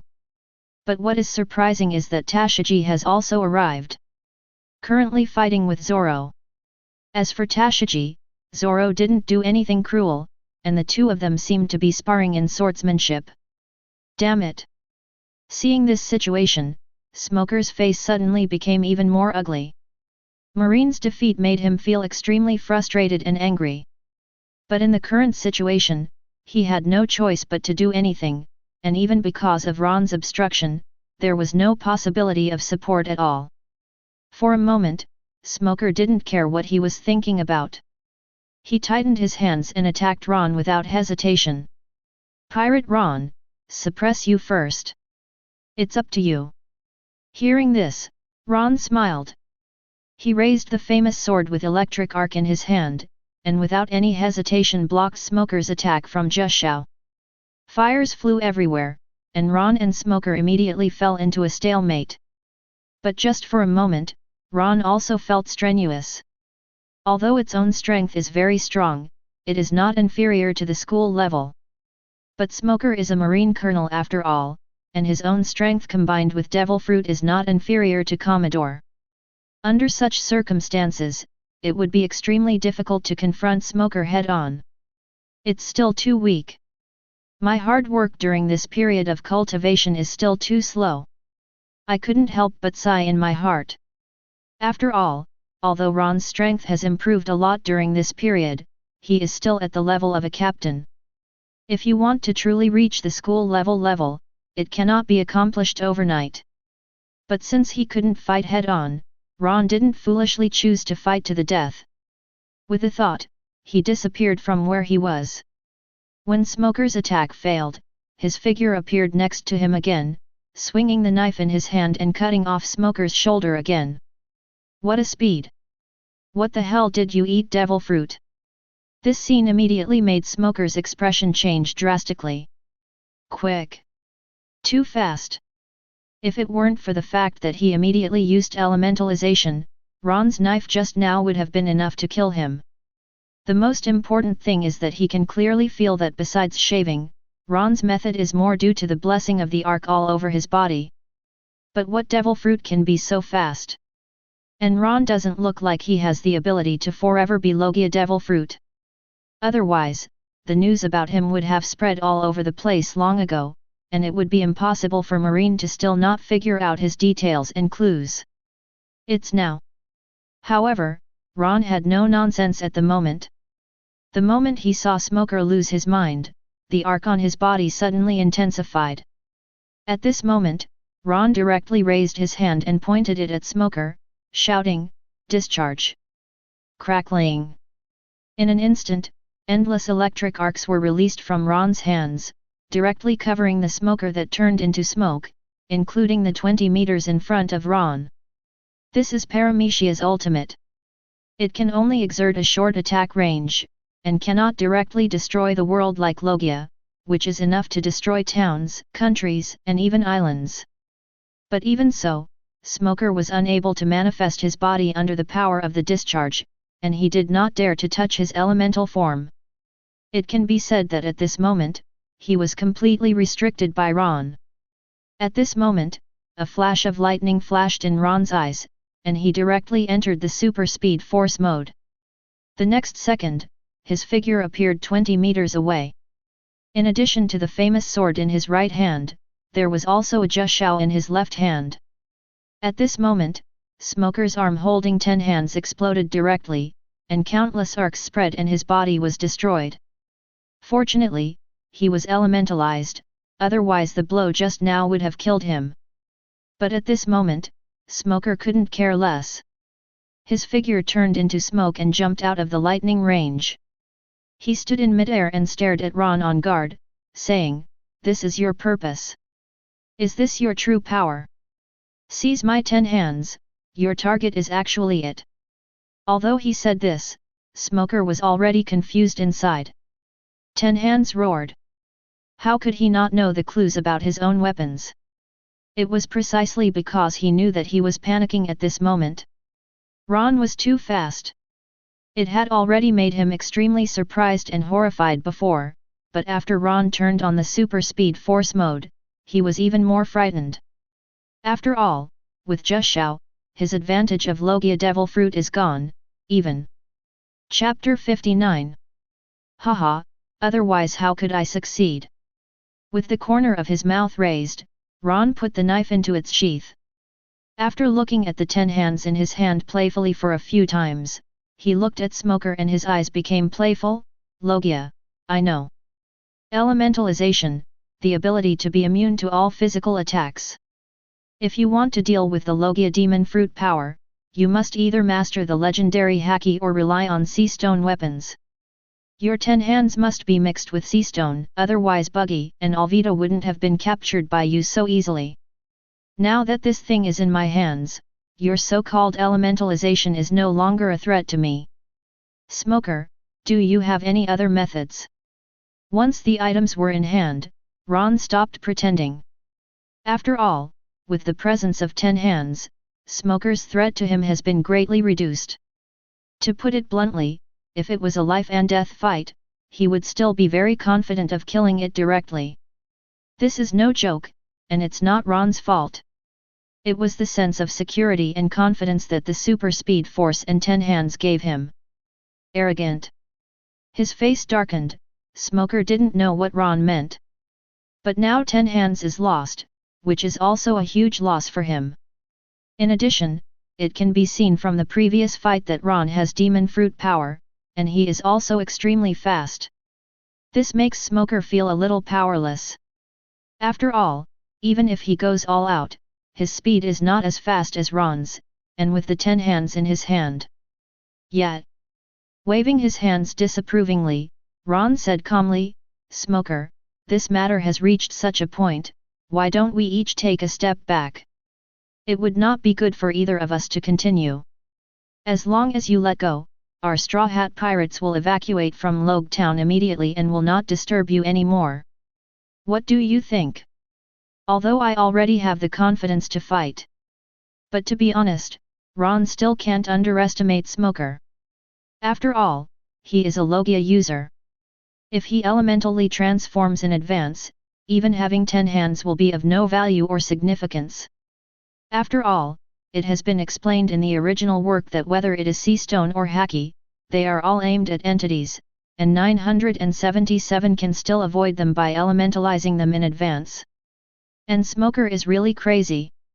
Except for Ron, Luffy and others are no match at this moment.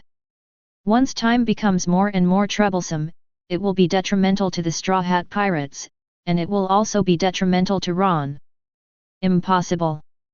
However, how could Smoker agree? He is a dignified marine and the disciple of his predecessor Admiral Zephyr. How could he compromise with a pirate? Although he lost 10 hands, Smoker is still extremely confident in his own strength. Without any hesitation, Smoker turned into smoke and attacked Ron, angrily yelling, "Pirates, don't think that you can be unscrupulous after taking away my juju. Today you will pay for your arrogant behavior. I captured the Straw Hat Pirates. Even the 4 emperors can't save them." As he spoke, his figure had arrived in the area in front of Ron, and he raised his hand to activate his ability. Smoke White Fist. In an instant, a fist condensed in smoke attacked Ron. Ignorant of good and evil. Seeing this, Ron also knew that this matter could no longer be discussed.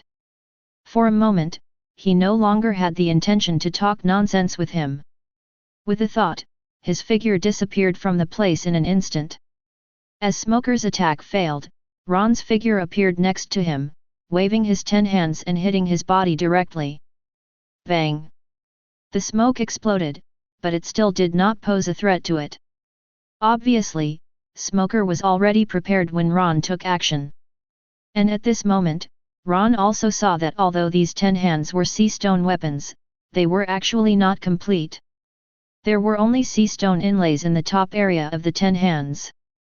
This also means that if you want to pose a fatal threat to him, you need Smoker to manifest his true form and touch the front area of his 10 hands to his body before he uses elemental transformation, thus completely breaking him. Smoke Fruit Ability. It's really tricky. But it's not too difficult for me. With the corner of his mouth raised, Ron glanced at Smoker who was glaring at him, raised his left hand without hesitation and said, "Discharge." In an instant, lightning overflowed. Under Ron's control, the lightning released was directly reduced to a range of 1 meter around him. In an instant, the lightning exploded, covering both Ron and Smoker. As the lightning continued to rage, Smoker's face suddenly became more and more ugly. Elementalize. Although it can be immune to all attacks, this method also consumes extremely huge amounts of physical strength. Now Ron uses lightning to surge hormones in his body, forcing him to remain in an elemental state all the time. Under such circumstances, his physical strength will be greatly consumed, and even once his physical strength is exhausted, the elementalization will be broken, and even he himself will suffer a fatal blow from Ron. For a moment, Smoker became a little anxious. Subconsciously, he wanted to control the smoke to spread to the side. Want to leave? Smoker, I won't give you a chance. Seeing this situation, Ron had no idea what Smoker was thinking.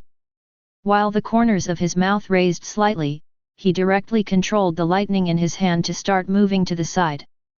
This also leads to the fact that no matter which direction Smoker moves, it will be affected by the lightning, and it is completely impossible to remove the elementalization and escape intact. Damn it! After trying to break through to no avail, Smoker became depressed. Once upon a time, he had encountered something so frustrating. But the current situation had to be like this. With 10 hands taken away by Ron, he had lost the initiative. Even now, he really can't release the elementalization, not only because he is afraid of those lightning attacks, but more importantly, Ron has always raised his 10 hands and pointed the top sea stone at him. Smoker believed that as long as he showed his presence, Ron would not hesitate to attack with his 10 hands. Once he was hit, he, as demon fruit power, would lose his power and truly become a lamb to be slaughtered. At this moment, Smoker felt regret for the first time in his mind. If he had known this, he would never have focused solely on the development of devil fruit without paying attention to physical skills or even Haki's training. If this were not the case, he would not be in such a situation today. He is stronger than Ron and others, but his physical skills are not good and he has not learned Haki. This also resulted in him having no resistance at all now that devil fruit's abilities are limited. As time passed, both Ron and Smoker's breathing became somewhat rapid. In such a stalemate, the consumption on both sides is extremely huge. Fortunately, Ron is paramecia, so the cost of releasing lightning is actually not too great. Otherwise, due to the disparity in strength between the two sides, the plan to exhaust Smoker's physical strength would be impossible to complete. While the two of them were in a stalemate, the battle in the distance had gradually ended. Not surprisingly, Zoro and Luffy won. A marine was knocked to the ground immediately, completely unable to fight anymore. It's just that the consumption of the two of them at this moment is extremely huge, and they are standing there constantly panting. Straw Hat Boy, let us go. Straw Hat, save us. Straw Hat, save us, we will deal with those marines together then. Affa. At this moment, Buggy and the others who were tied up in the distance also started shouting. After all, as far as the current situation is concerned, the Straw Hat Pirates have definitely won. Even though Smoker and Ron haven't decided the winner yet, this is good news for them. After all, the Straw Hat Pirates won, and they still had the possibility of escaping from here. Although it was a bit embarrassing, it was better than losing their lives. If it really falls into the hands of Marine, even if it is not killed directly, it will be sent to Impel Down, and then things will really go wrong. Hearing this, Luffy subconsciously looked at Buggy not far away and the others couldn't help but frown. Although he was a little disgusted, he also knew that the latter's words seemed to be the truth. They did defeat the surrounding marines, but more marines had already gone out to hunt down Sanji and others. The most important thing is that Ron and Smoker are still in a stalemate over this. If there is help from the Buggy Pirates, then... Luffy. Don't believe them. At this time, Zoro stepped forward to stop him.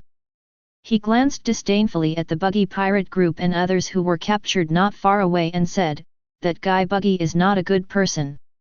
Since they have been captured, just let Marine deal with them. Let's recover now and then go rescue Ron.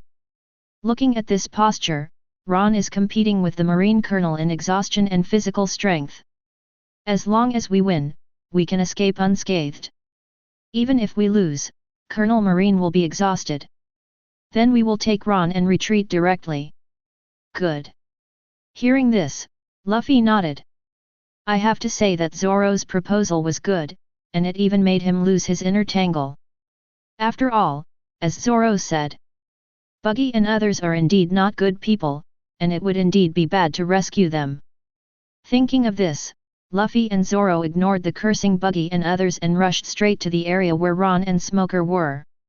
Damn kid, why do you have so much physical strength? At this time, Smoker couldn't help it anymore.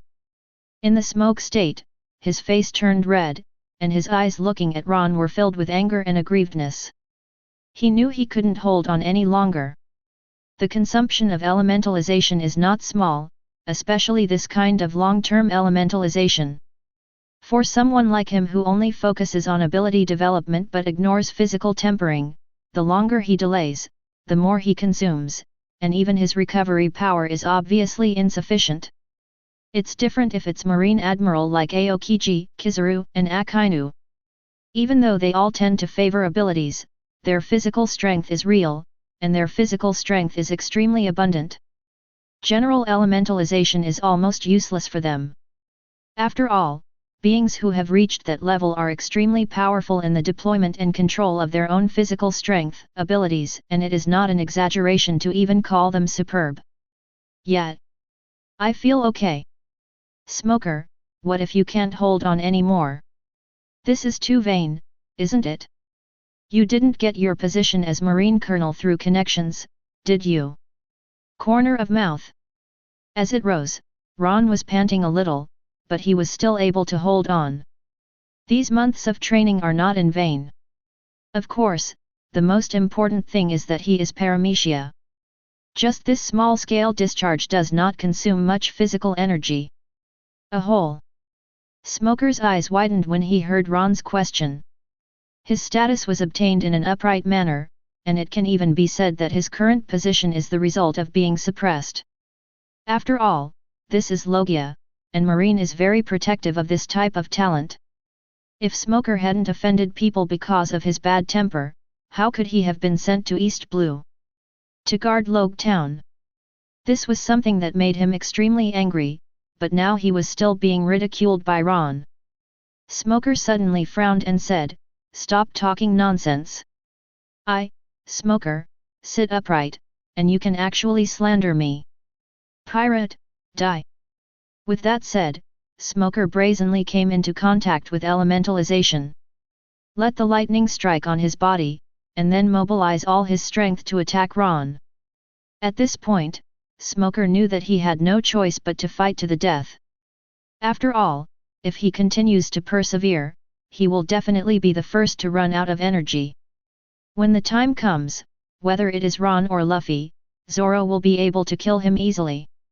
So, now his last hope is to capture Ron first. As long as Ron is captured, Luffy and Zoro, who are also severely exhausted, will not be his opponents. "I'm waiting for you." In this regard, Ron's eyes also lit up. His own physical exertion is also extremely serious, plus he is now in Logue Town. God knows when those Marines who are chasing Sanji and others will come back. Now Smoker's desperate fight gives him an excellent opportunity. Super Speed Force. Without any hesitation, Ron drained all his energy. The figure flickered and disappeared immediately. The next second, his figure appeared not far away in front of Zoro and Luffy. "Zoro! Luffy! Take me away!" After saying that, Ron fell forward directly. "Ron! Ron!" Seeing this, Luffy and Zoro were stunned for a moment, and then without hesitation, they quickly picked up the unconscious Ron, turned around and ran quickly towards the outside world. "Ah!" At this time, Smoker also sounded loudly. Looking through the sound, it can be seen that he has fallen to the ground, and the 10 hands on the shoulder of his left arm have directly penetrated his flesh and blood. The power of the sea stone has made him completely limp and unable to move. Chapter 60. Colonel Smoker. Colonel Smoker. This scene immediately shocked the Marines not far away. Smoker lost. Although Ron was also unconscious, there was no doubt that the person who lost this time was Smoker. After all, the 10 hands this time were inserted into his shoulders. If Ron was more ruthless, he could insert them into his heart or even his head. In an instant, all the Marines present felt the collapse of their faith. Powerful. It's just too powerful. In East Blue, such pirates would appear. Fortunately, Ron passed out. Otherwise, with the existence of Luffy and Zoro, no one present would be able to stop their massacre. Thinking of this, every Marine's heart feels heavy, as if he was hit by a huge stone. However, the matter has come to this, but they also know that there is no possibility of change. After struggling to stand up from the ground, they walked straight towards Smoker. Although Ron's attack was not fatal.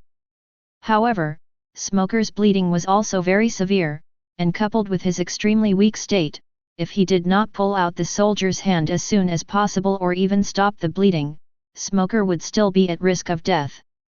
Thinking of this, the less injured lieutenant headed by Tashigi hurriedly stepped forward and began to try to pull out the 10 hands. But at this moment, they were all injured, and Ron didn't hold back from this attack. Although it was only aimed at Smoker's arm, it was completely penetrated, and even the entire 10 hands were pierced into the ground, leaving only the handle area still on the ground. This also caused Tashigi and others to pull up extremely slightly, and the continued pain made the weak smoker uncomfortable. After screaming, he passed out directly.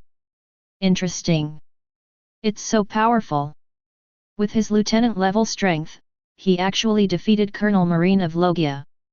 Ron is such an interesting little guy. At the same time, in an alley at this moment, Durag looked at the scenery around the execution platform square with confusion. He had a panoramic view of all this. He had already arrived here when Luffy and Buggy fought. The purpose is to personally see his son Luffy go to the Grand Line, and at the same time escort him. After all, looking at East Blue, the only marine that can truly be called a threat is Smoker. But Durag never expected that he would actually see such a scene. Luffy's partners defeated Smoker without even having to take action himself, and everyone even managed to escape safely. Involuntarily, Durag also had a slight interest in Ron. Du glanced at Execution Eye, and Durag disappeared into the darkness. At the other end, Luffy and Zoro hurriedly left Logue Town with the unconscious Ron. Not long after, they arrived at the area where the Mary docked. You can see that Sanji, Nami and Usopp are back at this moment.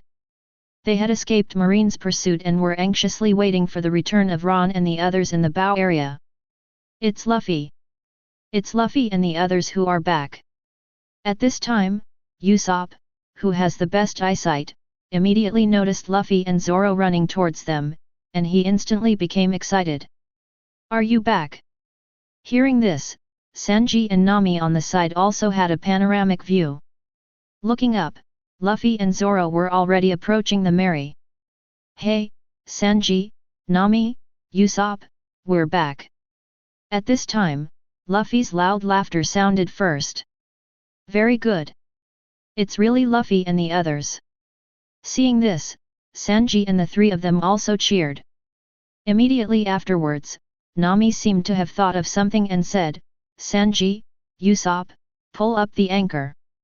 Let's set sail and leave this Logue Town now. After saying that, she didn't linger and hurriedly flew towards the cockpit. Hearing this, Sanji and Usopp also nodded. After all, Logue Town is indeed dangerous. As the largest marine base in East Blue, there are too many strong marines in it. This time, if it weren't for all kinds of luck, they wouldn't have been able to escape so easily. After looking at each other, the two quickly began to pull up the anchor. After Luffy and Zoro took Ron on board, Nami started to drive the boat towards the sea surface without hesitation. Luffy. Zoro. As the ship goes out to sea, the three of you gather together again. But at this moment, they also saw Ron being put down by Luffy. For a moment, Nami's face showed a trace of nervousness, and he asked, Luffy, Zoro, what is going on? Ron, what's wrong with him? As soon as these words came out, Sanji and Usopp were both in awe. After all, Ron looked really bad at this moment, and his face was pale, as if he was seriously ill. No problem. At this time, Zoro waved his hand, sat down and said, Ron is not injured. He was exhausted from fighting with Smoker and is now in a coma. Luffy and I are similar. Although we defeated those marines, we also consumed a lot of energy. Hearing this, Nami and the other two people immediately breathed a sigh of relief. Exhausted, he fell into a coma. This is absolutely the best news. After confirming that Ron was not in danger, the three of them were very happy.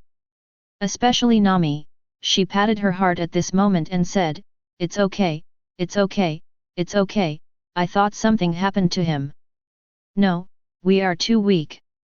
However, Luffy spoke quietly at this moment. It can be seen that his face is serious at this moment, and there is no joy of survival or even victory in his eyes.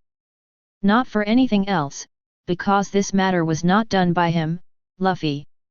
It can even be said that if it hadn't been for Ron's action, he would probably have been defeated or even captured. Thinking of the powerlessness he felt when fighting Smoker, Luffy was heartbroken and clenched his fists and said, If we could become stronger, this would never happen. This time it's Ron. Ron has solved several previous crises. If it weren't for him, we would have been defeated long ago. I must work hard to become stronger, and I will definitely become a qualified captain to protect my crew. As soon as these words came out, Zoro, Sanji, Usopp and Nami couldn't help but remain silent. Compared with before going to sea, their own strength has been greatly improved. Even before arriving in Logue Town, they were still somewhat complacent about their own strength. Among them, Usopp, Sanji and Nami stand out.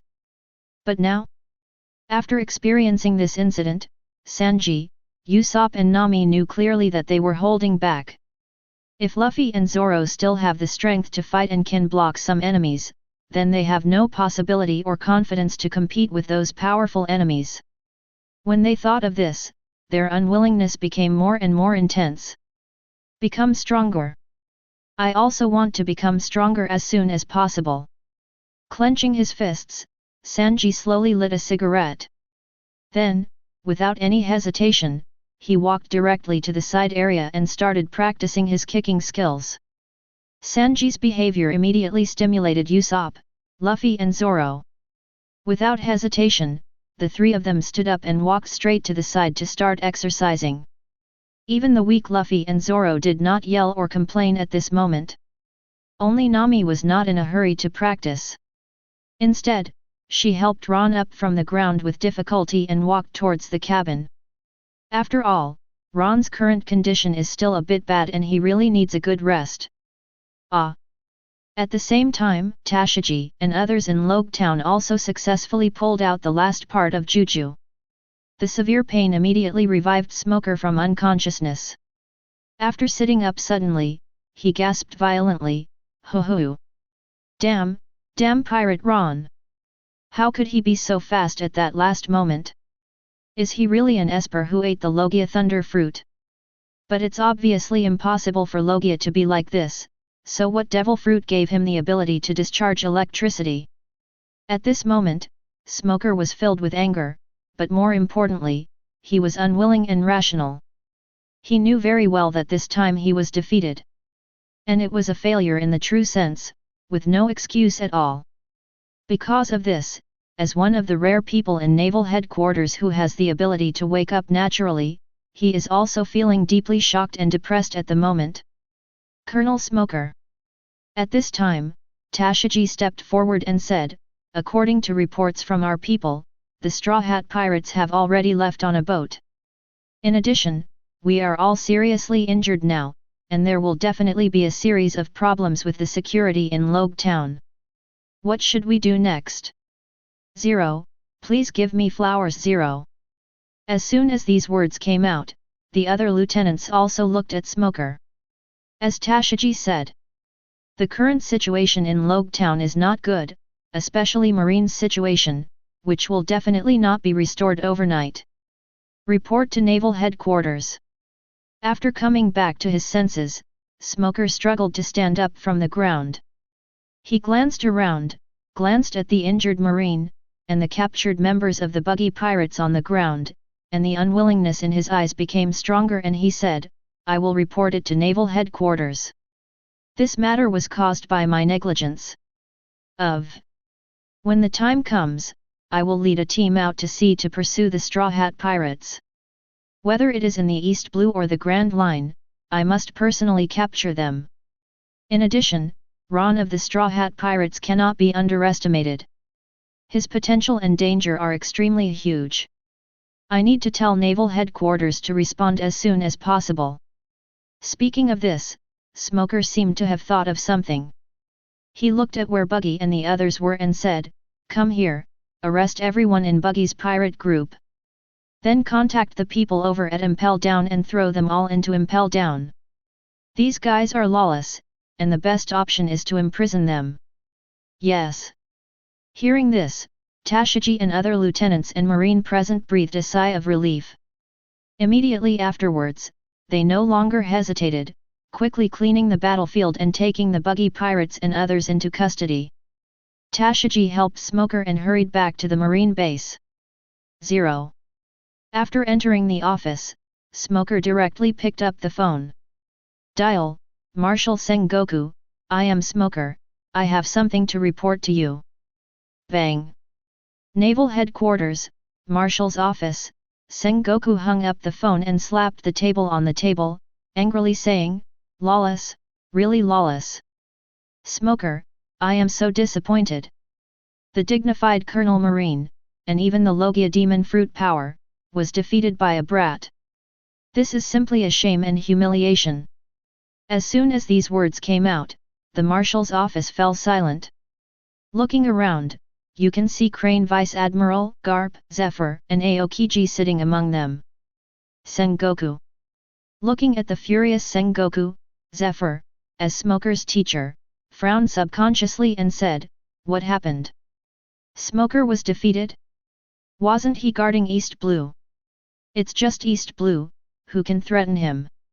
As soon as these words came out, Garp, Crane Vice Admiral and Aokiji all looked curious.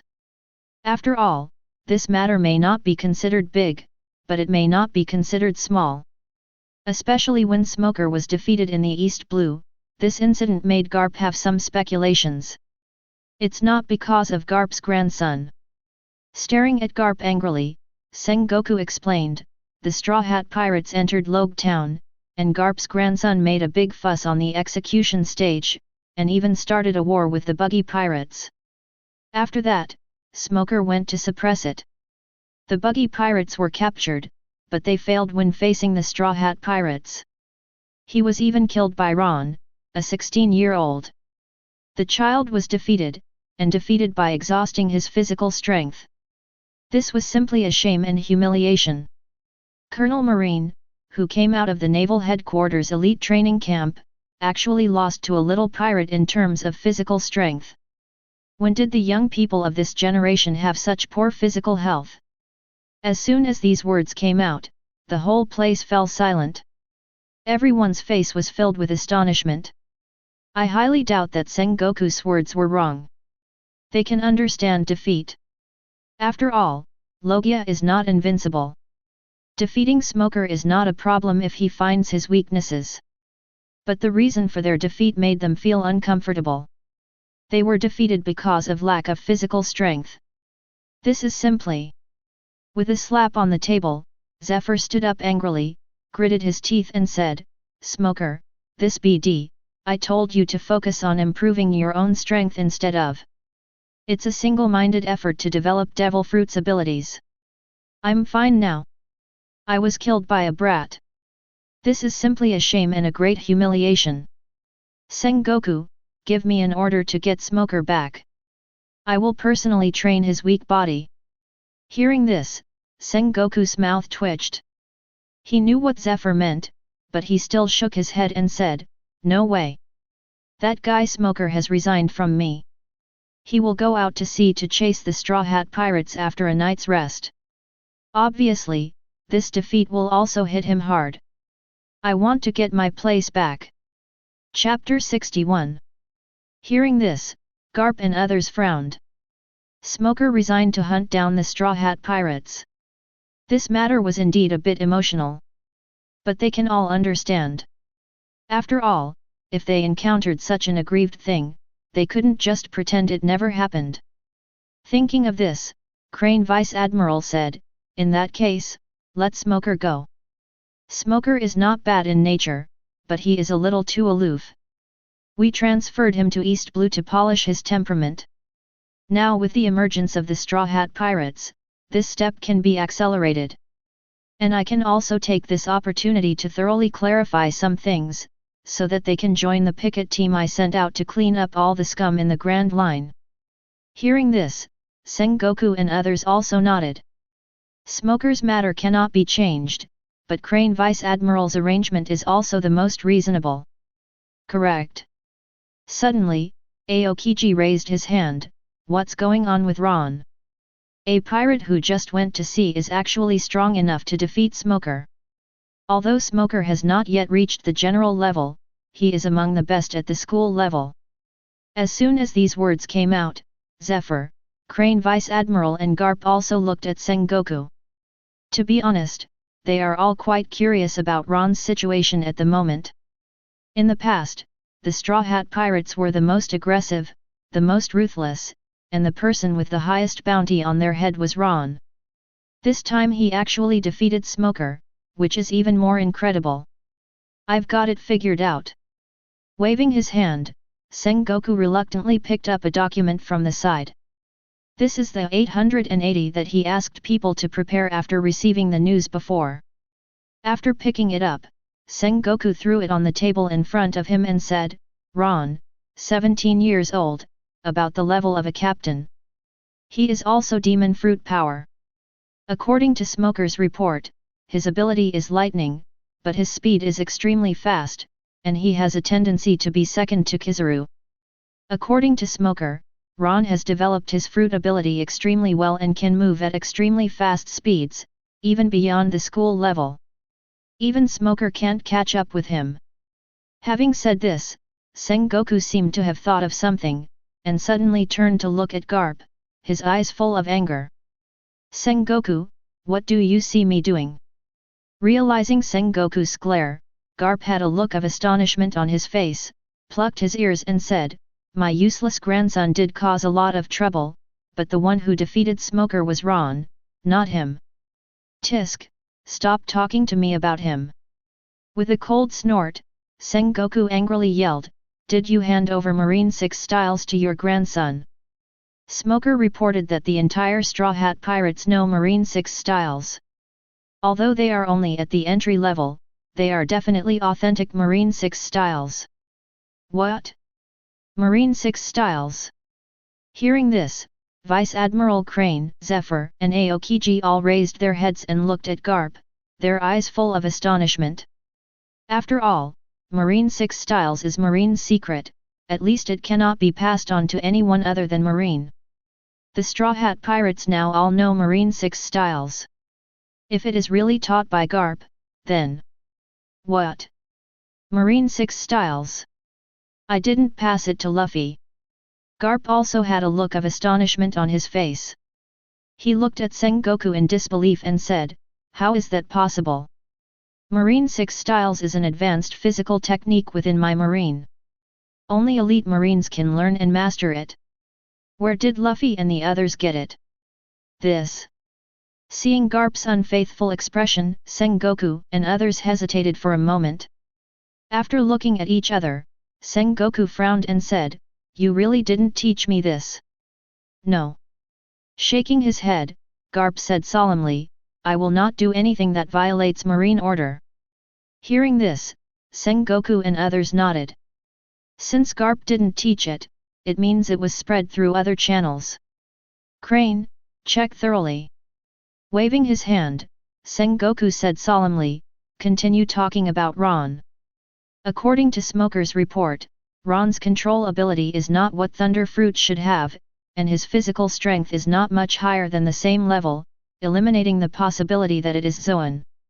So, the only possibility left is Paramecia, and that's what I'm worried about right now. With that said, Sengoku took out another picture and threw it on the table and said, Paramecia Lightning Fruit. A Paramecia Devil Fruit that is considered useless and has little effect. But judging from Ron's development, this is an existence that we have underestimated, and its value will even be no less than those of the top Paramecia Devil Fruit in a sense. The speed alone is far beyond the same level. According to Smoker's explanation, if Ron continues to develop this ability to reach a higher level, it is likely to reach a speed similar to Kizaru's. Hiss.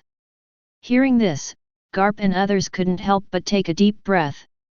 Without him. If it is true as Sengoku said, Ron's danger level will once again increase by more than one level. Terrible talent, terrible potential, plus a devil fruit that may not be inferior to the top Paramecia, this is what makes Ron outstanding. This guy is not to be underestimated.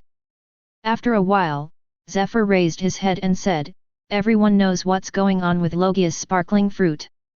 At the same level, almost no one is Kizaru's opponent. This is because Kizaru doesn't pay attention to his own and Haki's training, otherwise even the 4 emperors will be defeated.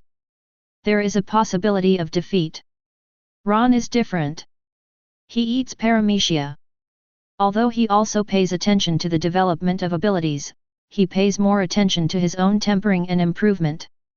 This will cause him to be more powerful than Kizaru at the same level once he grows up. Danger. I suggest that he be captured or eliminated as soon as possible. As soon as these words came out, Crane Vice Admiral and Aokiji both nodded. After all, according to Sengoku's analysis, the existence of Chuan-en is indeed very dangerous and hidden. I think there's a bit of a fuss. Garp shrugged and retorted, how can a mere brat grow up? And this is just out of Logue Town.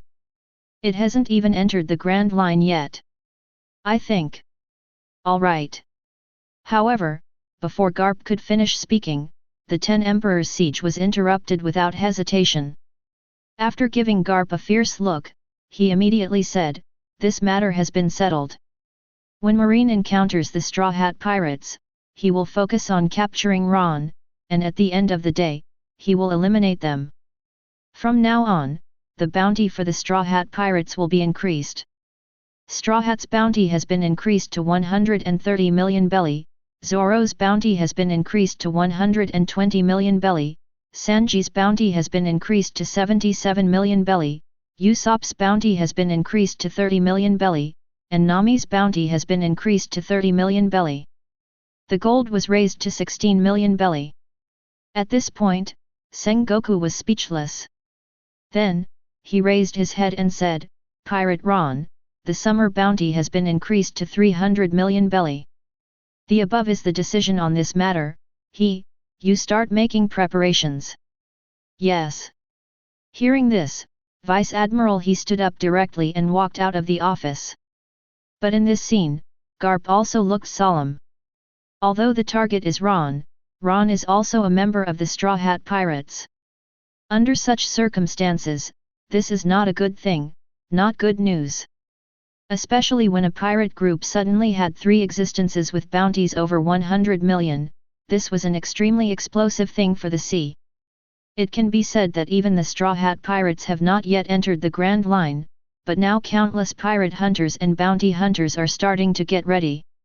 Even the new generation of pirates in this era will keep an eye on the Straw Hat Pirates. After all, if those supernovas die, the captain's bounty will exceed 100 million. No, I have to go there in person to find out more about the little guy's situation. Muttering in his heart, Garp stood up directly and walked towards the outside world without saying hello or saying anything. In this regard, Sengoku, Zephyr and Aokiji all pretended not to see it and continued to discuss the previous things. The next day, the new bounty order for the Straw Hat Pirates spread throughout the sea. For a time, the 4 Evils and Grand Line were all excited. The reward orders for Sanji, Nami, and Usopp are nothing. After all, there are so many pirates with bounties worth tens of millions, even among the newly minted pirates. But Ron, Luffy, and Zoro are different too. Bounty exceeds 100 million. That's a bounty of over 300 million. Fortunately, Zoro and Luffy both have bounties of 130 million, which is not much different from most supernovas. But Ron is different. 300 million. With a bounty of 300 million Baileys, Ron immediately became the leader of the supernovas. It can even be said that he is already among the best within the Grand Line. Grand Line, a pirate ship entered just past Upside Down Mountain. At this time, Newsbird appeared and directly dropped the Straw Hat Pirates' bounty order. Oh my god, something big happened to the captain.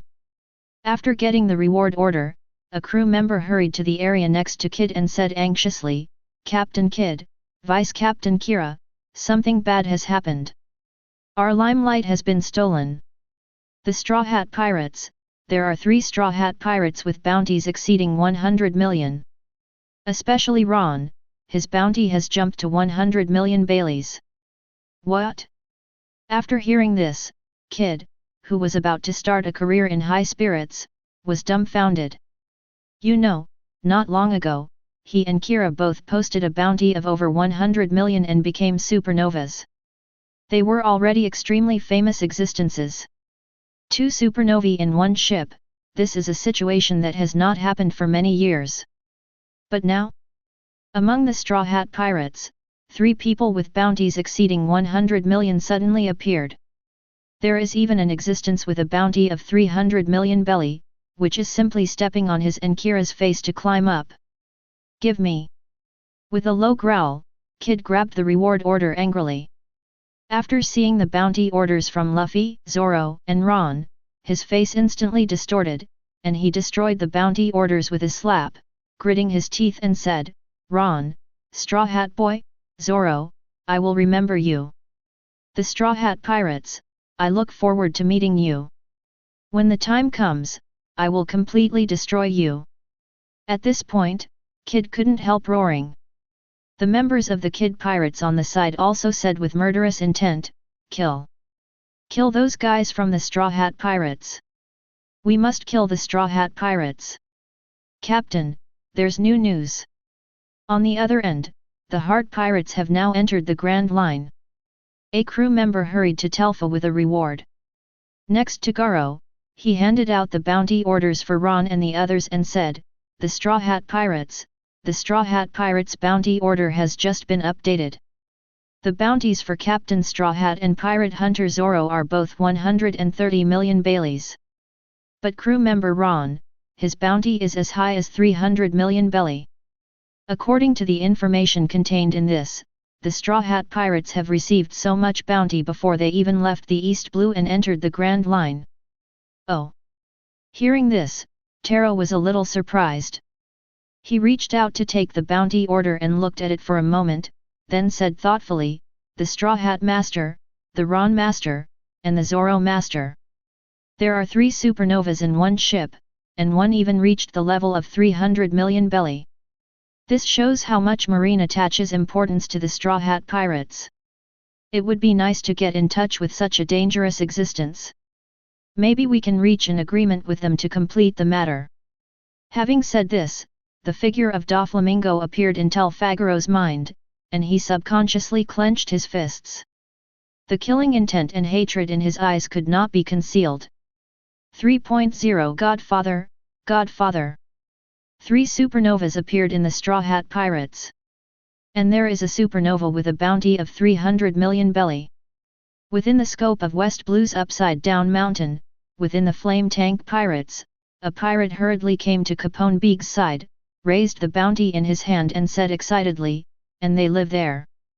We haven't entered the Grand Line yet, Captain, can this be our next goal?" As soon as these words came out, everyone in the Flame Tank Pirates began to breathe quickly. After all, if they can choose it as their target, then they can hunt the pirate group carrying 3 supernovae. Can. Facing everyone's gaze, Capone Big smiled lightly and then said, "But this is not necessary. What we need to do now is to strengthen ourselves as quickly as possible. After entering the Grand Line, we will also need to hibernate for a period of time, but we can't just start acting stupidly." 11. The Straw Hat Pirates are already a target which just attracts firepower and reduces the pressure for us to enter the Grand Line. Young men, hurry up and enter the Grand Line directly. Taking advantage of this opportunity given by the Straw Hat Pirates, we must quickly take root and hibernate and strengthen our help. Asterisk. Yes. Yes. Hearing this, all the pirates present agreed. Immediately afterwards, they drove the boat quickly into the upside-down mountain of West Blue and started heading towards the Grand Line. And this kind of thing also happens constantly in Grand Line and Sahai. Everyone was shocked by the powerful news about the 3 supernovas of the Straw Hat Pirates. At this moment, they were sharpening their knives and waiting for the Straw Hat Pirates to appear and wipe them all out. Chapter 62. Ron and his team didn't know about all this. They are still on the voyage and living a life of orderly exercise every day. Under such circumstances, the strength of Straw Hat crew also increased rapidly. Especially after what happened in Logue Town, Sanji, Usopp and Nami also worked a lot harder. However, as his practice continued to improve, Ron's mood became a little irritable at the moment. For no other reason than that his strength has reached the level of a captain, which means that he has already reached the level of a lieutenant. If he wants to continue to improve, the only thing he can do is to enter the school level. But so far, Luffy is the only one on the ship who has reached the school level. Even Zoro is still on the same level as Ron. But Zoro is fine. Because he is a swordsman, as long as he understands the secret of cutting iron and becomes a swordsman, his strength will reach the school level overnight. But Ron is different. He felt that no matter how much he exercised, his body seemed to be shackles and could not improve. Not only that, no matter how hard he trained, he couldn't even improve at all. This made him feel a little helpless. He didn't know what went wrong and had to stop practicing the sword drawing technique and Marine 6 styles. Ron, what's wrong with you? Seeing Ron unhappy, Luffy asked curiously. As soon as these words came out, Zoro and others looked at Ron curiously. I don't understand why he is so sad. The atmosphere is obviously very good and there is no problem. Feel sorry. After coming back to his senses, Ron knew that his sad mood had been captured by Luffy and others. However, he did not hide it at this moment and said directly, I feel that my own improvement has been shackles. My strength has reached the level of captain, but there seems to be something preventing me from completing my promotion if I want to enter the school level. As soon as these words came out, Zoro also raised his head and said, Me too. No matter how much I practice during this period, I can feel that my rapidly improving strength is slowing down. I'm afraid that it won't be long before I encounter a situation similar to yours, Ron. After saying that, the two of them looked at where Luffy was. After all, within the Straw Hat Pirates, the person who broke the lock and entered the school level was Luffy. That's it. Speaking of which, I was like this for a while too. Facing the gaze, Luffy pondered for a moment, and then said, When I went to sea, I left because my strength could not be improved. Otherwise, I might not have gone to sea so early. You all know what happened next. I only entered the school level after completing the development of the second gear. After that, there will be no obstacles to improving my strength. Hearing this, Ron and Zoro nodded. They knew this situation. When they first met, Luffy was at the level of a captain, otherwise it would be impossible to compete with Menka. But because of this, Ron frowned and murmured, in this way, Luffy is the shackles that were broken through the development of Devil Fruit. But I have already developed the super speed force. It is too difficult to go further in a short period of time. And I'm not Zoro. It's not like a swordsman can't reach the threshold of becoming a swordsman so quickly. So what I can do next is to break my own shackles and squeeze out my own potential to the greatest extent to improve, but in this way the difficulty and speed will be greatly reduced. Rumble. Rumble. Before Ron could finish speaking, there was a roar. Immediately afterwards, shelling could be seen on the sea in the distance.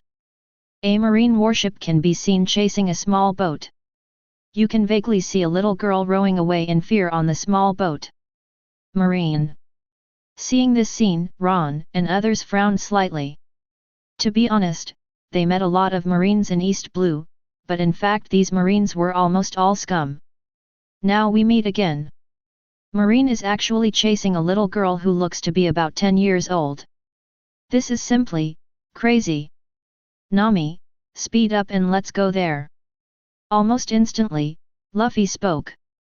Good. Hearing this, Nami nodded. Looking at the little girl who was being chased, she felt some sympathy and some empathy.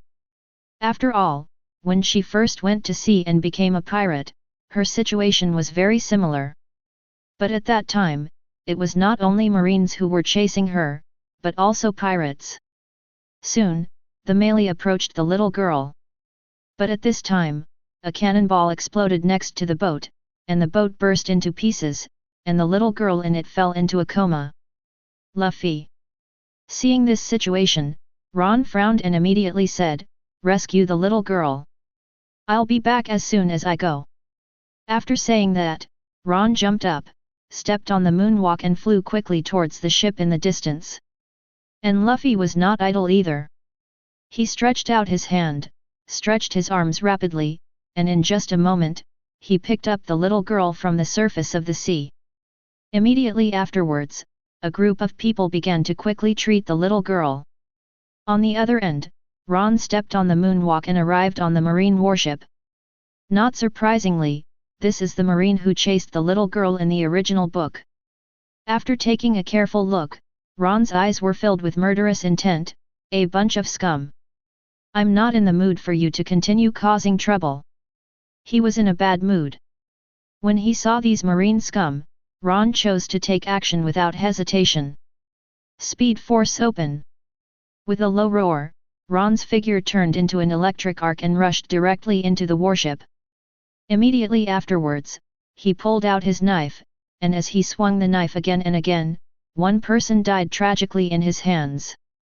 Including the leader, Major Marine, is no exception.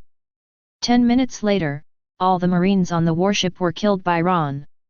At this moment, Ron's expression showed something strange. Without him. Because he could feel that his injured Liangkui Dao Shui began to mutate after absorbing the Marine's blood. The entire blade was constantly trembling, and a vague warm current penetrated into his body along the blade. At this moment, Ron clearly felt that his stagnant improvement seemed to be mobilized again. It was like a trace of water flowing into a dry river bed. Although it was not much, it was extremely pure and strong.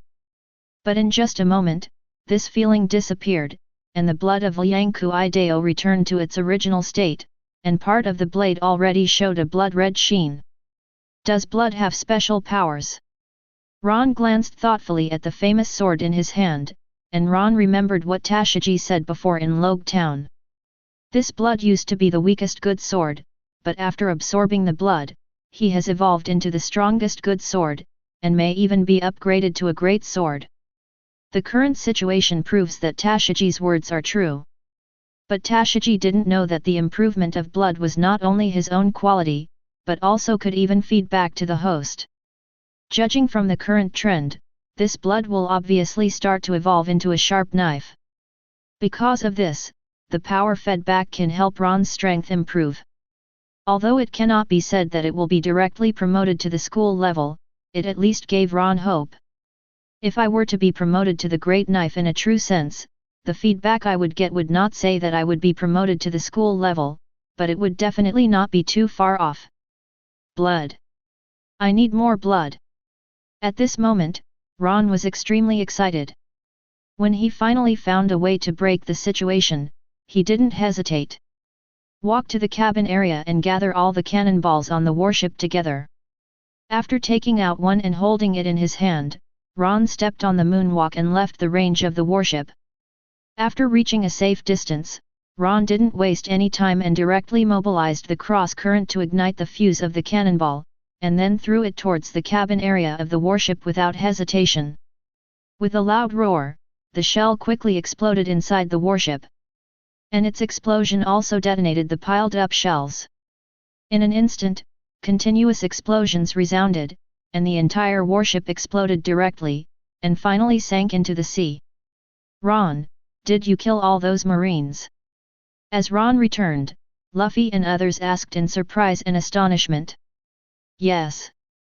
Nodding, Ron said calmly, I figured it out. Those guys were chasing this little girl for the 1,000-year dragon. They even said that after finding the 1,000-year dragon, they would kill the little girl and everyone in the Lost Land. As expected, those Marines are not good things either. If I kill them directly, I can eliminate the hidden dangers. Lost place? Millennium Dragon. Hearing this, Luffy and others couldn't help but exclaimed. Immediately afterwards, strong expectations and curiosity emerged on everyone's face. The fabled Lost Land itself is a source of endless curiosity. Not to mention the existence of the legendary Millennium Dragon. Is there really a 1,000-year dragon? Is there really a dragon that lives for thousands of years? The Lost Land, where is this place? I really want to see it. No, that's a 1,000-year dragon. I'm also very curious about what it looks like. For a moment, Luffy, Nami, and Usopp were all shouting and expecting. Both Zoro and Sanji also looked curious at this moment. Ahem. At this moment, the unconscious little girl woke up. You, who are you? Struggling to stand up, ABIs looked at Ron and others warily. I am Luffy, the man who wants to become the Pirate King. We just saved you too. Glancing at ABIs, Luffy said carelessly, what's your name? Ron just said that the Marines who are chasing you are looking for the Millennium Dragon. Is there really a 1,000-year dragon in this world? As soon as these words came out, Zoro and others also looked at ABIs. His eyes were filled with anticipation. Only Ron was extremely indifferent, thinking about how to obtain blood to stimulate the evolution of the famous sword. My name is ABIs. After confirming that Luffy and others were not enemies, ABIs breathed a sigh of relief. Then, after she glanced at Luffy, she continued, the 1,000-year dragon does exist. But the current situation of the 1,000-year dragon is also very bad. I came here because I wanted to find medicine for the 1,000-year dragon. I didn't expect to be targeted by those guys. Really have. Great, the legendary 1,000-year dragon. I really want to see it, these 1,000-year-old 650 dragons must be really cool. After getting the answer, Luffy and others were very happy. Immediately afterwards, Luffy quickly used his personal charm to convince the little girl to watch the 1,000-year dragon together.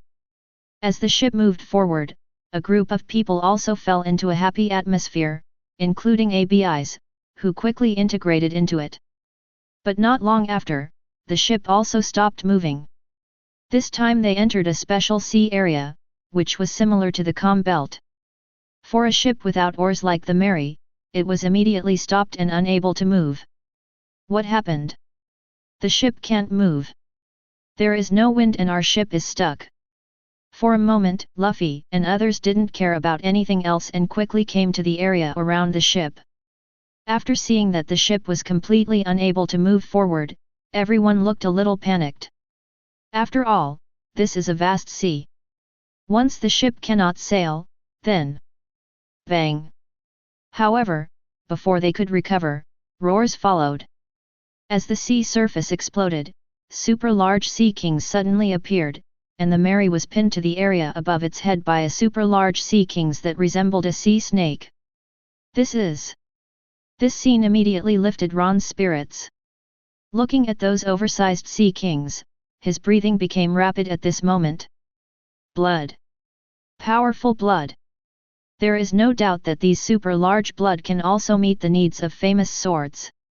If you can kill one or even multiple super large sea kings, it is entirely possible to use their blood to complete the evolution of the famous sword, and even sea kings.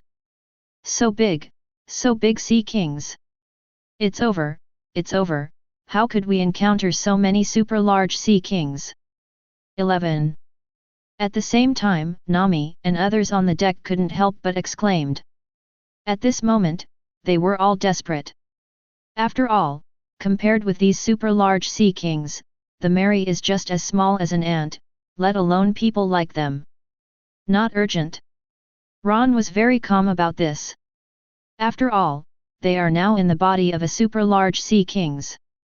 As long as they make sure it doesn't die, they will be safe. Thinking of this, Ron said, Zoro, Sanji, come out with the rope. I want to fix the Mary to the sea kings as soon as possible, and then let it take us forward to the lost land. With its existence, the other super large sea kings will also be afraid and will not take the initiative to attack us. Chapter 63. Oh, okay. Hearing this, Zoro and others woke up from a dream. Although the existence of the super large sea kings around them is indeed terrifying, according to Ron's story, they seem to have a chance to escape.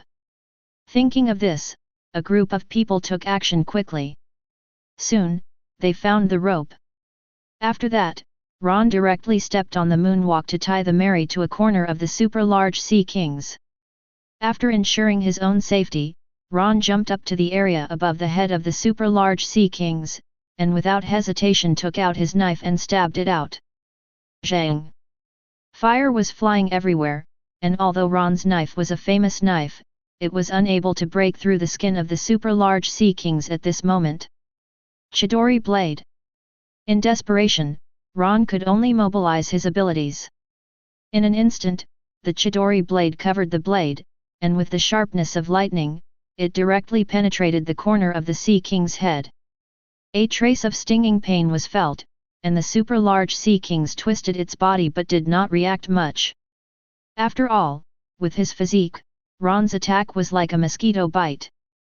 But because of this, it began to wander towards the area ahead, and Ron continuously released lightning to invade the head of the super-large Sea Kings, stimulating its pain nerves and flying forward.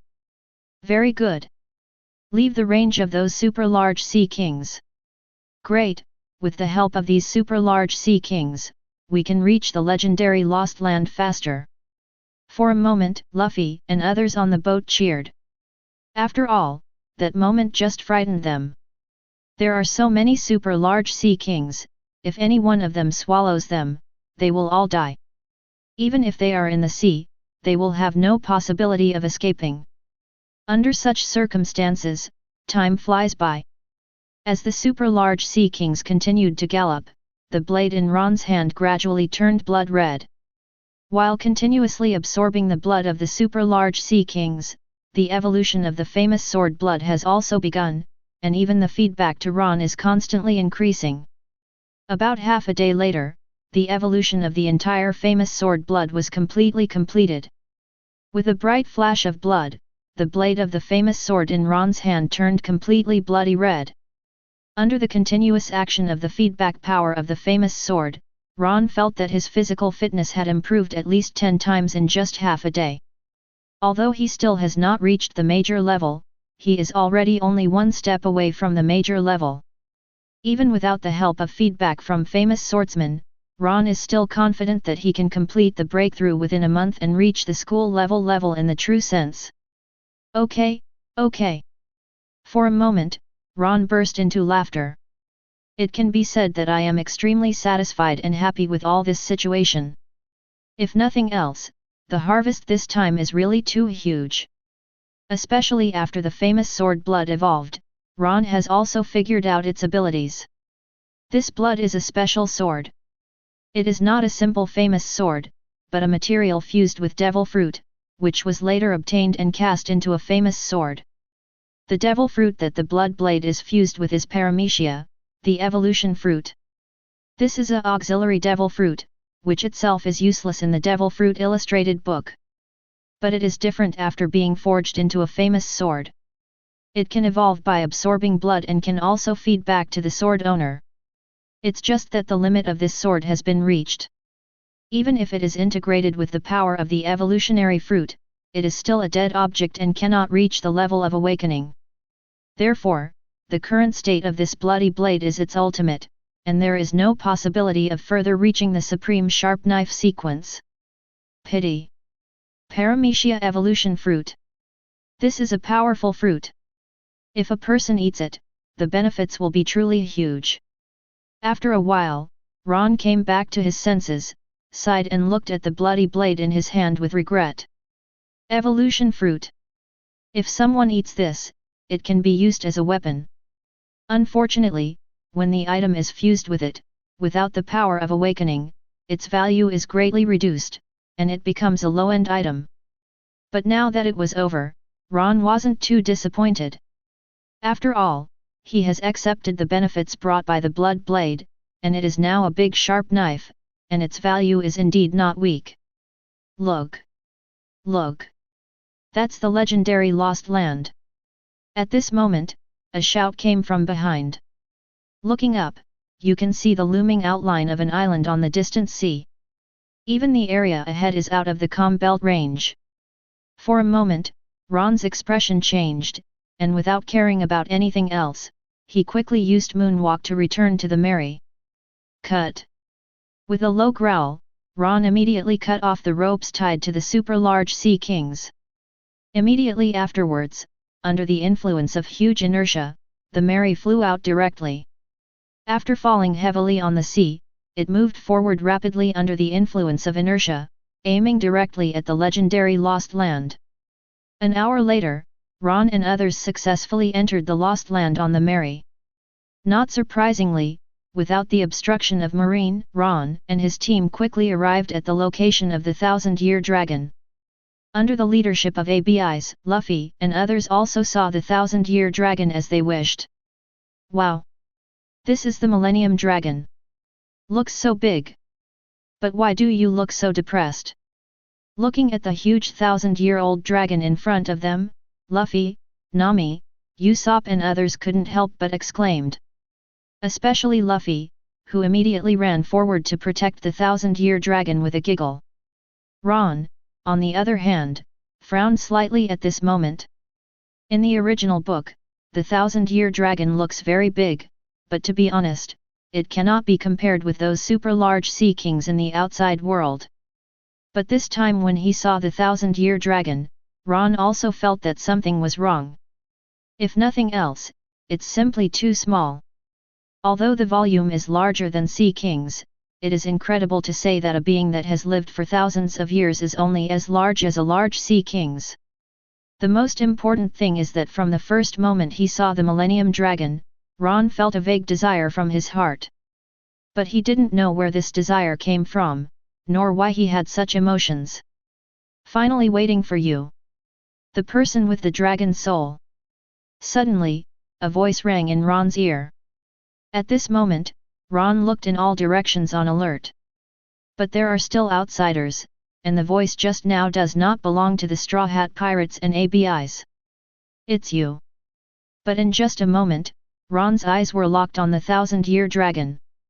That old voice undoubtedly came from a long time ago.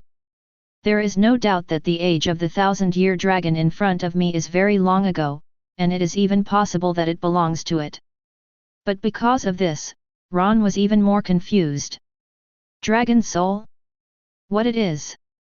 When did you have such a thing? It's me. At this time, the voice of the Millennium Dragon sounded again. Young man with a dragon soul, your appearance will trigger changes in the world. The person guided by the ancient prophecy of my dragon clan is you. Come on, let me completely activate your divine body. At this moment, the Millennium Dragon suddenly opened his eyes. The next second, the Millennium Dragon opened its mouth, and a wave of air swept out. The roar of the dragon resounded, causing a huge hurricane to fly Luffy and others away. However, this force also took a direct detour when it approached Ron. Before Ron could recover, the surrounding mountain walls were already surrounded by wind blades, separating him from the Straw Hat Pirates. Ron! Ron! Outside the wind blade wall, Luffy and others had stabilized their bodies, but at this moment they were also nervously looking at where Ron was. After all, they were all expelled, except Ron. Moreover, the wind blade wall built by the Millennium Dragon is extremely powerful, and even they cannot break into it. No need to worry. Seeing this situation, Ron also came back to his senses. Although he didn't know what the 1,000-year dragon was referring to, he generally understood it. He seems to have become something similar to the Son of Prophecy, and the Millennium Dragon seems to be opening up some special physique for himself. When he thought of this, Ron became excited instantly. You know, Luffy and Zoro's special physique has made him envious for a long time. No matter how bruised Luffy is, he can recover as before by drinking milk and eating meat. No matter how bruised Zoro is, as long as he sleeps, he will be completely stable after one sleep. This is simply the setting of immortal Xiao Qiang. But although his body is enhanced by Paramecia Devil Fruit, it doesn't have any special physique. Now if you get a special physique, you will definitely be greatly enhanced. Thinking of this, Ron immediately said, the 1,000-year dragon has something to tell me, and he won't hurt me. As soon as these words came out, Luffy and others who were anxious outside breathed a sigh of relief. Although I don't know what the situation is, looking at this trend, Ron is not in danger. After looking at each other, they didn't say anything and just waited patiently in the area outside the wind blade wall. Seeing this, Ron also breathed a sigh of relief. Immediately afterwards, he looked at Millennium Dragon Deo. Number, you just said you wanted to open a divine body for me, what kind of special physique is it? Yes. The Millennium Dragon glanced at Ron and then said, this is my destiny. It's also your fate. Come on, I will activate your special physique now. After saying that, Nianlong suddenly opened his mouth. Immediately afterwards, a round bead flew out of his mouth. This bead is about the size of a baby's fist, exudes azure light, and contains an extremely rich breath of life. Go! Before Ron could recover, the Millennium Dragon blew out a sharp breath. The next second, the bead penetrated directly into Ron's mouth and entered his belly. At this moment, Ron couldn't help but scream, and his whole body felt as if his vision went dark and he passed out. Ron! Ron! Seeing this situation, Luffy and others stood up instantly and looked eagerly at where Ron was. After all, the 1,000-year-old dragon's behavior just now felt like it was attacking Ron. This is not good news, even. Don't worry. He's fine. At this time, a weak voice came from the Millennium Dragon's mouth. After taking a look at Luffy and others, the Millennium Dragon's body suddenly began to glow with green light. Immediately afterwards, under their gaze, the body of the 1,000-year dragon directly shattered into countless green particles, and then wrapped around Ron's body at a speed visible to the naked eye. At the same time, the wind blade walls that existed in the cave also dissipated. Seeing this situation, Luffy and others were dumbfounded. The Millennium Dragon disappeared? Moreover, the transformed green particles seemed to be covering Ron's body. What is going on? But looking at Ron lying there breathing evenly, Luffy and others did not dare to rush to disturb him. After looking at each other, Luffy said, I don't know what happened though. But Ron seems to be fine. Let's stay on the Liao Wangzhou island first, and then we can go on adventures after Ron wakes up. Good. Good. Hearing this, Zoro and others also nodded. They also couldn't give up on Ron as a partner. Immediately afterwards, the Straw Hat Pirates and others also set up camp. Except for one person who comes to watch over Ron every day, the rest are practicing on the island to become stronger.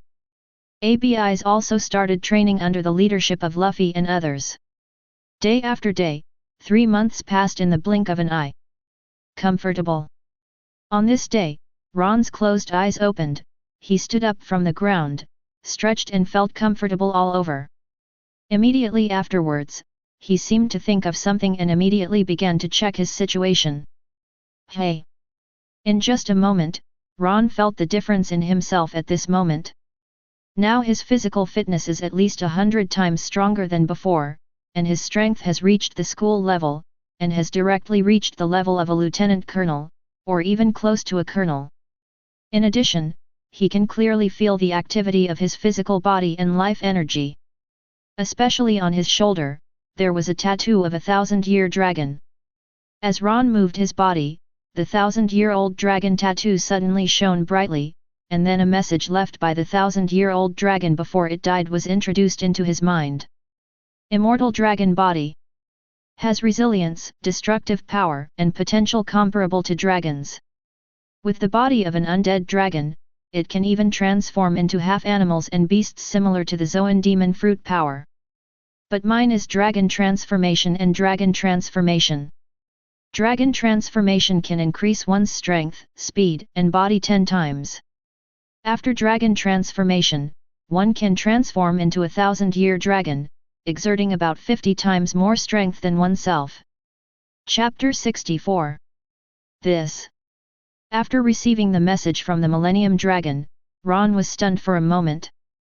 Transform into a dragon. Dragon form, 1,000-year dragon form. In addition, his own physique, speed, strength, defense, and other all-round improvements. This 1,000-year-old dragon said that he was given a divine body, but it turned out to be so miraculous. How could it turn him into a special physique? It was equivalent to eating one more Zoan devil fruit. Following this trend, he can even transform into a draconian or a dragon. Wouldn't this be Zoan? Most importantly, he also ate the paramecia lightning fruit. Under such circumstances, he can fully display the power of the lightning fruit on the basis of becoming a dragon or even a dragon. Sharp. Isn't this double demon fruit power in disguise? Although it's not a serious double demon fruit power, this situation is not far different. At this moment, Ron was extremely excited. After all, when he came here, to be honest, his initial goal was just to evolve the famous sword and meet the 1000-year dragon. After all, there are many dragons in the world of One Piece, most of them are Western dragons, but there are also very few 1000-year dragons.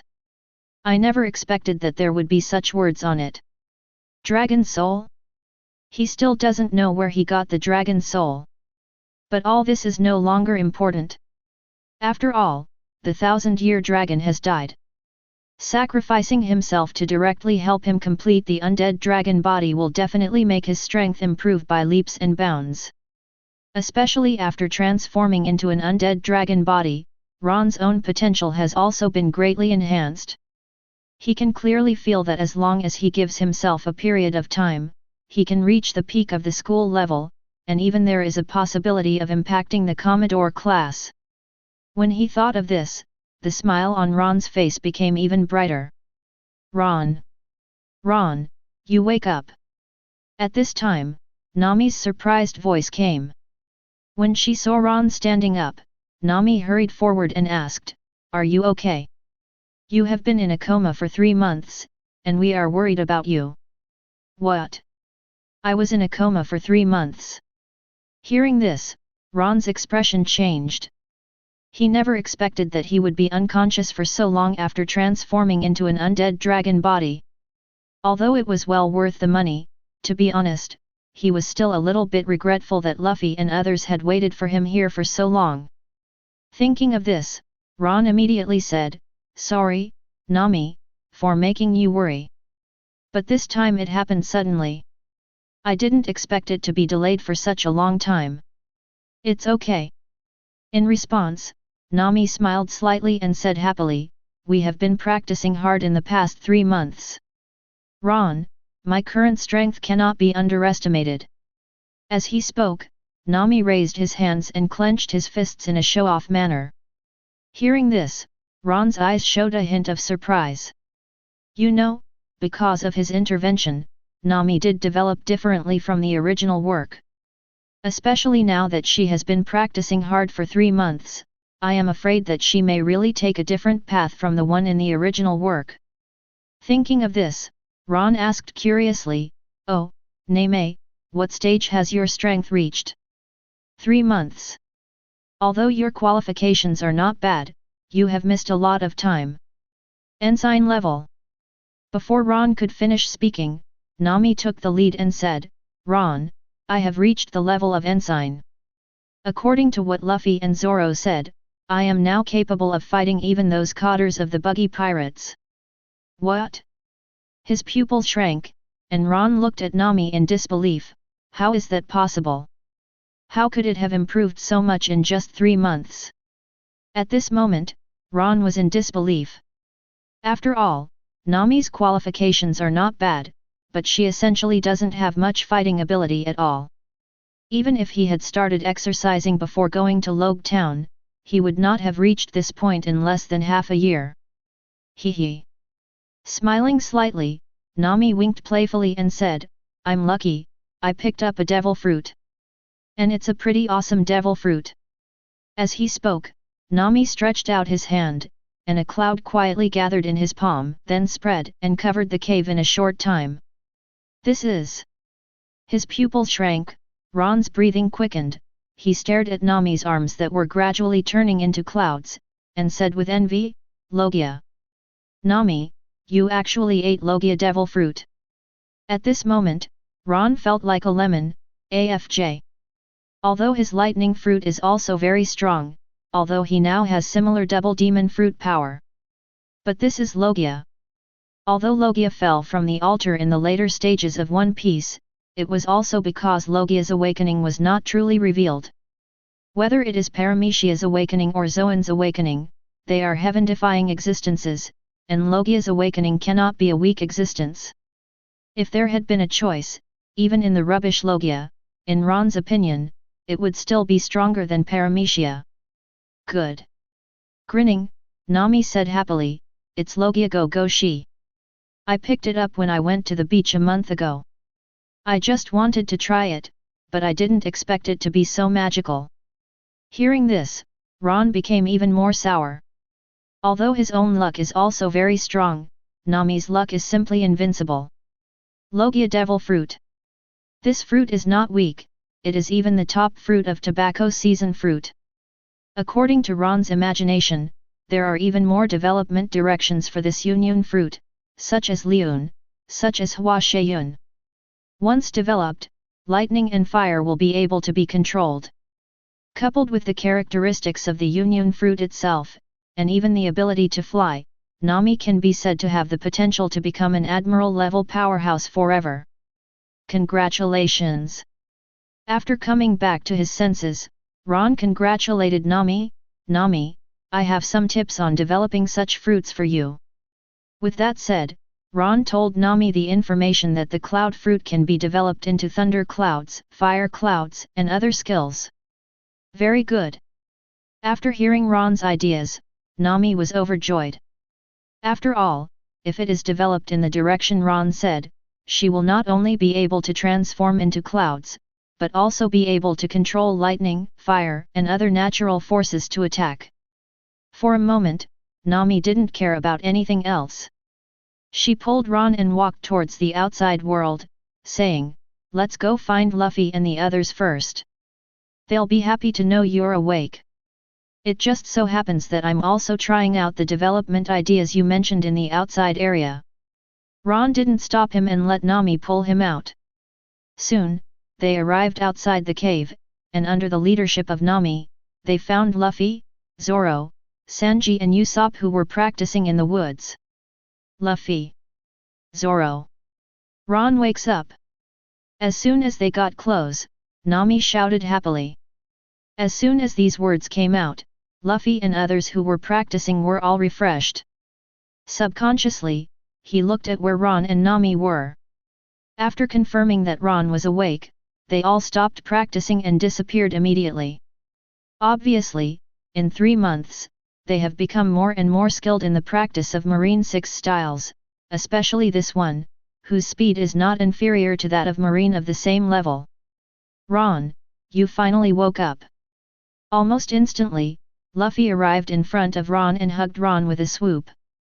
At the same time, Zoro and others came to his side and said with joy, "Great, Ron, you are finally awake. Ron, you scared us to death. You haven't woken up for so long. We are still worried that something happened to you. Yes, you have been unconscious for such a long time. If we hadn't made sure that your aura was stable, we would have planned to forcefully wake you up." Listening to the words of several people, Ron also had a smile on his face. This is what partners are.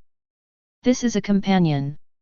At this moment, Ron felt extremely relaxed. Especially the 1,000-year dragon's help this time, which directly made him equivalent to double demon fruit power. This greatly reduced Ron's eagerness, and the whole person no longer had the urgency and anxiety that he had before to become stronger. After a while, Ron and Luffy ended their hug, and then said, "How has everyone's strength improved during this period?" "Nami has made a huge improvement.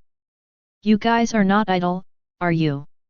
As soon as these words came out, Luffy and Zoro looked confident, while Sanji and Usopp looked a little resentful and helpless. After all, Nami's luck is really outrageous. Rushing to the sea to pick up devil fruit, Logia became an opponent that none of them could defeat. Even if Luffy and Zoro are strong enough to suppress Nami, unless Nami is exhausted, they will be unable to do anything to the elementalized Nami. Thinking of this, Luffy spoke first, "That's natural, I have completely perfected the second gear, and even incorporated Marine 6 styles into it. Although this also resulted in me not being able to practice the secrets of Marine 6 styles, it also made my second gear more powerful. The most important thing is that ordinary swords have no effect on me now. With that said, Luffy carelessly pulled out Zoro's Snow Walker, then directly entered the second gear state. Under Ron's stunned eyes, he slashed his arm with a knife.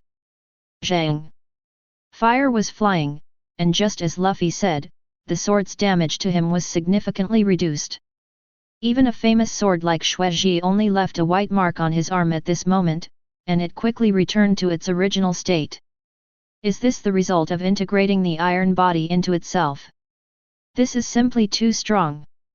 The passive iron body directly greatly increases the strength of Luffy's rubber, and even overcomes the weakness of its own fruit ability. Seeing this scene, Ron couldn't help but shrink his pupils. Although he had already deduced the reason why Luffy accomplished all this, he was still a little shocked in his heart. This is simply a weaker version of armament haki. Moreover, Luffy integrated Marine 6 styles into the second gear, directly converting it from an active skill to a passive skill. This wave of operations is really a blinding rhythm. Hey! Grinning, Luffy was extremely satisfied with what he had gained during this period. And that's just iron body. After the remaining Marine 6 styles skills were integrated with the second gear, his strength was directly improved. I have also understood Zantetsu. At this time, Zoro on the side spoke quietly, staring at the bloody blade on Ron's waist and said, "Ron, I have reached the school level. And I feel that in a few more months, I will be able to completely master Zanti and become a swordsman." "Hey, you said before that if I become a swordsman, you will give me that sword." "Well." With a twitch in his mouth, Ron glanced at the bloody blade at his waist, and then said helplessly, "Okay. This knife has now evolved into a sharp knife, and it was the knife that ate devil fruit. It's just that what it ate was the paramecia evolution fruit. Now its potential has been exhausted, and it can't continue to improve even if it absorbs new blood. If you encounter a better knife in the future, then replace it, but the current one can indeed replace the snow on your waist." Ron was very serious about what he agreed to do. Although the blood blade is good, even a powerful sword, but compared to companions like Zoro and his own commitment, Ron has nothing to give up. "What? It's already a sharp knife."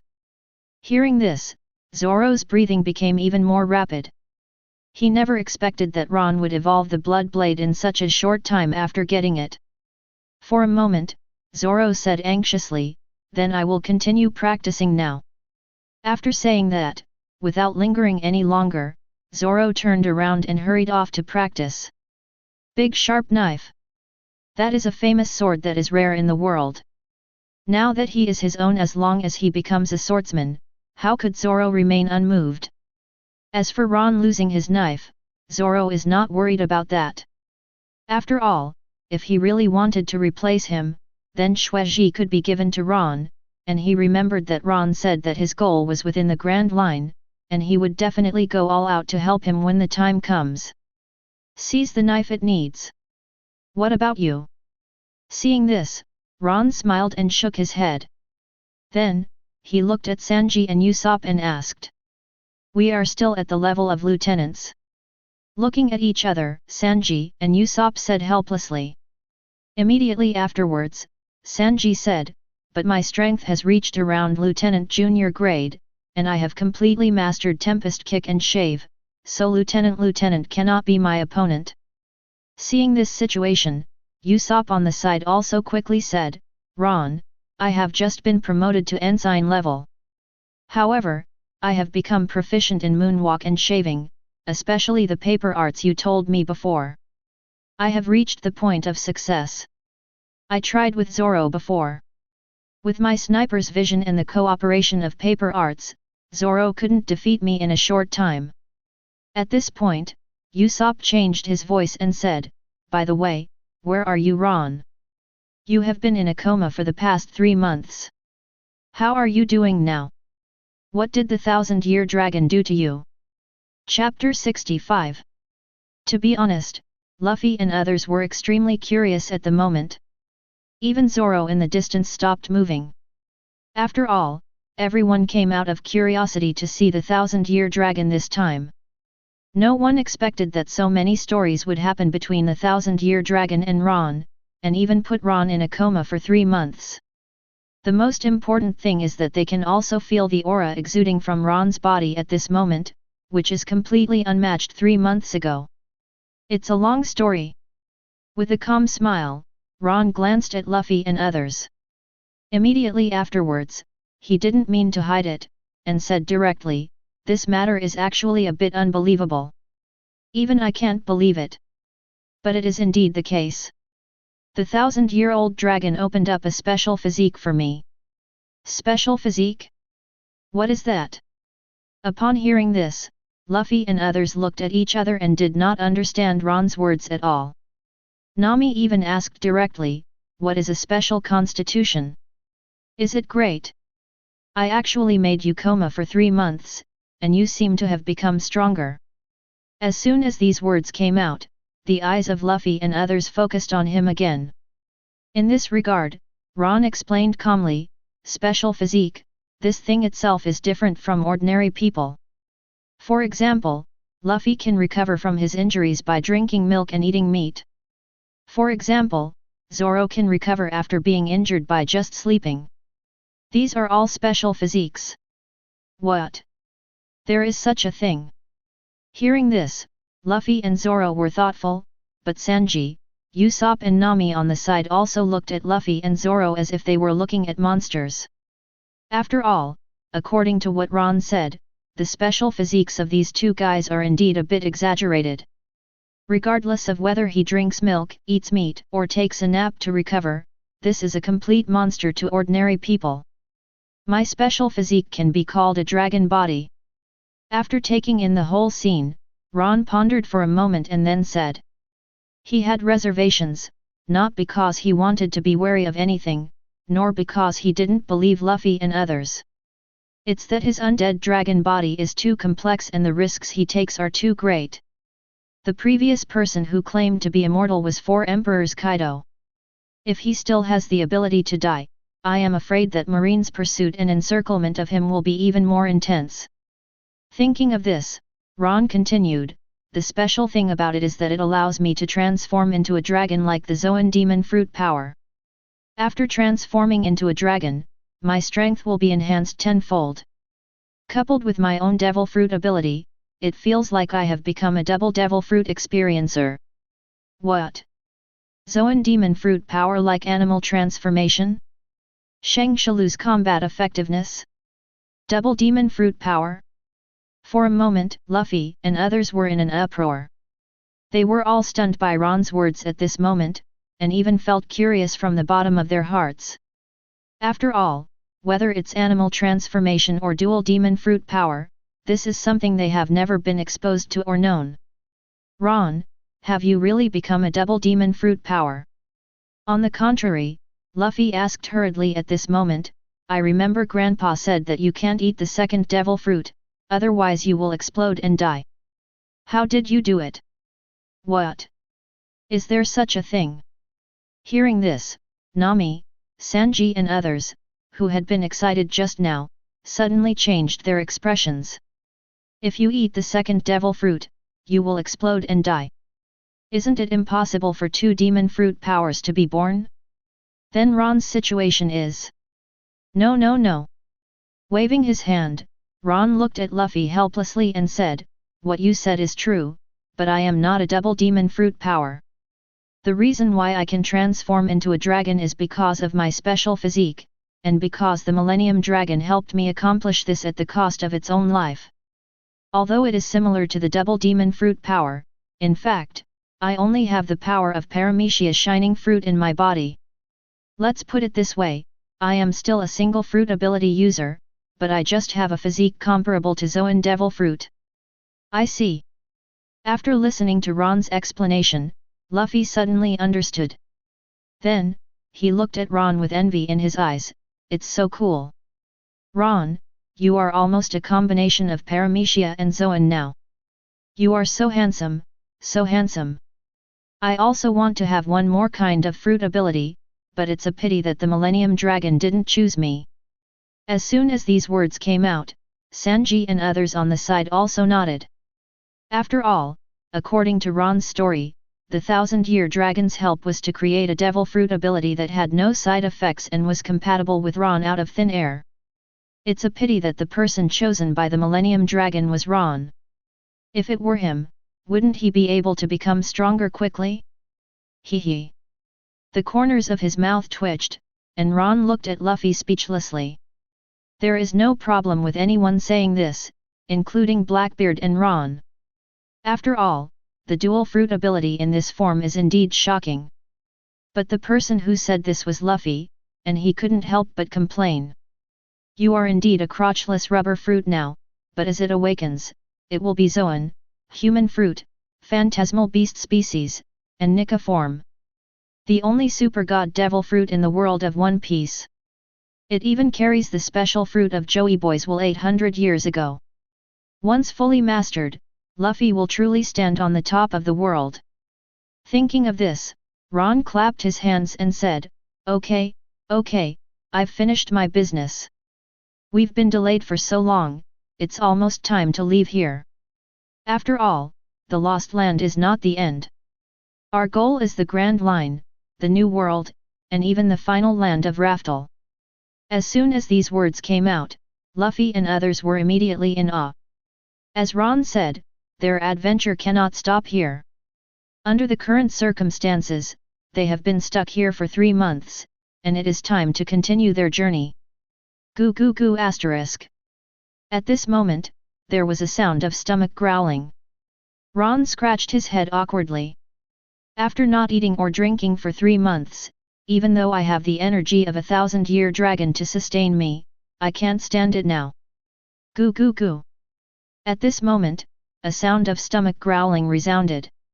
Ron's stomach growled directly caused Luffy and others to become hungry too. After a moment of embarrassment, Sanji immediately said, I'll prepare the food. Good. Hearing this, Ron and others nodded. The next time, Ron and his group started eating and drinking.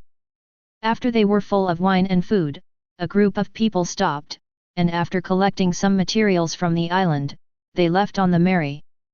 As for the materials brought out by Logue Town, they have already been consumed within the past 3 months. After going to sea this time, most people also entered into intensive training.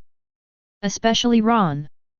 After 3 months of deep sleep, he could be said to be full of energy at this moment. On the deck, he began practicing Marine 6 styles. Due to the improvement of his physique and Ron's current strength, the training of Marine 6 styles has become extremely difficult. In 3 days, he had practiced shaving to a great level. On the 4th day, I learned how to point a gun and mastered it skillfully. I learned Tempest Kick on the 5th day and mastered it skillfully. On the 6th day, I learned Iron Body and mastered it skillfully. On the 7th day, I learned Paper Arts and became proficient in it. Early on the 8th day, the boat that Ron and his group took had arrived at Upside Down Mountain. Wow, is this the Upside Down Mountain? Is that the legendary Red Line? It's so spectacular, there is actually water flowing backwards. For a moment, Luffy and others walked to the bow area of the ship. Looking at the backward flow of the Upside Down Mountain waterfall, everyone's eyes were filled with strong curiosity, surprise, and expectation. But soon, everyone calmed down. Let's go, Grand Line. Following Luffy's order, the Mary entered the Upside Down Mountain directly. As the water flowed backwards, the boats they took were rising rapidly. It didn't take long for Ron and his team to successfully reach the area that reached the top of the mountain. On the way, we also saw the whale laboon that hit Red Line, but after the previous incident of the super large sea kings, they did not touch or disturb them rashly. Not long after, Ron and his team arrived at the top of Arlong's Upside Down Mountain on the Mary. Kill! However, just as the Mary stabilized, bursts of killing cries came from the distant area. Following the sound, you can see that in the distant area, a huge pirate ship and a marine warship are leaning together, and the two sides are fighting crazily at the moment. Zero, please give me flowers. Marine warship. Seeing this scene, Ron frowned slightly. It's not just him. Including Luffy and others on the side were all frowning at this moment. If nothing else, they had dealt with Marine a lot before, and almost all of them were Marine scum. It's him. Smoke Man.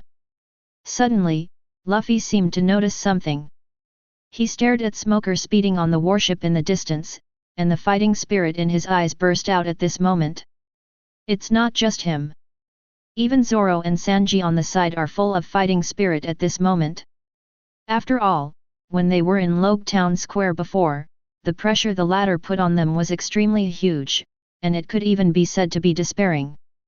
After practicing for 3 months now, their strength has been greatly improved. Even if the opponent is Logia, they all want to fight against him again. It's actually them. Ron raised his eyebrows, with a hint of surprise in his eyes. But soon, Ron understood. Not surprisingly, this should be due to the butterfly effect. After all, because of themselves, the Straw Hat Pirates stayed in the Lost Land for 3 full months. Under such circumstances, Smoker and others should have entered the Grand Line long ago. But now they are still on Upside Down Mountain, which shows that Smoker must be blocking the progress of the Straw Hat Pirates. 0. The purpose was to capture the Straw Hat Pirates here, but they also encountered another pirate group and were fighting with them at the moment. And looking at this posture, Smoker doesn't have much benefit at the moment, and even Marine's situation on the warship is not happy. View. For a moment, Ron focused his attention on the pirate ship. Although they were far apart, when he observed carefully, he still saw the figure among them, especially the blue-haired man who was in a difficult situation when he was besieged by several Marines in the bow area. Woman. Vivi. The moment he saw the woman, Ron recognized her origins. This person is actually the Princess of Alabasta, working undercover in the Baroque Company under Crocodile in order to save the country. In the original book, Vivi's identity was exposed and she escaped. Later she met people from the Straw Hat Pirates and Baroque works here, and then used the power of the Straw Hat Pirates to attack. Defeated Crocodile and truly saved Alabasta. Thinking of this, Ron suddenly said, "Nami, speed up and move the boat closer. If nothing else, Smoker and others are blocking us here. Only by defeating them again can we enter the Grand Line. Furthermore, you are a person with such fruit abilities, and you are the superior fruit of his smoke fruit. I also want to see how strong the restraint between the fruit abilities is." Speaking of this, Ron's mind couldn't help but picture the scene where Ace was killed by Akainu with one punch. It is simply outrageous that lava fruit is the superior fruit of Mara fruit. It is true that the temperature of a general flame is not as good as that of magma, but what if the temperature of the flame is high enough? For example, if it reaches the level of the fire of the sun, how can it be possible for a Mirai to be its opponent? How can it be restrained? Good. Hearing this, Nami also perked up and was extremely curious about the fruit restraint that Ron mentioned. Then, without hesitation, she quickly returned to the cockpit and let the Mary speed up. Interesting. Has the person Shanks chosen finally shown up? At the same time, on a small island in the distance with an area of less than 20 square meters, a slovenly old man was looking at the advancing Mary with bright eyes, almost focusing on Luffy. No, it should be where the straw hat is gathered on Luffy's head, with a confused and complicated expression, a look of reminiscence on his face. But Ron and others didn't know all this. At this moment, they were approaching the marine warship on the Mary. It's the Straw Hat Pirates. The Straw Hat Pirates have appeared. Damn it, why did those guys from the Straw Hat Pirates show up at this time? As they approached, Marine on the warship also caused an uproar. The original fighting movements came to a halt, and even Smoker just knocked out the 2 people who were chasing Vivi and threw them aside. Marine tied him up, but his eyes were also focused. The Straw Hat Pirates were coming quickly. Chapter 66. Pirate Ron. Almost instantly, Smoker's eyes were locked on Ron. At this moment, he was furious, and his eyes were filled with strong anger and unwillingness. Thinking back to how high-spirited he was 3 months ago, he was known as the White Hunter in East Blue, and it would not be an exaggeration to say he was the nemesis of pirates. But with the encounter with the Straw Hat Pirates, all this was completely shattered, and he was defeated. He actually lost to a pirate whose bounty was less than 50 million belly, and even suffered a humiliating defeat that consumed all 50 million belly. This was a great shame for Smoker, who resigned on the spot and led his people to pursue the Straw Hat Pirates. But what he never expected was that the Straw Hat Pirates disappeared. This also led to the fact that there was no trace of the Straw Hat Pirates all the way to Upside Down Mountain. After asking around, he learned that the Straw Hat Pirates had not arrived here at all. For a moment, Smoker no longer planned to pursue, but chose to wait and see at the top of Upside Down Mountain, and also use this time to get some exercise. In the previous battle with Ron, he thought he was defeated due to lack of physical strength, which made him clearly aware of his own shortcomings. If he used to rely on Logia to act unscrupulously before, now he doesn't have any contempt for it. For 3 consecutive months, he exercised crazily day and night, and his strength and physique were greatly improved. Finally, he met the Straw Hat Pirates again today, and the man who brought him the shame of defeat. For a moment, Smoker threw the 10 hands into the sea without hesitation. It was this thing that led to his defeat last time, and this time he will not leave such a disaster behind. After doing all this, Smoker directly flew to Mary and said, "Ron, today I am going to avenge my shame." Wait a moment. Seeing this, Ron frowned slightly. Although it was only for a moment, he could also see that Smoker's strength had improved, and the improvement was very large, definitely not less than the 3 months they stayed in the Lost Land. Because of this, Ron knew that once the battle started, things would become extremely troublesome, especially now that they were still above the sea. All of them have demon fruit power. If they fall into the sea, they will really be doomed. Especially the Mary. Once it is broken here, there will be no possibility for them to enter the Grand Line. Thinking of this, Ron suddenly said, "Smoker, I know exactly what you want to do. Wasn't it just that you felt aggrieved in that battle?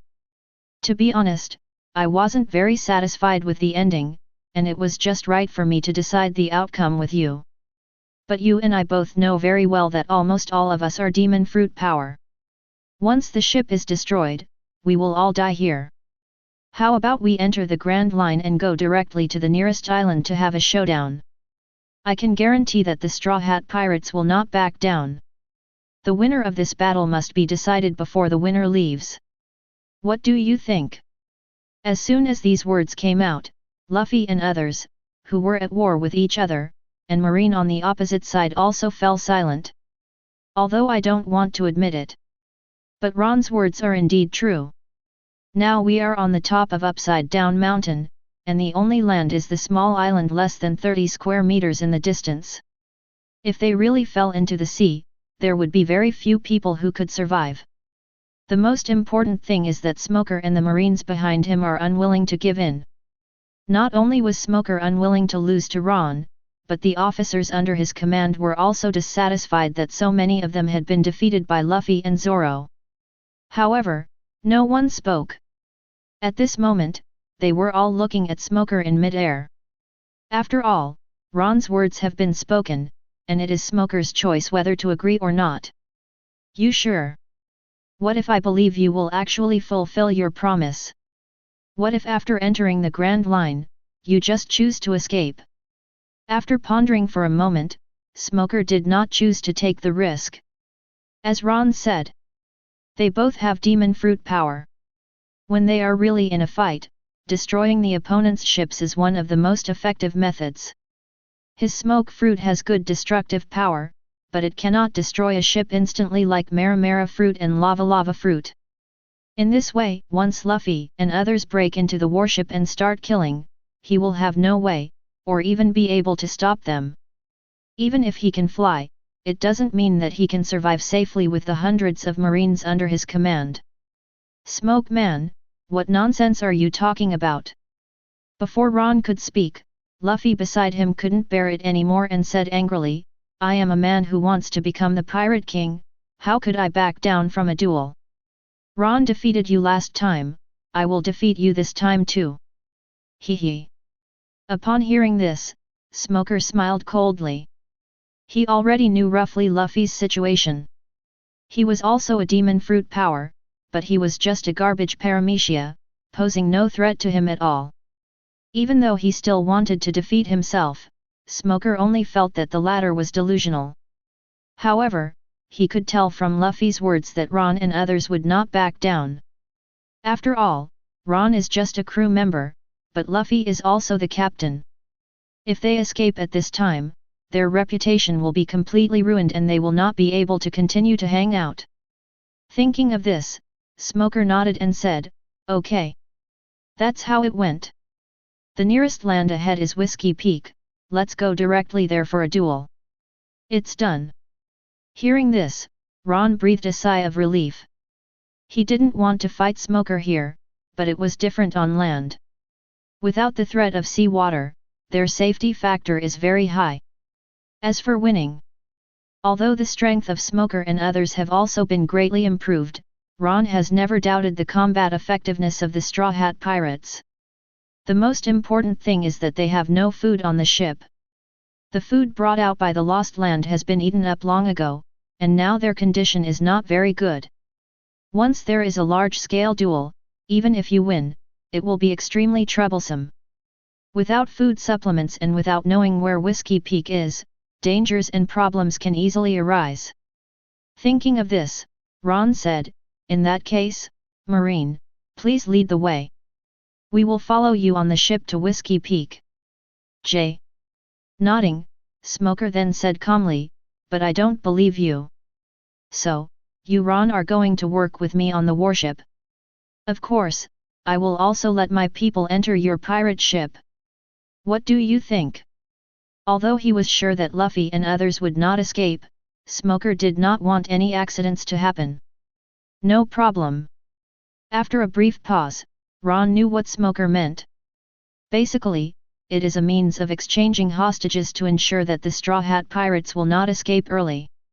However, he had never had such thoughts, and immediately agreed, then who do you plan to let come? Colonel Smoker. Before Smoker could answer, Tashigi shouted from the warship in the distance, I am willing to join the pirate group and move forward with them. Good. Seeing Tashigi coming forward, Smoker nodded with satisfaction.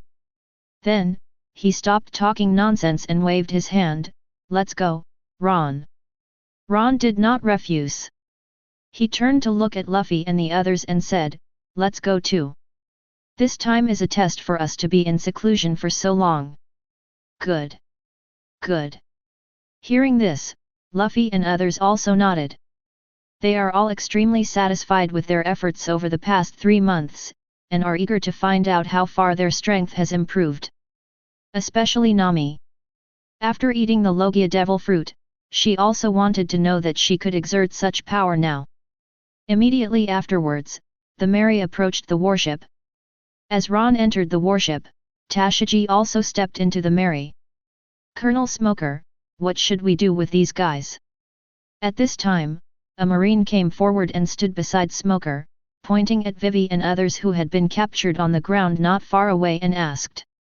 Imprison him and send him to impel down after the duel. With a cold snort, Smoker looked at Vivi and others not far away, their eyes full of hostility. After all, this is Marine, and he hates pirates extremely. The reason why it is so easy to talk to the Straw Hat Pirates is that the Straw Hat Pirates have enough strength, and his main purpose is to wash away the previous shame. Smoker, I advise you to kill them. Seeing this, Ron raised the corner of his mouth and said with a playful look, I remember that the world government and Marine have an agreement. The Shishibukai are legal pirates, right? What do you mean? Hearing this, Smoker frowned and turned to look at Ron. Not only him, but also the Marines on the side looked at Ron with expressions full of confusion. Aren't these weak guys in front of me related to Shishibukai? Literal meaning. Shrugging, Ron pointed to Vivi and others in front of him who were looking at him with pale faces. They are people under Shishibukai crocodile. You send it to Impel down, and I can guarantee that they will come out of it in less than 3 days. You haven't even sent it to Impel down yet, I'm afraid you have to send it to Crocodile. Click. With his fists clenched, Smoker looked at Vivi and others with murderous eyes. Shishibukai. These guys are actually Shishabukai's subordinates. If this is really given away, it will really be like what Ron said. After all, he is Zephyr's disciple, does he know what Shishibukai means? Because of this, as a marine who pursues justice, the murderous intention in his heart becomes more intense. No, don't kill me. I am not from Crocodile, I am the Princess of Alabasta. Seeing Smoker's murderous intent, Vivi glared at Ron with hatred, and then had to choose to reveal her identity. Joke. If she was taken as one of Crocodile's gang, she would probably be killed for real. Alabasta. World franchise. His face darkened, and Smoker became even more angry now. She is the princess of a world franchise country, and she actually hangs out with pirates. This is simply not doing her job properly. But now that Vivi's identity is exposed, Smoker can't really do anything to her, otherwise he won't be able to bear the consequences. Kill these 2 pirates for me. With a cold snort, Smoker pointed at Crocodile's subordinate who was tied up not far away. Then, he looked at Vivi and said, just untie Princess Vivi and make sure it's safe. Yes. Yes. Hearing this, Marine under Smoker also breathed a sigh of relief. They were also afraid that if they really sent these 2 people back, they would probably encounter a lot of trouble. But now Smoker is going to kill the crocodile, and that's good news. As long as the 2 of them are dead, then there will be no proof. Even if Naval Headquarters pursues it, they can pretend that they don't know anything and just define it. A subordinate to pirates, not Shishibukai. You, what are you going to do? We are Lord Crocodile's subordinates, you can't kill me. We are the crew of Shishibukai, we are 1.1 legal pirates, you can't do this. At the same time, the 2 members of the Baroque working group on the ground were frightened. They never expected that Smoker would actually dare to do this, which made them sweat. Unfortunately, reality is also cruel. Before they even had time to say anything, the 2 lieutenants chopped off their heads and kicked their bodies into the sea without hesitation to feed the fish. After doing all this, they untied Vivi and then returned to the nearby area.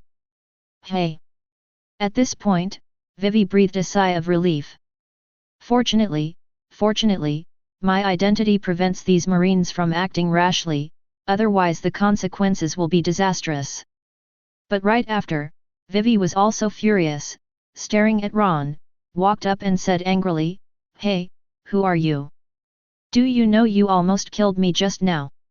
Smoker and others had a panoramic view of this scene, and their inner evaluation of Vivi was lower, but they turned their heads away and looked like they were out of sight and out of mind. So what? Hearing this, Ron disagreed. After casting a glance at Vivi, he said calmly, "I don't think it's a good thing for a king's daughter to mix with people from Shishibukai. I just heard them say that you are still the princess of a member country in the world. This makes me even less sensitive to you. You should be lucky that you were caught by Marine. If you were caught by me, no matter who you are, you would be dead just now. A group of royal families who are immovable and suffer from hardship. They are born as human beings. Not everyone is your slave and needs to obey your thoughts and will." Chapter 67. To be honest, Ron admires Vivi's starting point. After all, as a royal daughter, she was indeed taking a huge risk by joining the Baroque working group in order to change Alabasta's situation. For making such a choice, Vivi is indeed an admirable existence. But this kind of admiration is not too great, because he knows very well that Vivi made such a choice based on her own interests. The most important thing is that the current Vivi does not have the sense of responsibility as a princess. Although the Straw Hat Pirates in the original book helped Vivi regain Alabasta and defeated Crocodile. But essentially, this matter was exploited by Vivi from the beginning. For a pirate group that has just entered the Grand Line, if they want to deal with Crocodile, one of the Shishibukai, they will almost die. After all, the bounty of the Straw Hat Pirates in the original work was only tens of millions, and it did not reach the level of over 100 million at all. If it weren't for the configuration of all the protagonists of the Straw Hat Pirates, how could it be possible to defeat Crocodile in a natural place like the desert? To be honest, Ron felt that all of this was just plot killing. It's not that Crocodile is so powerful at this stage, but because in a desert full of yellow sand, it can destroy elementalization with just water and blood. This is simply nonsense. Rather than saying that Crocodile lost to the Straw Hat Pirates, it would be better to say that he lost to the protagonist Halo. Therefore, if the Straw Hat Pirates are not the protagonist group, they will definitely die when facing Crocodile. And Vivi, who has taken advantage of all this, will not be in any serious trouble herself, because she has successfully lured Marine to Alabasta and let Marine know what happened.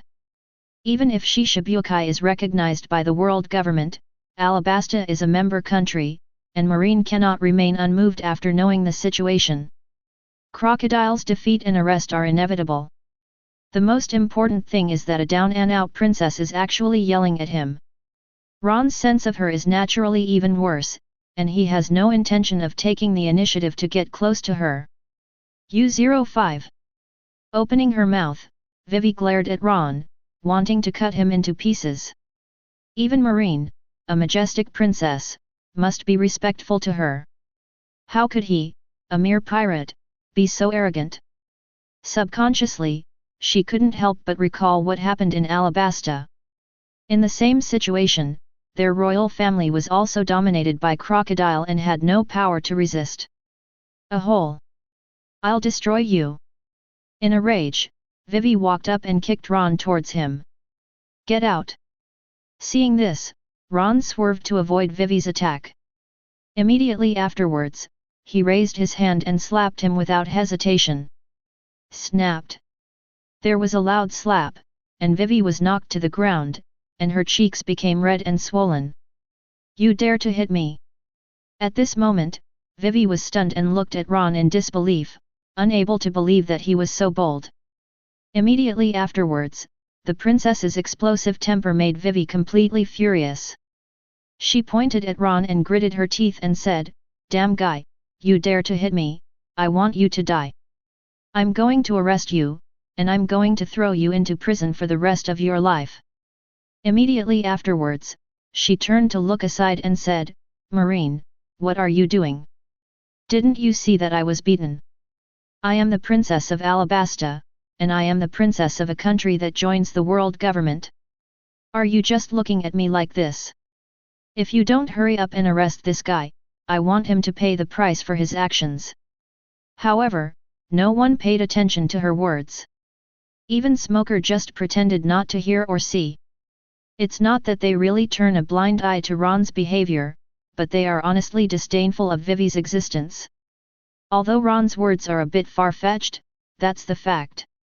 The dignified princess actually got together with the pirates, and even became so arrogant and domineering. This was simply asking for death.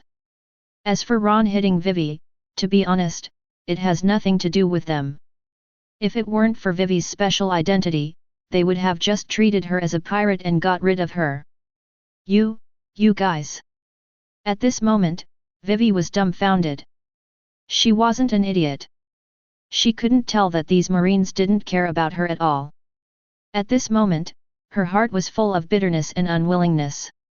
She knew that Marine was extremely repelled by her situation. She was extremely clear in her heart about what this meant and what it meant. For a moment, she was filled with regret. If she had known this, she would never have joined Baroque Works. If she had found Marine directly, she might have been able to use Marine's power to save Alabasta. Someone, send Princess Vivi to the cabin to rest.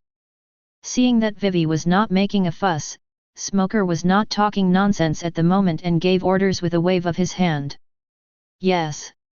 Hearing this, the two female marines stepped forward. He directly lifted up the distraught Vivi from left to right and walked towards the cabin area. And as Vivi left, the deck fell into dead silence. Ron didn't speak, and it was impossible for Smoker and the others to have anything to say to the pirates. For a time, the warship and the melee drifted away. Interesting. Looking at this scene, the old man on the island was a little surprised at the moment. I thought it would be a fierce battle, but I didn't expect it to turn out like this. But soon, he seemed to have thought of something, and took out a phone from his arms and dialed the channel. The person selected by Shanks has entered the Grand Line. But now they have a fight with Marine and are on their way to Whiskey Peak.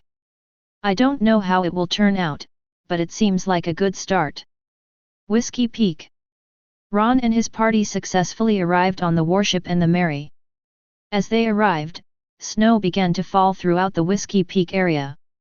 Under such circumstances, Ron, Smoker, and other Marines stepped off the warship. Luffy and others at the other end also walked off the boat with Tashigi. All right. We've arrived. After successfully logging in, Smoker looked at Ron with bright eyes and said, "It's almost time to start." As soon as these words came out, the Marine next to him suddenly became murderous, and everyone looked at Ron with eyes filled with anger and murderous intent. After all, after enduring for so long, they were all impatient. Not urgent. In response, Ron waved his hand indifferently, looked at Smoker and said, "We have been traveling for so many days, and you don't have much food to eat. Why don't we let people buy food first, and then we'll have a showdown after we're full? After all, everyone is in the same situation now. If they don't return to their peak, the outcome of the battle won't be of much significance. On the contrary, if you lose then, you might think it's because of your own hunger." You. Hearing this, Smoker glared at Ron. Do you hear this being said by a human? This is obviously a mockery of the previous failures of myself and others. But anger was anger, and Smoker knew that was the case. The Straw Hat Pirates don't have much material, so why don't they? After staying in the Upside Down Mountain for 3 months, they had already eaten up all the supplies they had been slacking on. In addition to fishing, they could only obtain some supplies by catching those pirate groups. In the current situation, they and the Straw Hat Pirates are almost in a weak state. Good. After pondering for a while, Zook said, "There is no need to lose your people. I directly asked Marine's people to deliver the food here. No one from either side of us is allowed to leave this sea area until the winner is decided." Good. In response, Ron nodded and did not refuse. He knew what Smoker meant. He was afraid that they would run away. But Ron has never had such thoughts.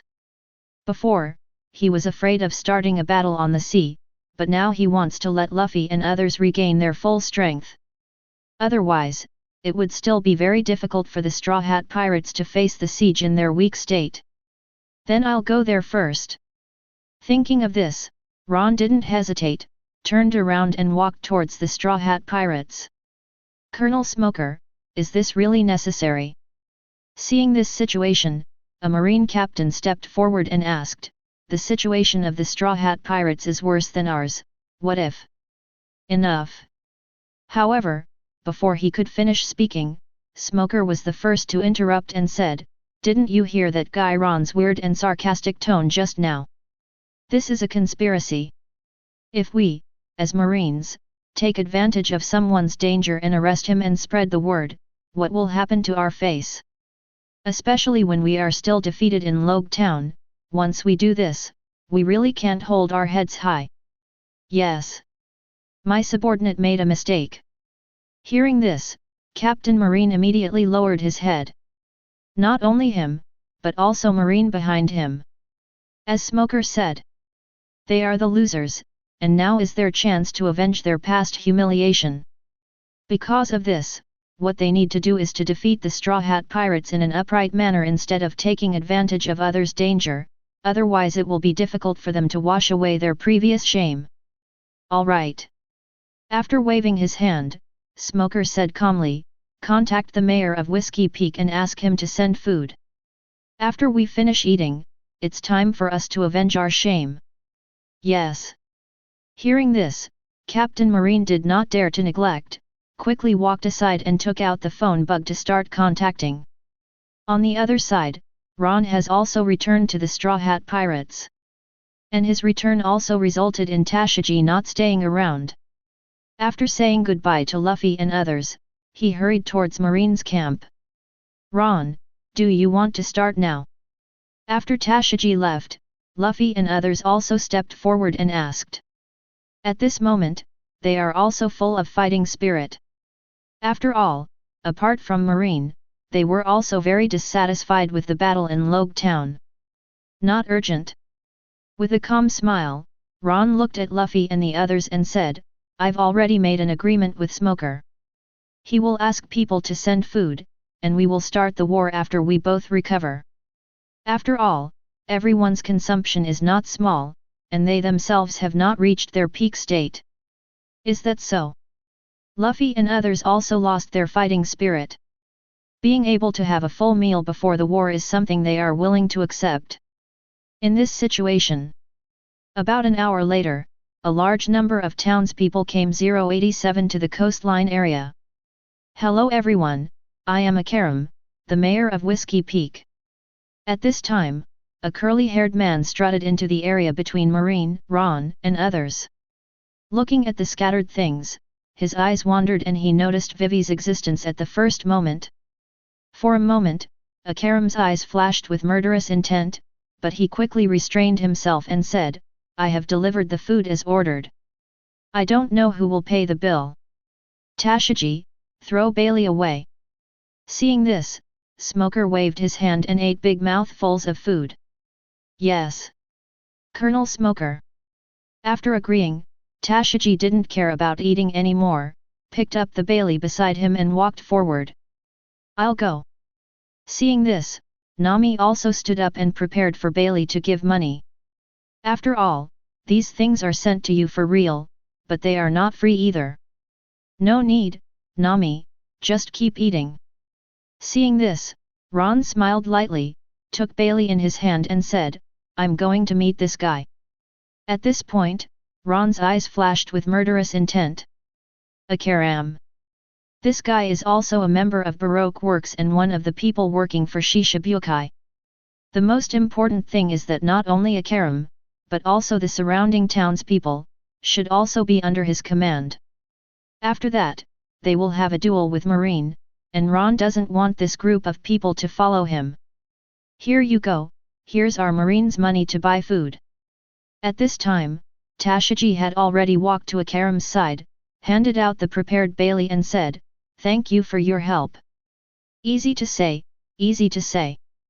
Laughing, Akaram looked friendly at the moment, but his eyes kept scanning Marine and the Straw Hat Pirates. He already knew the general situation. This group of Marines and the Straw Hat Pirates have agreed to duel here.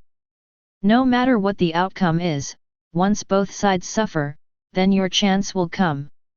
Especially the Straw Hat Pirates. That is a team of 3 supernovas. If they are captured by then, Ron, Luffy and Zoro alone will have a bounty of more than 500 million Baileys, not to mention they. Sanji, Usopp and Nami. Of course, the main thing is Vivi. He has already recognized the latter as a member of the Baroque Working Society, and he knows even more clearly that she is the Princess Vivi, who is a wanted criminal by the Baroque Working Society. If he can bring her back by then. If you go, then. No need to read. Before Akaram could recover, Ron's figure had already arrived beside him. The bloody blade in his hand pierced his heart without hesitation, and said calmly, Baroque. Akaram, a member of the working club, am I right? Chapter 68. This. Seeing this, Tashigi was dumbfounded. I couldn't believe that Ron actually killed Akaram with one knife, and it was not difficult to tell from his words that the latter seemed to be a member of the Baroque Working Society. Hey, what are you doing? At the same time, Smoker and others were also angry.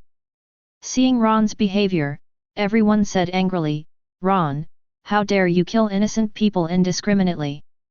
Ron, you are looking for death. Pirate, you have gone too far. Hearing this, Ron was extremely indifferent, glanced at Tashigi beside him and said, Go ahead, I've already dealt with this guy. When Smoker takes care of the rest, those guys are also members of Baroque Works.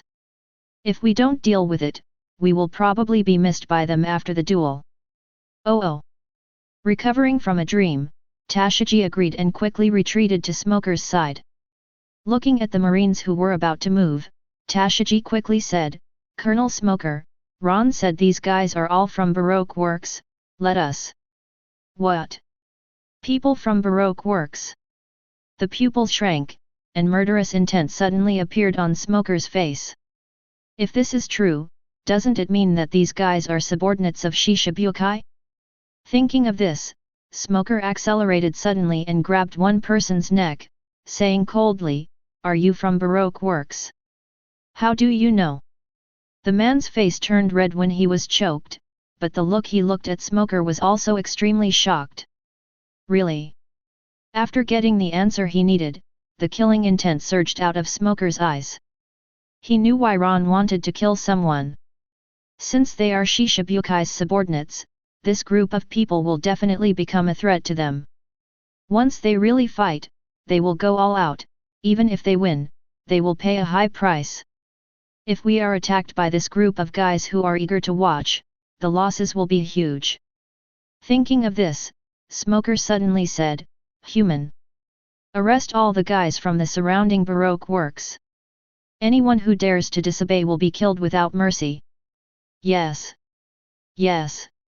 Hearing this, Marine on the side quickly responded.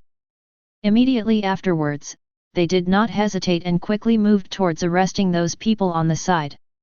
Luffy, Zoro, kill those guys. They are members of the Baroque, limited and subordinates of Shishibukai. We cannot let them be here. At the same time, Ron was also shouting towards Luffy and others not far away. Oh well. Hearing this, Luffy and others also came to their senses. Although he was a little surprised, he started to act without any hesitation at this moment. In an instant, the employees of Baroque Works in the venue began to flee in panic. But it was obvious that under the siege of the Straw Hat Pirates and Marine, they had no resistance at all, and each one of them was either captured or killed directly. Very good. Seeing this, Ron also raised the corner of his mouth. He turned to look at Akaram, who was killed by him, and murmured, That's almost it. Without his existence, Vivi will have no choice. Ron knew very well that in addition to being a member of the Baroque Working Society, the Akaram in front of him was also Vivi's secret guard, in order to protect Vivi's safety in the Baroque Working Society. There is also a record about him in the original book, and he indeed accomplished the task of protecting Vivi very well, but as a member of the Baroque Working Group, his ruthlessness is unquestionable. Akaram. At this time, Vivi's urgent cry came. It can be seen that he has woken up at this moment and is running towards this place in a hurry without caring about his own embarrassment. After arriving at the area on the field, he pounced directly on the area next to Akaram. Unfortunately, what was waiting for her was a cold corpse. At this moment, Akaram has been killed by Ron, and there is absolutely no possibility of survival. For a moment, Vivi was in despair. Died. His guard died like this. And it wasn't the people from Baroque Works who killed him, but Ron in front of him. A wave of resentment surged out. Vivi raised her head and glared at Ron and said, Chaos, you killed Akaram, I will definitely kill you. Yet. Hearing this, Ron glanced at Vivi disdainfully and said calmly, Just you. You. Ron's eyes deeply irritated Vivi, leaving her stunned for a moment not knowing how to answer.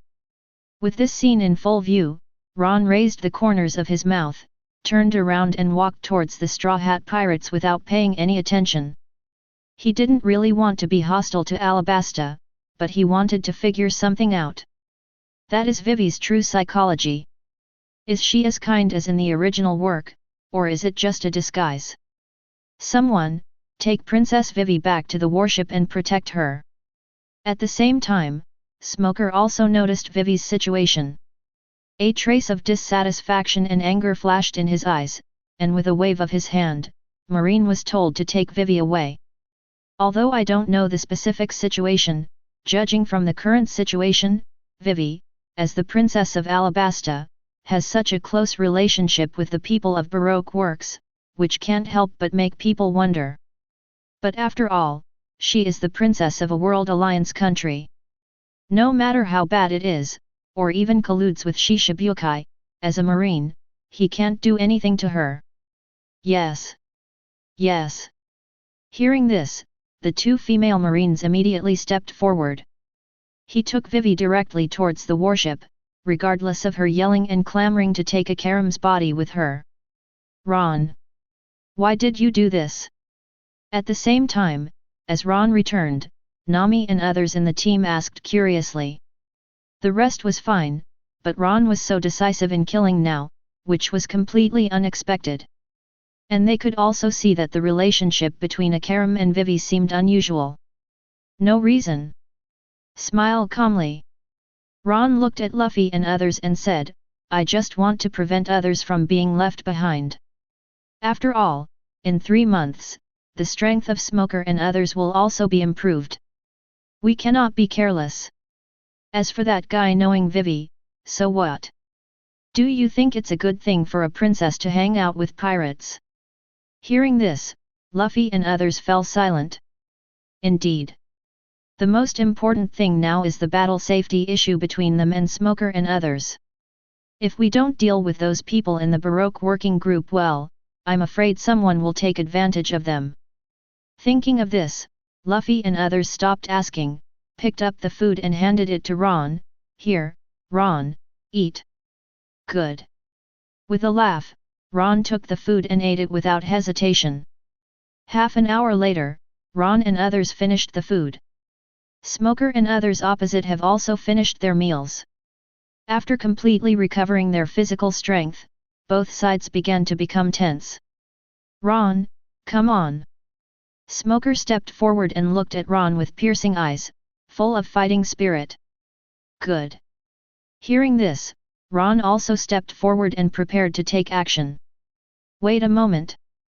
However, at this moment, Luffy took the lead to step forward, blocking Ron and saying, Ron, let me do it. I'm going to defeat him. Having said this, Luffy's face was solemn, and he obviously made up his mind. Good. In response, Ron nodded and did not insist. He also knows what Luffy is thinking. As the captain, Luffy wants to defeat Smoker himself to protect his crew.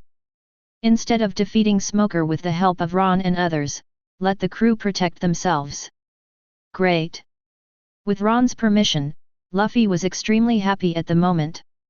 Without any hesitation, he jumped directly to the area in front of Smoker and said, Smoky-man, your opponent is me. Straw Hat. Seeing this, Smoker frowned, his expression was not very good. I am defeated, you are no match for me, let Ron do it. Not always. Luffy was also solemn about this, raised his hand and made a fist and said, second block.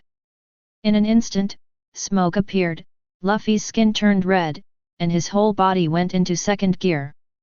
Without hesitation, he suddenly jumped out to the area in front of Smoker, and smashed his fist into Smoker's face. So fast! Seeing this, Smoker's pupils shrank. He didn't expect that after 3 months, Luffy would suddenly become so much stronger. Seeing the attacking fist, he elementalized immediately. Bang! As Smoker's head exploded and the smoke emerged, his figure appeared next to Luffy and said, Straw Hat Boy, I have to say that I underestimated you. In 3 months, you have made great progress. But it's not just you who have made great progress, I haven't been idle either. While speaking, Smoker kicked out, and the blade-like storm directly covered Luffy. Tempest Kick. Zhang! Zhang! Fires flew everywhere, and Luffy was affected by the tempest kick, with countless sparks flying all over his body. Even though he had the iron body passive, he was still knocked away under such an attack. Good guy. Smoker has trained Marine 6 styles. Seeing this situation, Ron's face darkened and he looked a little solemn. He knew that Smoker would definitely improve in 3 months, but he did not expect that the latter would make up for his shortcomings and flaws so quickly. The proficiency of Marine 6 styles, which is even close to mastery, combined with the Logia Devil Fruit, directly makes Smoker extremely difficult to deal with at this moment. Even an ordinary Commodore class can't do anything to him. Thinking of this, Ron said, "The situation is not good. It will be very difficult to win with Luffy's situation." As soon as these words came out, Zoro and others on the side also nodded. They all could see the seriousness of the matter, and Smoker had obviously become more powerful than when he was in Logue Town. "Zoro, let's do it again." At this time, Tashigi and others had also arrived in front of Ron and others. Immediately afterwards, Tashigi stared at Zoro with his eyes fixed on him, and his own fighting spirit was extremely strong. Good. Hearing this, Zoro did not refuse. As soon as his mind moved, he took out his 3 knives and said immediately, "Let's go aside." After saying that, he turned around and walked towards the side area. Although it is overkill to deal with Tashigi alone, Zoro also believes that Ron and others are enough to deal with it. And Tashigi didn't refuse, he just stepped forward and followed him. "Go together. Capture the Straw Hat Pirates." As the two left, the remaining Marines didn't waste any time, and all of them came straight towards Ron and the others with weapons in hand. "Ron, leave it to us. Ron, don't take action yet." Seeing this situation, Sanji, Usopp and Nami were also ready to take action. With a shout, Sanji took the lead and jumped out directly into the crowd. Usopp was sniping from the rear, and the most outstanding person was undoubtedly Nami. As the battle started, she directly summoned countless clouds to wrap around and cover people, and then the clouds turned red at a speed visible to the naked eye. The development of Hua Sheyun is completed.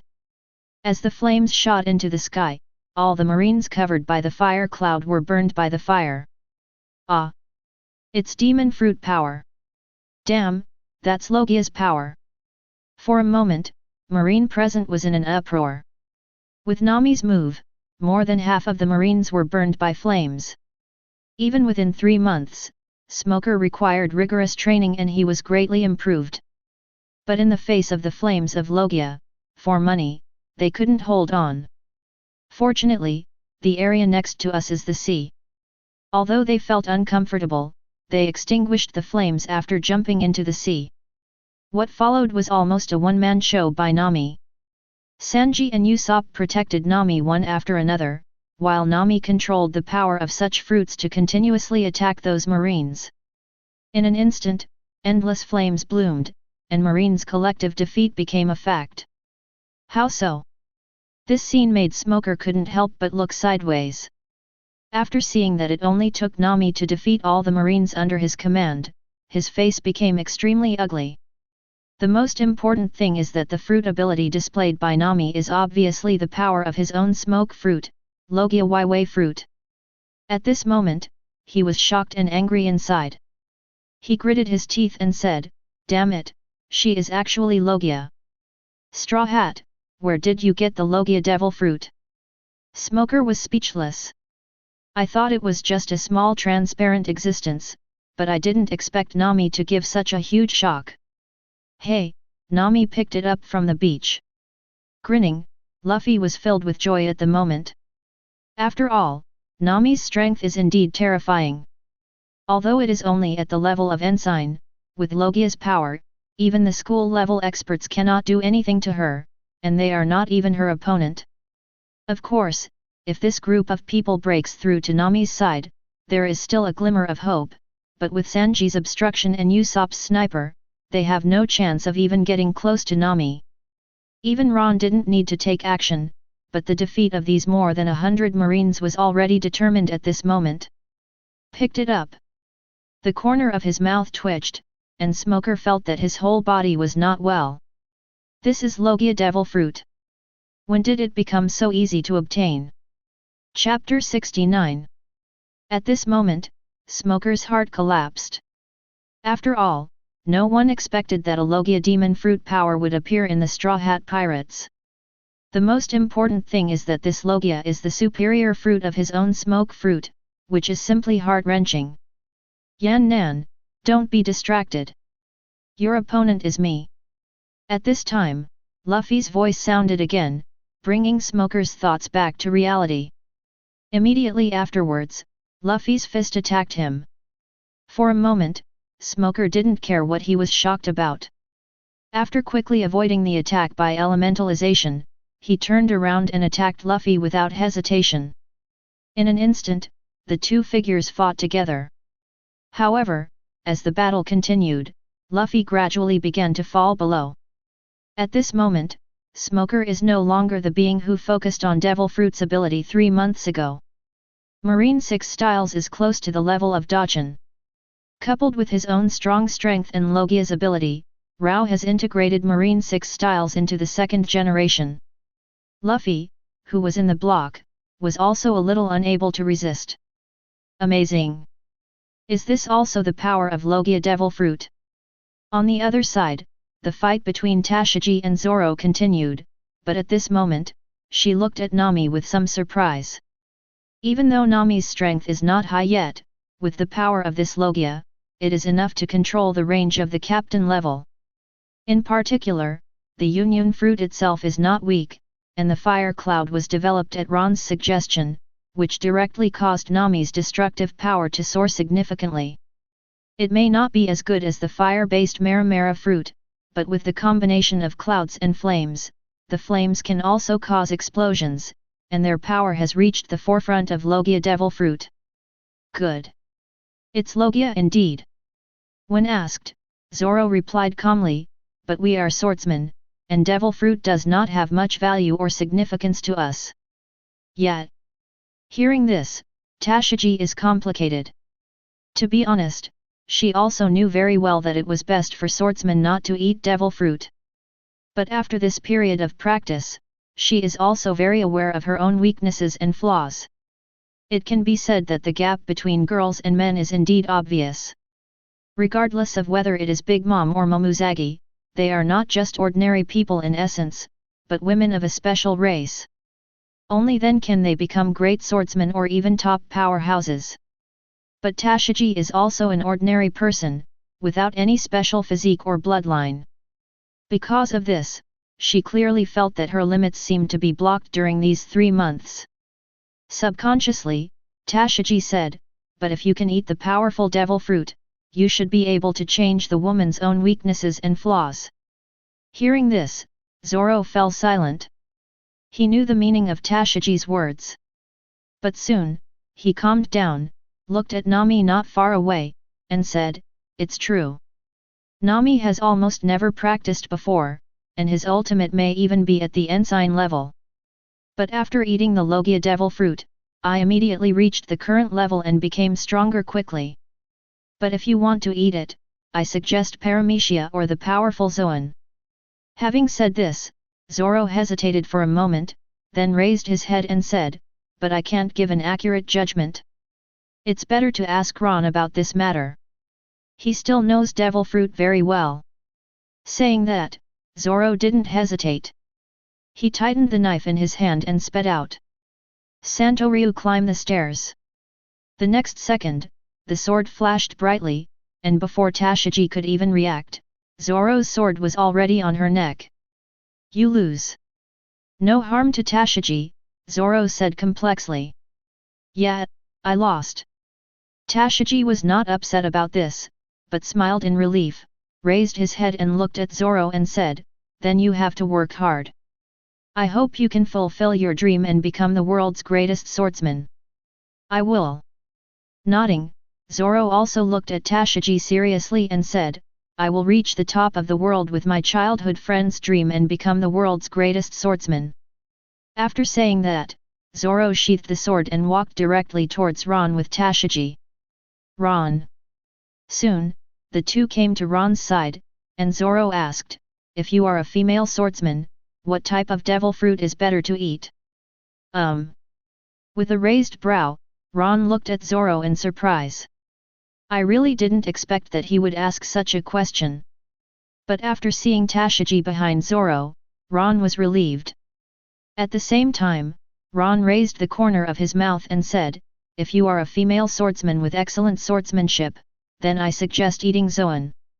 But Zoan is also divided into several types: ordinary species, ancient species, and fantasy beast species.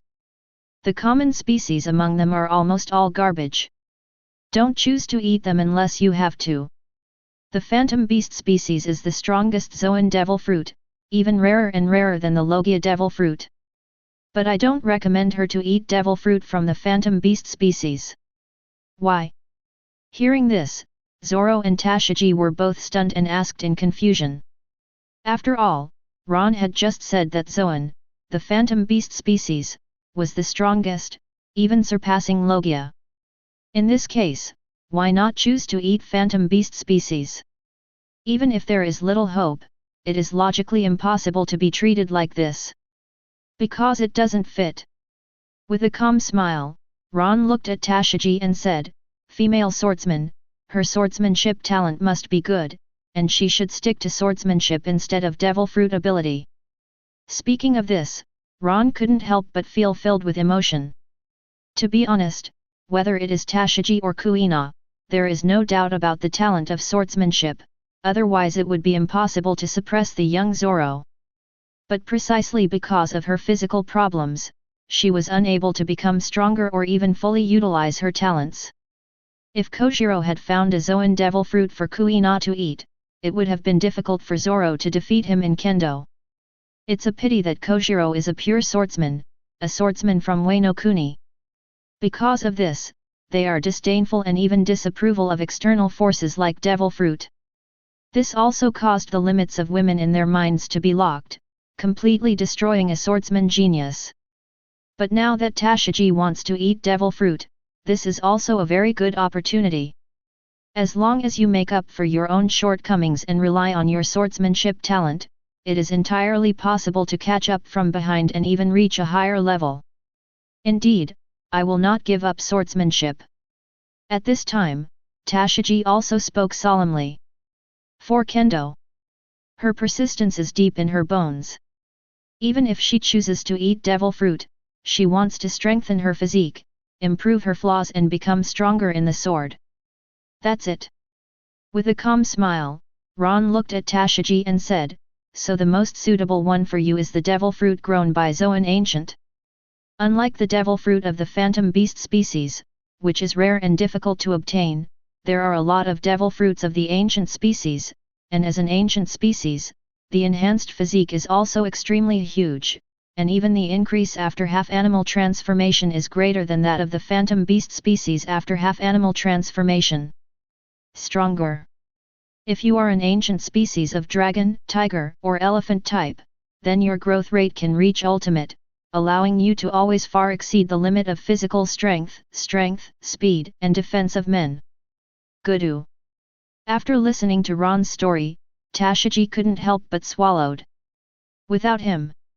If it is true as Ron said, if he eats the Zoan ancient devil fruit recommended by him, then in the future, there is even the possibility of competing for the world's largest tank. Even if he is not a pure swordsman, his potential is undoubted. Thank you. As soon as he thought of this, Tashigi stepped forward and bowed deeply to Ron to express his gratitude. It doesn't have to be this way. Waving his hand, Ron said calmly, "Zoro and I are partners. By the way, please leave a contact information for Zoro. If we encounter a devil fruit that suits you, we will contact you directly." Good. Nodding, Insuki did not refuse. She knows that devil fruit is of extraordinary value, and even some special devil fruit are hard to come by. Although she is now a marine, she cannot easily obtain devil fruit, let alone the precious ancient species. Straw Hat. At this moment, Smoker's angry roar interrupted the conversation between Ron and others. Looking through the sound, it can be seen that Smoker is extremely embarrassed at this moment, and there is even a trace of blood on his forehead. What's the situation? Smoker is hurt. Seeing this situation, Ron and others raised their eyebrows, with a look of astonishment in their eyes. After all, Smoker is Logia. Even if it's a little embarrassing, everyone can understand and accept it. But now he is actually injured and even bleeding, which is a bit surprising. I see. But just for a moment, Ron's eyes were locked on Luffy. Ron felt relieved when he saw the water dripping on his arm. Luffy's decision was to injure the enemy by 1000 and lose himself by 800. He soaked his arm in seawater, which also weakened his own strength. But because of this, his attack can also pose a threat to Smoker, and even cause fatal injuries. It is undeniable that Luffy's behavior is very risky, but it is also extremely practical. Impossible. How could Colonel Smoker be injured? That's Logia, how could it be attacked? At the same time, waves of exclamations resounded throughout the sea at this moment. Those Marines who were forced to hide in the sea by Nami's fire clouds were also dumbfounded and couldn't believe what they were seeing. Especially Smoker. After 3 months of hard training, the latter's strength is not inferior to that of the Naval Headquarters Commodore, and now he is actually injured by Luffy. This is simply... Hey, it worked. On the contrary, Luffy was grinning at this moment. Although he was a little weak, he still had a smile on his face when he saw that he could really hit Smoker. Immediately afterwards, Luffy did not waste any time and directly accelerated towards Smoker to attack. A hole. In this regard, Smoker is also on fire. Luffy's move was to completely ignore him. The strategy of injuring the enemy by 1000 and damaging yourself by 800 would only break his elementalization. Although he was injured before, in Smoker's opinion, it was caused by his own carelessness and relying too much on the power of elementalization. Already prepared. How could Smoker be injured? Without any hesitation, Smoker directly attacked and shouted angrily, "Even if there is no elementalization, I will let you know how huge the gap between you and me is." The next second, Smoker and Luffy started to fight head-on. The Marine 6 styles were used vividly by Smoker, and the fight with Luffy, who was in second gear, became more and more intense. Good guy, Luffy is really smart. Seeing this situation, Zoro said with emotion, "If this is the case, then I can also fight Smoker. Seawater can restrain demon fruit power, at least it can break his elementalization. If I soaked my sword with marine, it should also be able to destroy the elemental structure, allowing him to fight me head-on." Speaking of this, Zoro looked extremely excited. After all, the previous elementalization was indeed unsolvable. I never expected that after Luffy's actions, he would find a way to crack it. Even if he only cracked the elementalization, it would be enough to give him the confidence to fight Logia forever. I didn't expect it either.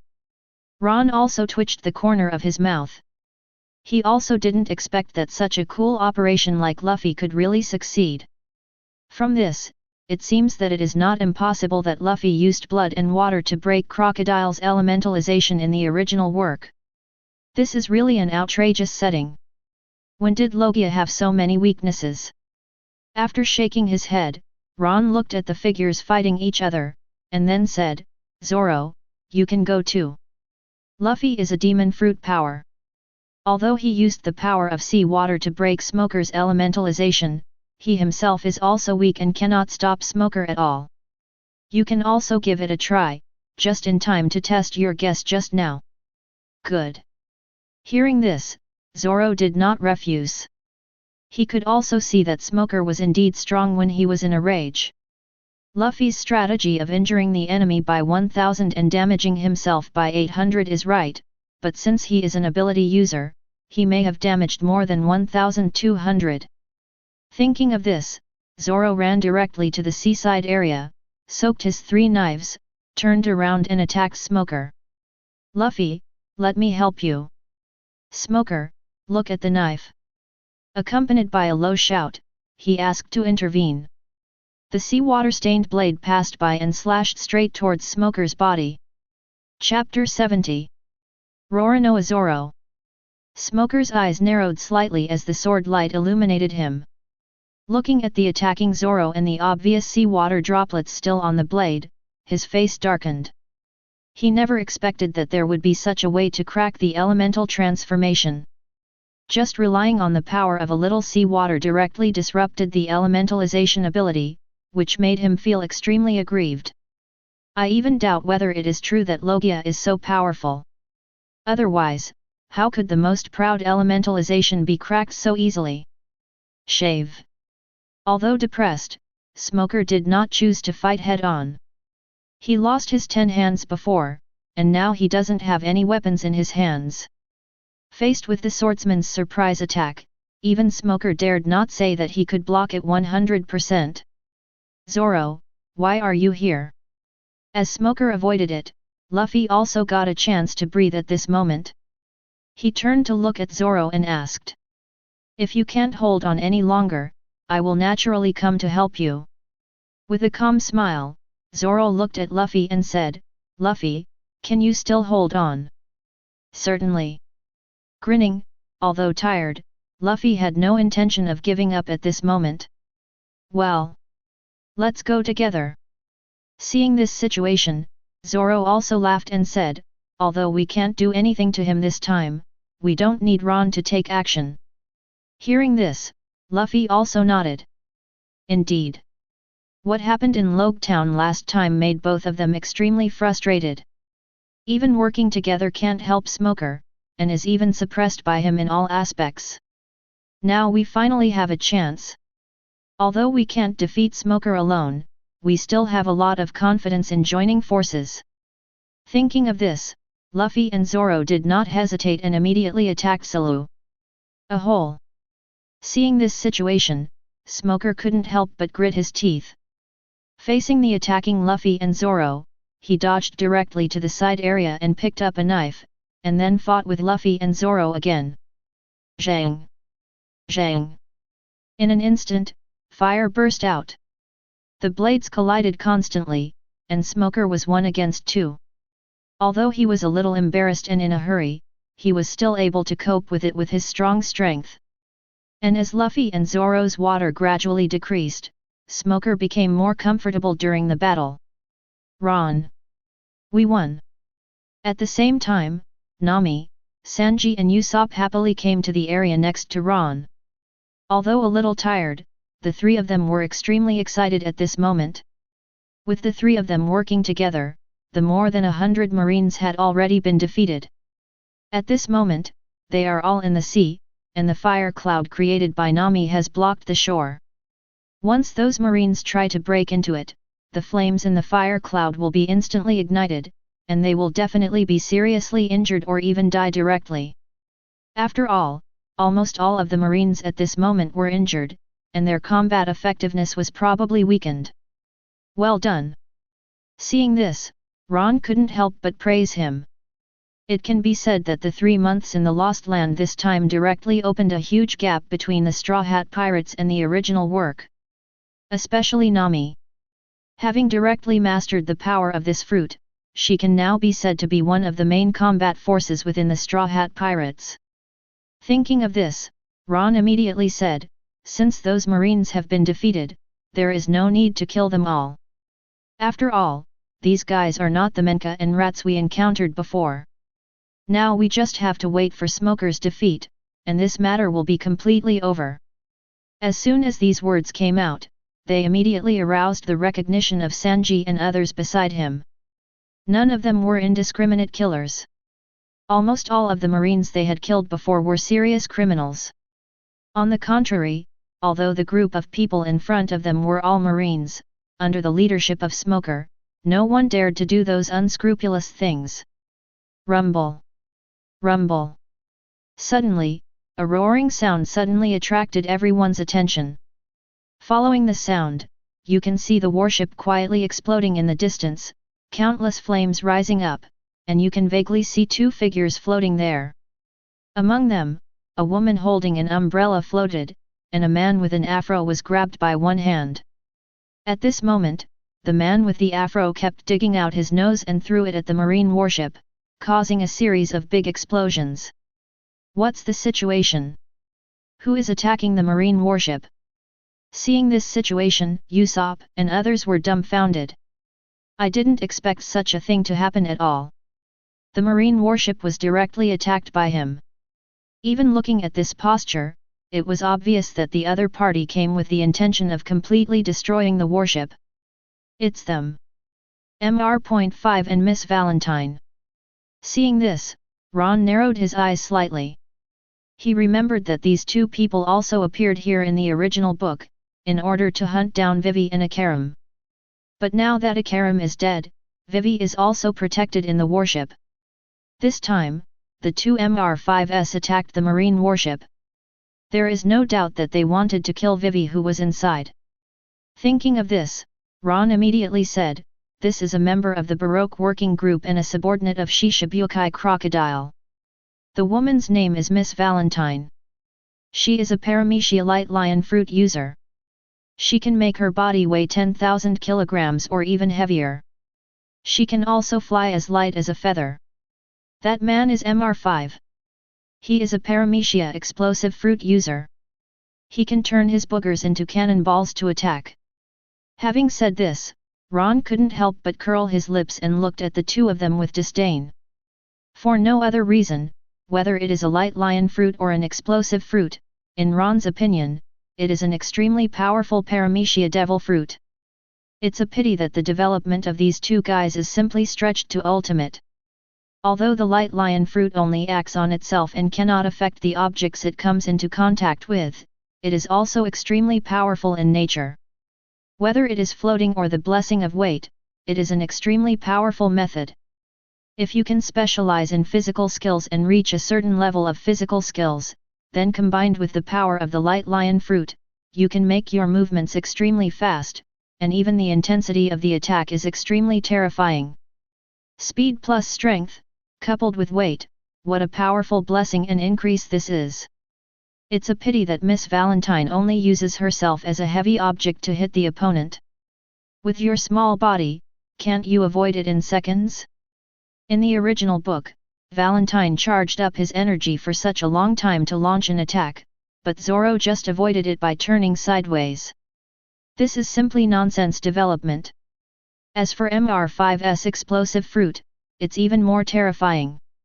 Although it can only turn a part of itself into a bomb, the bomb cannot affect itself, which means that the explosive fruit is essentially a taijutsu fruit. If your physical skills are strong enough, once you come into contact with the opponent in close combat, you can directly turn part of your body into a bomb and hit it, or even penetrate it into the opponent's body. Walk each other. What? He's Shishabukai's subordinate again. Damn it, they attacked the marine warship so blatantly, they are really lawless. After listening to Ron's words, Tashigi was furious. After all, she is also a marine now, and the behavior of these two people seems to be provoking, or even ignoring their existence. But she didn't know moonwalk, and she couldn't attack those two guys in mid-air. For a moment, Tashigi couldn't help but looked at Ron subconsciously and said, "Ron, can you help me take down those two guys?" Although we don't know why they attacked the warship, such provocation cannot be tolerated.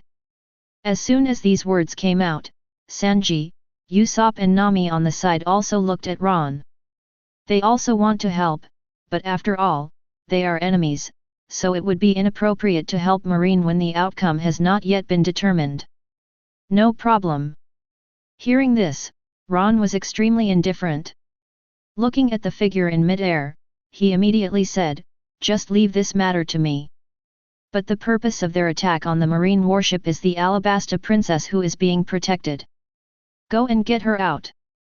By the way, Usopp, give me 2 fruits. I see. Hearing this, Yinsakai suddenly realized. After knowing the target of those guys' attack, they did not hesitate and quickly flew towards the marine warship. Here you go, Ron. As for Usopp, although he didn't know why Ron wanted fruit, he still took out 2 apples and handed them to Ron. "Zero, please give me flowers." Immediately afterwards, he quickly chased Sanji and others. "Very good." Looking at the fruit in his hand, the corners of Ron's mouth rose. After putting it in his arms, he also looked at Valentine and M5 in mid-air. Ron wanted to try to see if he could transfer the power of devil fruit to them after killing 2 people and a fruit was approaching. After the hypnosis division was killed by him, the hypnosis fruit was reborn in the area within the island. This also means that this matter has a probability of being completed. Whether it is a light lion fruit or an explosive fruit, to be honest, the value is pretty good. It's a good time to take this opportunity to try it. If it works, there will be another way to capture the potential devil fruit in the future. Thinking of this, Ron didn't hesitate, jumped up and directly stepped on the moonwalk and flew into the sky.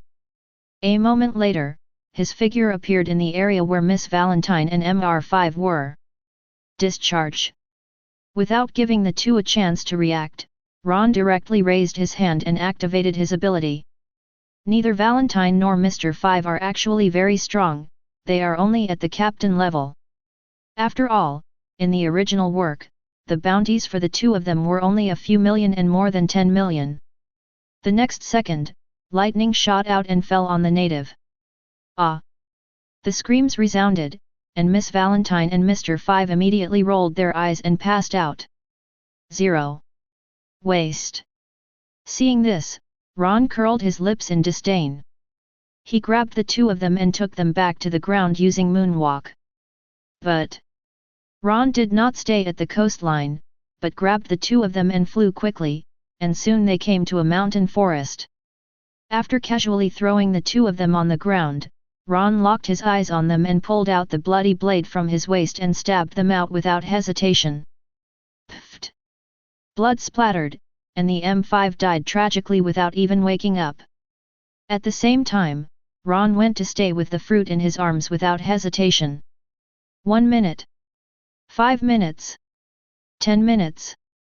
Soon, more than 10 minutes passed, and none of the apples in Ron's hands turned into devil fruit.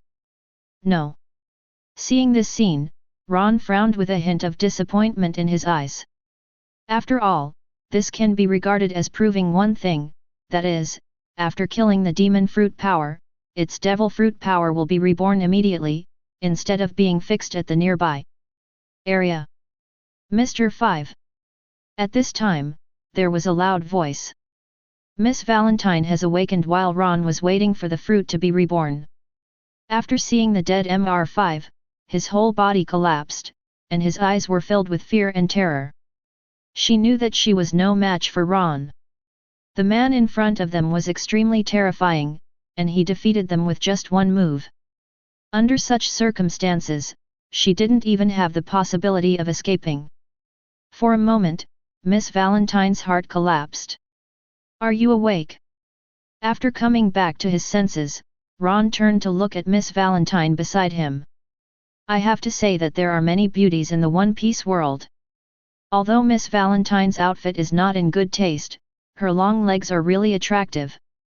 But for Ron, this was only a momentary thought, and he raised the bloody blade in his hand to slash without hesitation.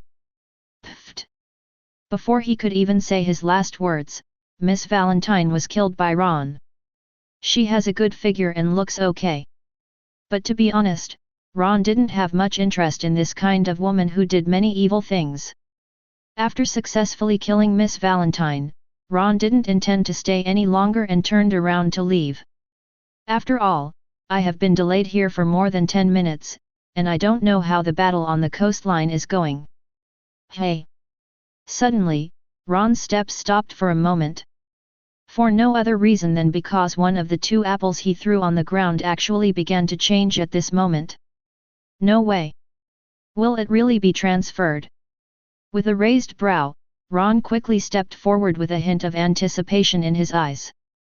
After waiting for about a minute, the apple was completely transformed into a devil fruit, which turned out to be a light lion fruit. Chapter 71. Okay, okay. Seeing the light lion fruit completely reborn, Ron picked it up from the ground with great joy.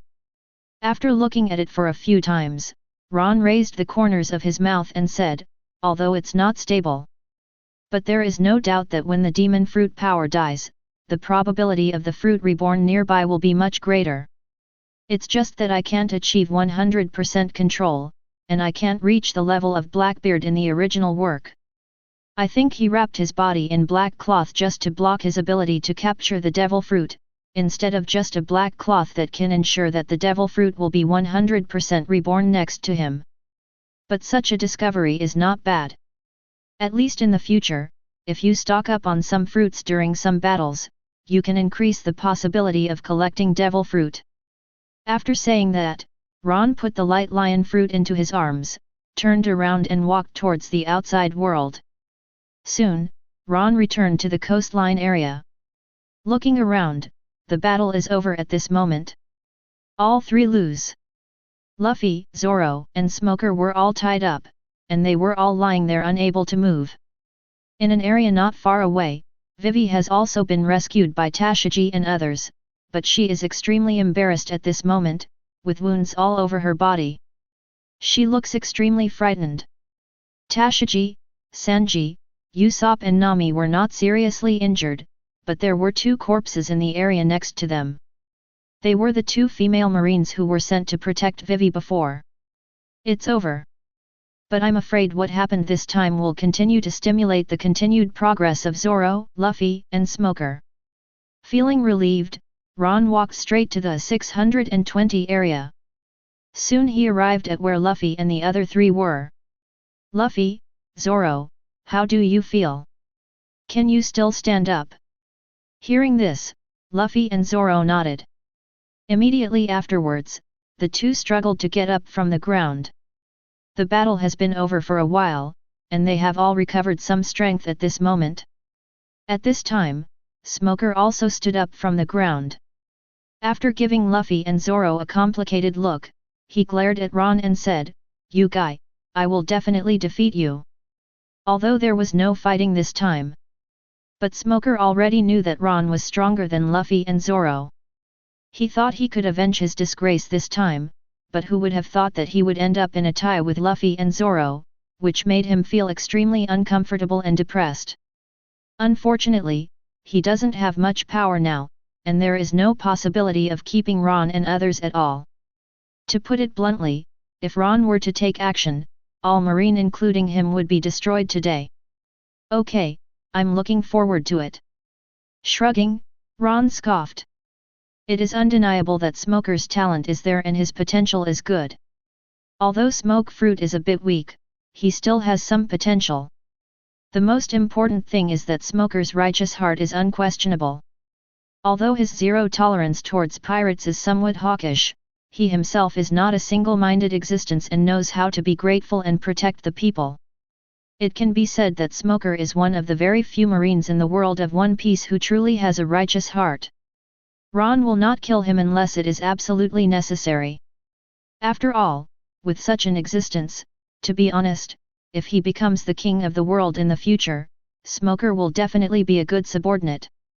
Thinking of this, Ron stepped forward and patted Smoker on the shoulder and said, "You can see it, too. To be honest, your Smoke Fruit potential is not great. It cannot be compared with some top Logias. Although your development is good, it has not reached a high level in essence. The main reason is because of your own lack of foundation. If I were you, I would increase my physical fitness and Marine 6 styles training, and then continue to perfect Smoke Fruit, not the ability but the elementalization. After all, your elementalization is indeed a bit stretched. I guess you haven't developed it properly, otherwise how could it be disrupted by a little bit of sea water?" As soon as these words came out, Smoker couldn't help but froze. He raised his head and looked at Ron in disbelief, and said in disbelief, "You, why are you?" At this moment, Smoker was puzzled. He had no idea why Ron would say such words, and even point out the way for him to become stronger in the future. Especially this incident had a huge impact on him. Logia's elementalization was actually broken by the sea water. This was simply a shame. But now after listening to Ron's words and narration, he seems to have understood his own strengths and weaknesses, but because of this, he is also extremely complicated inside. After all, Ron is a pirate, his opponent and his enemy. No reason. Shrugging, Ron retracted his hand and walked to the side of Luffy and Zoro. Then he looked at Smoker and said, although our Straw Hat Pirates are pirates, we never burn, kill, or loot weak civilians. We target they are all the ones who deserve it. We all already know what is going on with you. The White Hunter of East Blue has protected many people from being attacked by pirates. In essence, you are not our enemy. Smoker, good luck. After saying that, Ron didn't linger and took Luffy and Zoro directly to the area where Sanji and others were not far away. The battle is over. They don't need to stay any longer. Buy some supplies as soon as possible and then leave. You can't stay here with Marine for too long. Otherwise, when Smoker and others recover, there will be another fierce battle. Ron. Looking at Ron and the three people leaving, Smoker couldn't help but tighten his fists at this moment. To be honest, he really didn't expect things to turn out like this. But there is no doubt that Ron's last words touched him greatly. Sanji. Nami. Usopp. At this time, Ron and the other three had arrived at the venue. After taking a look at the sad Tashigi and the lost Vivi, he immediately said, you go to the town to buy some supplies and come back. I'll take Luffy and Zoro back to rest first. After purchasing the materials as soon as possible, we should set off. It is not suitable to stay here for a long time. $7. Good. Hearing this, Sanji and the three of them also nodded. The battle is over. Smoker, Luffy, and Zoro were all defeated. It can be said that this time is the victory of the Straw Hat Pirates. After all, Ron, the strongest member of the Straw Hat Pirates, has not taken action from beginning to end, so they don't need to stay. Although they get along well with Tashigi, it doesn't mean that Sanji and others recognize the existence of those Marines. Thinking of this, the three of them immediately ran towards the town. After Ron nodded to Tashigi, he took Luffy and Zoro directly to the Mary. Tashigi. At this time, Smoker also spoke. Colonel Smoker. Hearing this, Tashigi came to his senses and quickly walked to where Smoker was. Glancing at the Marine who was still fighting the fire in the distance, Smoker looked at Tashigi and said, give me the order. We will be repairing here for 3 days, and we will also ask the nearby Marine base to send a warship to come to the rescue. As for the Straw Hat Pirates, we have not encountered them. They have entered the Grand Line and we will continue to pursue them. Yes. Hearing this, Yin Saiki smiled. He knows what smokerized language means. It seems that the pursuit of the Straw Hat Pirates will continue, and the Straw Hat Pirates will not be let go. But in fact, the existence of the Straw Hat Pirates has been recognized, and the subsequent pursuit cannot be treated like life and death enemies. Thinking of this, Inseki immediately walked to the area where the warship was located in the distance and announced Smoker's order. About 2 hours later, Sanji and others returned from completing their purchases. This time, they purchased a lot of things, even calling them small mountain bags is not an exaggeration. However, relying on Nami's fruits as a means of transportation, the materials were quickly transferred to the Mary. However, just as Ron and others were about to leave, a voice quietly sounded. Every one of the Straw Hat Pirates, I want to ask for your help. Looking through the sound, it can be seen that Vivi's figure has arrived at the location of the melee at some point. You are the princess. What are you doing here? Seeing the person coming, Nami frowned and asked. In addition to him, others including Usopp also did not give Vivi a good look. After all, Vivi's behavior before was indeed unpleasant. Even Sanji, who couldn't walk when he saw a woman, had a serious look on his face at the moment, with no intention of expressing his affection at all. And all this is because of the previous tit-for-tat confrontation between Vivi and Ron, which made them not have very good feelings about Vivi. You. Seeing the hostile looks on Luffy's and others' faces, Vivi was feeling very annoyed at the moment. She knew that all this must be because of the conflict between him and Ron before. The most important thing is that his bodyguard Akaram was killed by Ron. Now she had to come here for help, which made her feel extremely aggrieved and unwilling. But she was the princess after all, and this assassination also hurt her deeply. He knew very well that his identity had been exposed and he would never be able to return to Alabasta safely. He would even be pursued by the Baroque Works Society. Thinking of this, Vivi looked at Ron and others, bowed and said, "My name is Vivi, and I am the Princess of Alabasta. I am very sorry for what happened before. It was my willfulness that brought you a bad feeling. I came to see you this time because I want to make a deal with you. Trade." Hearing this, except for Ron, Sanji and others all showed doubts. After all, they had no idea that the princess of a country wanted to trade something with them. On the contrary, Ron knew her purpose very well, but he didn't interrupt her. He also wanted to see how Vivi would convince the Straw Hat Pirates to help him deal with Crocodile without the situation in the original work. Yes. Nodding, Vivi said without any nonsense, "The Alabasta where I am is now controlled by Crocodile, one of the Shishibukai. He has even controlled the rebels to seize my country. But my power is too weak and I can't compete with him at all. Even if I joined the Baroque Working Society and learned about some of the evil things he did, there is still no possibility of stopping him. But I have seen your strength before, it is extremely. It's powerful, even extremely terrifying." Having said this, Vivi looked at Ron subconsciously. When he was bombed before, he walked out of the cabin under the protection of Marine, and saw Ron instantly kill Miss Valentine. It can be said that Ron's power seemed extremely mysterious to her, even extremely terrifying. If he was such a man, he might really have the possibility of defeating Crocodile.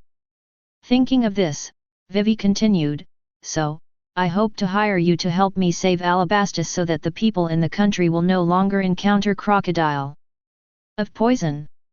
This. Hearing this, Luffy and others all looked at each other. To be honest, they didn't expect Vivi to say such words. Hiring them to deal with Shishibukai does sound like a cool thing. 4.4 Luffy is a little ready to make a move at this moment. But before he could speak, Nami on the side also took the lead and said, "Impossible. Shishibukai is such a powerful person, why should we take risks for you? How much can you pay to hire us?" Obviously, Nami didn't really want to refuse, but more wanted to know Vivi's bargaining chip. "A billion Baileys." However, before Nami could continue to say anything, Vivi had already offered her chips in advance, "If you can help me recapture Alabasta and defeat Crocodile. If he is driven away, then I intend to pay 1 billion belly as a reward on behalf of the Alabasta royal family." Hiss. Hearing this, Nami and others couldn't help but take a deep breath. 1 billion Baileys. That's a lot of money. Even Ron was shocked. Although Vivi intends to take advantage of everyone, this billion Bailey is indeed very tempting. "Ron, are you sure?" However, after being surprised, Nami calmed down first and turned to look at Ron and asked. After all, the benefits are so huge, but they also represent huge risks. Under such circumstances, Nami didn't dare to guarantee it. In the original book, she was willing because she could get a billion belly just by sending Vivi back, but now she has to deal with Crocodile, which is a Shishibukai. "You can give it a try." Shrugging, Ron said calmly, "He is Shishibukai after all, and to be honest, I am also very curious about his strength." As soon as these words came out, Luffy was also excited and said, Yes, I also want to see the power of Shishibukai." Chapter 72. And with Ron and Luffy taking a stand, Zoro on the side also tightened the knife in his hand and said with full fighting spirit, I also want to try to see the difference with the so-called Shishibukai. Although this battle is a bit decadent, I have fully understood the secret of cutting iron. If nothing happens, I will be promoted to swordsman in 3 to 5 days. Having said this, Zoro couldn't help but smile. From swordsman to swordsman. He has been working hard for more than 10 years, and now he is finally finished. Swordsman. Real. Hearing this, Luffy and others also looked at Zoro in surprise. He never expected that he would be promoted to a swordsman so soon. You know, although Zoro had already understood the secret of cutting iron before, it would still take some time to fully understand it. Unexpectedly, after just one fight with Smoker, he had already understood and mastered everything. It is really gratifying. Well. After receiving answers from Ron, Zoro, and Luffy, Nami breathed a sigh of relief at this moment. Then, she looked at Vivi and said, "We agree to your employment." Very good. Hearing this, Vivi was immediately overjoyed. No matter what, with the help of Ron and others, the hope of saving Alabasta is greater. And after witnessing their previous battle with Marine, Vivi knew in her heart that their strength should not be underestimated. Taking a deep breath, Vivi took out an eternal pointer from her arms and handed it out. This is the eternal pointer to Alabasta. You just have to follow the pointer and you'll reach Alabasta. I will follow Marine. Shishibukai wants to control Alabasta. I need to contact Marine and get help from Naval Headquarters. Different from the original work. When Vivi was captured by Smoker, she was planning to turn to Marine for help. The most important thing is that she cannot form a friendship with the Straw Hat Pirates like in the original work. After all, Akaram was killed by Ron, which also led to Vivi not being able to open her heart in a true sense. In this regard, Ron and others did not refuse. To be honest, everyone knows about Vivi's situation. But that doesn't mean they all agree with it. In the original book, if it weren't for Nami's love of money, Zoro would have ignored this matter at all, would not have helped Vivi and others, and would have even killed Akaram, Vivi, and others immediately. Then we'll see you in Alabasta. After waving her hand, Vivi didn't linger, turned around and got off the Mary. As she left, Ron and others also chose to leave directly on the Mary. If nothing else, it's really not a good place to stay for a long time. Once the support from Marine comes, the battle will be inevitable. As the Straw Hat Pirates left, Vivi's expression gradually darkened. But soon, she gathered her inner emotions, turned around and walked towards the area where Smoker and Marine were waiting. All she needs to do now is get Marine's help. And it also requires the help of Naval Headquarters, so the existence of Smoker and others must be used to convey this news. After all, she also knew very well that as Logia Demon Fruit Power, Smoker's status within Marine would not be too bad. Even though he is just a Marine colonel, in a sense, Logia's identity makes Smoker definitely a special Marine colonel within Marine. On the other side, Ron and others were driving away on a boat. After a hearty meal, Luffy recovered immediately. Zoro's condition also improved a lot, and then everyone began to exercise tacitly to enhance their own strength. Especially Zoro. Having thoroughly comprehended the secrets of cutting iron, he was eager to become a swordsman as soon as possible, and he did not dare to slack off at this moment. Ron. As the atmosphere of exercise became more and more intense, suddenly Sanji came to Ron's side. After looking around carefully, Sanji said somewhat complicatedly, "Ron, do you think my strength can be improved faster?" Although nothing was said. But Sanji was unwilling to accept it in his heart. There is no doubt that the strength of Ron, Zoro, and Luffy is the top of the Straw Hat Pirates. Sanji was not weak before, and in a sense he was not inferior to Luffy and Zoro before him. After 3 months of hard training this time, Sanji also felt that the gap between the two sides was getting bigger and bigger. Especially Zoro. Now he is about to become a swordsman, and his strength will be greatly improved.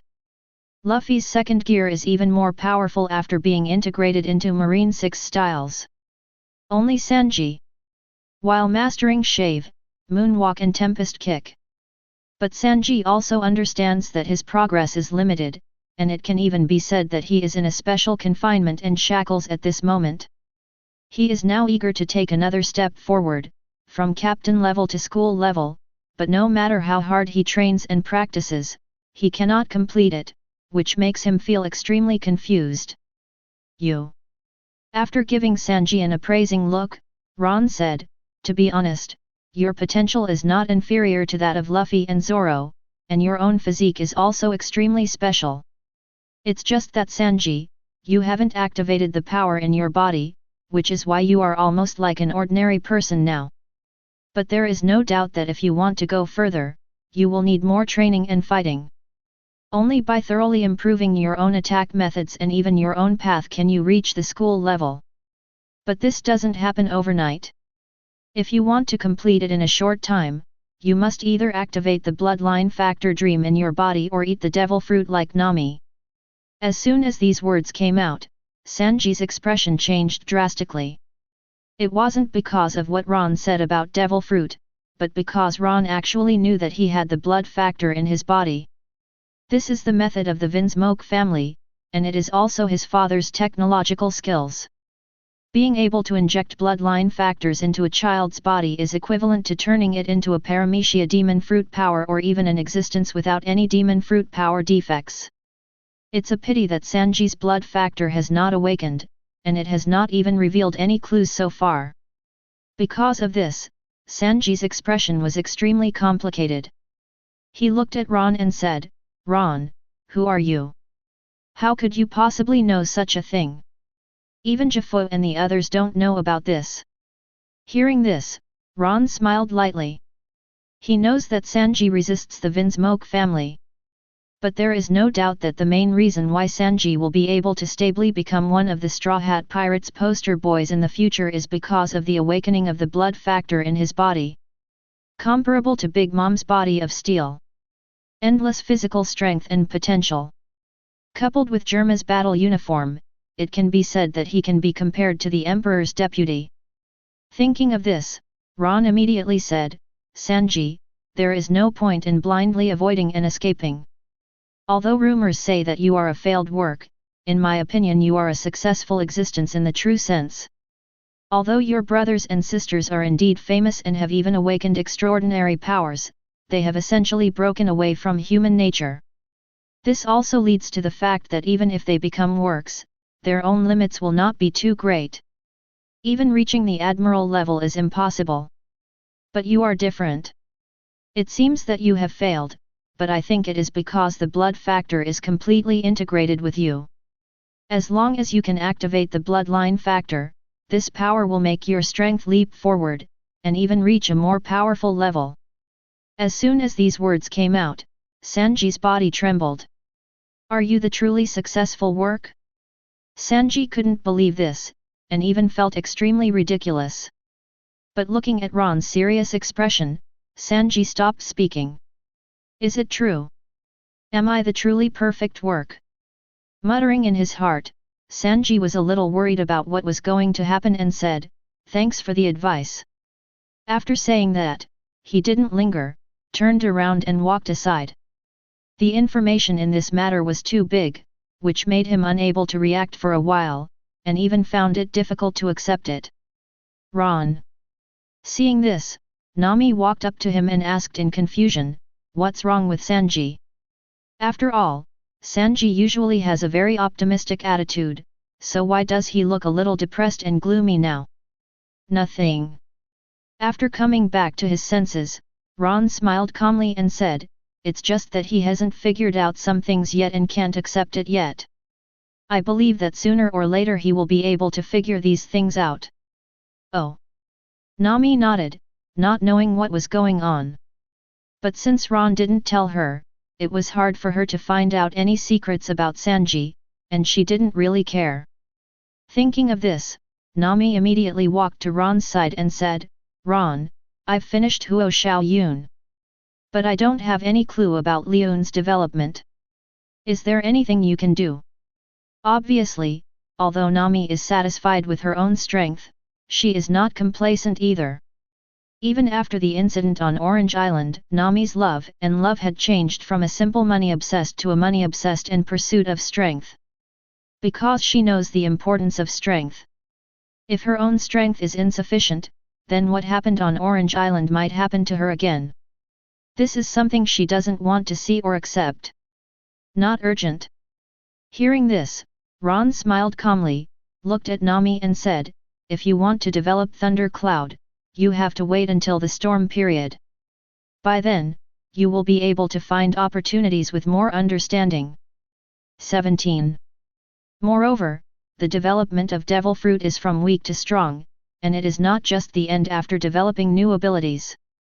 The power of your Hua-She-Yun is indeed good, but for stronger beings, the flame temperature of the Hua-She-Yun cannot pose any threat.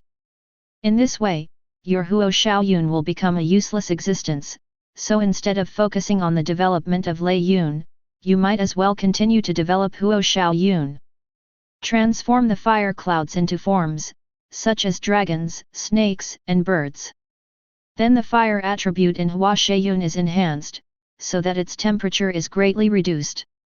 Or it could be to enhance the explosion reaction of the flame and the cloud sword, so that the fire cloud throne can destroy everything like a cannonball.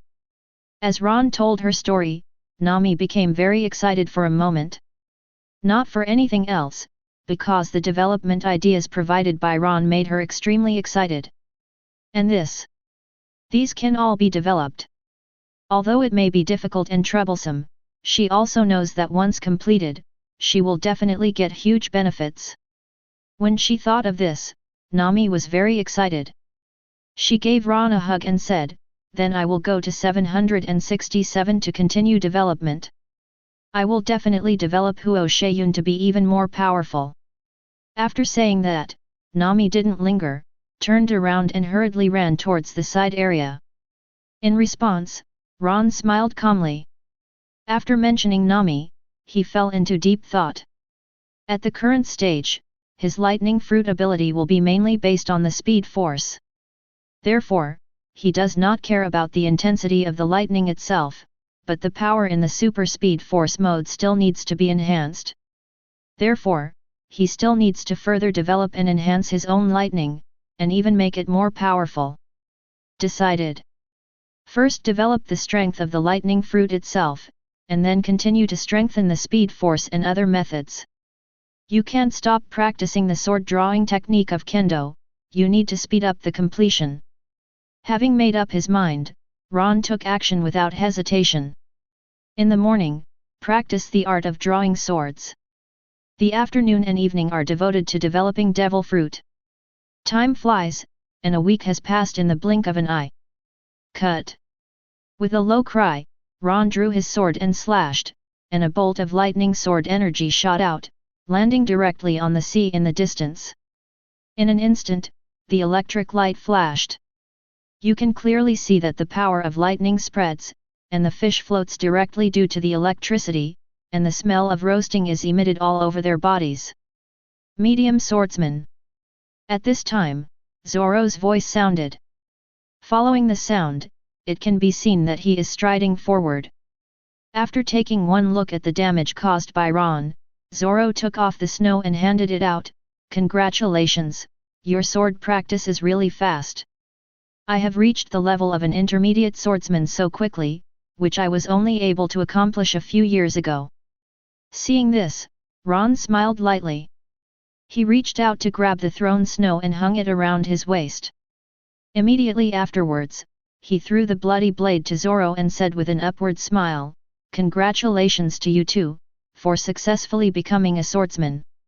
I keep my promise and give you this knife as a gift. I hope you can grasp and use it well." Of course. The corners of his mouth rose. Zoro was extremely happy at this moment. Swordsman. He finally became a swordsman.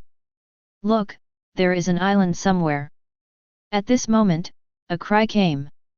Looking up, you can see that on the sea ahead, the outline of a huge island is gradually emerging.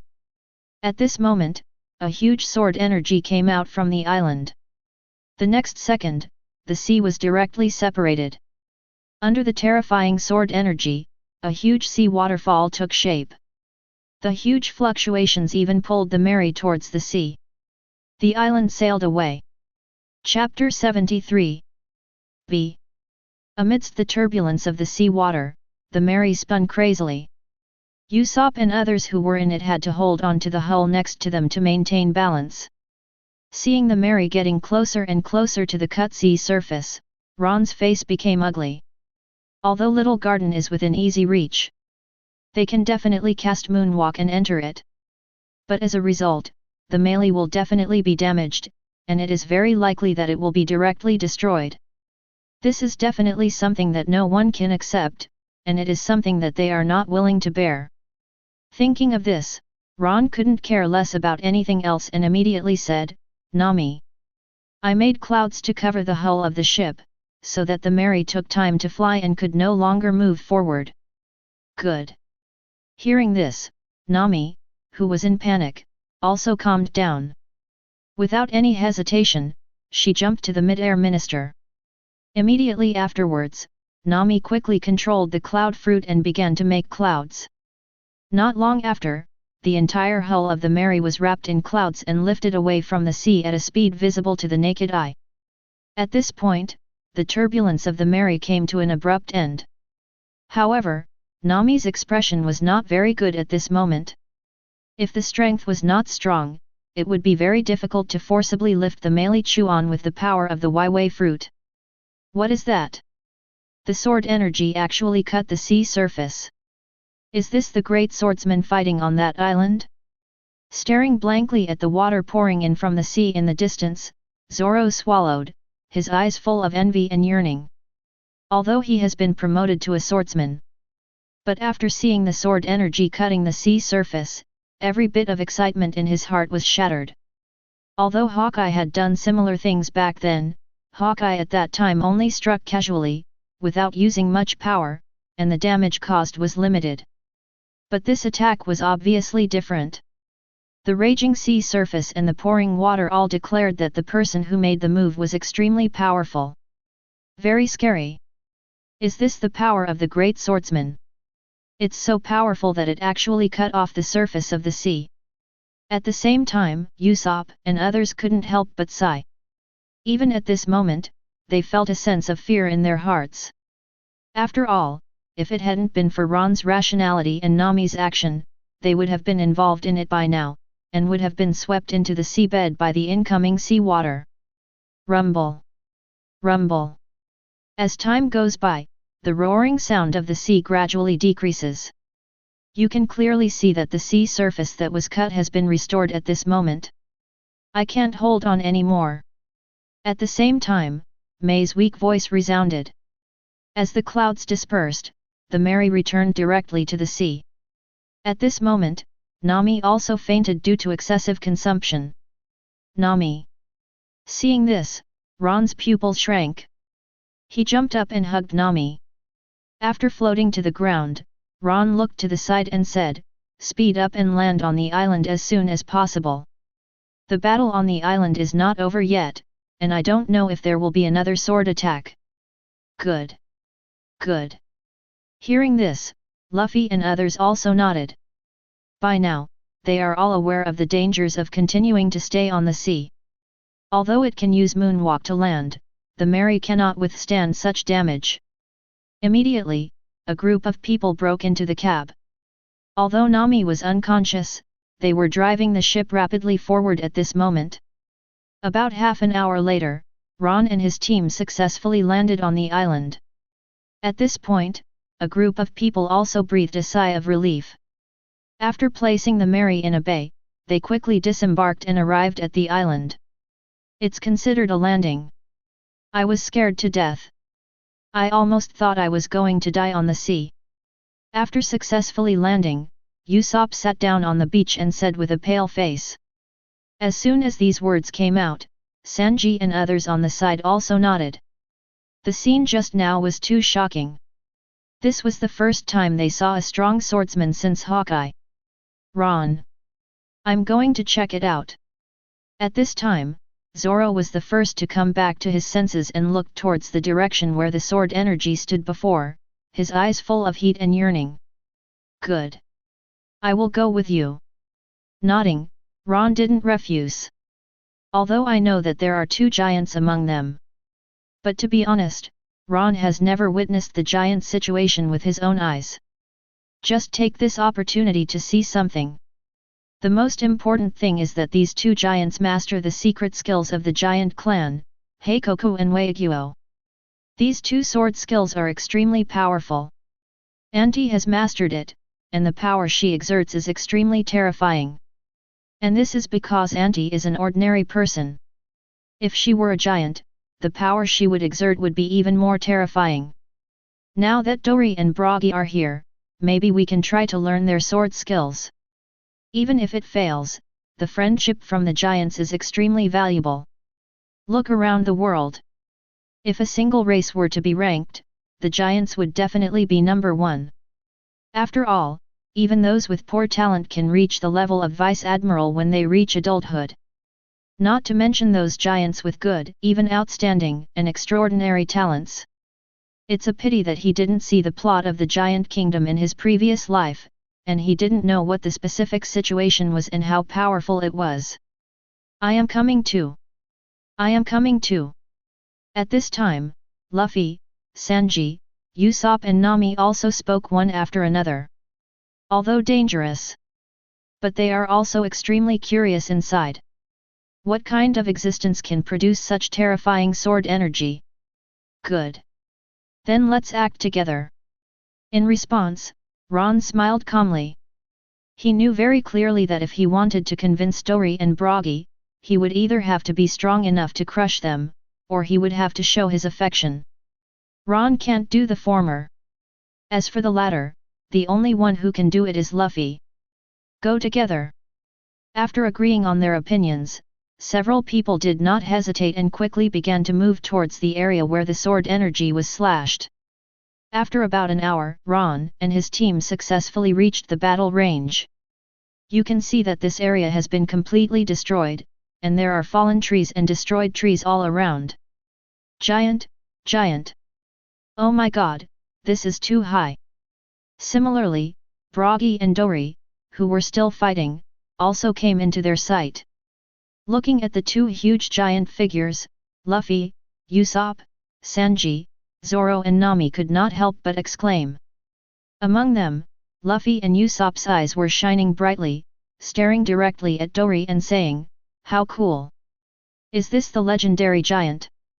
It's so huge, it's really rare." Under such circumstances, everyone's heart is filled with intense shock. After all, they didn't expect that the people fighting on the little garden island would actually be 2 giants. It's really spectacular. Even though Ron was prepared, he couldn't help but sigh at this moment. After all, the height of these 2 people is really too high. Their bodies are like mountains. At this moment, they are wielding the huge weapons, and they can easily become a town. The most terrifying thing was that Ron could clearly feel that something was wrong from Dori and Bragi. That is, the strength of both of them seems to be suppressed, and they don't even go all out in the true sense. This also means that the real strength of these 2 people is far stronger than what is revealed now. But even so, the strength and means of the 2 at this moment are not inferior to those of General Star and Quasi-Admiral, and are infinitely close to General level and Admiral level. It's over. It's over, Bragi. At this moment, 2 low roars sounded. Looking at the sound, it can be seen that Dori and Bragi are obviously planning to end this battle. It can be seen that both of them are swords in the hands of the plot, and they slash towards each other without hesitation. Waiguo! Waiguo! In an instant, the 2 giant clan sword skills exploded and collided directly. The next second, the wind blew violently. Along with a vast force, it swept out and directly covered Ron and others. Ah! With a scream, everyone in the Straw Hat Pirates, including Ron, was hit by the aftermath. The body flew out like an autumn wind sweeping away fallen leaves, blood spurted out from his mouth, and he fell to the ground and fell into a coma. After an unknown amount of time, Ron woke up leisurely. He sat up suddenly and looked around. He could see Luffy and others not far from him. Although everyone looked injured, there was no great risk. Call. For a moment, Ron breathed a sigh of relief. After all, under such circumstances, many things are indeed scary. Struggling to stand up, Ron couldn't help but admire Yamato's resilience after his body was transformed into the body of an undead dragon. Immediately afterwards, he gathered Luffy and others together to ensure their safety. After all, at night like this, there are quite a few beasts like these on this island.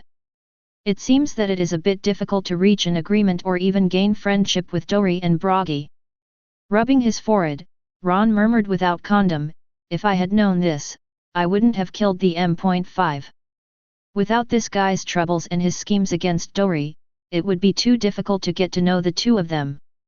Understanding the gap between himself and others, Ron was not too decadent. Instead, he became more and more full of fighting spirit, sitting cross-legged on the spot and continuing to develop his own fruit ability. A night of silence. In the blink of an eye, the next day came. Luffy and others also woke up one after another. The first ones to wake up were undoubtedly Luffy and Zoro. After that came Sanji and Nami, and Usopp didn't wake up until noon. During this period, the Yin family did not speak. Obviously this time the battle between the two giants was very exciting for them. Just the spread of the aftermath of the battle made them unable to stop them, and even fell into a coma directly. This is such a huge gap in power. Terrible. Ron, Luffy, let's go. At this time, Usopp suddenly shouted. At this moment, he was trembling, obviously he was still frightened by what happened before. Usopp, don't worry. Seeing this, Ron waved his hands helplessly and said, those two giants are indeed very powerful. And they all finished fighting yesterday. If nothing else happens, they will all be recovering from their injuries in the next period of time, and we will not be in any great danger. Except for beasts, no other existence can harm us. Hearing this, Usopp breathed a sigh of relief. Not only him, but also Luffy and others beside him. Then, Zoro said, Sword Master Tien. These are two giant swordsmen. It's simply too terrifying. Such a terrifying slash, even the world's greatest swordsman can only do this, right? At this moment, Zoro's eyes were full of heat. The destructive power of Weiguo's last move really surprised him, and even made him a little excited. It's really awesome. At this time, Luffy spoke quietly. As if he had made up his mind, Luffy stood up and said, let's go meet the giant. I thought of a brand new method. Zhao Qian Zhao. If we can get in touch with it, I believe we can improve the power of the third gear. Speaking of this, Luffy's eyes were bright. After seeing the giant's method of defeating 10 groups with one strength, Luffy was also eager to become stronger at this moment. And his third gear is to imitate the giant's method. If the giant can communicate with him and let him take a closer look, he will definitely be able to complete the development of the main tip by then. Luffy, no. Luffy, it's too dangerous. Hearing this, Usopp, Sanji and Nami all subconsciously spoke to stop him. After all, in their minds, Dori and Bragi are not simple characters. If they really want to take the risk again, their lives may be in danger. No need to worry. Seeing this, Ron smiled calmly. After taking a look at Usopp and others, he said directly, as long as those two giants don't start a war, they won't do anything to us. The top priority now is to see. Better get out of here before their next fight. Hearing this, Luffy and Zoro's eyes lit up. Although Usopp and others were a little hesitant, they were even afraid of paper. But seeing how determined Ron, Luffy and Zoro were, they couldn't refuse. Immediately, a group of people set off again. Without the battle between giants, they only encountered some ferocious beasts along the way. But obviously, those beasts cannot be the opponents of Ron and others. When it came to the door, Ron and others killed it without hesitation, and after Sanji's cooking, they turned it into food and consumed it. It didn't take long for Ron and his team to successfully arrive at Dori's area. You can see where he is sitting, with blood in many areas of his body already ligated, but at this moment he also looks extremely weak and sad.